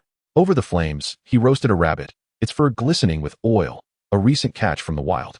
Though the gray-furred rabbit was among the most rudimentary of soul beasts, its size and quality rendered it a common and easily captured target for hunting. Yet, just as Lin Ye tended to his meal, a sudden rustling from the distant underbrush caught his attention, prompting him to turn and gaze into the shadows. As the external soul bone's Sharingan activated, Lin Ye's vision suddenly became illuminated. In the distance, amidst the dense forest, a mandala serpent, measuring approximately 6 to 7 meters in length and possessing a deep green hue, was flicking its tongue and undulating through the trees. Ahead of the mandala serpent was a rapidly moving white silhouette. Chapter 70. The mutated gold-devouring rat? Could this be the gold-devouring rat? Under the night vision capabilities afforded by the external soul bone's Sharingan, Lin Ye was momentarily taken aback when he discerned the white figure that the mandala serpent was pursuing. The gold-devouring rat is a small, omnivorous soul beast known for its gregarious nature and preference for seeking out and consuming metallic ores. Among soul beasts, the gold-devouring rat is diminutive in size, and logically, it should be a prime target for many small predatory soul beasts. However, due to their social behavior and their habit of consuming metallic ores, which has endowed them with sharp fangs and claws capable of leaving marks on hard minerals, gold-devouring rats rarely fall prey to other soul beasts. After all, facing a horde of thousands of gold-devouring rats, each armed with sharp fangs and claws, even a formidable creature like the thunder bear would struggle to withstand the onslaught. Yet, despite their similar appearance, the gold-devouring rat being chased by the mandala serpent appeared to differ somewhat from the ones Lin Ye was familiar with. Typically, gold-devouring rats sport a radiant golden fur, but this particular specimen was cloaked in pure white, save for a tuft of golden fur on its brow. What manner of soul beast is this? Is it a different rodent-like soul beast resembling the gold-devouring rat, or a mutated gold-devouring rat that, due to its unique coloration, was ostracized from its kin and thus became the target of the mandala serpent? As Lin Ye pondered these questions, the white gold-devouring rat seemed to have caught sight of him. With an excited series of squeaks, it darted rapidly towards Lin Ye, closely pursued by the relentless mandala serpent. Noticing the white gold-devouring rat racing towards him, Lin Ye furrowed his brow, rising from beside the campfire and drawing the iron sword from his back. The extraction of the sword was not intended to confront the gold-devouring rat. After all, it was merely a small creature, unworthy of his attention. The sword was drawn to prepare for the approaching mandala serpent. Known for its ferocity, the mandala serpent, although fixated on the gold-devouring rat, would not hesitate to turn its attention to Lin Ye if the opportunity arose. Thus, Lin Ye felt compelled to remain vigilant. However, his concern was not solely for his own safety. He was more apprehensive about the potential destruction of the rabbit he had painstakingly roasted. The gold-devouring rat may be small, but if the massive mandala serpent followed suit, Lin Ye feared that his hard-earned meal would be lost. Precaution was essential. Squeak. In the inky darkness of the forest, the sound of squeaking echoed as the scene unfolded before Lin Ye. Within the sound, the white gold-devouring rat transformed into a fleeting white shadow, darting past Lin Ye. Though Lin Ye could have intercepted it, he found it unnecessary. Hiss. Following closely behind the white rat, the mandragora serpent hissed menacingly, its elongated, dark green body slithering gracefully from tree to tree. Upon spotting Lin Ye, the inherently ferocious mandragora serpent showed no intention of retreating. Instead, its crimson vertical pupils gleamed with malice as it opened its cavernous maw, lunging directly at Lin Ye. Humph! Seeking death. Observing the mandragora serpent's audacity to attack, Lin Ye could not help but emit a cold snort, gripping his sword tightly. In a swift motion, he vanished from sight. In the next instant, Lin Ye reappeared beside the serpent's head, his iron sword flicking out. With a flash of silver light and a sound of slicing air, the sharp blade pierced through the serpent's eye, emerging from the other side and embedding itself into the ground. Clang! As the iron sword struck the earth, resonating with a tremor, Lin Ye descended, and the mandragora serpent's lifeless body followed suit with a thunderous crash. Bang! With a resounding thud, the serpent's carcass fell heavily to the ground, scattering a flurry of dried branches and leaves. Truly courting death, glancing at the serpent's remains, Lin Ye slowly approached, retrieving his sword from the ground. Observing the mandragora serpent, he noted its length was barely over 7 meters. Given the correlation between the serpent's cultivation and size, it had merely attained 700 years of cultivation and dared to provoke him. Lin Ye? In this territory, he had bested the Thunder Bear King, kicked the Demon Wolf King, and delivered flying kicks to the Ghost Leopard King, suppressing even the Red Tiger King. How could a mere mandragora serpent presume to offend him? After vanquishing the serpent, Lin Ye proceeded to extract its venom sac and fangs. These items, when sold in the weapon shop of Eternal Night City, would fetch no less than 1,000 gold soul coins, constituting a considerable sum. Ah, delightful. As he roasted a rabbit over the fire, Lin Ye took out some spices he had procured from Eternal Night City and sprinkled them over the cooking meat. Instantly, a rich aroma wafted through the air, prompting Lin Ye to inhale deeply and exclaim in admiration. Finally, it is ready. After seasoning, noticing that the rabbit had taken on a slightly charred hue, Lin Ye swallowed hard, promptly retrieving the rabbit from the flames. He tore off a leg and began to devour it voraciously. Delicious. Chewing heartily on the rabbit meat. Savoring the burst of flavor and juices in his mouth, Lin Ye could not help but murmur his appreciation. The gray-furred wild rabbit truly lived up to its reputation as a soul beast. Compared to ordinary rabbits, its size was nearly 1.5 times larger, yielding significantly more meat. Moreover, residing within the Eternal Night Forest, the gray-furred wild rabbit constantly evaded numerous predators, thus maintaining a high level of physical activity, resulting in meat that was just the right balance of fat and lean. As the barbecue sizzled, a cascade of rich grease flowed forth, the rabbit meat succulent and juicy, bursting with flavor with each bite. The delightful spices enhanced the experience, making it utterly divine. After indulging in several mouthfuls of rabbit, Lin Ye produced a water pouch and drank deeply. However, the contents of the pouch were not water, but rather a sweet sap he had discovered within the forest's water vines, perfectly complementing the richness of the rabbit meat. With plans to depart the following day, Lin Ye felt he must treat himself this evening. Seated beside the crackling campfire, leaning against a grand tree, he savored the roasted rabbit while gazing at the moon above. Occasionally sipping the sweet sap, he resolved that once he finished this gray-furred hare, he would certainly catch another. Yet, as he relished the roasted rabbit, an unexpected rustling arose from the nearby thicket. What could it be? Lin Ye paused, a hint of wariness glimmering in his eyes as he turned to the bushes. To his surprise, a small white mouse emerged from the underbrush, chirping inquisitively. Could this be the elusive, gold-devouring mouse from earlier? Lin Ye was momentarily taken aback by the sudden appearance of the little creature. Chapter 71. Let us call it Tang Yuan. The mouse, enticed by the scent of the roasted rabbit in Lin Ye's hand, stood upright and emitted a series of eager squeaks, cautiously inching closer. How audacious! Did it not fear him? The sight of the mouse approaching him, especially after he had just vanquished the mandrake snake that had pursued it, astonished Lin Ye. Yet, this peculiar gold-devouring mouse appeared remarkably unafraid. Although its snowy form trembled slightly, it gazed longingly at the rabbit meat, squeaking as it drew nearer. How intriguing! Lin Ye felt a spark of curiosity ignite within him. Under ordinary circumstances, he might have overlooked this mouse. However, after spending so much time in the Eternal Night Forest, where he faced fierce soul beasts like the Thunder Magic Bear, Gale Magic Wolf King, Ghost Leopard, and Crimson Fire Tiger, his days were filled with training and combat. After a week of such intensity, while he relished the thrill, he occasionally found it monotonous, especially on the eve of his departure. Gazing at the charming, gold-devouring mouse before him, Lin Ye felt a sudden interest in this unique soul beast. It appeared quite adorable. Come here, little one, he called, taking a small piece of rabbit meat and waving it enticingly at the mouse, a gentle smile gracing his lips. Squeak. Perhaps sensing that Lin Ye harbored no ill intentions, or perhaps enticed by the allure of delectable food, the white, gold-devouring mouse swiftly stood upright at Lin Ye's beckoning. Without a care for the potential danger, it dashed over to Lin Ye, standing before him, and seized the roasted rabbit meat from his hand, devouring it eagerly. With a soft chuckle, Lin Ye observed the mouse's actions and extended a finger to gently caress its fluffy white fur.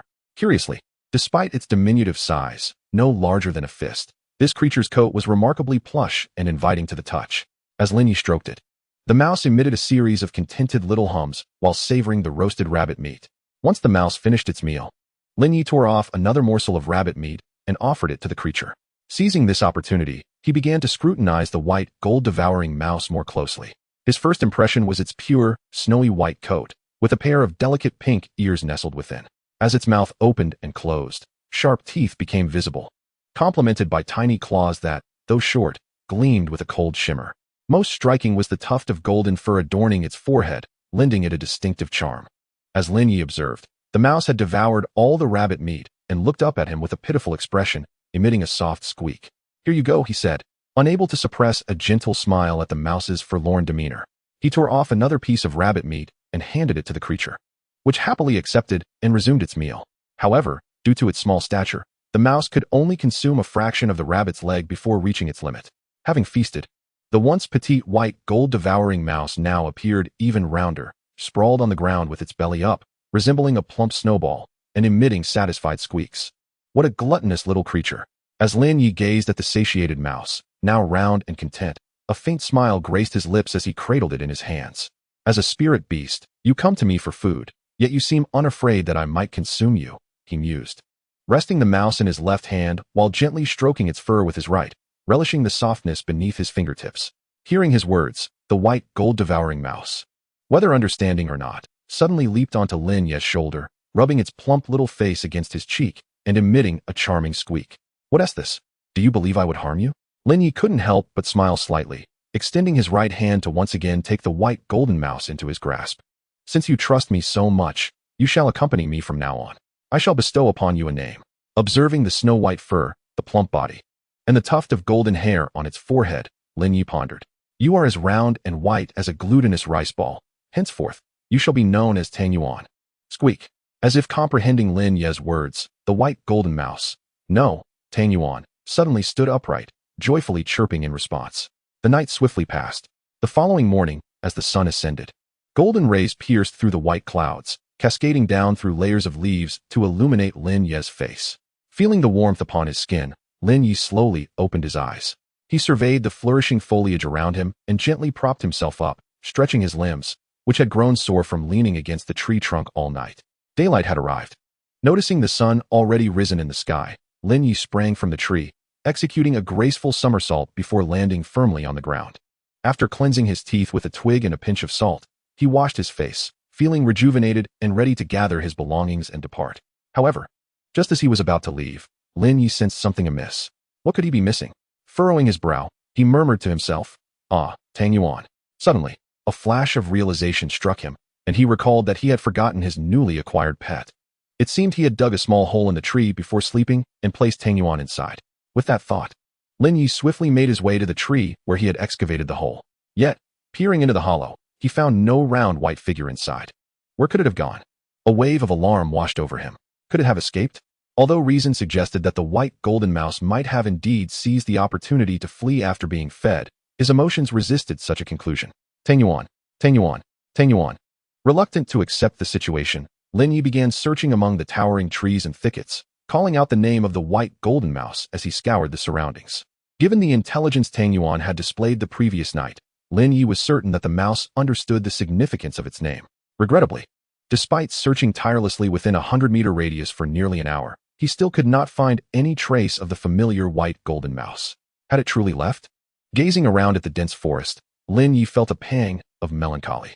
Though he had grown accustomed to solitude, the presence of the spirited little creature the night before had left him yearning for that companionship. It seems I must move on. After searching for an hour without success, Lin Ye decided to abandon his quest and prepared to leave. However, just as he was about to depart, a familiar chirping sound suddenly echoed from a short distance away. Turning his head, Lin Ye was pleasantly surprised to see a white figure swiftly approaching him. Tang Yuan. Chapter 72. The century-old ginseng and Tang Yuan's anomaly. In the dense forest, witnessing that familiar white silhouette racing towards him filled Lin Ye with joy. He had almost resigned himself to leaving, but unexpectedly, the situation took a delightful turn. With the familiar chirping, the snow-white Tang Yuan transformed into a swift white streak, dashing from afar to halt right in front of Lin Ye. Tang Yuan, what do you have in your mouth? As Tang Yuan drew near, Lin Ye noticed that the little white creature seemed to be clutching something, a plant freshly uprooted from the earth. However, due to Tang Yuan's grasp, Lin Ye could not discern the species of the plant clearly. Upon hearing Lin Ye's inquiry, the white ginseng rat immediately stood on its hind legs, dropped the plant it was holding, and began to gesture with its tiny paws, pointing at Lin Ye and then at the plant before him. Are you saying this is a gift for me? Lin Ye speculated, somewhat puzzled, as he bent down to pick up the plant from the ground. Upon closer inspection, Lin Ye was astonished to discover that the plant was none other than ginseng. However, the ginseng Tang Yuan had brought was rather unkempt, as it had just been uprooted. Clumps of soil clung to its roots, and the leaves were still attached. It was only when he held it in his hands that he recognized its true form. This appeared to be a century-old ginseng. Examining the ginseng closely, Lin Ye noted that its roots were nearly as thick as a banana, and its leaves looked quite aged, clearly indicating it was over 100 years old. Lin Ye was certain of it. My little companion, I never would have imagined that you could find such a ginseng. Can you take me to the spot where you discovered it? Holding the ginseng, Lin Ye chuckled softly, squatting down to address Tang Yuan.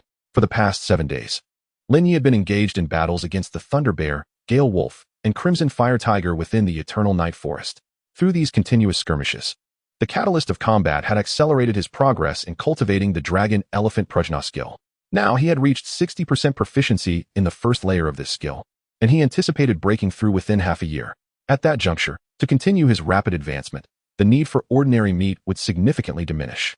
He would require the essence of soul beast meat and medicinal herbs to aid his cultivation, making this century-old ginseng a perfect asset for future use.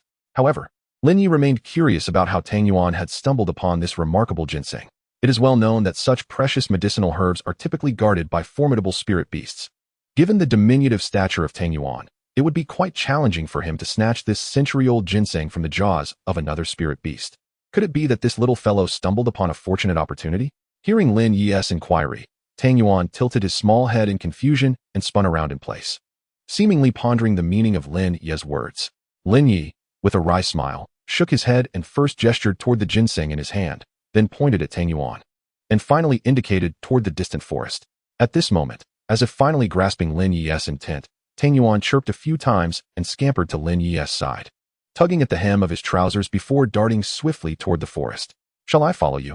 Lin Ye understood Tang Yuan's meaning and activated his Phoenix Dance 6 illusions to keep pace. After running several kilometers behind Tang Yuan, Lin Ye arrived at a clearing adorned with vibrant flowers and grass, dominated by a large stone at its center. Here, Tang Yuan came to a halt. Standing in the clearing, Lin Ye observed that there were winding, twisting traces on the ground, causing the surrounding flora to bow down. The end of these traces led directly to the large stone. Beneath the stone lay several desiccated snake skins and numerous scattered scales, while nearby was a freshly excavated small pit, with the surrounding soil still appearing damp. Did you unearth this ginseng from here? Lin Ye approached the small pit and felt the moist earth around it. Tang Yuan nodded in affirmation. The imposing stone was a deep gray, slanting upward from the ground, exceeding 5 meters in height, its surface riddled with hollows and signs of friction. Beneath these markings lay the dried dark green scales. Lin Ye suddenly realized that the serpent residing here had likely rubbed against this stone frequently during its shedding phase, resulting in the scales falling off. Grasping a piece of the dark green scale, which was as large as his palm, Lin Ye scrutinized it closely and suddenly surmised.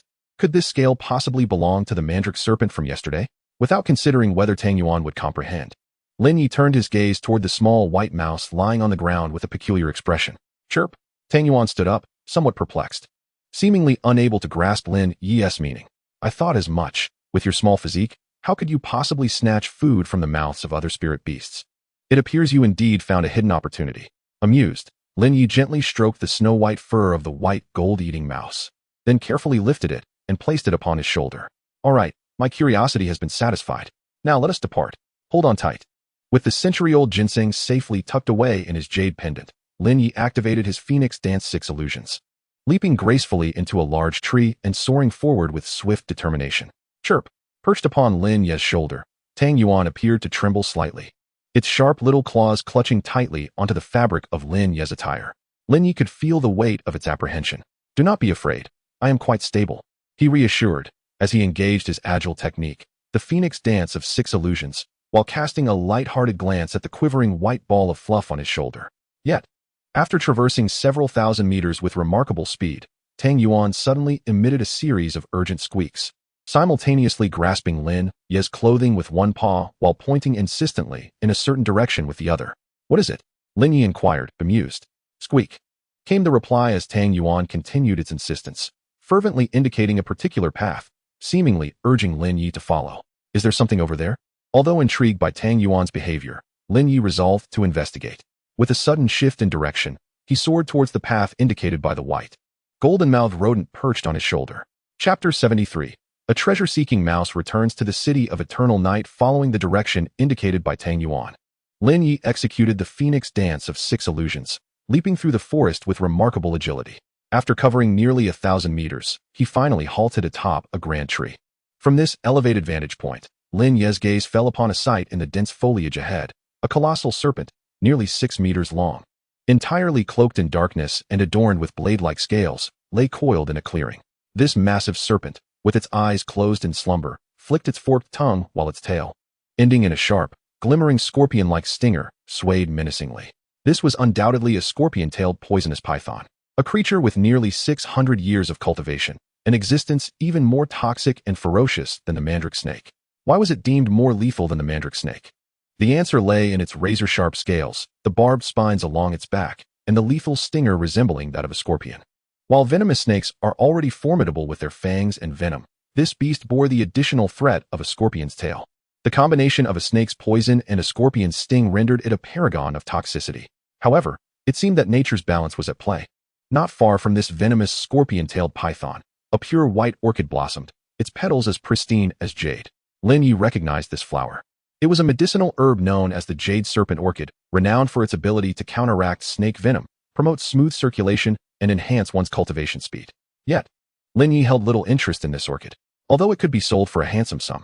The allure of the 600-year-old scorpion-tailed python, superior to the mandrake snake, was far more enticing.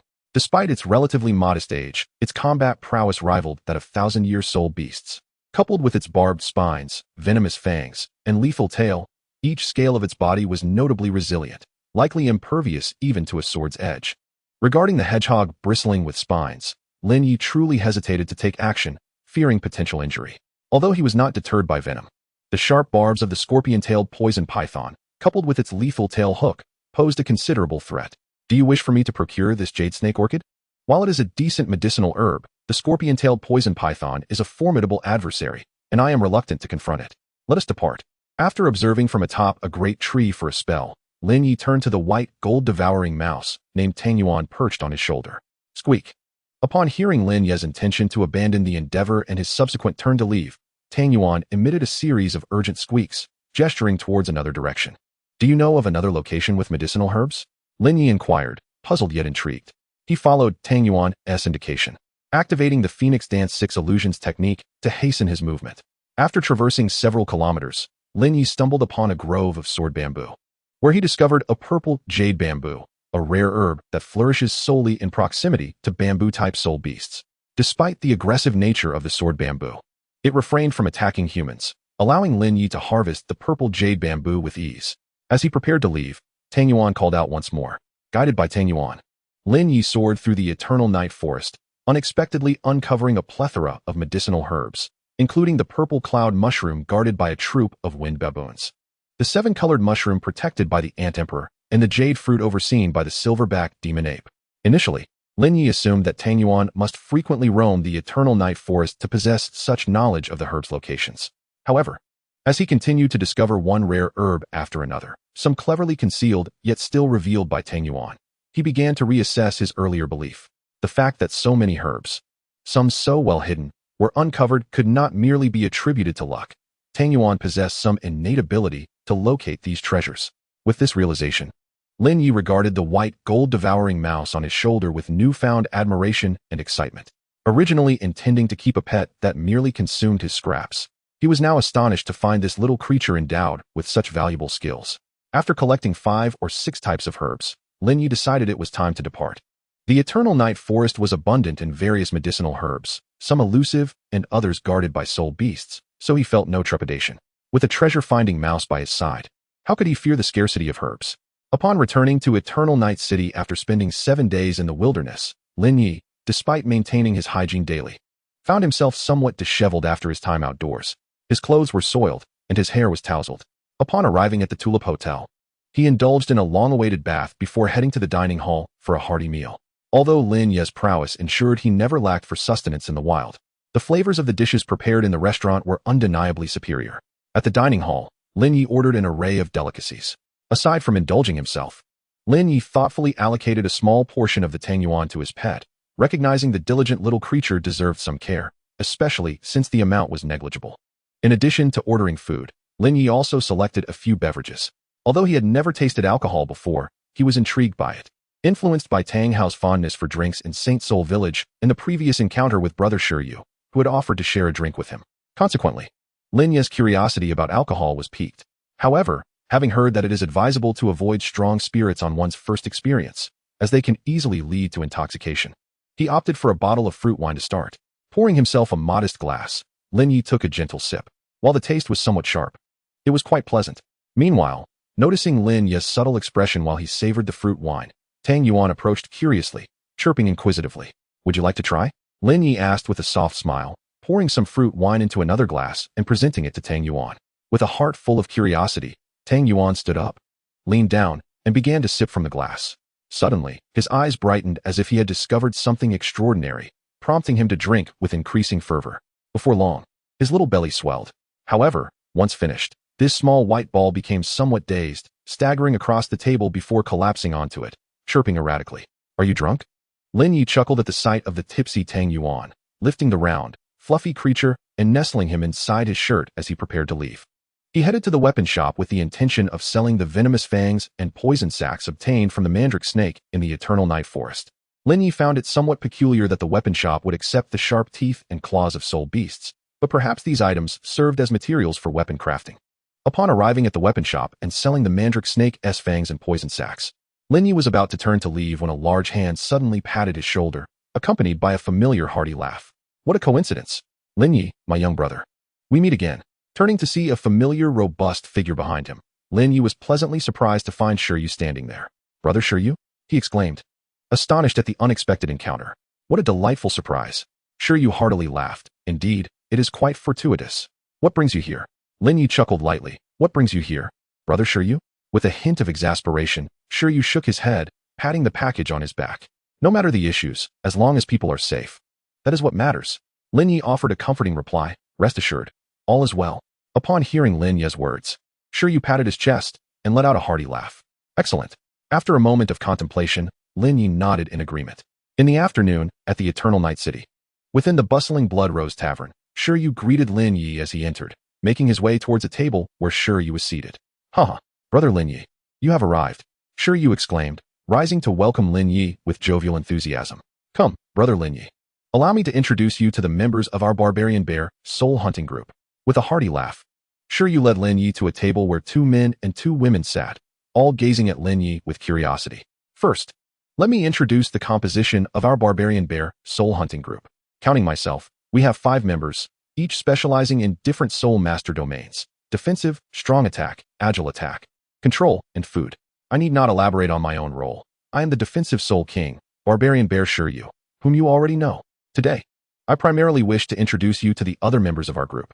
Do you see that rather dubious-looking fellow? Shiryu pointed to a young man clad in a blue outfit, his complexion sallow, sporting half-long bangs of golden hair. This is our strong attack Soul Master, a Soul Master of the Soul Sect, known as the Wind Wolf Hifeng. Despite his rather unimpressive appearance, he is quite self-absorbed, often boasting of his elegance, though we find him rather ostentatious. Hey, Barbarian Bear Boss, how can you say such things about me? Hifeng protested indignantly, standing up at Shiryu's words. However, Shiryu paid him no heed, and instead gestured towards a woman dressed in a tight black outfit. She was strikingly beautiful, exuding an air of aloofness with her oval face, willow-like eyebrows, and long black hair neatly tied back. This is our Agile Attack Soul Master, Lin. Also a Soul Sect member, with the martial spirit of the Ghost Leopard.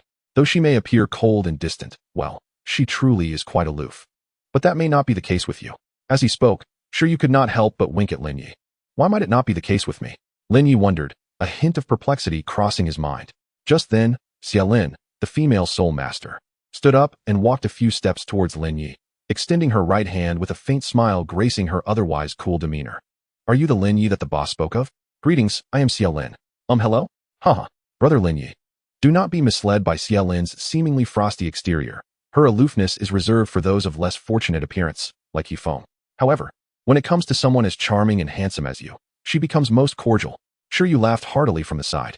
Alright, allow me to continue the introduction. This is our esteemed control-type Spirit Master, Luowen, a Spirit Grandmaster with the martial spirit of Iron Vine. He recently joined our soul hunting team after graduating from an advanced Soul Master Academy just a few years ago. Should you have any inquiries regarding this domain, feel free to consult him. Shiryu gestured toward a young man clad in black, whose appearance was rather unremarkable, and smiled as he introduced. The young man, Luowen, returned a subtle smile to Lin Ye, acknowledging their acquaintance. Lin Ye, my little brother, you may converse with Luowen later, but do refrain from speaking to Hifeng. This fellow harbors a plethora of mischief, and it would be unfortunate if he led you astray, interjected Lin, her lips parting slightly as she spoke. Oh, Lin Ye replied, still somewhat oblivious to the dynamics at play. Feeling unjustly accused, Hifeng could not help but brush back his hair, rising once more in indignation. Humph.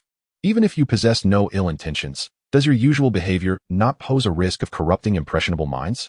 I have heard our leader mention that Lin Ye is merely 6 years old this year.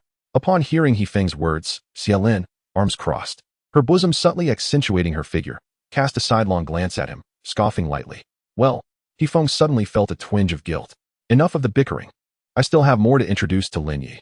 Ultimately, it was Yu who intervened, redirecting the focus to the final member of their team. This is the last member of our bear mercenary group, our food-type spirit master, Su Ying, a great spirit master with the martial spirit of cherry blossom. Do not be deceived by her petite stature, as Su Ying is nearly 18 years old, Yu declared, pointing to a charming young girl, about 1.5 meters tall, dressed in a purple dress with twin ponytails. She's already in her 20s? Lin Ye expressed his surprise. At such a height. One would never guess. Hello, Lin Ye, Su Ying greeted timidly, noticing Lin Ye's astonishment, her cheeks flushing a delicate shade of red. I can't even claim to be taller than a 6-year-old. This is quite embarrassing. Chapter 75, The Popular Tang Yuan. Hello? Haha. All right, Lin Ye, my brother. We have introduced everyone from the bear soul hunting team. Come, take a seat with us, and let us enjoy a good conversation over drinks. After presenting the members of the bear soul hunting team, Yu laughed heartily, guiding Lin Ye to an empty spot at the table. Having arrived prepared for the occasion, Lin Ye settled into his seat. Lin Ye, my brother, it is a pleasure to meet you. As your elder brother, I shall treat you to a drink today. However, considering your youth, you may not have partaken in strong spirits before. Therefore, I shall not put you in a difficult position and will order you a glass of pure spring sound. Yu boomed jovially as he took his seat beside Lin Ye. With that, Yu snapped his fingers and called out, "Bartender, bring me a glass of pure spring sound." Coming right up, not far away, behind the counter, upon hearing Yu's words, the bartender clad in black and white overalls promptly raised his head and responded loudly. He then retrieved several glasses of various colors from the surrounding shelves, along with a few new empty cups, placing them on the counter. Subsequently, the bartender poured portions of the differently colored drinks into one empty glass, covering it with a transparent, bowl-shaped container, and began to shake it vigorously in the air. How about it, brother Lin Ye? Have you ever seen anything like this? Noticing Lin Ye staring in a daze at the bartender's actions, Yu couldn't help but pat Lin Ye's shoulder and tease him. I have not. Lin Ye nodded naturally, for he indeed had never encountered such a method of preparing drinks. He could not comprehend what was happening. Wasn't a drink simply a drink? It seemed as though this concoction, named Clear Spring Sound, was to be made by mixing several different liquors together. Not having seen this is quite normal, brother Lin Ye. You are only 6 years old this year, and have just graduated from the Junior Soul Master Academy. You likely haven't formally engaged with this world yet. Beside them. Upon hearing Lin Ye's words, Xiaolin couldn't help but smile lightly and remarked.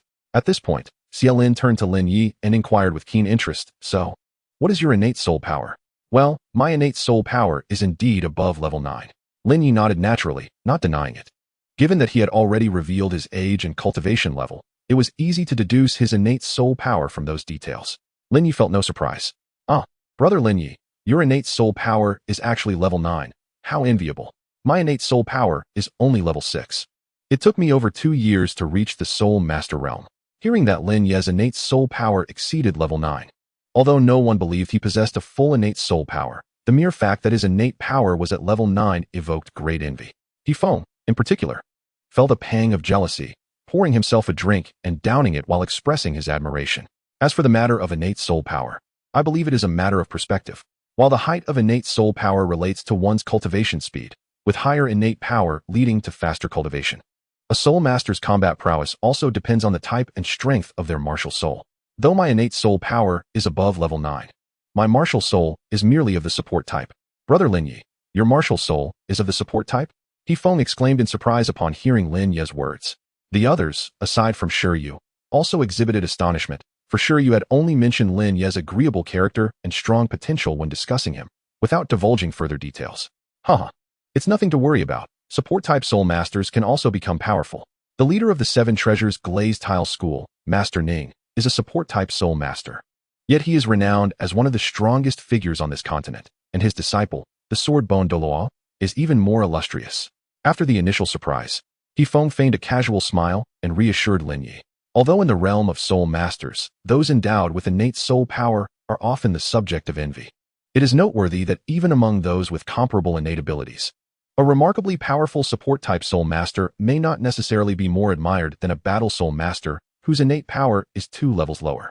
This is primarily due to the fundamental disparity in combat effectiveness. Support-type soul masters are often perceived as relatively weak, with even a soul emperor of the support type potentially unable to best a soul master of the soul sect level. While it is true that support-type soul masters typically refrain from direct confrontation, public perception often diverges from this reality. Ultimately, the strength of soul masters is frequently evaluated through their combat prowess. In the continent of Douluo, not every support-type soul master can attain the heights of Ningfengji. And the prominence of renowned support factions is starkly illustrated by the singular prominence of the Seven Treasure Glazed Tile School. Yet, in response to Hefeng's clumsy consolation, Lin Ye merely offered a faint smile. Although he identified as a support-type soul master, he had never claimed to be confined to that role alone. Here, this is your clear spring resonance, he stated.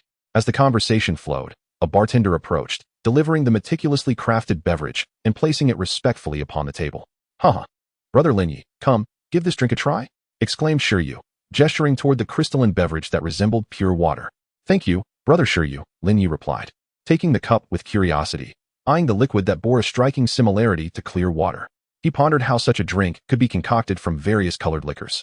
Suddenly, accompanied by a series of squeaks, a small white head emerged from Lin Ye's clothing, sniffing the air inquisitively. What is that?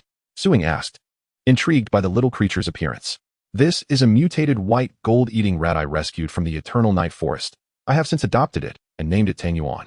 Lin Ye explained with a gentle smile, setting the pure white creature on the table. Wow, so adorable, Suing exclaimed, her eyes sparkling with delight as she gazed at Tangyuan. Nearby, Xiaolin was equally captivated, her hands clenched and released in a futile attempt to suppress her urge to pet the charming creature. Luoan, too, was entranced, his gaze fixed on Tangyuan, his heart fluttering with affection. Cut it out. It's just a rat. Hefeng scoffed derisively, which immediately drew the ire of the two women. What did you say? Hefeng? Xiaolin retorted, her voice laced with barely contained anger, her eyes blazing with indignation. Upon hearing Hefeng audaciously declare that Tangyuan resembled a mere mouse, even the typically shy Su Ying could not suppress her indignation, casting a furious glare at him. Such an adorable creature, and you dare to liken it to a mouse? Hefeng, sensing the collective ire he had provoked, sheepishly scratched his head and chuckled awkwardly. I was merely speaking offhandedly. It meant nothing, haha. Is its name really Tangyuan? As Hefeng admitted his blunder, Xiaolin's anger dissipated, replaced by curiosity as she turned her attention to Tangyuan. Indeed, it is called Tangyuan. Do you not think its white, round form resembles a large dumpling? Lin Ye remarked with a gentle smile. It truly does bear a striking resemblance. Su Ying chimed in enthusiastically. Tangyuan, I have some snacks here, come over. Suddenly, Su Ying pulled a handful of nuts from her pocket, enticing Tangyuan. The little creature, unable to resist the temptation, scampered over and began nibbling on the nuts placed before Su Ying. Hee, Tangyuan feels so delightful to touch. While Tangyuan enjoyed its treat, Su Ying affectionately stroked its fur, giggling in bliss. Let me try too. Intrigued by Su Ying's joy, Xiaolin requested some nuts and began to feed Tangyuan, seizing the opportunity to pet it as well. Lin Ye shook his head in mild exasperation. Indeed, such an adorable creature possesses a remarkable allure for women. Chapter 76. Provocation in the Tavern. It's just a little mouse. Look at how enamored you all are. What fun is there in playing with a small rodent? Why not come and play with us instead? Just as Xiaolin and Su Ying were entertaining Tangyuan, a mocking voice rang out from a nearby table. Hearing this, everyone, led by Shiryu, immediately stood with grim expressions, directing their gaze toward the source of the taunt. Lin Ye also rose, looking over. Before long, a previously vacant table was now occupied by 5 men. Among them, one with a sharp face and a lewd grin stood out. Baohu, are you seeking a fight? Shiryu's expression darkened as he fixed his gaze on a burly, scarred bald man among the group, who was leisurely sipping his drink. As Baohu heard Shiryu's challenge, he slowly lowered his cup and turned to face him, his voice low and menacing. Humph. However, Hefeng could not suppress a snicker at Baohu's response. Suddenly, Baohu's previously stoic demeanor shifted to one of palpable anger, his eyes glinting dangerously. Gripping his cup tightly, he rose abruptly, suppressing his rage as he confronted Shiryu, his voice a low growl. Man-bear, keep your subordinate in check. I won't tolerate his insolence. Keep my subordinate in check? You ought to ensure your own men behave first. What's the matter? Is it only permissible for your lot to spout nonsense while mine cannot? Let me assure you, even if Windwolf hadn't spoken, I would have extended my greetings to your mother. Shiryu retorted with a cold laugh, refusing to back down. As the clash between Shiryu and Baohua erupted, a profound silence enveloped the tavern. The other patrons, intrigued, turned their attention towards the unfolding altercation. Yet, rather than intervening, they observed with eager anticipation, as if they were looking forward to the confrontation. This reaction was hardly surprising. Those who frequented the Blood Rose Tavern were predominantly soul masters, members of various soul hunting groups in the Eternal Night City. having navigated the perilous boundaries between life and death in their relentless pursuits. These individuals often found their nerves taut. To alleviate their stress post-mission, they resorted to various means of release. Some sought the company of alluring women, while others drowned their sorrows in drink. Naturally, drunken revelry among soul masters often led to conflicts. While such disputes were commonplace, today as confrontation bore a distinct significance. The keen-eyed patrons recognized that neither Shuriwe nor Baohua was intoxicated. The prospect of a conflict ignited without the haze of inebriation was particularly intriguing. Despite the palpable tension, the onlookers remained unconcerned about the impending brawl, for they were within the confines of the Blood Rose Tavern. "Are you eager for a fight, Barbarian Bear?" Shuriwe remarked. As Baohua crushed his wine glass with a forceful grip, a sinister grin spreading across his face. "If it's a fight you desire, I, the Barbarian Bear, am more than willing to oblige. However, it was your people who instigated this conflict. If we are to engage, it is you who sought it." Shuriwe retorted with a disdainful snort. Just as the two men stood poised for confrontation, a cold, commanding voice suddenly pierced the air. "What is happening today? Everyone seems so audacious, desiring to fight in my Blood Rose Tavern. Are you all prepared to leave an arm behind?" Upon hearing this voice, the ferocity on Shuriwe and Baohua's faces dissipated. Shuriwe broke into a sheepish grin, while Baohua's demeanor softened to one of innocence. "Elder Bloodrose, you jest. We would never dare." Shuriwe chuckled, scratching his head as he observed a woman approaching with long, elegant strides, clad in a form-fitting crimson gown. Her hair was styled in an intricate updo, her beauty both alluring and fierce, with a scar gracing her visage. "Humph, I doubt you would." The woman, known as Bloodrose, retorted with a sharp huff. "Elder Bloodrose, this truly isn't our doing. It was Baohua's people who provoked us. We were enjoying our drinks peacefully when his companions insisted that Xielin join them for a drink, which we could not tolerate." As Shuriwe spoke, he pounded his fist on the table, visibly agitated. "Oh, is that so?" Bloodrose's brow arched, a glint of coldness flashing in her eyes as she turned her gaze toward Baohua. "Elder Bloodrose, we did not intend for this to escalate. It was the drunken ramblings of the thin monkey that incited this chaos."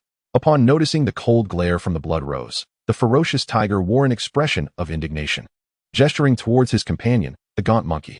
Indeed, the man known as the gaunt monkey had a flushed visage, resembling someone who had indulged in drink. This fellow had appeared perfectly sober just moments prior. Observing the gaunt monkey's crimson face, Lin Ye furrowed his brow. He distinctly remembered that during the earlier provocation, this so-called gaunt monkey had shown no signs of inebriation. However, this could not be conclusively demonstrated. It was possible that the effects of the drink had simply taken longer to manifest. Setting aside that matter, Lin Ye found himself more perplexed regarding the identity of the woman known as Bloodrose and why both Shuriyu and the ferocious tiger exhibited such trepidation towards her. Contemplating this enigma, Lin Ye subtly moved closer to Xielin.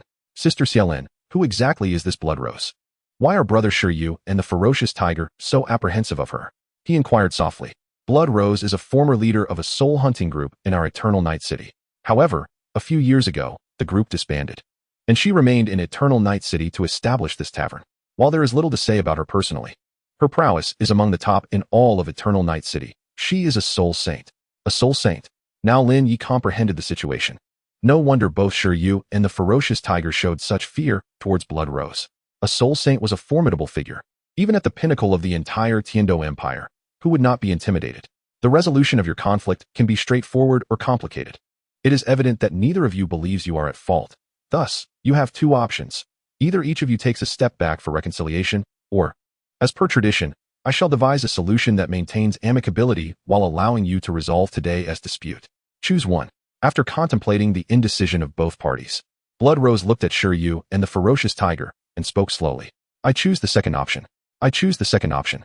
Both Shuriyu and the ferocious tiger exclaimed in unison. In this confrontation, neither intended to concede.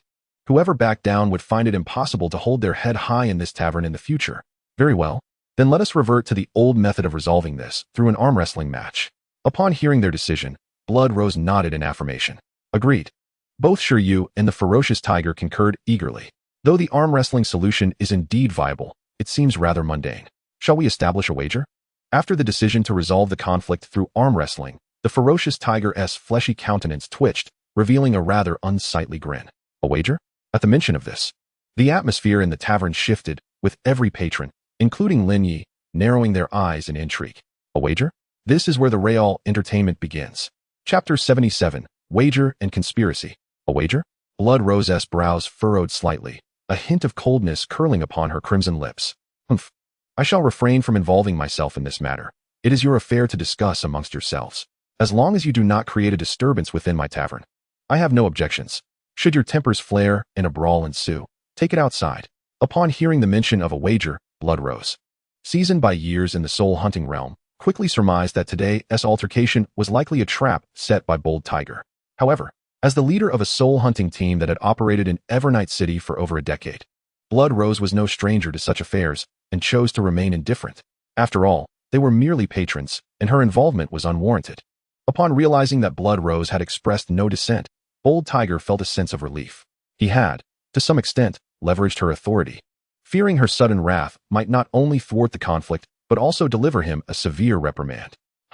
Barbarian Bear, since Blood Rose has entrusted this matter to us, how about we engage in a test of strength with a wager? Are you willing? With a newfound resolve, Bold Tiger turned to Stone Summit. His fists clenched and pounding against each other, his rugged visage trembling with a provocative smirk. Understanding the gravity of the situation, Stone Summit narrowed his eyes. Perceiving the malice behind Bold Tiger's earlier taunt, this was evidently premeditated. Yet, after a moment's contemplation, he broke into a grin. Very well, given the current circumstances. With onlookers all around, retreat is not an option. To withdraw now would tarnish the reputation of the Barbarian Bear soul-hunting team in Evernight City, rendering us a source of ridicule. In the soul-hunting realm, schemes and treachery held little sway. Strength was the sole currency of respect. Should he falter today, rumors would surely spread that he could not uphold the dignity of his own team members. Stone Summit, ever the magnanimous spirit, found his pride at stake. Regardless of the circumstances, he felt that his confrontation with Bold Tiger was inevitable. Though Bold Tiger had employed cunning tactics, granting him a slight edge, Stone Summit retained absolute confidence in his victory. After all, while both were Soul Kings, he ranked as a level 55, whereas Bold Tiger was merely a level 53. Indeed, the Barbarian Bear is known for its generosity. Since you are so magnanimous, I, Bold Tiger, shall not be outdone. I wager this treasured storage bracelet.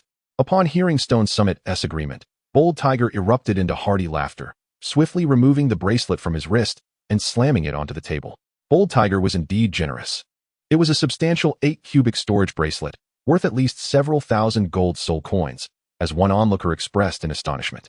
Such a lavish wager raised concerns about whether the Barbarian Bear possessed an equivalent item. Failure to do so could lead to embarrassment. Nearby, another spectator sighed and shook his head in dismay. Using your storage soul guide as a wager, isn't that rather precious? Upon hearing that, Bao, who intended to bet his own storage soul guide, sure you couldn't help but furrow his brow and murmur in a low tone. What, man bear? Are you perhaps afraid? Bao, who crossed his arms and couldn't suppress a cold chuckle. Fear is not the issue. It's just that I seem to lack anything of equivalent value to your storage soul guide. If you insist on me placing a wager, then you shall specify something I possess. Shiryu replied with a cold smile, his voice steady. Very well, let me make a suggestion. At Shiryu's words, Bao, who suddenly grinned mischievously.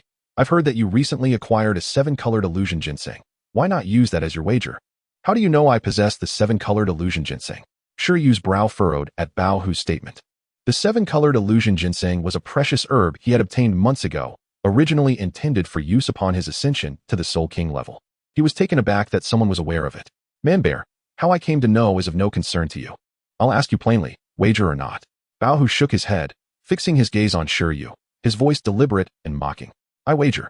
Though a hint of doubt lingered in his heart, Shiryu was confident of his victory, and thus he readily agreed. However, what Shiryu failed to notice was that upon hearing Bao Hu mention the 7-colored illusion ginseng, Yifeng's expression shifted, becoming somewhat uneasy. Curse it, drinking leads to mishaps. With the wager established, under the witness of the staff at the Blood Rose Tavern, Shiryu and Bao Hu selected a table and sat across from one another. Locking eyes, behind them stood the members of their respective soul-hunting groups and the patrons supporting them, all fervently cheering for their champions. Man bear, go for it. Take down that bald-headed fool. I've found him insufferable for ages. Bao Hu, give it your all. Defeat that brute. I envy the beauty within his soul-hunting group. Boss, you've got this. The supporters of both Shiryu and Bao Hu shouted enthusiastically, urging their champions to deliver a decisive blow to the opponent. In the tavern, the stakes of the match even led to bets being placed, with many wagering on the outcome. Lin Ye, who do you think will triumph, the boss or Bao Hu? Observing Shiryu and Bao Hu, who were already in position, displaying their robust arms, Xiaolin turned to the now silent Lin Ye and inquired. Sister Xiaolin, Would you prefer the truth or a white lie? Lin Ye replied, casually stroking the Tangyuan in his hand, a faint smile gracing his lips. Is there truly a difference between truth and falsehood? Xia Lin questioned, her expression tinged with skepticism. Besides Xia Lin, Su Ying also looked at Lin Ye with confusion, evidently unable to comprehend his words. Noticing the puzzled expressions of Xia Lin and Su Ying, Lin Ye smiled gently, pausing his caress of the Tangyuan, and remarked, Sister Xia Lin, we are friends, and as such, I naturally support your side. Therefore, I believe Ba Shi you will emerge victorious, though this is from an emotional standpoint. Rationally speaking, although the fierce Baohu appears rugged, his inner thoughts are remarkably intricate. The considerable effort he expended in devising a strategy against the formidable Shuriwes signifies his immense confidence in emerging victorious from this contest. Thus, barring any unforeseen circumstances, it is highly probable that Baohu will triumph. Even if not, he likely has contingency plans in place. Upon hearing Lin Ye's words, Xia Lin, who initially harbored great confidence in Shuriwe, could not help but slightly change her expression, feeling a flicker of uncertainty within. This notion seems to hold some merit. However, while Shuriwe's martial soul is not inferior to Baohu's, his soul power surpasses Baohu's by 2 levels. Xia Lin remained reluctant to accept this, biting her lip, and remarked, but it's merely a 2-level difference in soul power. There are numerous ways to offset this gap. Do you not perceive it? Baohu arrived later than us. And yet he provoked a confrontation so swiftly. What if, prior to his arrival, he had received some long-lasting enhancement from a support-type soul master? Lin Ye glanced at Xia Lin and spoke slowly. Chapter 78. Lin Ye's volunteering. Upon hearing Lin Ye's words, Xia Lin's heart momentarily stalled. This is entirely plausible. Meanwhile, as Lin Ye conversed with Xia Lin, the contest between Shuriwe and Baohu had already commenced. Under the watchful gaze of the gathered crowd, the 2 muscular men flexed their robust arms and clasped hands.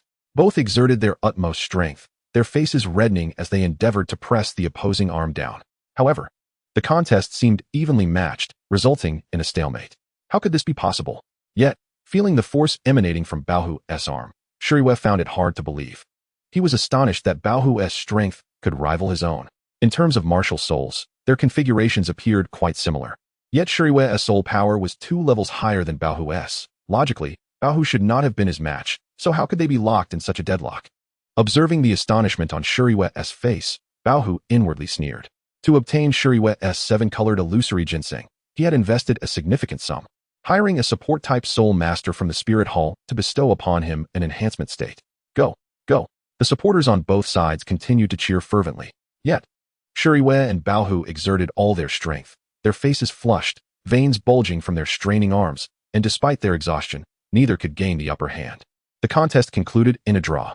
Seeing that neither Shuriwe nor Baohu could determine a victor, the staff of the Blood Rose Tavern frowned and declared the result of the match a draw.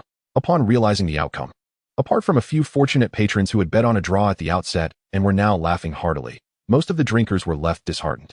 Baohu, this match ended in a draw. What do you suggest we do? Baohu, panting heavily, turned to Shuriwe, gasping. Let us take a moment to rest before continuing. How long must we wait for that? Our strengths are quite comparable, and it seems impossible to determine a clear victor.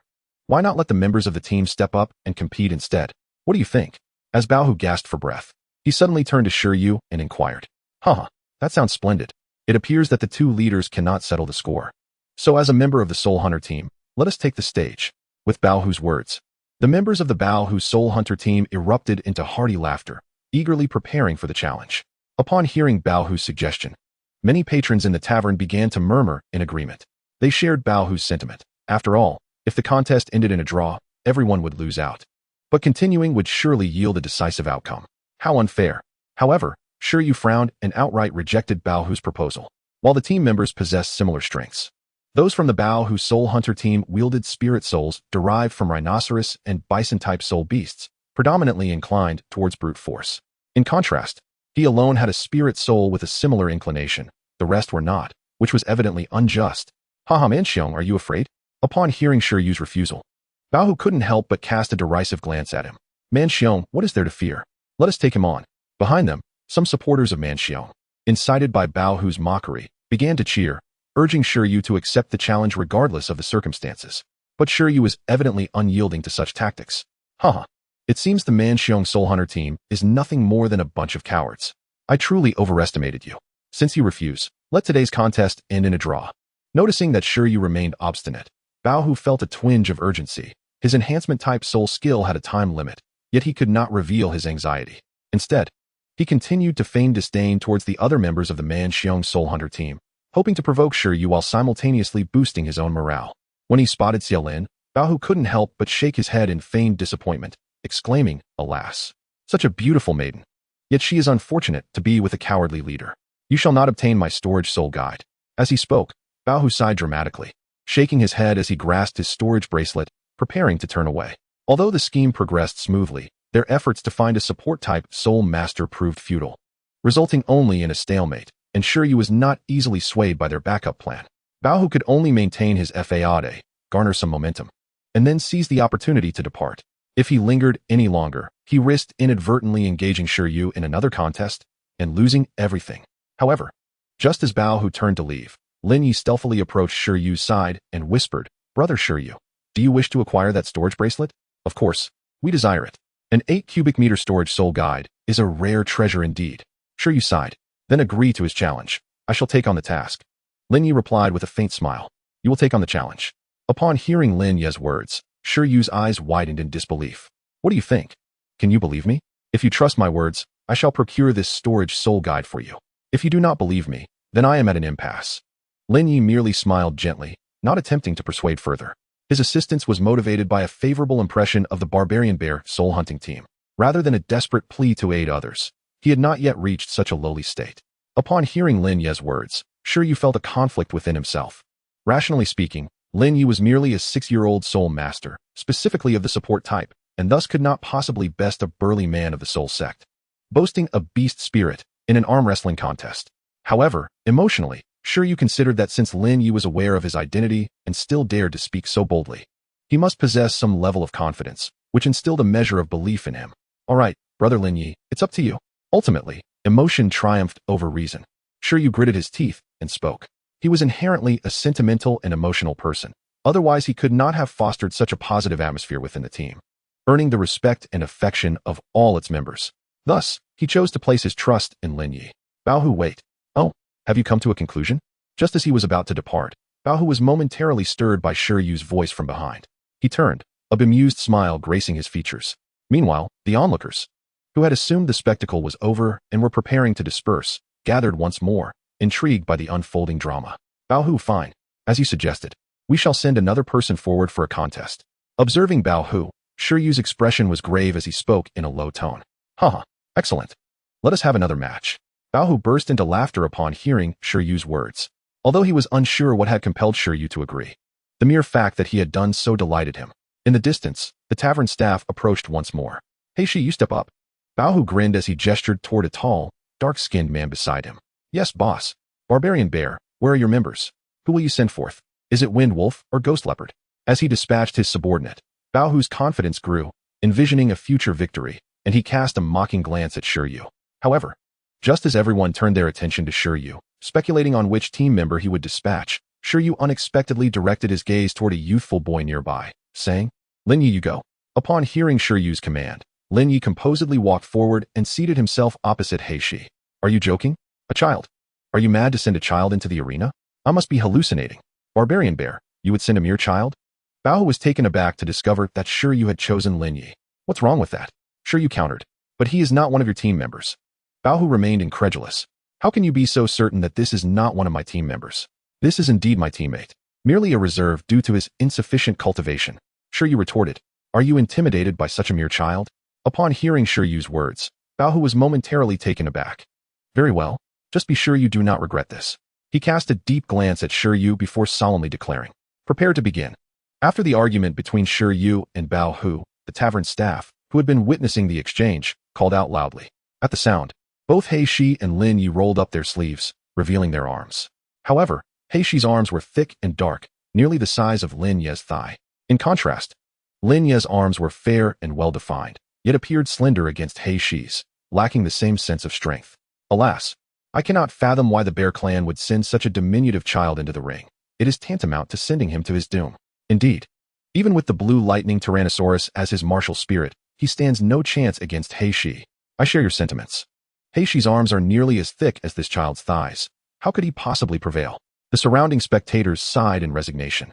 convinced that Lin Ye could not triumph in the arm wrestling match against He Shi, given the stark contrast in their physiques.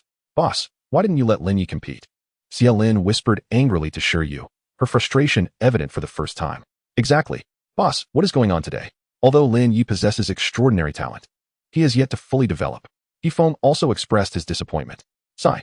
This was Lin Ye's own decision to take part. We must have faith in him. Sure, you felt the weight of his comrades' reproaches and could only sigh in response.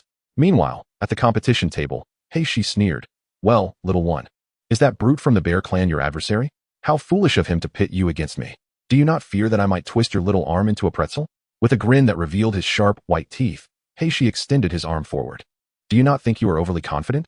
You seem certain of your victory over me, yet I believe that if I wished, I could easily twist you into a pretzel myself. Lin Ye replied calmly, extending his own hand in response. You have quite a sharp tongue, boy, but mere words will not suffice. Actions speak louder. He Shi let out a cold laugh as he grasped Lin Ye's hand. Are you ready, little one? With a sudden chilling smile, He Shi regarded Lin Ye. The tavern staff called out the signal to commence. Let the match begin. As the staff shouted, He Shi felt a surge of determination and unleashed the full strength of his right arm, attempting to overpower Lin Ye's hand in an instant. As the staff member called out for the match to begin, both the members of the barbarian bear hunting team and the onlookers anxiously focused their attention on the scene. Just when everyone anticipated that the Black Rhino would secure victory with overwhelming dominance, the outcome astonished all, leaving them speechless. How could this be possible? On the contest table, Black Rhino gripped Lin Ye's hand tightly. His dark, muscular arm bulged with strain, yet despite his immense effort against Lin Ye's seemingly delicate arm, he found himself utterly powerless, which filled him with disbelief. How could this be? The crowd erupted in shock upon witnessing that Black Rhino could not best Lin Ye. The unexpected outcome left everyone doubting their own eyes. Boss, Lin Ye's little brother actually didn't he lose? On the other side, as Lin Ye held his ground against Black Rhino, Xia Lin's usually impassive face displayed a rare look of astonishment, as she incredulously remarked. Nearby, Suing gaped in shock, while Luoan and Yifeng also stared in disbelief. I told you, believe in brother Lin Ye. Sure, you grinned, chuckling softly. Is that all the strength you possess? I haven't even exerted myself yet. Observing Black Rhino straining with all his might, his veins bulging and his dark face flushed, Lin Ye couldn't help but smile lightly. He had yet to unleash his full potential. Although Black Rhino's martial spirit was the Black Horn Giant Rhino, embodying both defense and strength and boasting the cultivation level of a soul master, his raw physical power combined with soul energy, without the use of his martial spirit, amounted to a mere 3,000 pounds, only half of the strength he had acquired through his training in the Dragon Elephant Prajna technique. You fool. Upon hearing Lin Ye's dismissive words, Black Rhino gritted his teeth, his face reddening further with anger. Don't underestimate me. In his fury, Black Rhino clenched his jaw and roared, channeling an even greater force, as the veins on his dark, robust arms throbbed violently. The onlookers, witnessing Black Rhino's reddened face and furious roar, held their breath, captivated by the unfolding drama between Lin Ye and Black Rhino. However, even amidst Black Rhino's furious exertion, despite the creaking of the chair beneath him, Lin Ye's arm remained immovable as a mountain. Is that all? Now it's my turn. Realizing that Black Rhino could no longer summon additional strength, Lin Ye smiled lightly, and his fair right arm suddenly tensed. With waves of streamlined muscle rippling across his pale arm, an unparalleled surge of power erupted forth from Lin Ye. No. Feeling the force emanating from Lin Ye's hand, Black Rhino's expression shifted dramatically. He sensed an irresistible strength surging from Lin Ye's arm, and his own arm uncontrollably tilted toward his side. Bang! Accompanied by a dull thud. The dark and robust arm of the Black Rhino was unexpectedly pressed down onto the table by Lin Ye's seemingly delicate and fair arm, exhibiting an overwhelming superiority in strength. Under the vacant gaze of the Black Rhino, the surrounding patrons were equally astonished, and the tavern fell into an instantaneous silence. Chapter 80. The Loyal Lin Ye. The favor of the blood rose. How is this possible? Witnessing Lin Ye, with his slender arm, overpowering the Black Rhino's arm, which was thicker than his own thigh, in an arm wrestling match, left everyone in disbelief. Lin Ye is truly remarkable. Beside him, Su Ying, cradling the Tangyuan she received from Lin Ye, wore an expression of disbelief. Muttering in awe, Lin Ye's little brother is incredibly strong. A flicker of astonishment crossed Xia Lin's cool visage as she murmured to herself. Is Lin Ye not a support-type spirit master? How does he seem to possess even greater strength than I, a power-type spirit master? Yifeng's lips twitched, his tone filled with complexity. Nearby, Luoan silently nodded. Even as a control-type spirit master, He found this feat somewhat extraordinary. Yet, amidst the collective astonishment, Shiryu appeared to recall something, sharply slapping his forehead in regret as he sighed heavily. What's wrong, boss? Upon hearing Shiryu's sigh, the rest of the members of the Barbarian Bear soul hunting team turned to him, their faces etched with confusion. Lin Ye has sacrificed too much for us. Shiryu's expression was intricate as he shook his head with a sigh. Do you not find it peculiar that a support-type Spirit Master can defeat a defense and strength-type Spirit Master in an arm wrestling contest? What is so unusual about that? He-Feng asked hesitantly. This indicates that Lin Ye must have utilized the hidden cards bestowed upon him by his family. Shiryu replied with a tone of exasperation. Hidden cards? Indeed, hidden cards. When I first met Lin Ye, he confided in me that he came to Eternal Night City for training at his family's behest. And prior to his arrival, his elders had equipped him with certain hidden cards to ensure his safety. These were originally meant to safeguard Lin Ye during his training. But in order to stand up for us, he deployed them prematurely to help us deal with the Violent Tiger's soul hunting team. Such loyalty is profoundly moving. Shiryu clenched his fists, his eyes glistening with tears, overwhelmed with emotion. Without the use of these hidden cards, do you truly believe that Lin Ye, as a support-type Spirit Master, could have achieved such an overwhelming victory over a defense and strength-type Spirit Master? Upon hearing Shiryu's words, Xiaolin, Suing, He-Feng, and Luo and all felt their eyes grow misty, deeply touched by Lin Ye's loyalty. A brother like this is truly invaluable. The ability for Lin Ye, as a support-type Spirit Master, to triumph over a defense and strength-type Spirit Master in terms of physical strength reveals that he is no ordinary individual. As emotions welled up within them, He-Feng couldn't help but express his sentiments, feeling profoundly moved.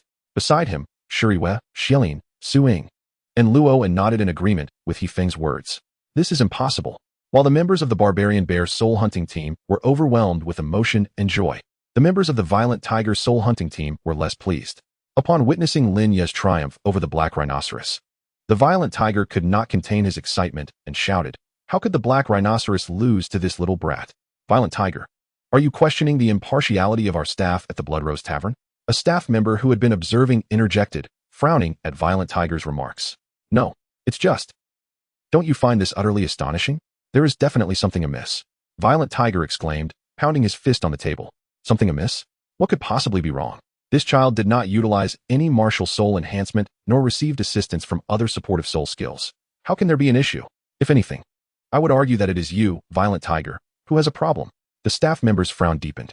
Upon hearing that he might be the one at fault, Violent Tiger's previously exuberant expression faltered, and a hint of guilt crept into his heart. Enough. Since the outcome has been determined, the wager shall be awarded to the victor.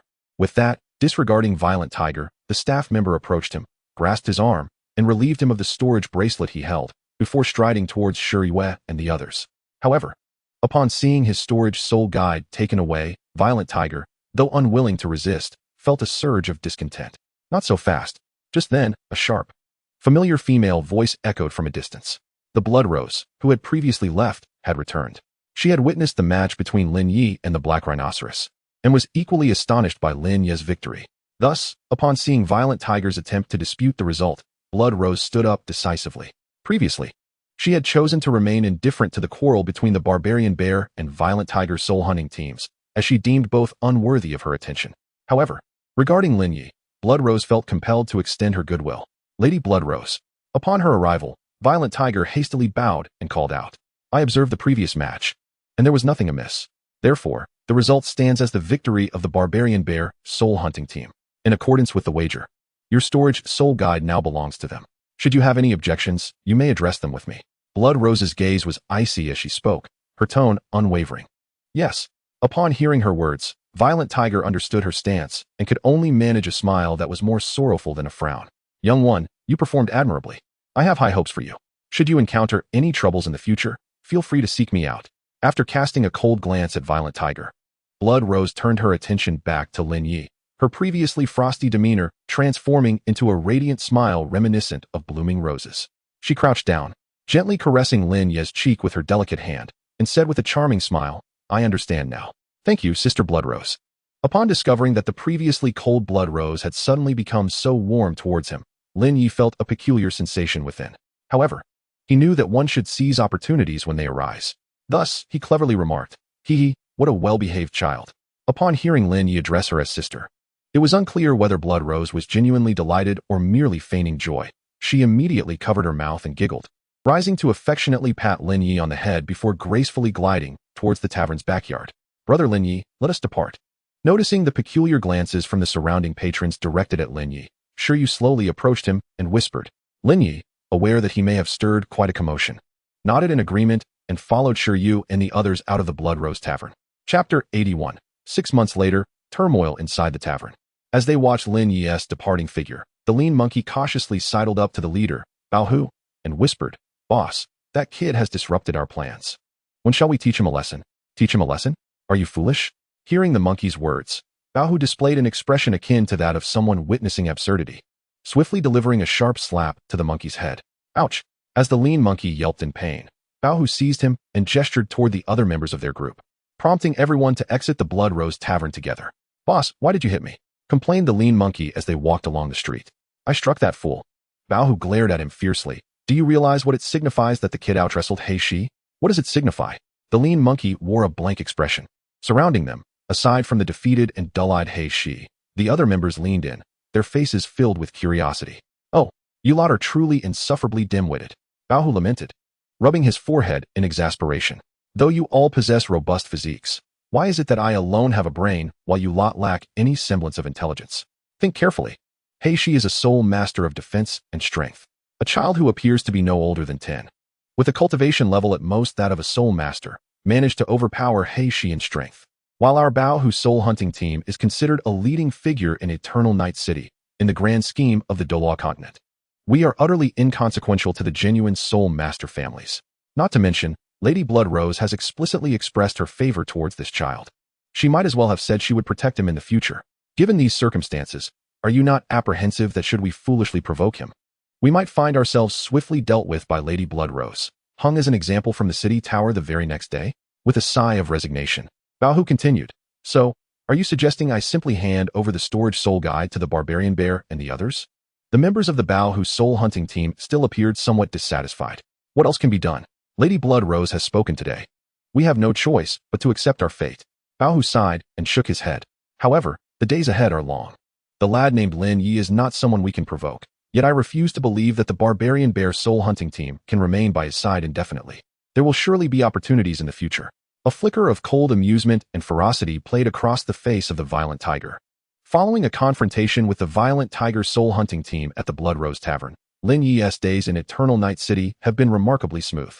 His life has become a simple routine.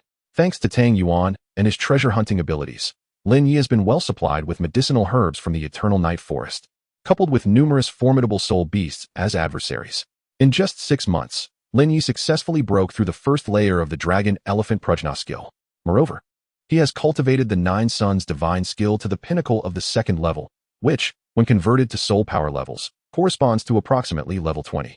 This signifies that Lin Ye is now capable of hunting his 2nd soul beast, absorbing a soul ring, and advancing to the title of Great Soul Master. Besides the cultivation of the Dragon Elephant Prajna skill and the Nine Suns divine skill, both the Phoenix Dance 6 illusions and the Duga 9 swords have also progressed a level due to Lin Ye's diligent practice. Previously, when Lin Ye executed the Phoenix Dance 6 illusions, he could only create faint afterimages while moving, but now, he can conjure 2 distinct phantoms. As for the Dugu 9 swords, Lin Ye had merely mastered the techniques before, but now he can effortlessly wield all 9 sword forms with complete proficiency. However, concerning the external soul bone, the Sharingan, Lin Ye has yet to elevate it from the single tomo to the double tomo state, as his father described, which has left him somewhat discontented. Nonetheless, soul bones inherently evolve passively with a soul master-esque growth, unlike martial skills that can be actively trained, leading Lin Ye to ultimately come to terms with it. During this past half-year, despite previously provoking the Violent Tiger's soul hunting team, and hearing from Yu that they are known for their vindictiveness, Lin Ye believes that their leader, Violent Tiger, is a cunning individual. Had he merely defeated the Black Rhino, given the Violent Tiger's soul hunting team's temperament, he might have faced some retaliation. However, the proprietress of the Blood Rose Tavern, Mei, has shown him kindness. With a powerful figure of Soul Saint caliber backing him, Lin Ye feels that Violent Tiger would not act foolishly, and indeed, the outcome did not surprise him. Acknowledging the goodwill from a Soul Saint level powerhouse, Lin Ye is no fool. He frequently visits the Blood Rose Tavern and cultivates a rapport with Mei. It remains uncertain whether Mei genuinely wishes to befriend him, has a penchant for charming youths like himself, particularly handsome ones, or perhaps a combination of both. Regardless, Lin Ye feels that Shui Mei treats him quite well. Yet, despite Lin Ye's flourishing life in Eternal Night City over the past months, the city has not been devoid of turmoil. Beginning several months ago, soul hunting teams within Eternal Night City have begun to mysteriously vanish. Often, when one team disappears, it is the entirety of its members who are lost, leaving no trace behind, neither living nor dead. To speak candidly, in the realm of soul hunting, it is not uncommon for a hunting team to face total annihilation during their missions due to an unfortunate encounter with a soul beast of overwhelming strength. However, the Eternal Night Forest, located outside the city of Eternal Night, is not comparable to the Stardew Forest. Even at the deepest recesses of the Eternal Night Forest, the most formidable soul beasts, according to powerful soul masters who have ventured into its depths, possess a cultivation age of no more than 50,000 years. This is only applicable to the innermost region. As for the inner, sub-inner, and outer zones, the soul beasts therein are generally categorized into cultivation ages of approximately 10,000 years, 5 to 10,000 years, and 1 to 5,000 years, respectively, while the outermost beasts are typically of only 10 or 100 years in age. Most hunting teams, when undertaking their missions, seldom venture beyond the sub-inner zone. Though there exists a possibility of encountering insurmountable soul beasts within the sub-inner zone, the likelihood remains minimal, and the probability of total team annihilation is even more remote. Furthermore, it is worth noting that a hunting team, which included a Soul King expert, has mysteriously vanished. Typically, a hunting team with a Soul King level expert, if adequately equipped, should be capable of confronting 10,000-year soul beasts and retreating unscathed. Given that the highest cultivation age of soul beasts in the sub-inner zone is merely 10,000 years, it is inconceivable for a Soul King-led team to suffer total annihilation in this area. When the disappearance first occurred, the prevailing assumption was that a vicious 10,000-year soul beast might have ventured from the depths of the Eternal Night Forest into the sub-inner region. However, one fateful day, a hunting team conducting a mission in the forest stumbled upon several desiccated corpses hidden within the underbrush. Upon examination, the attire of the deceased unmistakably identified them as members of the missing hunting team. This revelation provided clarity to the preceding events. Chapter 82, The Evil Soul Master. Shiryu's warning. The root of all misfortune lies with the evil soul masters. Evil soul masters are a collective term for soul masters whose martial souls are exceedingly peculiar and often malevolent. These individuals are capable of rapidly enhancing their cultivation by devouring the flesh, martial souls, and soul power of others. The nefarious practice of the evil soul masters, which serves only to benefit themselves at the expense of others, once incited a unified outrage throughout the continent.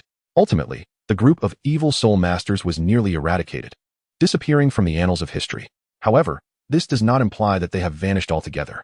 In truth, the emergence of evil soul masters is a consequence of martial soul mutations. As long as martial souls exist on the Douluo continent, the potential for the birth of evil soul masters remains.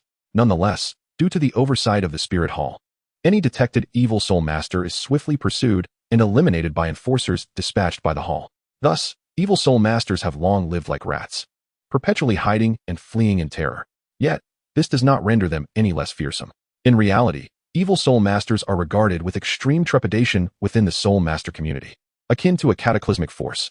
Their ability to enhance their cultivation at an accelerated pace through the consumption of others' flesh and soul power allows them to surpass ordinary soul masters in terms of cultivation speed. In an unforeseen turn of events, a soul master stumbled upon the trail of an evil soul master and, driven by a sense of justice, endeavored to eliminate this adversary, only to have the latter escape despite the soul master's efforts. Determined to eradicate evil, the soul master pursued, but in a moment of carelessness, the evil soul master unleashed devastation upon a village. When they crossed paths again, the tides of power had shifted. The evil soul master, having consumed the flesh and blood of the villagers, experienced a tremendous surge in strength, ultimately crushing the pursuing soul master. Such occurrences are not unheard of. Consequently, when members of the soul master community detect an evil soul master, they typically notify the Spirit Hall, which dispatches elite fighters to address the threat. However, this process often requires considerable time, typically around a month. During this interval, it is uncertain whether the evil soul master will depart or remain active in the vicinity. Recent accounts indicate that due to the stringent crackdowns by the Spirit Hall, evil soul masters have grown exceedingly cunning. They now band together and exercise great caution, often limiting their stay in any given location to a maximum of 1 month. Yet, this is merely based on known records, and the true nature of evil soul masters remains shrouded in mystery, given their perilous and enigmatic existence. The discovery of corpses has instilled a palpable sense of unease within the soul-hunting community of Eternal Night City, particularly after the emergence of an evil soul master in the Eternal Night Forest. Although this matter has been reported to the Spirit Hall's branch in Eternal Night City, there has been no word regarding when reinforcements will arrive. The economy of Eternal Night City is heavily reliant on the resources of the Eternal Night Forest, and news of an evil soul master lurking within could spell economic ruin for the entire city. Consequently, the nobility of Eternal Night City has united to exert pressure on the soul-hunting community, forbidding any disclosures about the discovery of the evil soul master to protect their interests. Faced with the overwhelming influence of the city's aristocracy, the soul-hunting community has no choice but to acquiesce. Thus, an odd atmosphere now permeates the soul-hunting community in Eternal Night City. Unbeknownst to Lin Ye, on the very day following his advancement to level 20, he was preparing to share his jubilation with Shiryu and others when, unexpectedly, Shiryu had already sent a messenger inviting him to the tavern that evening. However, the expression of the messenger, Su Ying, revealed an unsettling demeanor. Filled with curiosity, Lin Ye awaited the evening and made his way to the Blood Rose Tavern. As night fell at the Blood Rose Tavern, Lin Ye entered the familiar establishment and spotted several familiar faces gathered at a table not far away. Shiryu, he called out, approaching them. Lin Ye, take a seat. Shiryu replied, though his usual jovial demeanor had vanished, replaced by a somber air as he took a swig of his drink and sighed, urging Lin Ye to sit. Lin Ye, puzzled by the change in atmosphere, settled down and glanced around at his surroundings.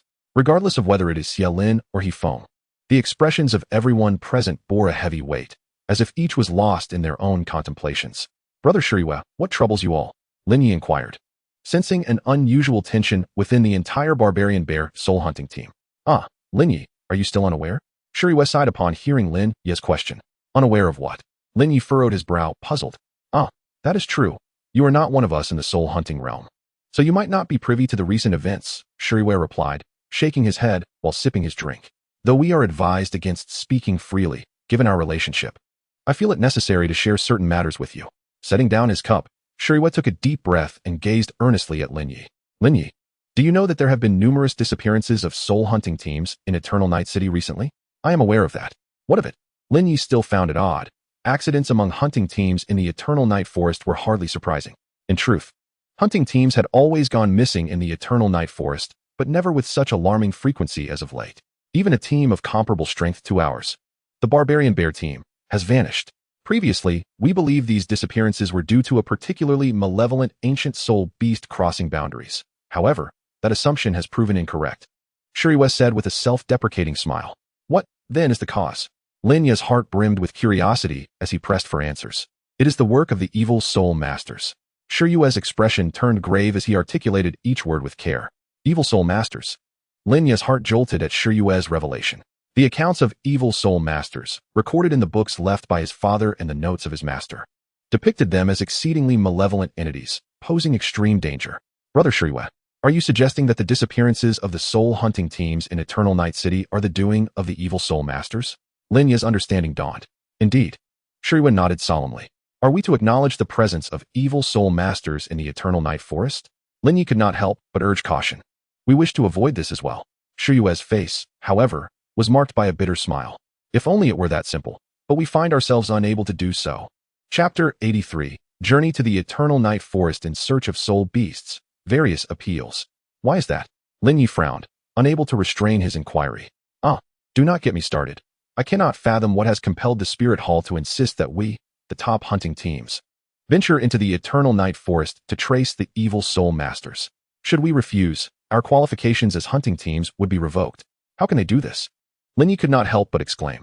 With evil soul masters present in the Eternal Night Forest, should not the Spirit Hall advise you against entering, to avoid peril? How can they risk your lives in such a manner? Is the Spirit Hall not supposed to be an institution of justice? How can they act in such a way? Lin Ye felt a surge of anger, having previously held the Spirit Hall in high regard. Lin Ye, do not overthink this. It is merely an order from the Spirit Hall branch of Eternal Night City, or more accurately, from its master. The Spirit Hall is a colossal entity, inevitably harboring a few miscreants, yet overall, it stands for justice. Noticing Lin Ye's extremism, Shiryu remarked, haha, the chief does make a valid point. Beside them, He Feng took a sip of his drink, slamming his cup onto the table with a hearty laugh, adding, I have heard that the master of our Spirit Hall branch was elevated by the local nobility. Thus, he represents their interests. Due to the influence of the evil soul masters, although we have kept it under wraps, the issues have come to light in Eternal Night City, significantly affecting the business of the noble lords. Consequently, they are pressuring our branch master to resolve this predicament swiftly. However, these noble lords are rather short-sighted, fearing that if the main spirit hall sends representatives, they might shut down Eternal Night City altogether. Thus, they refuse to allow the branch master to inform the main hall and insist on resolving this internally. This is why our branch master has tasked us with tracking the whereabouts of the evil soul masters to ascertain the situation and determine if we can handle it ourselves. Yet as He Feng spoke, a look of disdain crossed his face, clearly doubting the capability of the Eternal Night City Spirit Hall branch to confront the evil soul masters lurking within the Night Forest. Are we to simply allow ourselves to be slaughtered? Lin Ye frowned slightly. Who says we are to be slaughtered? In this world, the nobility does not hold absolute power. He Feng scoffed, casting a glance around the Blood Rose Tavern. However, all this talk is futile, we still must proceed. The county officials are not as effective as those who are present. Observing He Feng's arrogance, the previously silent Xia Lin interjected, dousing him with a dose of reality. After finishing his drink, Lin Ye bid farewell to the members of the bear hunting team. He had initially intended to share his joy over his recent breakthrough with them that evening, but the emergence of the evil soul masters rendered such discussions inappropriate. If Yu and the others were to learn that Lin Ye had reached level 20, they would undoubtedly urge him against venturing into the night forest to hunt soul beasts. Yet, Lin Ye had never been one to heed the advice of others, so it was best left unsaid. That night, the Blood Rose Tavern lacked its usual vibrancy. Patrons sat with their heads bowed, quietly nursing their drinks. It seemed the affair with the evil soul masters had cast a significant shadow over the hunting community, Lin Ye mused. Nonetheless, despite the prevailing danger, he remained resolute in his plans. Having reached level 20, he was eager to hunt soul beasts and achieve his advancement without delay. Though the evil soul masters posed a threat, Lin Ye felt no trepidation, armed as he was with a level 99 titled DouluoDalu experience card left by his father. He had no doubt that even the most formidable evil soul masters could not rival the power of a titled DouluoDalu of such caliber. Moreover, Lin Ye learned from Yu that the various soul hunting teams would venture into the Eternal Night Forest tomorrow in pursuit of the malevolent soul master.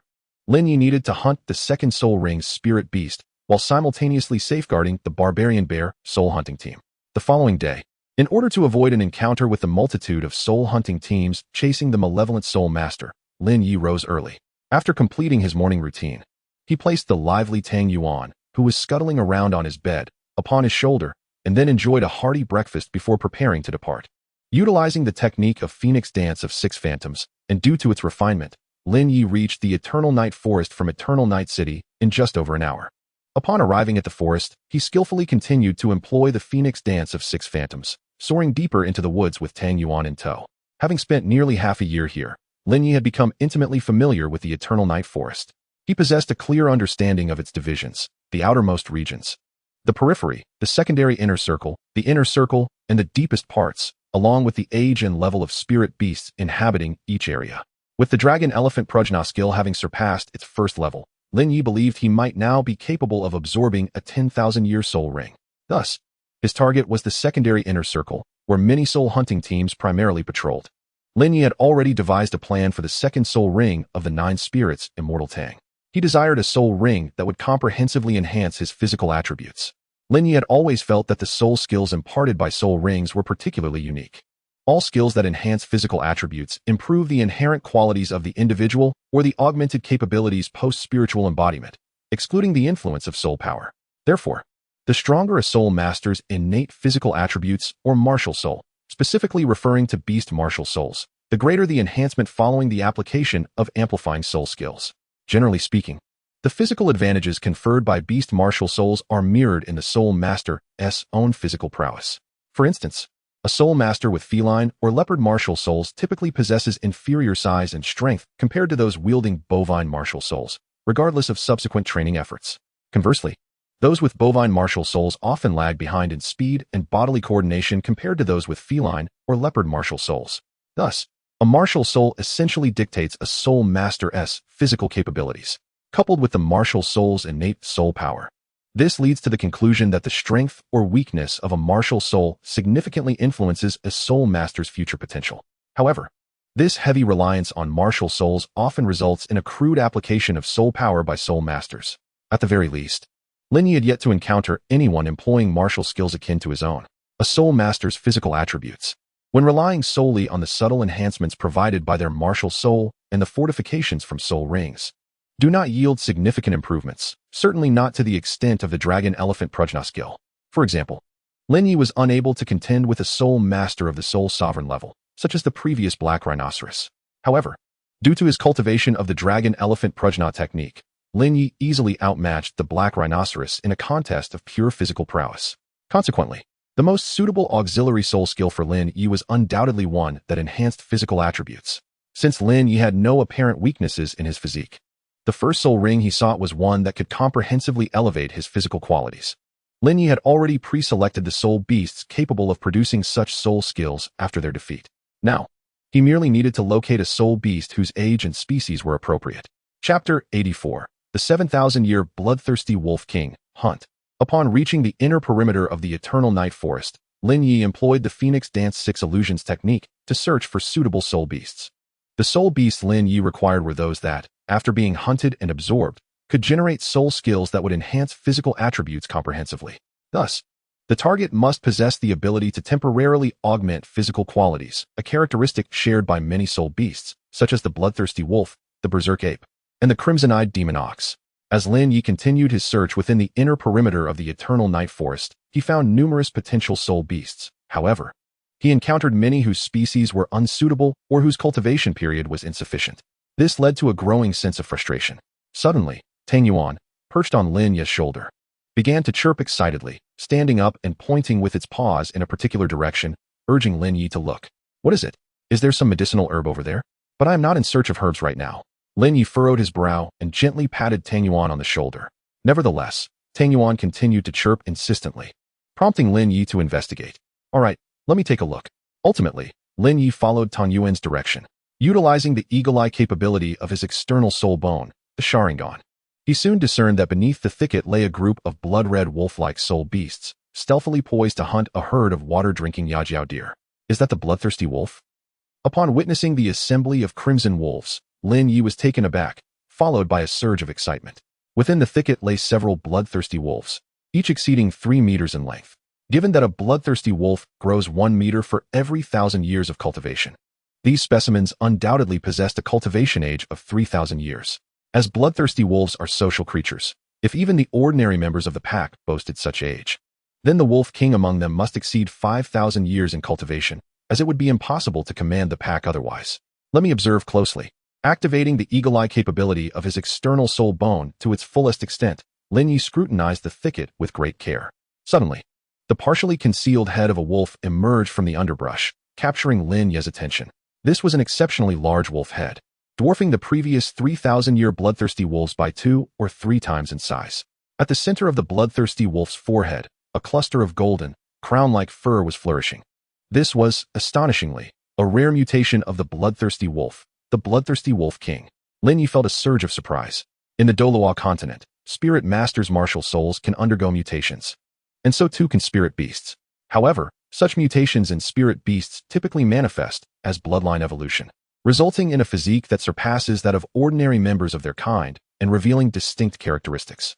In the spirit master community, these traits are commonly referred to as the token of the king, a testament to their royal status. The characteristics exhibited by spirit beasts that undergo bloodline evolution to become royal beasts are fundamentally similar. They grow larger, their innate abilities are enhanced, and they develop a crown-like mark that differs in color from their body, with some anatomical features also transforming. Observing the bloodthirsty wolf king concealed within a nearby thicket, Lin Ye noted that its length exceeded 7 meters, implying that this formidable creature had lived for over 7,000 years. This was fortuitous. As Lin Ye gazed at the distant bloodthirsty wolf king, he licked his lips. His criteria for the second spirit ring encompassed those ranging from 5,000 to 10,000 years, thus including the 7,000-year mark. Upon sighting the bloodthirsty wolf king, he promptly resolved to make it his quarry. However, dealing with such a large pack of bloodthirsty wolves posed a challenge. Observing the thicket below, which concealed a dozen or so of these wolves, Lin Ye fell into contemplation. A spark of inspiration struck him, accidentally catching sight of a herd of fawn-like deer quenching their thirst by the riverbank. A brilliant idea flashed through Lin Ye's mind. Since you wish to hunt the fawn-like deer, allow me to assist. With a newfound determination, Lin Ye stealthily approached the gathering of bloodthirsty wolves and the fawn-like deer. As he drew within 100 meters of both herds, he concealed himself amidst the lush foliage of a sturdy tree, carefully lifting his companion, Tang Yuan, and placing it upon the branches. Tang Yuan, wait here for me, and remember, do not wander off. It is perilous. After imparting this caution in a hushed tone, Lin Ye activated the Phoenix Dance 6 Illusions technique once more, leaping gracefully to another tree nearby. Observing Lin Ye's departure, Tang Yuan, perched upon a robust branch, instinctively raised its body and squeaked, eager to follow. However, upon glancing down, it was startled to discover the ground lay a daunting 10 meters below, causing it to tremble in fear and cling tightly to the branch. Meanwhile, Lin Ye had arrived at another tree. After adjusting his position, he slowly unsheathed the iron sword from his back. Go. Upon completing his preparatory stance, Lin Ye uttered a quiet command in his heart, his right arm's muscles tensing as he swiftly propelled the sharp long sword forth. Whoosh! The sharp long sword, propelled by Lin Ye's force, emitted a piercing sound as it sliced through the air, moving with such swiftness that it resembled a silver streak of light, instantly piercing the body of a young antlered deer amidst the herd. The sudden strike from Lin Ye's flying sword claimed the life of one deer, provoking chaos within the entire group. Those still drinking water abandoned their caution and prepared to flee. However, the bloodthirsty wolf pack, which had been stealthily approaching, was unwilling to let their prey escape just as they were ready to attack. With a howl from the bloodthirsty wolf king, the lurking pack surged forth from the underbrush, baring their fangs as they pursued the fleeing deer. A perfect opportunity arose, as the other wolves charged out of the bushes to hunt down the antlered deer. The wolf king, remaining back, had yet to join the fray. This moment was undeniably the ideal time for Lin Ye to strike. In a flash, he activated the Phoenix Dance 6 Illusions technique to its utmost limit, leaping forward with tremendous force. In that instant, Lin Ye appeared to transform into a phantom, leaving two afterimages in his wake as he darted towards the bloodthirsty wolf king below. Along the way, Lin Ye's right hand formed a grasp, and with a brilliant flash of golden light, the Xianyuan sword materialized in his grip. With the Duga 9 swords technique, he executed the breaking palm style. As he soared through the air, sword in hand and a steely gaze, Lin Ye swiftly positioned himself before the bloodthirsty wolf king, unleashing the specialized technique designed to counter claw and palm strikes. With a swift motion, Lin Ye swung his sword, and a beam of golden light streaked across the sky. Although the Wolf King's instinct sensed imminent danger at the critical moment, it instinctively lashed out with its claws. Yet, Lin Ye skillfully evaded this attack by bending backward in a seamless motion. In the next heartbeat, he thrust the sharp Xianyuan sword upward, piercing through the Wolf King's skull. Before the Wolf King could utter a cry, Lin Ye's lethal strike found its mark, and with a spray of blood, the massive body collapsed to the ground. As the Wolf King's lifeless form thudded to the earth, the remaining bloodthirsty wolves momentarily froze. Then one of the most powerful among them howled mournfully to the sky. As if receiving a signal, the pack, which had been relentlessly pursuing the deer, suddenly whimpered and scattered in disarray. To deal with a hierarchically structured pack of soul beasts, one must eliminate the leader. This will cause the entire group to disperse. To confront the whole pack, unless one possesses overwhelming strength, the ultimate fate is certain: to be dragged down or overwhelmed in a fatal assault. As the bloodthirsty wolf pack dispersed, the herd of deer had already fled into the distance. Along the gently flowing riverbank, only Lin Ye remained, accompanied by the lifeless body of the bloodthirsty wolf king, measuring over 7 meters in length. Having been slain by Lin Ye, the corpse of the wolf king emitted countless purple specks that continuously dissipated, gathering above its remains. Stay here and do not wander off. I am about to absorb the soul ring, Lin Ye instructed the restless Tang Yuan, who was scurrying about on the ground. Chirp. In response to Lin Ye's admonition, Tang Yuan chirped, seemingly affirming its understanding. After several dozen seconds, the soul ring above the Wolf King's corpse finally coalesced into form, presenting a deep purple hue and a diameter of nearly 2 meters. Observing the soul ring, Lin Ye exhaled softly and gradually extended his right hand. With a flash of white light, the pristine Jiuling Xian Tang materialized in Lin Ye's grasp. As he focused on the soul ring, his heart stirred, and he activated the Jiu Yang divine art, beginning to draw the ring from the air. Under Lin Ye's influence, the soul ring slowly drifted towards him, ultimately resting above his right hand. Suddenly, it contracted and enveloped the Jiuling Xian Tang, causing a surge of soul power to rush into Lin Ye's body. Immediately, Lin Ye settled onto the ground, closed his eyes, and operated the Jiu Yang divine art, preparing to welcome the torrent of soul power released by the Wolf King's soul ring. With Lin Ye's dragon elephant prajna skill having surpassed its first level, He now possessed an arm's strength nearing 10,000 pounds. Given his current physique, he could rival soul saints endowed with supreme beast martial spirits. Of course, this comparison held only if the soul saints did not enter their martial spirit manifestation. In a direct comparison of physical prowess, Lin Ye would be outmatched. Although Lin Ye now boasted a physique comparable to that of a soul saint, fully capable of absorbing soul rings exceeding 50,000 years but below 100,000 years, he remained unaware of this fact. Nevertheless, even without his conscious awareness, the latent strength of his formidable physique was still at play. Consequently, the soul power released by the bloodthirsty Wolf King's mere 7,000-year soul ring inflicted no suffering upon Lin Ye. In less than half an hour, he successfully withstood the surge of soul power from the Wolf King's soul ring, navigating through the initial phase of absorption. If the first trial faced by a soul master in absorbing a soul ring was one of physical endurance, the second trial would be a test of the spirit. Within the ocean of Lin Ye's consciousness, dark tendrils of energy began to coalesce, manifestations of the Wolf King's lingering resentment. Ultimately, these shadows solidified, transforming into a pitch-black apparition of the bloodthirsty Wolf King. This was the Wolf King's remnant. As the residual thoughts of the bloodthirsty Wolf King coalesced, the pitch-black beast let out a venomous howl. Its gaze fixated on the pristine begonia blossom at the center of Lin Ye's consciousness sea. The wolf's lingering essence yearned to obliterate Lin Ye's nine-spirit begonia martial soul into mere fragments. However, Lin Ye regarded the unfolding events with an air of indifference. Drawing from his prior experience of absorbing a soul ring, he was acutely aware that a formidable and enigmatic dragon martial soul resided within his consciousness sea. With but a subtle roar, it possessed the power to shatter all lingering essences of soul beasts. Indeed, the anticipated outcome soon materialized. Just as the bloodthirsty Wolf King's essence was taking shape, poised to launch an assault on Lin Ye's nine-spirit immortal begonia martial soul, the mysterious dragon martial soul erupted with authority, unleashing a thunderous roar. Under the resonance of this mighty sound, the bloodthirsty Wolf King's essence was nearly paralyzed with fear, its countenance betraying terror as it attempted to flee. Yet, it was ultimately torn apart by an unseen force, dissolving into countless wisps of darkness that vanished within the consciousness sea. Outside, although the dragon's roar did not reverberate beyond Lin Ye's body, the overwhelming aura of the dragon surged outward, radiating terror in all directions. Nearby, the timid Tang Yuan sensed this fearsome dragon might and let out a sharp squeak, instinctively dropping to the ground and burrowing its head beneath its fluffy belly, trembling as if to shield itself from the world. As the dragon's might swept past Tang Yuan, it continued its rampage, instilling dread among all soul beasts in the vicinity, whether herbivorous or carnivorous, terrestrial or aquatic. All were compelled to emit terrified cries and prostrate themselves before Lin Ye. Meanwhile, within the consciousness sea, the mysterious third martial soul vanquished the bloodthirsty Wolf King's essence, prompting Lin Ye to open his eyes and rise to his feet. He had finally completed the absorption. Standing tall, he beheld the second purple soul ring, slowly revolving above the nine-spirit immortal begonia in his right hand, and murmured to himself in awe. With a squeak, Tang Yuan, still quivering, seemed to find solace in Lin Ye's presence. After a frantic squeak of fear, it hastily climbed onto Lin Ye's shoulder and burrowed into the fabric of his chest, seeking refuge.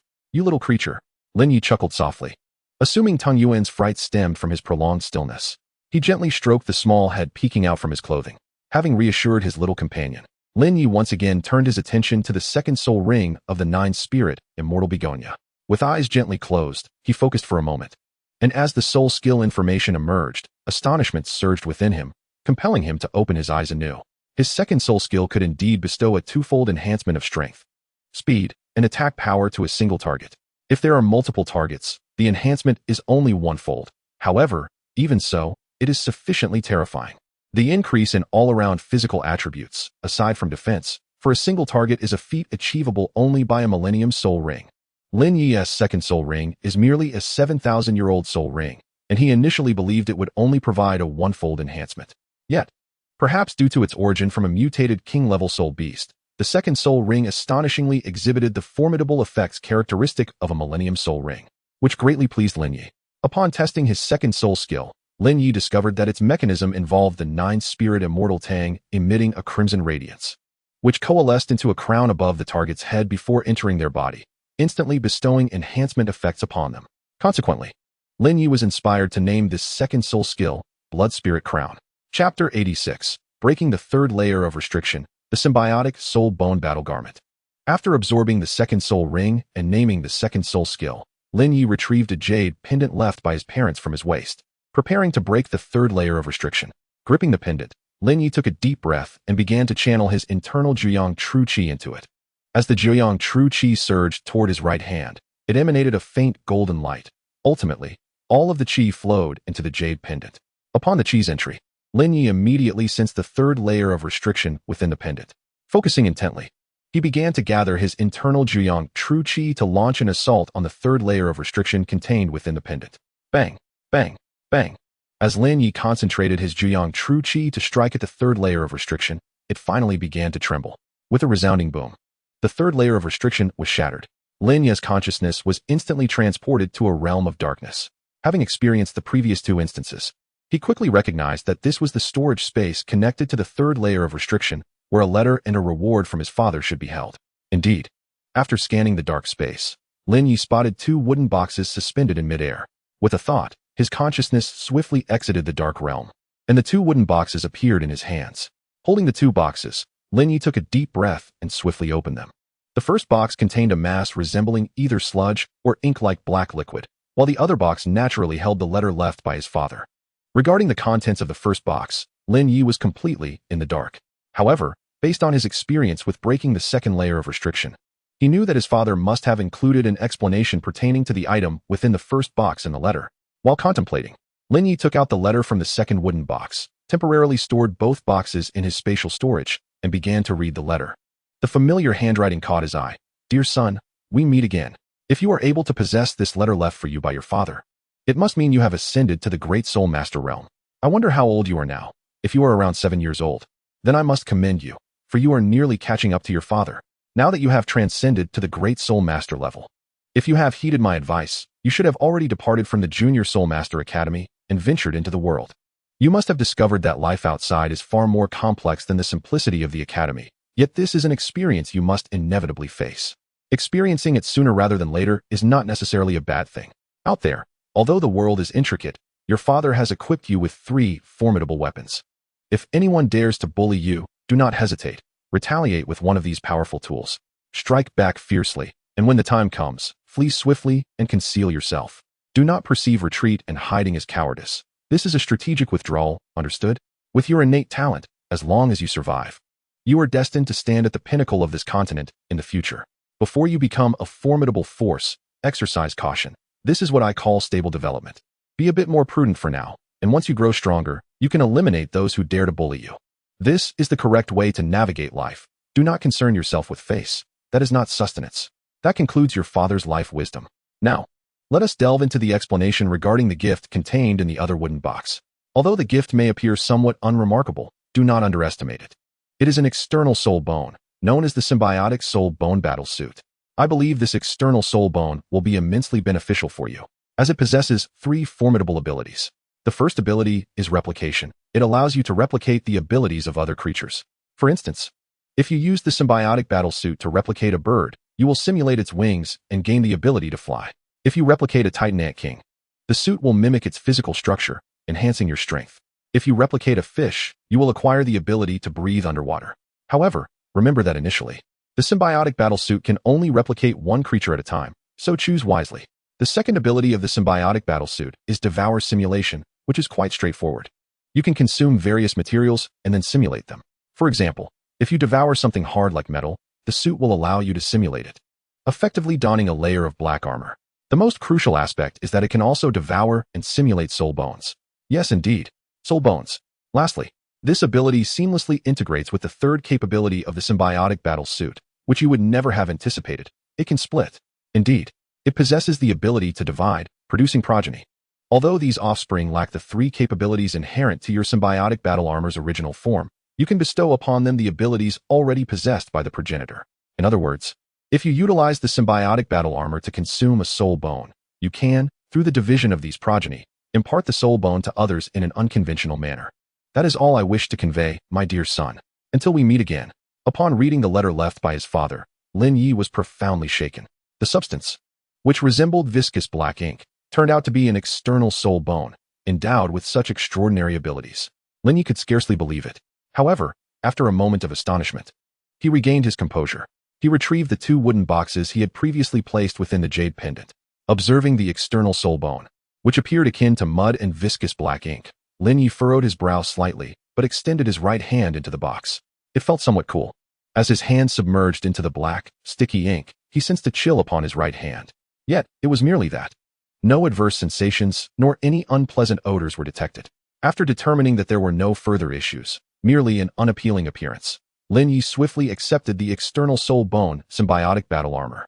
As he gazed at the symbiotic battle armor within the box, Lin Ye's expression grew earnest. With the infusion of his Juyang True Qi, the initially tranquil viscous ink appeared to come to life, flowing into Lin Ye's right hand in response to the energy. Soon, the symbiotic battle armor within the box vanished entirely, and as the final portion surged into Lin Ye's right hand, it returned to its previous fair complexion, indistinguishable from before. Chapter 87. Traces of the Evil Soul Master in the Depths of the Evernight Forest. After merging with the external soul bone symbiotic battle armor, Lin Ye marveled at his unblemished right hand, which bore no unusual signs and appeared exactly as it had before. When he intended to summon the symbiotic battle armor, it emerged from his right hand in a fluid motion, enveloping it as if he were donning a black glove. Truly wondrous. As he flexed his right hand, now encased in the symbiotic battle armor, Lin Ye mused to himself, astonished that he felt no weight at all. Although the armor clung to his skin, it felt as though it were merely another layer of skin itself. What an extraordinary external soul bone. Tang Yuan, take a whiff of this scent and help me locate them. With Tang Yuan, the white, gold-devouring mouse, cradled in his left hand, Lin Ye spoke while retrieving a gray scarf from the jade pendant with his right hand, placing it before Tang Yuan's small head. The gray scarf was a gift from Xie Lin to Lin Ye several months ago, allegedly hand-knitted by her. However, Lin Ye had never worn it, opting instead to place it within the jade pendant space. Time within the jade pendant remained still, so the scent of the scarf should have yet to dissipate. Squeak. Upon hearing Lin Ye's words, Tang Yuan immediately chirped a few times, then stood upright, sniffing the gray scarf before swiftly climbing down Lin Ye's arm. After letting out another call on the ground, it darted off in a particular direction. Observing Tang Yuan's movements, Lin Ye activated the Phoenix Dance 6 Illusions technique and followed suit, covering several dozen miles in pursuit. Lin Ye leaped from treetop to treetop, each ascent accompanied by the keen vision granted by the external spirit bones Sharingan. Yet, he still could not discern the whereabouts of the Savage Bear soul hunting group. Where could they possibly be? As he pursued Tang Yuan, Lin Ye continuously scanned the surroundings. Wait. Suddenly, during one leap, Lin Ye caught sight of something that startled him. Tang Yuan. Upon landing, he swiftly turned to Tang Yuan, leaping ahead to intercept it. Tang Yuan, remember to remain silent and keep quiet. After gently lifting the little white mouse from the ground and advising it, Lin Ye tucked it into his clothing before redirecting his attention to the direction he had previously noticed. He once again activated the Phoenix Dance 6 Illusions technique and sped towards that location. After covering several hundred meters, Lin Ye finally spotted a group of individuals amidst a dense thicket in the distance, clad in black and crimson robes that enveloped their entire beings. They certainly did not appear to be virtuous folk. From 100 meters away, Lin Ye cautiously concealed himself behind a lush tree, utilizing the eagle-eyed capability of the external spirit bones Sharingan to scrutinize the gathering. With the enhanced vision, he could see clearly that the cloaked figures seemed to be awaiting something. Observing the individuals shrouded in long robes, their faces obscured by hoods, Lin Ye felt a peculiar curiosity. Ordinary people, unless of noble birth, seldom don such distinctive attire. Given the current scenario, it was unlikely that nobles would venture into the Eternal Night Forest.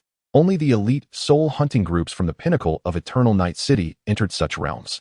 Moreover, those seasoned hunters were accustomed to the forest's ways and typically wore leather armor, making such garb unlikely. The black and crimson ensemble evoked thoughts of the legendary evil soul masters in Lin Ye's mind, causing his expression to shift to one of peculiar unease. In the city of Eternal Night, countless soul hunters were in pursuit of the traces of the malevolent soul master, only to eventually stumble upon him in the vast expanse of the Eternal Night Forest, akin to a blind cat accidentally finding a dead mouse. Such serendipity is indeed unparalleled. Observing the soul master lurking amidst the dense thicket from a distance, Lin Ye cautiously concealed himself behind a towering tree, patiently awaiting the unfolding events. After a span of several minutes, it appeared that the individuals anticipated by the soul master had finally arrived. The previously still soul masters suddenly sprang into action, converging towards a specific direction. Through Lin Ye's blood-red eyes, he discerned a group of elegantly attired individuals approaching from the depths of the forest, joining the soul masters. Upon witnessing this convergence, Lin Ye swiftly activated the nine-yang divine art, channeling the true energy within him to enhance his senses, while simultaneously employing the dragon-elephant prajna technique to invigorate his vital energy, thereby heightening his perceptual faculties. The combined efforts of the nine-yang divine art and the dragon-elephant prajna technique significantly amplified Lin Ye's auditory perception. Sounds from afar began to resonate faintly in his ears. In the thicket, a figure clad in a blood-red robe approached the group of nobles and, addressing the middle-aged nobleman clad in resplendent attire, spoke in a harsh whisper. The nobleman wore a troubled expression. "What shall we do? If we cannot procure sufficient blood, Lord Blood Infinite's plan will be thwarted. We, the Soul Masters, will forever be forced to scurry about like rats in a filthy drain under the oppression of the martial soul hall. Is this the life you desire? I care not how you achieve it. You must secure enough fresh blood for me." The figure known as Bloodbat retorted coldly. "My lord, perhaps we should consider an alternative approach. Targeting Soul Masters individually is overly cumbersome. Why not simply massacre a city? That would yield ample blood," suggested the middle-aged nobleman. "Fool, do you think we have not contemplated this method? However, the ascension of Lord Blood Infant requires considerable time. An assault on a city would undoubtedly attract formidable Soul Masters, sealing our doom," Bloodbat admonished in a sinister tone. "But no buts. You must devise a plan to continuously draw people to me." Under the uncompromising command of Bloodbat, the nobleman garbed in finery had no choice but to acquiesce, and thus, the two factions dispersed into the thicket. Chapter 88. The crisis of the Savage Bear Soul Hunting Team. Upon witnessing the Soul Masters finally scatter from the forest, Lin Ye waited until the figures draped in black and blood-red robes completely vanished from sight before cautiously emerging from his hiding place among the dense foliage. There were indeed two factions. As he reflected on the direction the Soul Masters had taken, Lin Ye felt a sense of astonishment. At present, within the city of Eternal Night, no one had yet discerned that the malevolent Soul Masters were not merely confined to the depths of the Eternal Night Forest. Rather, there existed another group masquerading as nobles who had infiltrated the city. From the snippets of conversation he had overheard, Lin Ye surmised the general outlines of the Soul Masters' scheme. The malevolent Soul Masters, apart from relying on chance within the Soul Hunting Forest, have presumably dispatched a group masquerading as nobles, secretly infiltrating Eternal Night City. They disguise themselves as aristocrats seeking to hunt soul beasts, thereby issuing missions to the Soul Hunting Brigade. Through this cunning strategy, any Soul Hunting Brigade that accepts such a mission and is subsequently led into the Eternal Night Forest by these disguised malevolent souls is undoubtedly doomed to perish. However, this method harbors a flaw. If the same group of nobles consistently disseminates tasks, leading to the annihilation of any Soul Hunting Brigade they guide into the Eternal Night Forest, such a pattern would surely have been detected long ago. Yet, this is not the case. There must be a reason behind it. Each time a mission is issued, the identity of the noble employed by the malevolent soul must differ. With every Soul Hunting Brigade that is led to their demise in the Eternal Night Forest, the identity used to issue the task also meets its end, ensuring that their actions remain undiscovered. How truly cunning. Contemplating this, Lin Ye clenched his fists. "Alas, you have encountered me. Watch as I unveil your identities." With a final, deep gaze towards the direction in which the malevolent souls had departed, Lin Ye retrieved Tang Yuan from within his garment, placing the little creature in his palm, observing the small, snow-white ball, spinning and gazing around in silence. A faint smile graced Lin Ye's face. "All right, they have left. We can speak now." Jiji. Hearing Lin Ye's words, Tang Yuan perked up, tilting its head and emitting a curious chirp, as if to inquire if it was true. "Now, please guide me onward." With a gentle grip on Tang Yuan, Lin Ye leaped down from the tree, placing Tang Yuan back on the ground. After affectionately patting the little creature's head, he spoke again. "Jiji." In response, Tang Yuan stood up once more, first chirping in one direction and then calling out to Lin Ye before dashing off rapidly toward a specific path, with Lin Ye swiftly in pursuit. Meanwhile, several kilometers away, the Barbarian Bear Soul Hunting Brigade faced its gravest crisis yet. "Run! Everyone run!"